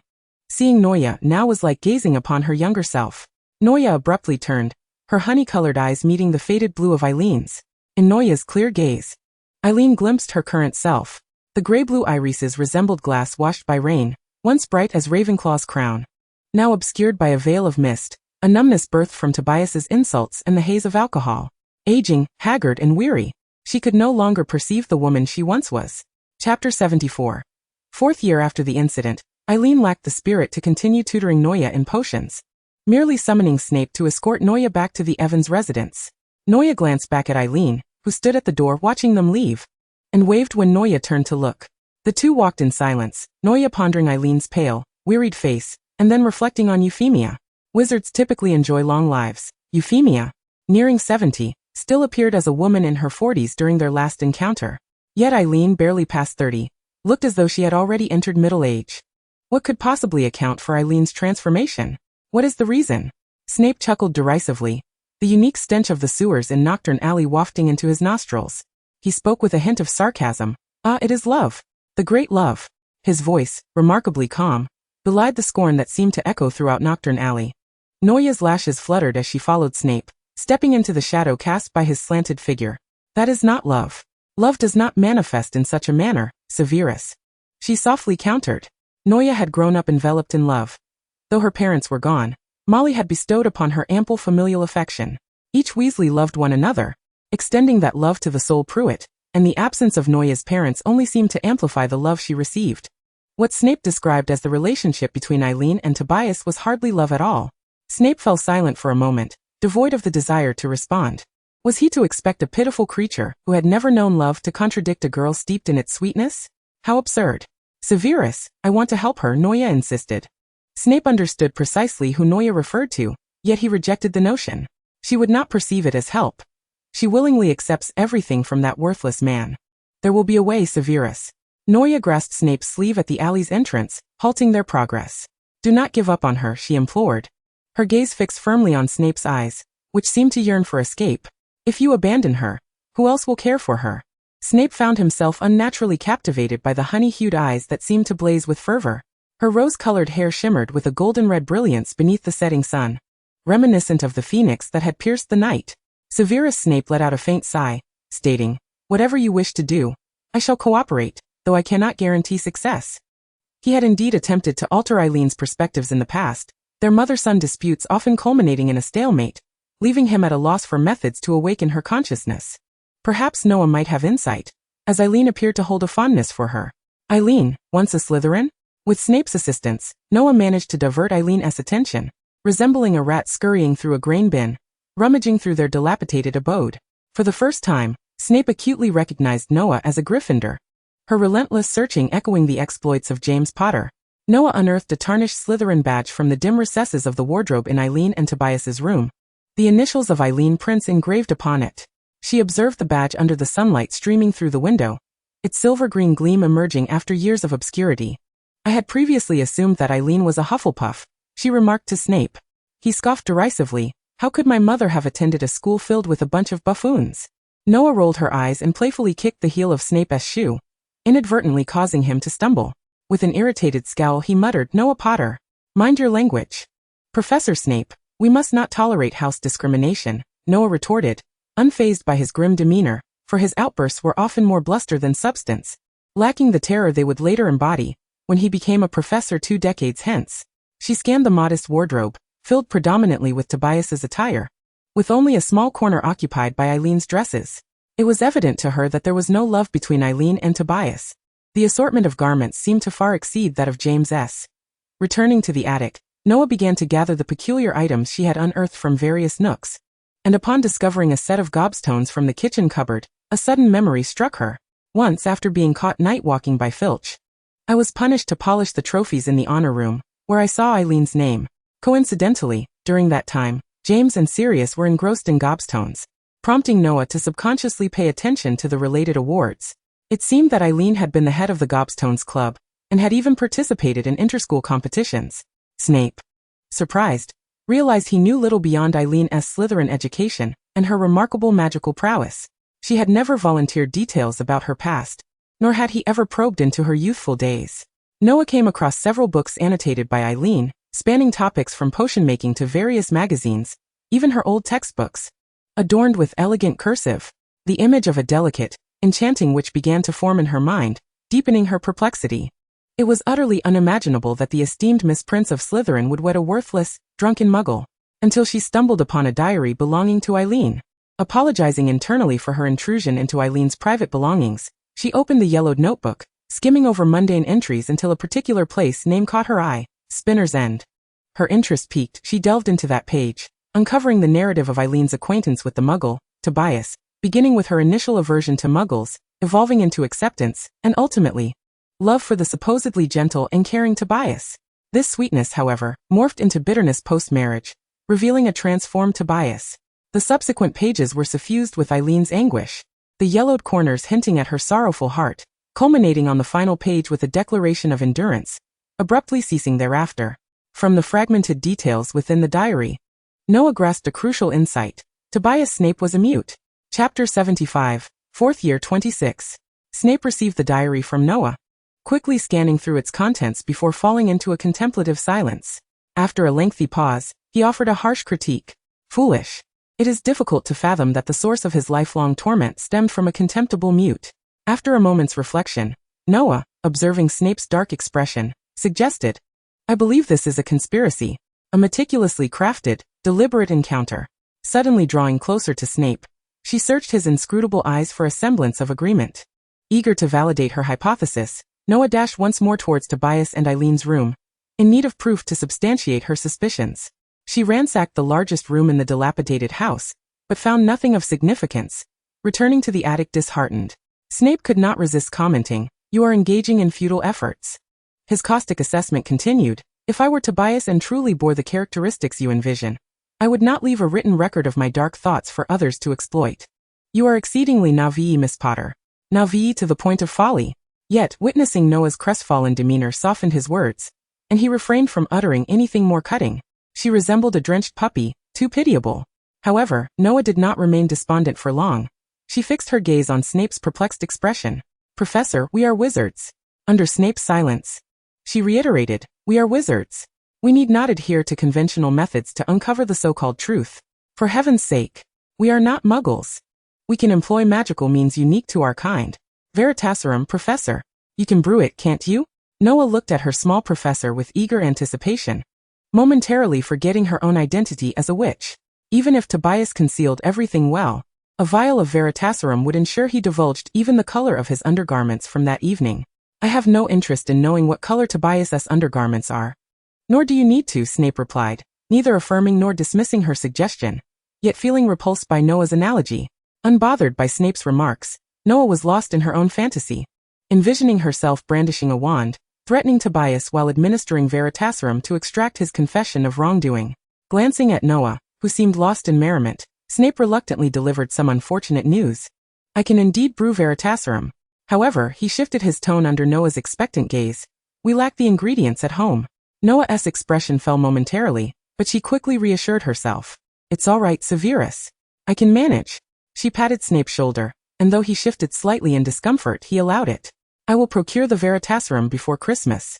Noah beamed, her smile illuminating even the dim attic, her eyes sparkling. I already have the perfect Christmas gift in mind for you, Professor.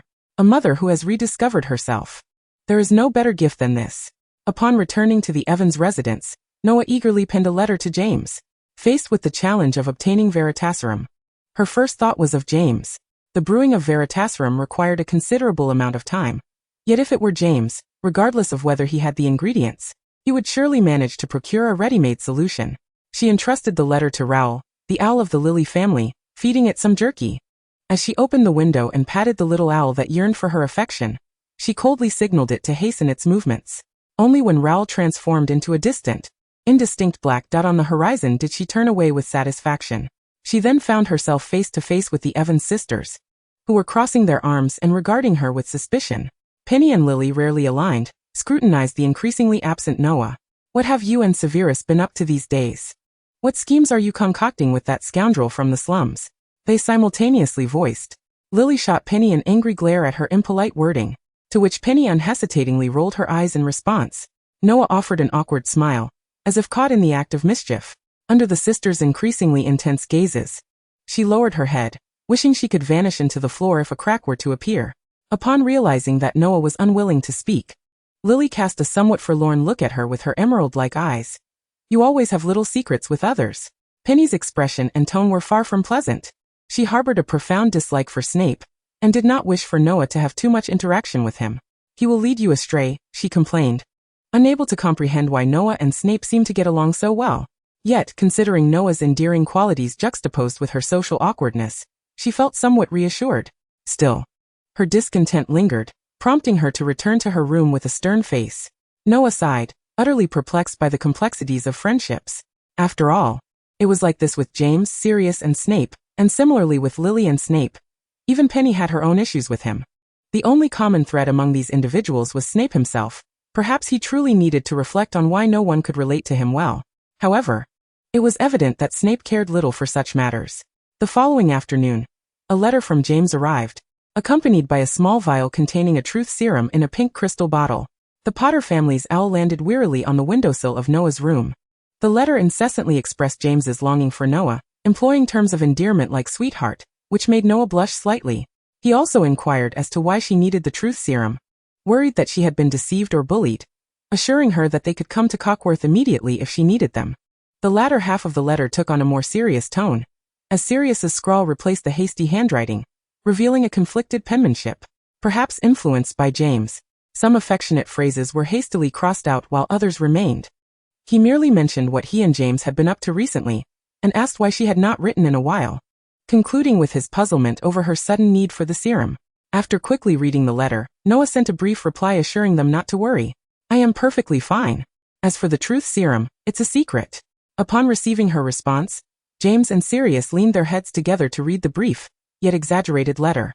James then voiced his frustration. Does she not care about us at all?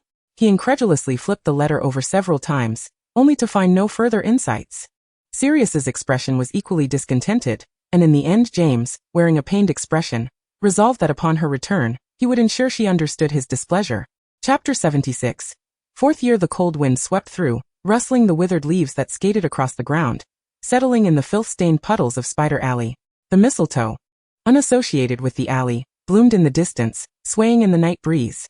Snape stood at the alley's entrance like a forgotten statue, his overly large black cloak billowing in the wind, resembling the wings of a crow both folded and spread.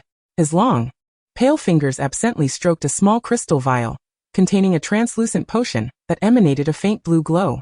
The moonlight sliced across his profile, casting sharp shadows from his pronounced cheekbones, while his thin lips formed a taut line. His black hair was tousled by the wind, with a few strands clinging to his neck like winding ink stains. His pure black pupils reflected the disheveled contours of Spider Alley, yet upon hearing footsteps in the distance, they suddenly constricted, a fleeting emotion akin to a shooting star flashing through his gaze before it vanished into the depths of his soul. Noah, bundled in her coat, felt the cold wind seep into her neck, causing her to shiver slightly. Her sickly pale face was flushed by the wind, and upon seeing Snape's silhouette at the alley's entrance, her eyes brightened, and she quickened her pace towards him. "Drink this," Snape said, frowning as he handed her the potion, his gaze lingering momentarily on the unusual flush on her cheeks.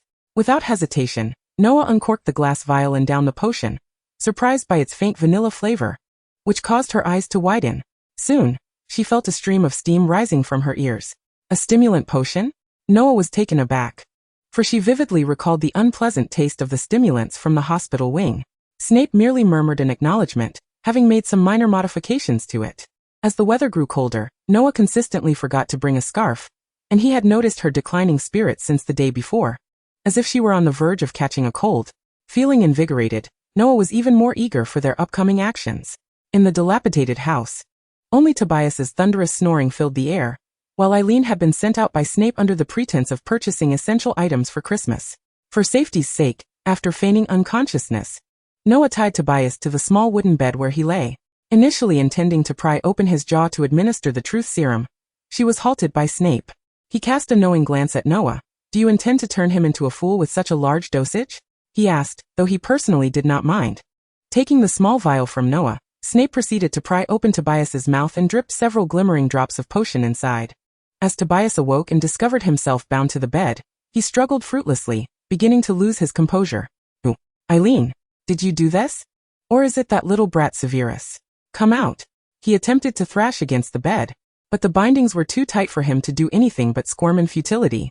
Upstairs, waiting for Tobias to awaken, Snape seized the opportunity to instruct Noah about the effects and ingredients of the truth serum. Hearing the commotion below, he and a visibly exasperated Noah descended the stairs.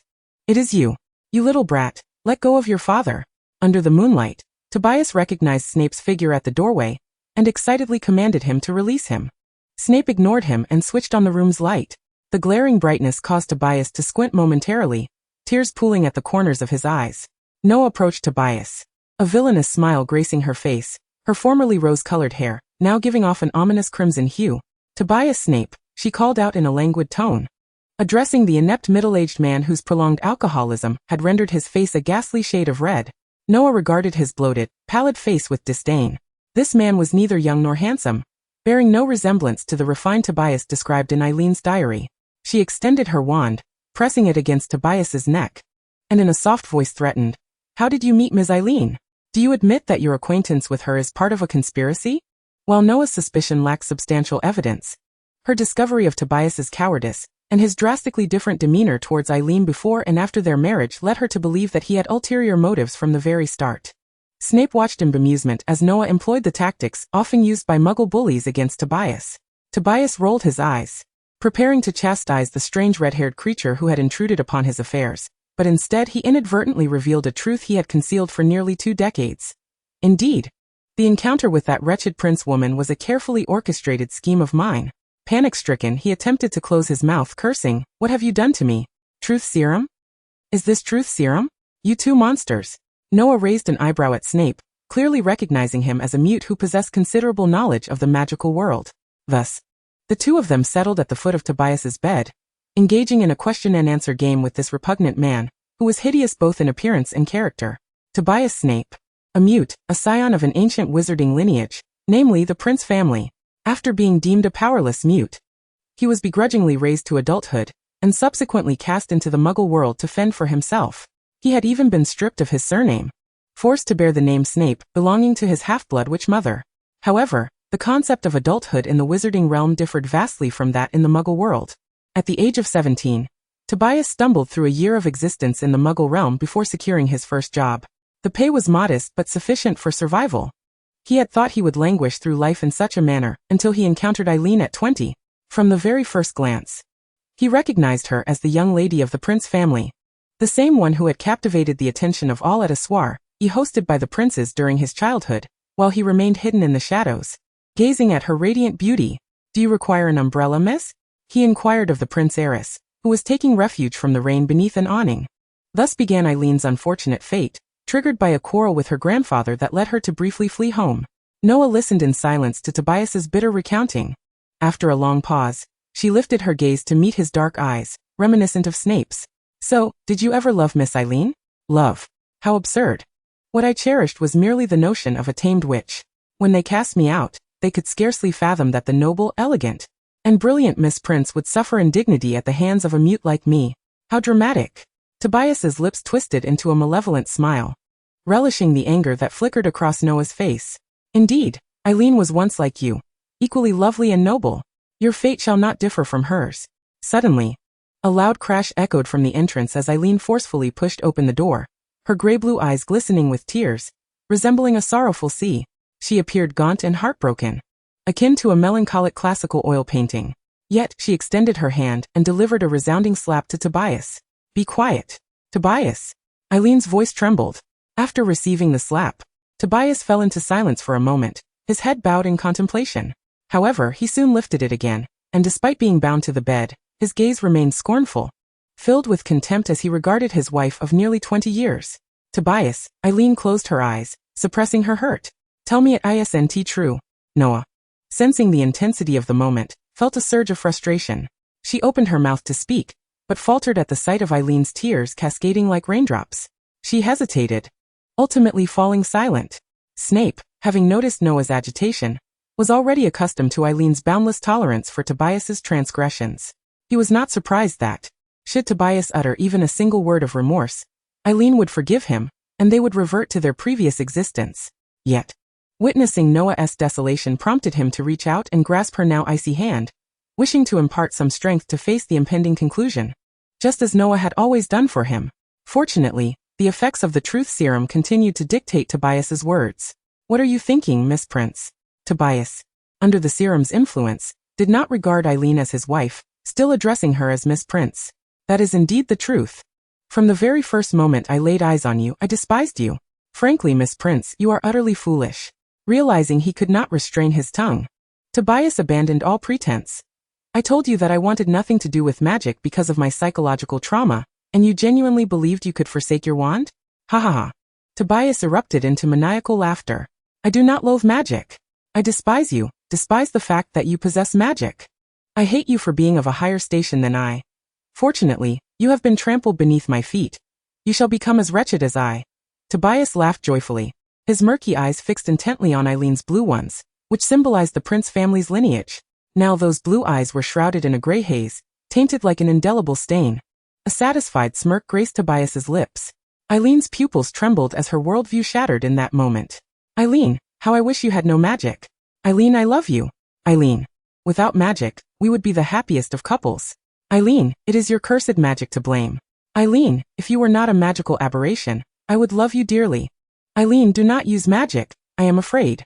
The gentle Tobias, the furious Tobias, the one whose eyes were filled with tenderness and love, the one who struck her in a drunken rage and later knelt to apologize. These myriad versions of Tobias swirled in Eileen's mind until she finally screamed, "Be quiet. All of you be silent." Eileen cried out in agony, tears streaming down her face as she curled into a corner, sobbing. Meanwhile, Tobias continued to revel in her misfortune, exclaiming, "Look, Miss Prince has gone mad. I wonder what the head of the Prince family would think upon witnessing this scene." At last, Snape could no longer contain himself, summoning all his strength to land a powerful punch on the man he nominally called father. In the meantime, Noah had cautiously moved to the corner while Snape dealt with Tobias, her heart heavy with concern for the trembling, heartbroken Eileen. She gently opened her arms, embracing Eileen's frail form. Eileen paused before unleashing a more thunderous wail, leaning against Noah's chest, her nostrils filled with the mingled scents of roses and citrus from the calming potion.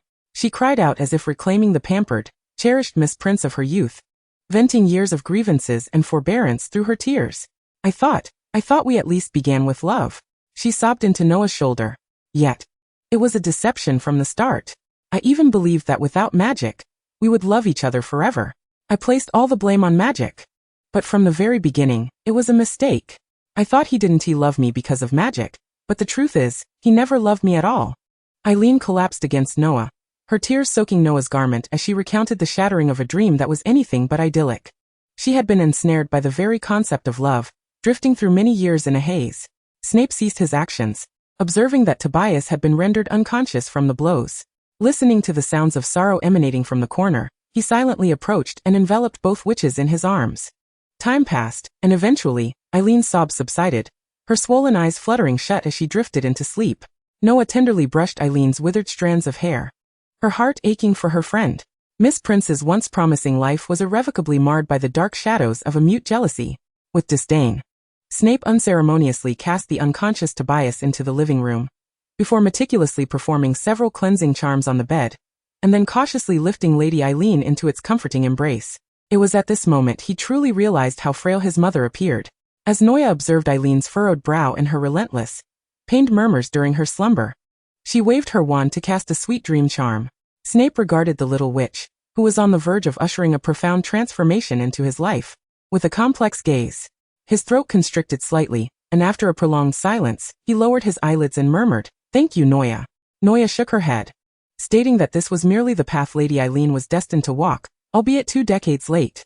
She stifled a yawn, tears welling in her eyes, sparkling under the moonlight like exquisite gemstones. That night, Noah slumbered in the narrow single bed belonging to Snape, enveloped by the mingled scents of herbs and sun-dried camphor.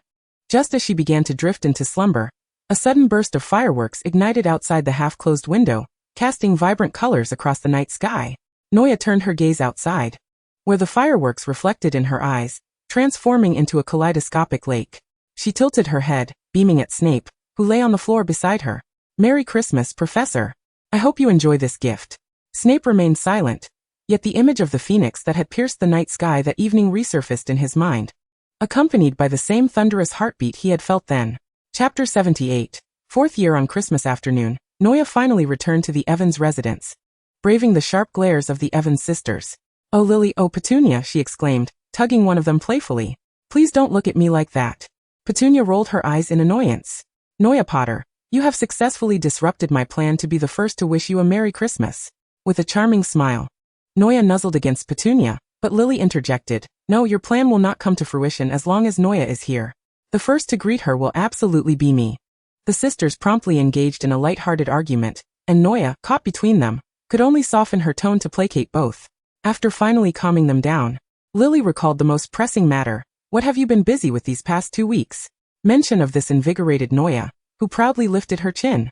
The light reflected off the snow, accentuating the radiance in her eyes. "Tobias has finally learned his lesson.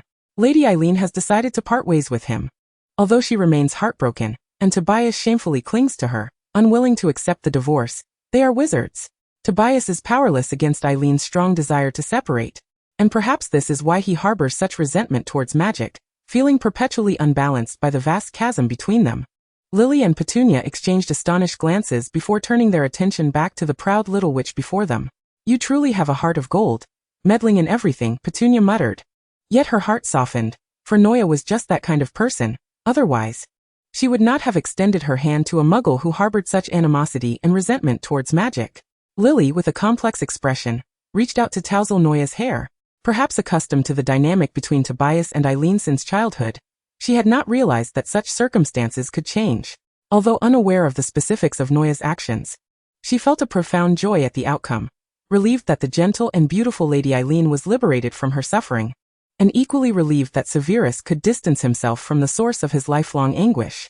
She gently embraced the triumphantly beaming little witch, murmuring, "Well done, Noah." Receiving the praise, Noah's eyes twinkled like crescent moons. Petunia cleared her throat, interrupting them. "Hurry inside, and Noah, do tidy up your gifts. The living room is so cluttered that one can hardly move." Noah let out a joyful cheer, pulling both sisters along as they dashed into the living room, lost in the bliss of unwrapping presents. The Evans parents had long since organized the gifts for their daughters and their friends into 3 distinct piles. Petunia had initially assumed her gifts would be scarce, yet upon witnessing the mountain of presents amassed before Noah and Lily, her eyes brimmed with envy. However, as she approached, she discovered her own gifts had formed a small mound as well. She rushed forward, finding nearly 30 gift boxes crammed together, 17 of which bore Noya's name. Noya was struggling to unwrap a gift sent by James when she noticed Petunia's gaze fixed upon her. "What's wrong, Petunia? Don't you like it?" she asked with a smile. This was a lesson she had learned from James. Recalling how he had sent her 13 gifts the previous Christmas, she had been deeply touched. This method proved effective, as Petunia was now moved enough to overlook the other gifts. "I'm your best friend, so I must make up for all the Christmases you didn't share with me," Noya declared. Petunia suddenly rushed over and enveloped Noya in a tight embrace, her voice trembling. "How can you be so wonderful, Noya?" Noya always had an uncanny ability to sense Petunia's sensitivity and insecurities, responding with her unique tenderness, making Petunia feel a mixture of awe and gratitude that someone as remarkable as Noya could be her friend. Petunia buried her head against Noya's shoulder, tears staining the fabric, and in that moment, the other gifts faded into insignificance. Noya's presence alone held far greater value than all of Petunia's gifts combined. Lily watched with a gentle smile as her sister shed her prickly exterior. She felt immense gratitude for Noya's presence. It seemed that with Noya around, everything could improve, and everyone would instinctively become more gentle. Perhaps tenderness was indeed infectious. As she unwrapped the package before her, revealing a red scarf hand-knit by Petunia, her eyes glistened with emotion. This was a gift from her sister, received after years of drifting apart. Wow, how adorable! When Noya finally unveiled the largest box, a silver birdcage emerged, and at its center was a small snowy owl, pure white with yellow lightning-shaped markings on its wings, staring wide-eyed at Noya, its future owner. "Whose gift is this? It's stunning." Lily was drawn to the beautiful owl, her expression mirroring Noya's astonishment. "What a splendid specimen."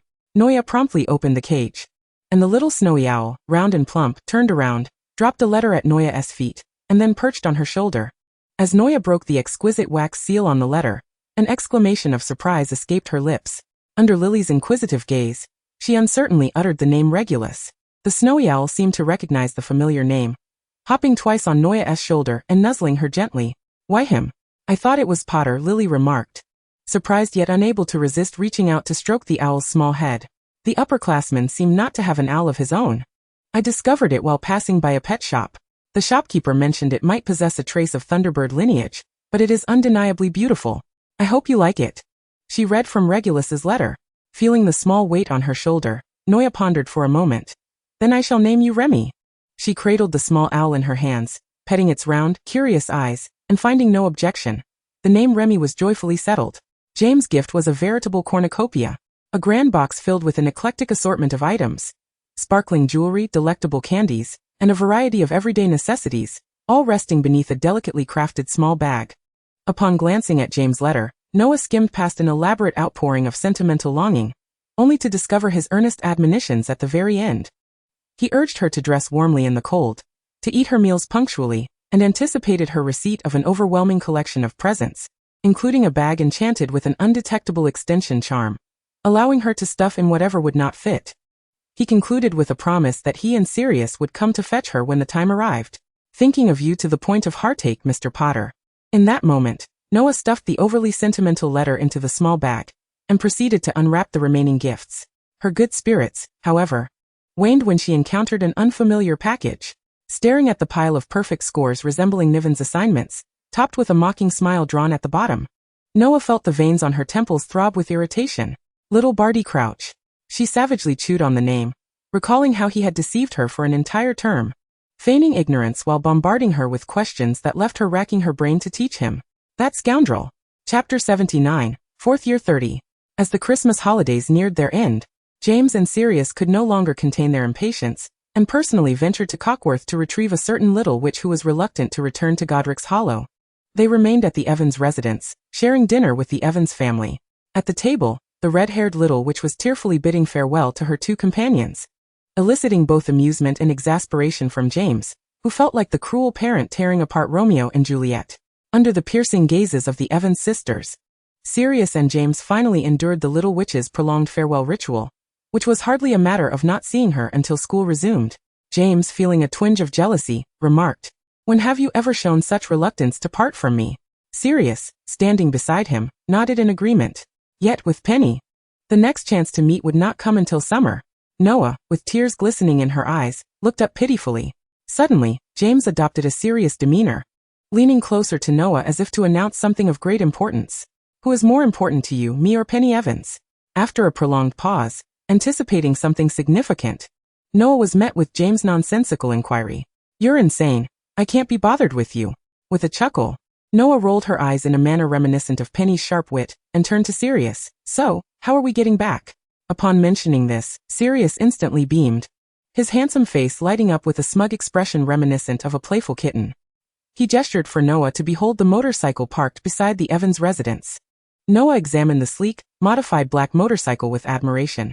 Its smooth lines were undeniably stylish, deserving of full marks. But how do we return on just one motorcycle? She sincerely inquired, glancing at the obviously single-seater. After a peculiar silence, Sirius ruffled his meticulously styled hair into a slightly disheveled state, much like his good friend James. He had not considered the implications of bringing Noah along on his latest prized possession, intending to showcase it before her, inadvertently creating the awkward situation of accommodating two on a one-seater. Ultimately, Noah found herself squeezed between the two of them as they sped through the now deserted streets under the night sky. Oh wow. Noah clutched Sirius' waist tightly, feeling the firmness of his muscles quiver in rhythm with his breathing. James, pressed behind her, had his hair brushing against her neck, causing a tickling sensation. The roar of the engine shattered the silence, while James' dark hair danced in the wind as he rested a hand on Noah's shoulder, directing Sirius toward their path. Sirius, seated at the front, accelerated in accordance with James' gestures. The street lamps cast glimmers of golden light upon the asphalt, and as they sped through the third red light, Sirius burst into laughter, his voice swept away by the howling night wind.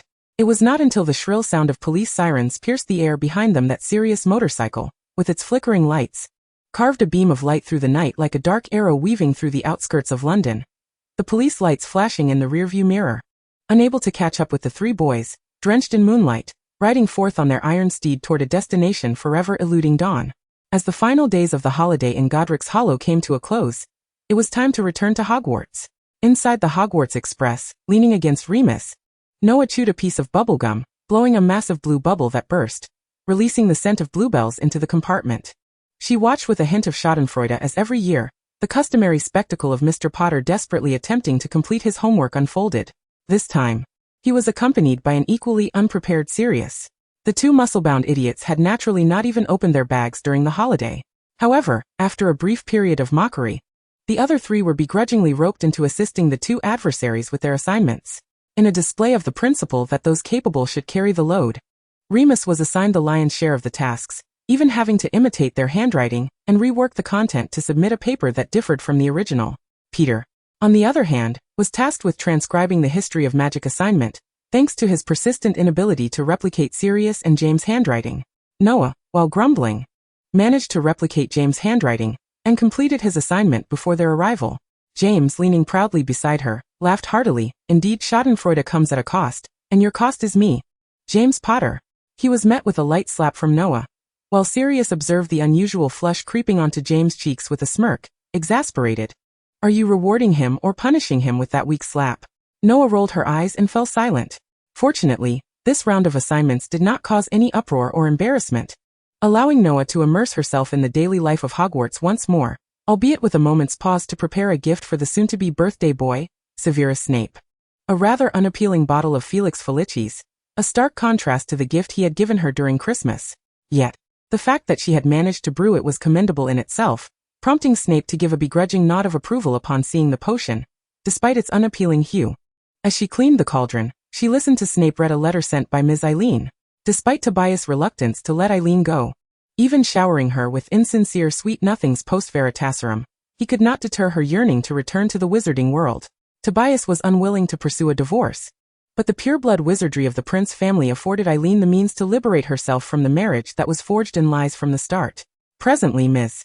Eileen had opened a potion shop in Hogsmeade, having left Spinner's End behind. Noah felt a sense of relief. People like Tobias should remain mired in their own filth. Perhaps Snape had also departed Spinner's End with his mother, as he appeared considerably gentler than before. The most noticeable change was that his attire was no longer Tobias' old clothes, and his hair had become far more presentable. Perhaps under Eileen's firm influence, his hair was no longer greasy, and around his neck hung the woolen scarf Noah had gifted him during her first Christmas. The system indicated that the quest of saving Eileen Prince had been successfully completed, generously awarding Noah with 1,000 points. In summary, it was a delightful outcome for all. Chapter 80. Fourth Year 31. Please step aside, Mr. Black, Mr. Potter. Noah fixed her gaze sternly upon the two individuals before her. Sir. Sirius raised an eyebrow. What have I done to annoy you, my lady? What have I done to provoke your ire? James, feeling a twinge of guilt, offered a sheepish grin to his best friend. Sirius, understanding the unspoken connection, sensed that James had once again crossed a line, leaving him entangled in the aftermath. Misery loves company. Sirius decisively distanced himself from James, moving closer to Noah, wrapping an arm around the young witch's shoulders and whispering softly in her ear. What transpired, my lady? Did that foolish deer upset you again? Indeed. Upon Sirius's shift away from James, Noah's expression softened considerably, though her voice still carried a hint of indignation. That foolish deer ruined the birthday gift I was preparing for Lily. Ah, such an egregious offense. Sirius chastised James with a melodramatic tone, earning himself a resentful glare from his friend. Do not be so harsh, dear Noah. I truly did not mean to, James implored, playfully shaking Noah's arm in an attempt to curry her favor. Lily's birthday was approaching that very week, and Noah had painstakingly crafted a lily from glass, only for the base, which she had meticulously inscribed with a protective incantation to glow at night, to be marred by James's careless hand. Now, Noah was left to devise a means of remedying the situation. With this thought, she cast a vexed glance at James, who was now leaning on her shoulder, but ultimately found it in her heart to forgive him. I am off to the library now. Do not trouble me. Leaving the two bumbling fools in her wake, Noah resolved to seek out a solution in the library. However, she soon encountered yet another misfortune. Barty, Noah muttered through clenched teeth, lowering her voice in complaint. Why must you be everywhere? You are like a persistent shadow. Little Barty grinned at Noah, relishing the slight crack in her usually gentle and cheerful demeanor. Is it not perfectly normal for a Ravenclaw to be found in the library? He inquired, observing her speechlessness. By the way, I suppose you have yet to thank me for my assistance the other day? You meddled in affairs that did not concern you, Noah retorted, her voice betraying her unease. A few days prior, during potions class, Noah's cauldron had exploded due to the interference of a Slytherin student with whom James had a conflict. Unfortunately, the members of the Slug Club had been called out by Professor Slughorn at that moment, and upon their return, they found Noah's wand pointed at the offending Slytherin, surrounded by the remnants of the exploded cauldron, resulting in points being deducted and detentions assigned. After serving her detention, Noah explained the incident to James and the others, but the very next day, she received news that the Slytherin had been hospitalized due to a comminuted fracture of his nasal bone. In the subsequent arithmancy class, little Barty sat beside Noah once more, grinning as he sought recognition. Did I not do splendidly? Naturally, Noah ignored him, enduring his incessant chatter throughout the entire class, and at the end, seized the opportunity to punch him lightly and swiftly depart the scene. Amidst the concerned inquiries from their classmates regarding whether Barty had been bullied, he raised his head and smiled gently. Not at all. This is merely a playful dynamic between Potter and me. Several Ravenclaws exchanged silent glances, observing the contented, albeit unsettling, expression on little Barty's face as they turned away. Little Barty Crouch was undoubtedly a peculiar individual. I hope that Miss Potter is well. Pay attention, Noah. Noticing her lost in thought, Barty snapped his fingers before her.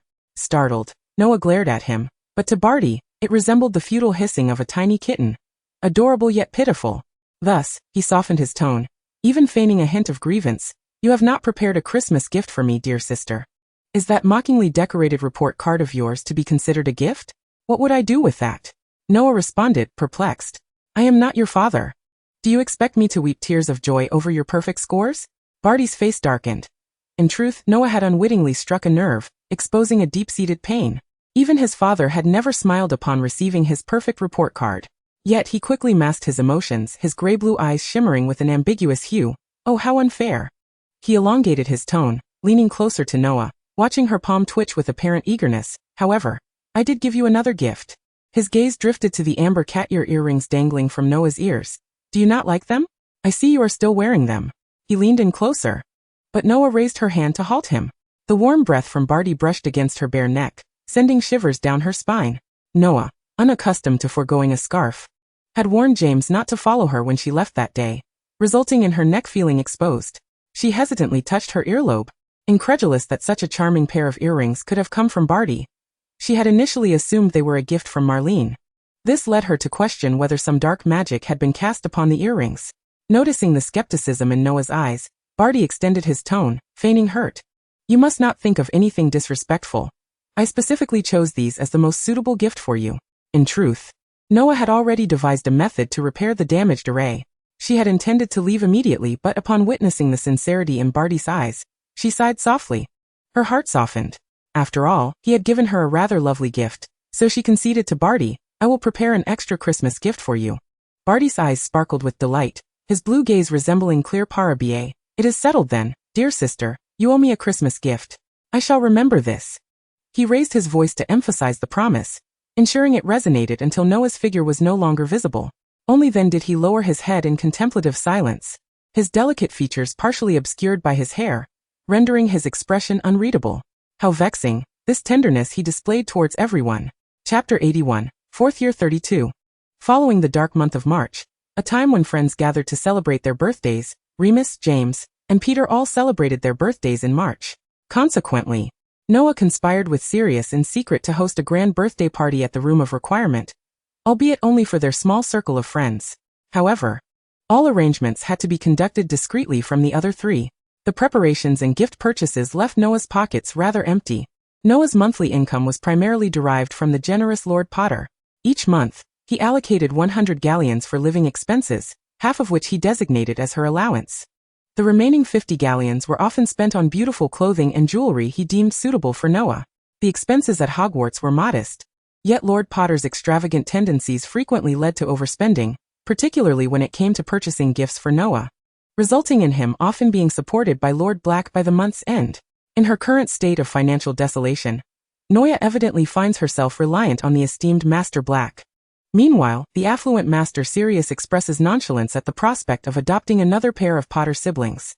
Sirius, you are nothing short of a deity to me, Noah exclaims, her eyes sparkling with admiration as she gazes at Sirius, the one who has rescued her from dire straits. Sirius chuckles lightly and proposes, in gratitude for your divine favor. Miss Potter, would you be inclined to spend the summer with me? Noah blinks in bewilderment, surprised that Sirius is already yearning for summer in the month of March.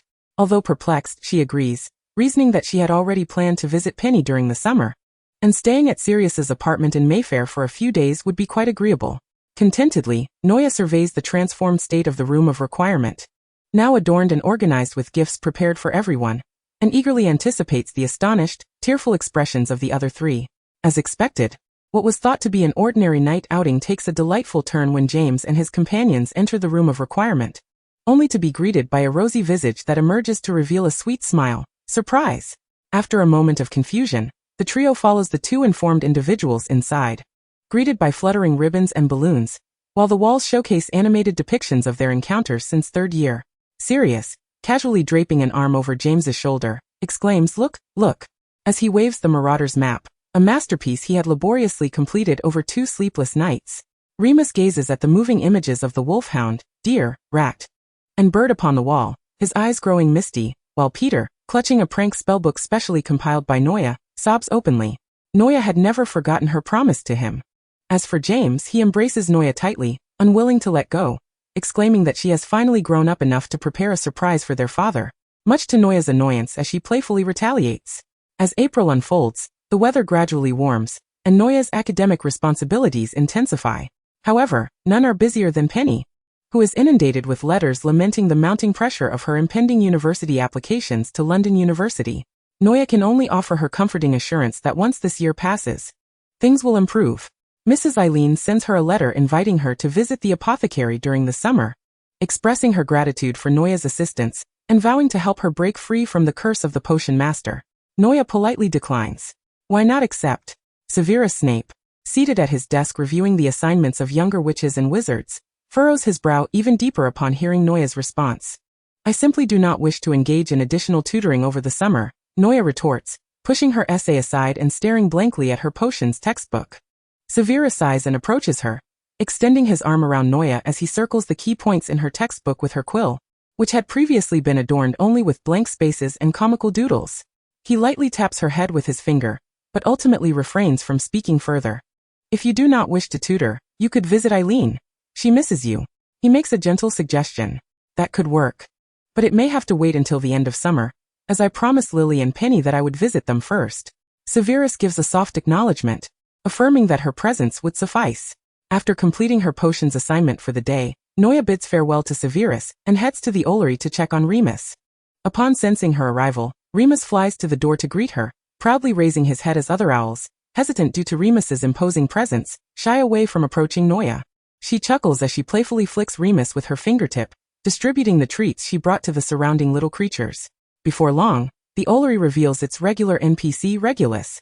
Remus takes flight from Noia's shoulder, affectionately nuzzling against Regulus's cheek, cooing incessantly to express his fondness. It is evident that Regulus has frequently visited to feed Remus. Regulus. If you keep sneaking him treats, he won't be able to fly, Noia remarks, observing the significantly grown and somewhat plump snowy owl. Regulus blushes slightly. I apologize, Senior. But it is hard to resist him. Remus lets out a couple of discontented calls and flaps his wings, attempting to refute Noia's claim regarding his flying abilities. Noticing Regulus's rather pallid complexion, Noia inquires, "Are you unwell, Regulus? You seem rather off-color." Regulus hesitates, contemplating whether to speak. And Noia senses there may be more beneath the surface. With empathy she assures him, "It's perfectly fine, Regulus. If it's something you cannot share, you need not feel obliged." Regulus's lowered eyelids tremble as he contemplates the recent escalation of activities involving a certain individual. With his father and sister Bella explicitly aligning themselves with him, and recommending Regulus for their cause, he feels a sense of unease. Yet for the sake of the Black family's honor, he may have to comply. However, these matters remain unspoken to Noia, and ultimately he can only muster a soft, pale smile. "Thank you, Senior." Before departing, Noia carefully observes Regulus's aura, startling him as she draws near. His gray eyes widen in surprise. But Noia merely leans in momentarily before quickly withdrawing. From her pocket, she retrieves a small moonstone, a gift she had acquired with James at the Peveril estate. Possessing the ability to purify dark magical energies and dispel the influence of the undead, it is of little use to her at present, yet she senses an ominous aura surrounding Regulus. "I believe this may be of use to you," she offers, extending the stone to Regulus, who hesitates to accept. "Just a loan for now. You must return it once your situation is resolved." Noticing Regulus's apprehension, Noia emphasizes, "It must be returned, understood?" Regulus gazes into Noia's beautiful honey-colored eyes, gripping the stone that seems to radiate purifying energy, assisting him in dispelling the chill that has clung to him since the Christmas holidays. "Yes, understood, Senior. I will return it to you as it is," he affirms with a solemn nod. However, it seems this moonstone will ultimately remain in Regulus's possession, never to be returned to its rightful owner. Chapter 82, 4th Year 33. At long last, the end-of-term potions exam concludes, and Noia wishes to forget the expression on Slughorn's face upon witnessing her concoction of the calming draught, a look akin to having ingested a large lump of dung. Aside from history of magic, all other examinations fall comfortably within Noia's realm of expertise.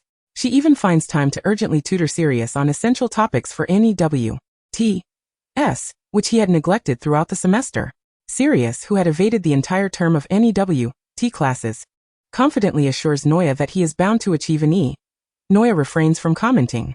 Before the summer break commences, Sirius's mother, Walburga, inundates him with a flurry of irate letters, her shrill voice echoing throughout the great hall every morning. "Sirius Black, you must return to the Black ancestral home this summer. Otherwise, I shall disown you." With indifference, Sirius watches as the crimson envelope disintegrates into ashes, shrugging in response to the whispers of the other houses and the worried glances from his friends. "Will I return to the Black ancestral home?" he scoffs, completing his thought. "Not a chance. Even my toenails can deduce why she wants me back right now." He rolls his eyes, resolutely asserting that he would never join that so-called Dark Lord like Regulus. This summer, the Marauders shall finally unite for an adventure in the Muggle world, though they must first wait for Remus to resolve his furry little predicament, while Peter opts to accompany Remus to London. As for James, he first needed to stow away the luggage belonging to himself and Noia at the Potter residence, and entertain the visiting relatives of Euphilia, who had traveled from afar, before utilizing the flue powder to reach the fireplace of Sirius's apartment. Just before departing, he glanced at Noia, who was bidding farewell to Lily with a warm embrace, and approached Sirius with a menacing threat. "Do not dare to harm Noia while I am away." He was well aware of the intentions his good friend harbored towards Noia. James had a vigilant eye on her, keeping a watchful gaze. Sirius, with a playful smile, feigned ignorance and nudged James to quickly leave his sight. "It's settled then? You must come to Cockworth in August?" "Have I ever failed to keep a promise to Lily?"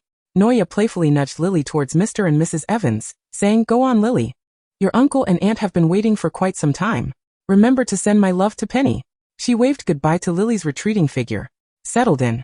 Shortly after stepping out of King's Cross Station, Sirius summoned his trusty motorcycle. He effortlessly tossed Noya onto the back seat and mounted the modified black and gold bike. Its body glimmering in the blood-orange glow of the sunset, resembling a beast clad in flames. Amidst Noya's jubilant cheers, Sirius tightened his grip on the throttle, and the motorcycle spun into a drift, kicking up a cloud of dust. With her rose-colored hair flowing freely in the wind like a burning banner, Noya clutched Sirius's waist tightly, her fingertips sinking into the creases of his shirt. "Faster, Sirius," she urged, feeling as if she were riding a broomstick, exhilarated and demanding more speed. The force of inertia pressed her cheek against his shoulder blade, where she could hear the thunderous rhythm of his heartbeat, louder than the roar of the engine. "Sirius," Noya shouted, her voice scattered by the wind. "Your heart is racing so fast." Sirius chuckled, sharply twisting the throttle, causing the motorcycle to nearly lift off the ground as they turned, her gasps of surprise and laughter dissolving into the breeze. "Off to a rendezvous with the devil, Miss Potter," he grinned, a manic smile gracing his lips, his gray eyes squinting against the wind, reflecting the swiftly retreating streets of London. In the rearview mirror, Noya's honey-colored eyes sparkled with an astonishing brightness, as if she were compressing all the vitality of life into that moment. Suddenly, with one hand still controlling the bike, he reached out with his other hand to intertwine his fingers with hers. "Hold tight. If you fall, I won't stop." The tires screeched against the cobblestone road before the Mayfair apartment, the motorcycle halting abruptly in front of a fountain, startling a flock of white doves into flight. Sirius dismounted and effortlessly pulled Noya into his embrace, her lips brushing against his earlobe, leaving a trace of rose lipstick behind. "We've arrived, Miss Potter." He gestured invitingly to the exhilarated Noya, whose face still bore the remnants of their high-speed adventure. Noya smiled, her eyes curving with delight, offering her hand to Sirius in compliance. Exhausted from their journey, Noya collapsed into a deep slumber upon returning to her room, only to be roused in the middle of the night by her protesting stomach. Slightly awake, she noticed several slices of toast laid out on the bedside table. Grabbing a few to quell her hunger, she resolved to call Sirius for a late-night snack. The lights of London flowed like a river across the glass, while Sirius sat alone before the floor-to-ceiling window, resembling a statue forsaken by the city. His lithe form sank into the single armchair, one leg bent while the other stretched lazily, the black silk robe partially ajar, revealing remnants of bruises from a prior escapade. A cigarette hung loosely between his lips, and he idly strummed the nearby acoustic guitar amidst the flickering glow of the flame. Strands of hair cascaded down, casting delicate shadows beneath his eyes. His fingers absent-mindedly plucked the strings, producing scattered bluesy chords that drifted through the night like unclaimed dreams. "Do you still play the guitar, Sirius?" Noya inquired softly, her bare feet silent upon the carpet. Hearing her question, Sirius lifted his gaze, exhaling a puff of smoke before extinguishing the cigarette. Without turning around, he chuckled from his throat. "What, do you think I'm only capable of riding bikes and blowing up cauldrons?" Feeling somewhat uncomfortable, he retrieved another cigarette and placed it between his lips, though it remained unlit. The strings vibrated as he played a vague melody Noya recognized from a rainy night when she had hummed it absent-mindedly. She approached him, her hair brushing against his bare shoulder. Finally turning to her, a slender cigarette swayed gently between his teeth. "Want to learn?" Kneeling on the carpet before him, Noya, still groggy from sleep, tilted her face up, the moonlight casting a silvery sheen upon her lashes. "Can you teach me, Sirius?" she asked, her voice laced with hope. Sirius smiled, enveloping her in his arms, guiding her hand to rest on the neck of the guitar. Their palms pressed together, Noya's warmth seeping through the skin. With her fingertips pressing the strings, the action was as gentle as caressing a rose. Noya felt her back pressed against his chest, sensing the vibrations of his voice as he spoke. Sirius's chin occasionally brushed against her hair, the scent of roses mingling with the leather and cedarwood fragrance that enveloped him. Clumsily, she plucked a few strings, and Sirius effortlessly played a melody that harmonized with Noya's disjointed notes. Amidst the somewhat discordant guitar sounds, Sirius rested his chin on Noya's head, softly humming an old French song that Walburga often played during her youth, one Sirius thought he had long forgotten. Outside, dawn approached, and Noya, drowsy and swaying, struggled to stay awake. Sirius set the guitar aside, gently gripping the nape of her neck, chuckling, "Musical ineptitude will have to wait until tomorrow." In her sleepy haze, she reached for the forgotten cigarette, only for him to snatch it away, biting it and pulling it back. "Not this one." Sirius tossed the cigarette into the trash and carried Noya back to her room, where the guitar lay quietly on the floor, its sixth string broken. Chapter 83. Fourth Year 34. On the fifth day of the holiday, James emerged from the fireplace, having bumped his head against the low mantel along the way. He complained to Noya, "Sirius is targeting me." "Don't be absurd," Noya replied, brushing the soot off his face with a handkerchief. Despite her somewhat rough actions, James squinted his eyes in delight, casting a smug glance at the displeased Sirius. During the wait for Remus and Peter's arrival, James was like a hyperactive pup, energetically patrolling the 200 yards around Sirius, including the apartment itself. "I am merely a lion surveying my territory," he declared, modifying the Muggle radio Sirius had left on the coffee table while bantering with Noya. Sirius rolled his eyes in exasperation. "You look more like a foolish dog marking its territory." Noya glanced up at them with a bemused expression. James seemed to realize something, bursting into laughter, while Sirius, after a brief pause, scowled and fell silent. "Right, I forgot my animagus form as a dog." James checked the time, sensing that Remus and Peter would be arriving soon. "Shall I go meet them? I could pick up some groceries on the way back. The fridge is empty." Sirius, lounging on the couch, lazily glanced at James. "Just take that car I used last time. Noya and I will stay here. It's cramped enough with you bringing her along. We'll stay home and cook." James took the car keys tossed to him by Sirius, winking at Noya. "Wait for my return, darling." He approached Noya, extending his arms to give her an air hug, only to be struck on the head by a cushion thrown by Sirius, knocking his glasses askew. "It's not like you won't be back. Why the melodrama?" Sirius rolled his eyes. "Oh, go take a hike." Facing Sirius, James muttered a curse under his breath, turned to bid farewell to Noya, and said, "I'll go fetch those too. Noya, you needn't assist Sirius with the cooking. Let him manage it alone." He closed the door behind him, but for some inexplicable reason, a fleeting sense of unease washed over him. However, upon reopening the door, he found Noya serenely seated on the sofa, strumming a guitar, which soothed his worries. "If Walburga dares to send a house elf to capture me, I shall seriously consider stuffing creature into the oven this time," Sirius declared nonchalantly while rinsing vegetables. Noya, lost in her thoughts, suddenly recalled something and walked towards the room just as the doorbell rang. Shaking the droplets of water from his hands, Sirius opened the door, only to be met with an unexpected face. "Bellatrix?" he exclaimed, his expression darkening. "What are you doing here?" Bellatrix Lestrange sidestepped Sirius and settled herself on the central sofa, relishing the lingering aroma in the air. Twirling her wand, she addressed him. "Cousin, I've come to summon you home. Your mother's tears are giving me a headache." She rolled her eyes and wrinkled her nose. "Are you remaining here to keep a little lover?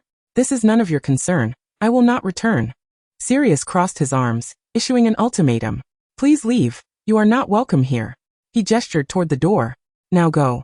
"That is not for you to decide," Bellatrix retorted, twirling a finger around her hair. "Your behavior has displeased our master greatly.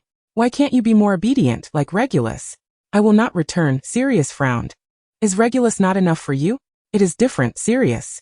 Bellatrix sprang to her feet, a cruel glint flashing in her dark eyes as she approached him. One pointed at his throat. "Return with me, and offer your loyalty to our master."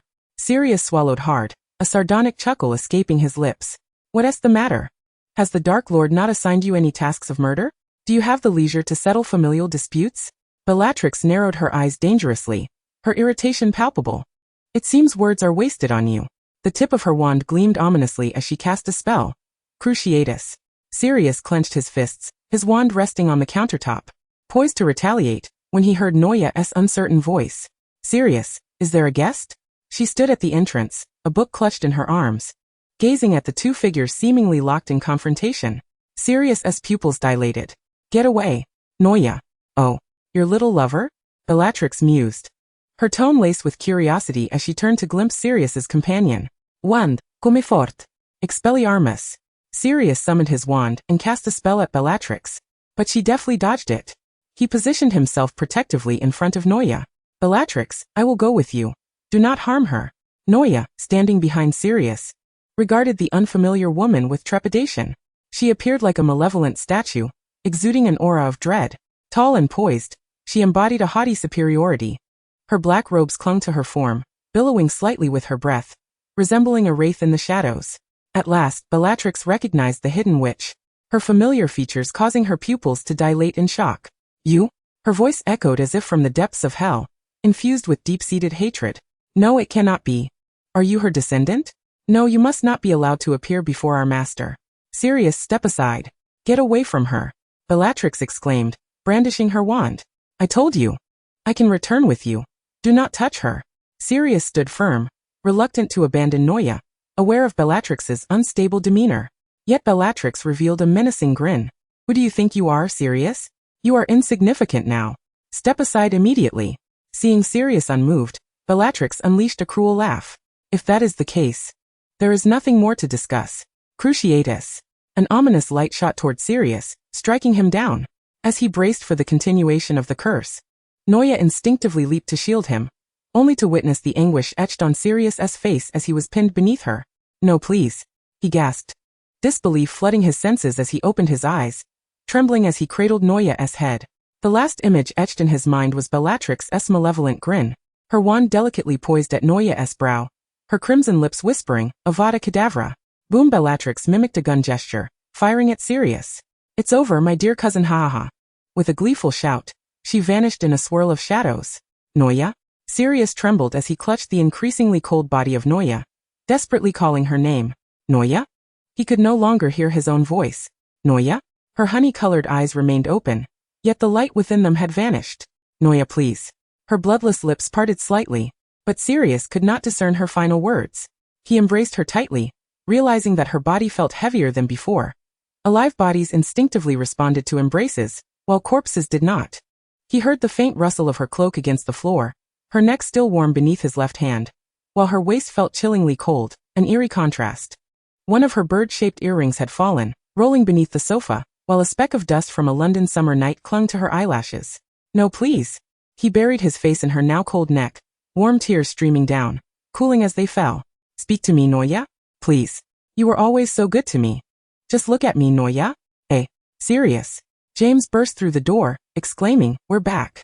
He carried bags of groceries, followed by Remus and Peter, also laden with items. Remus's eyes sparkled with joy. Where's Noya? I brought her some of that herbal pudding she likes. James kicked off his shoes, slipping into slippers. What's going on? Sirius? Why is the house in such disarray? Did you two fight? He looked up, his heart freezing at the sight before him. Two lifeless faces. Noya? He croaked, the name escaping his throat like a desperate plea. Chapter 0, A Note of Caution. I often find it disheartening to read comments criticizing Noya for her handling of Snape's confrontation in the Shrieking Shack, directing their ire toward her. My suggestion is simply to click the upper left corner. There's no need to leave comments claiming the protagonist is excessive. You are entirely justified in criticizing Sirius. His actions were indeed excessive. But why was Snape lured to the Shrieking Shack in the first place? The protagonist is merely a raft, opposing the Marauders for nearly 4 years, seeking to uncover their secrets and drive them from Hogwarts. I fail to comprehend why their essay fixation on Sirius needing to apologize to Snape. Anyone familiar with the original text would not pose such questions. Perhaps Remus might. But could Sirius? Especially the headstrong, impetuous Sirius of his teenage years. Snape would never accept such an apology. Can their conflict be reconciled? Answer me. Killing one another would only garner applause. Furthermore, in the early narrative, Snape was far from a virtuous character. Can that be understood? The adaptation has beautified him. Though he certainly developed a sense of humanity later, it is undeniable that he bore the scars of his upbringing. Yet in the original narrative, both in his youth and during his time as a Death Eater, he committed few commendable acts. It is undeniable that his audacity and cunning as a double agent in later stages, along with the struggle of his soul and intellect that has lingered in darkness for years, reveal a captivating brilliance. However, it is equally undeniable that he has delved into the study of dark curses, joined bullying factions to propagate discrimination, exhibited profound bias as a professor, and snitched on the so-called child of prophecy. It is precisely this interplay of light and shadow that forms the complete and charismatic character of Severus Snape. So, do you favor Alan or the original Snape? If you prefer the original Snape, you must accept his flaws. Firstly, long before his enrollment he was already discriminating against Muggles, speaking harshly to Petunia and looking down upon her, inciting Lily to spy on Petunia's letters and mock her fanciful notions. Petunia is a person too, a little girl. And she is even Lily's elder sister. The discord began with his disparaging remarks in Hogwarts regarding the houses, which ultimately led to confrontations with James. After entering Slytherin, he joined a bullying group and studied dark magic to use against other wizards, becoming displeased when Lily was sorted into Gryffindor. without contemplating the repercussions of a muggle born in Slytherin. He did not intervene when Mulciber insulted Lily as a mudblood, instead continuing to associate with them. Snape, after all, was not without his own clique. The Death Eaters he later joined were his colleagues. Indeed, James and his companions occasionally crossed the line, but much of their bullying stemmed from Snape's own blood discrimination. Furthermore, their confrontations often resulted in mutual violence, yet it was Snape who typically found himself isolated and cornered. In essence, he is a racist. Once Snape became a Death Eater, he diligently served Voldemort, even betraying the so-called Child of Prophecy. Upon discovering that it was Lily's son, he panicked and implored Voldemort not to kill Lily, while showing indifference towards James and Harry. His lack of concern prompted him to seek Dumbledore's assistance in protecting her. Who leaked this prophecy? Answer me. Accuse the protagonist if you must. In a certain sense, James and his family were victims of his actions. Human beings possess dualities. Do not envision him as a purely virtuous flower. He is undeniably one of the agents responsible for the tragedy that befell Harry's family. While I do not dismiss the influence of familial factors on his character, evil is still evil, and he has committed numerous wrongs in his earlier years. The Marauders were indeed reprehensible in their antics. Depicted in the original work as engaging in numerous over-the-top pranks, bullying the isolated Snape, and humiliating him, all of which is undeniable. They are bullies and scoundrels, yet they too possess their own redeeming qualities.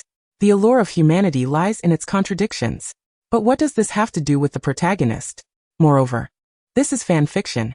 In my writing, all characters are not so extreme, and redemption is always within reach. So why cast blame on the protagonist? Do not fault my heroine. She is a Gryffindor, spending her days alongside James and the others. Snape is her friend and her potions tutor, meeting once a week. Their relationship has been skewed in favor of the closer ties with Sirius, as they all share the same house and often venture out together at night, with Sirius treating the protagonist with great reverence. Indeed, Snape possesses a disagreeable temperament, often displaying childish arrogance, yet he truly regards the protagonist with utmost respect. Furthermore, the fact remains that the protagonist saved Snape. It is an undeniable truth. She requested that he remain silent, and as a result Snape, having been rescued, agreed. What is wrong with that? When Snape expressed his objections regarding fairness, she apologized and allowed him to choose. His pursuit of others' secrets, tracking the Marauders in hopes of having them expelled, led him to fall into a trap. This was unrelated to the protagonist who acted as a lifeline for him. Hence, it is indeed a fact that she saved his life, which is why he ultimately acquiesced to her request. The protagonist cannot solely consider Snape's perspective. It is akin to the classic trolley problem, to save 4 lives or 1. Her plea for Snape to conceal the werewolf's identity was the best course of action she could conceive at that moment. She is still a child, merely a girl under the age of 15. Can we not afford her some leniency? The protagonist has done her utmost to care for him, even alleviating tensions during several confrontations with the Marauders. It is only natural for her to favor those with whom she shares a closer bond. Do not reproach my depiction of the protagonist. I cherish every character in my narrative. I hold great affection for Snape and Sirius alike. They are all good people who deserve a happy ending. Let us join hands and make dumplings together, casting aside any bitterness. Chapter 1. The Orphanage of the Woos. Do you wake up looking so disheveled every time? The customary cold electronic voice now bore a hint of exasperation, and upon closer listening, it revealed a uniquely feminine gentleness. Noah had little comprehension of her abrupt demise. It transpired in an instant, too sudden and unforeseen, leading her to be completely unaware that in the next moment, she would cease to exist. Until within the depths of her previously dark consciousness, the system spoke. Go ahead. Follow your heart. 1927 London, England. A red-haired infant appeared at the stone steps of the Woos orphanage. Sister Maria was the first to discover the tiny bundle curled up in a corner. In a flurry, she checked for a breath, relieved to find warmth still emanating from the child. Madame Cole. Sister Maria cradled the child, a bit at a loss. This child? Madame Cole sighed. Let us keep her here at the orphanage. There have been many abandoned infants lately. The typically stern-faced middle-aged nun clasped her hands in prayer, uttering, May the Lord bless you and me. 1935 Woos Orphanage. Noah, it's time for dinner. Maria habitually called out to the red-haired child squatting in the corner. All right, madam. I'm coming. Noah replied slowly, pulling her gaze from the damp mildew on the wall. When she arrived in the dining hall, it was no surprise that only remnants of the meal remained, followed by a reprimand from Madame Cole. Noah Pewitt. Madame Cole's eyebrows furrowed in anger, accentuating her high cheekbones. You are late for lunch yet again, missing even the pre-meal prayer. Noah stared down at the tips of her own shoes, made of rough leather, stiff and unyielding, a bit too large for her. The heavy weight consistently pressed against her ankles, causing blisters. Madame Cole fixed her gaze upon Noah's silent head, saying little more. Copy the Bible again, including the portion you failed to finish last time, and submit it tomorrow morning during morning prayers. Yes, Madame Cole, Noah responded softly. Go eat. Madame Cole added with a barely perceptible sigh. The long wooden table bore scratches, set with chipped enamel bowls. The half-full porridge that had once been served now languished as a mere residue of nearly invisible rice. Noah's eyelashes fluttered as she strained to reach for the long wooden spoon, only to be abruptly halted. Don't eat that. Her hand was forcefully grabbed and pulled into a small room at the end of the second floor, containing only a narrow wooden bed and a dilapidated desk, propped up with 2 flat stones. Noah, don't be upset. Riddle sat on the thin wooden bed, which creaked under the weight of the 2 children, and pressed a half loaf of black bread into Noah's hand. Eat quickly. I know you're hungry. I don't want to eat, Noah finally spoke, her voice tinged with irritation. Don't sulk, Noah. Riddle took the half loaf of bread from her hand. It was roughly the size of her palm. He tore it into small pieces and forcefully fed them to Noah, who choked unexpectedly and took a sip of water from the cup Riddle offered. You know, Noah. After feeding her the last piece of bread, Riddle snuggled close to her on the bed. We are kindred spirits. You promised you wouldn't leave me. Noah offered no resistance, merely displaying a sense of helplessness. But you are being overly harsh, Tom. Her eyelashes fluttered momentarily, an unexpected wave of grievance washing over her. The day before, as the first Sunday of the month, and the sole adoption day, she had been immediately selected by a couple captivated by her exquisite features. Although her red hair was not particularly regarded as auspicious, her beauty more than compensated for that. After all, a flaw does not overshadow a gem. Once again, she was taken from the orphanage, only to be returned, as everyone had anticipated, by that very couple. This unfortunate cycle had been repeating since Noah was 5 years old. The undeniable culprit was the boy before her, who clung to her in a manner that seemed almost endearing yet was undeniably manipulative. He was one of only 2 wizards in the orphanage. Sometimes Noah regretted ever approaching Riddle, but at that moment, his solitude and desolation, stemming from his uniqueness and the resultant ostracism, had tugged at her heartstrings, prompting her to reach out. Ever since that moment, they had been inseparably bound, as though tied by fate. The already abysmal conditions of the orphanage were further exacerbated by the presence of a child who exhibited extreme insecurity and possessiveness. Noah often felt on the brink of collapse. She was aware that Riddle could speak Parseltongue, much like Harry. In fact, Riddle and Harry shared some similarities. Both exhibited a profound sense of insecurity and an overwhelming desire for possession, though Riddle's tendencies were more pronounced. What are you thinking about, Noah? Riddle asked, pinching her cheek and forcibly redirecting her attention. I'm pondering how you directed your friends to harass every couple interested in adopting me, Noah retorted, rolling her eyes. What difference does it make? They were wrong to try to take Noah away from me in the first place, Riddle dismissed nonchalantly. As Noah listened to Riddle's indifferent attitude, she silently gazed at the mold on the ceiling. She longed to return home. No matter whether it was in the squalor of the orphanage or in the timeline with James, she had never experienced such hardship. In her childhood, George and Fred would create little trinkets to sell for her, while Bill and Charlie, who worked, would send her pocket money. Even the most impoverished Ron would scrape together a meager portion of his allowance for her benefit. After becoming friends with Harry, the sudden inheritance he received inexplicably led him to provide her with living expenses to support his dear friend. Not to mention James, who since her 3rd year, had taken on all her expenses, and even provided her with pocket money. It seemed she had always been supported by a Potter, regardless of which one it was. At least she had endured for 8 years. Soon, her owl would carry her to Hogwarts, where her true destiny awaited. It couldn't possibly be worse than it was now. The impoverished orphanage, her status as an orphan without parents, and a companion who was overwhelmingly possessive formed a dismal beginning indeed. Chapter 2 Wool's Orphanage. Tom.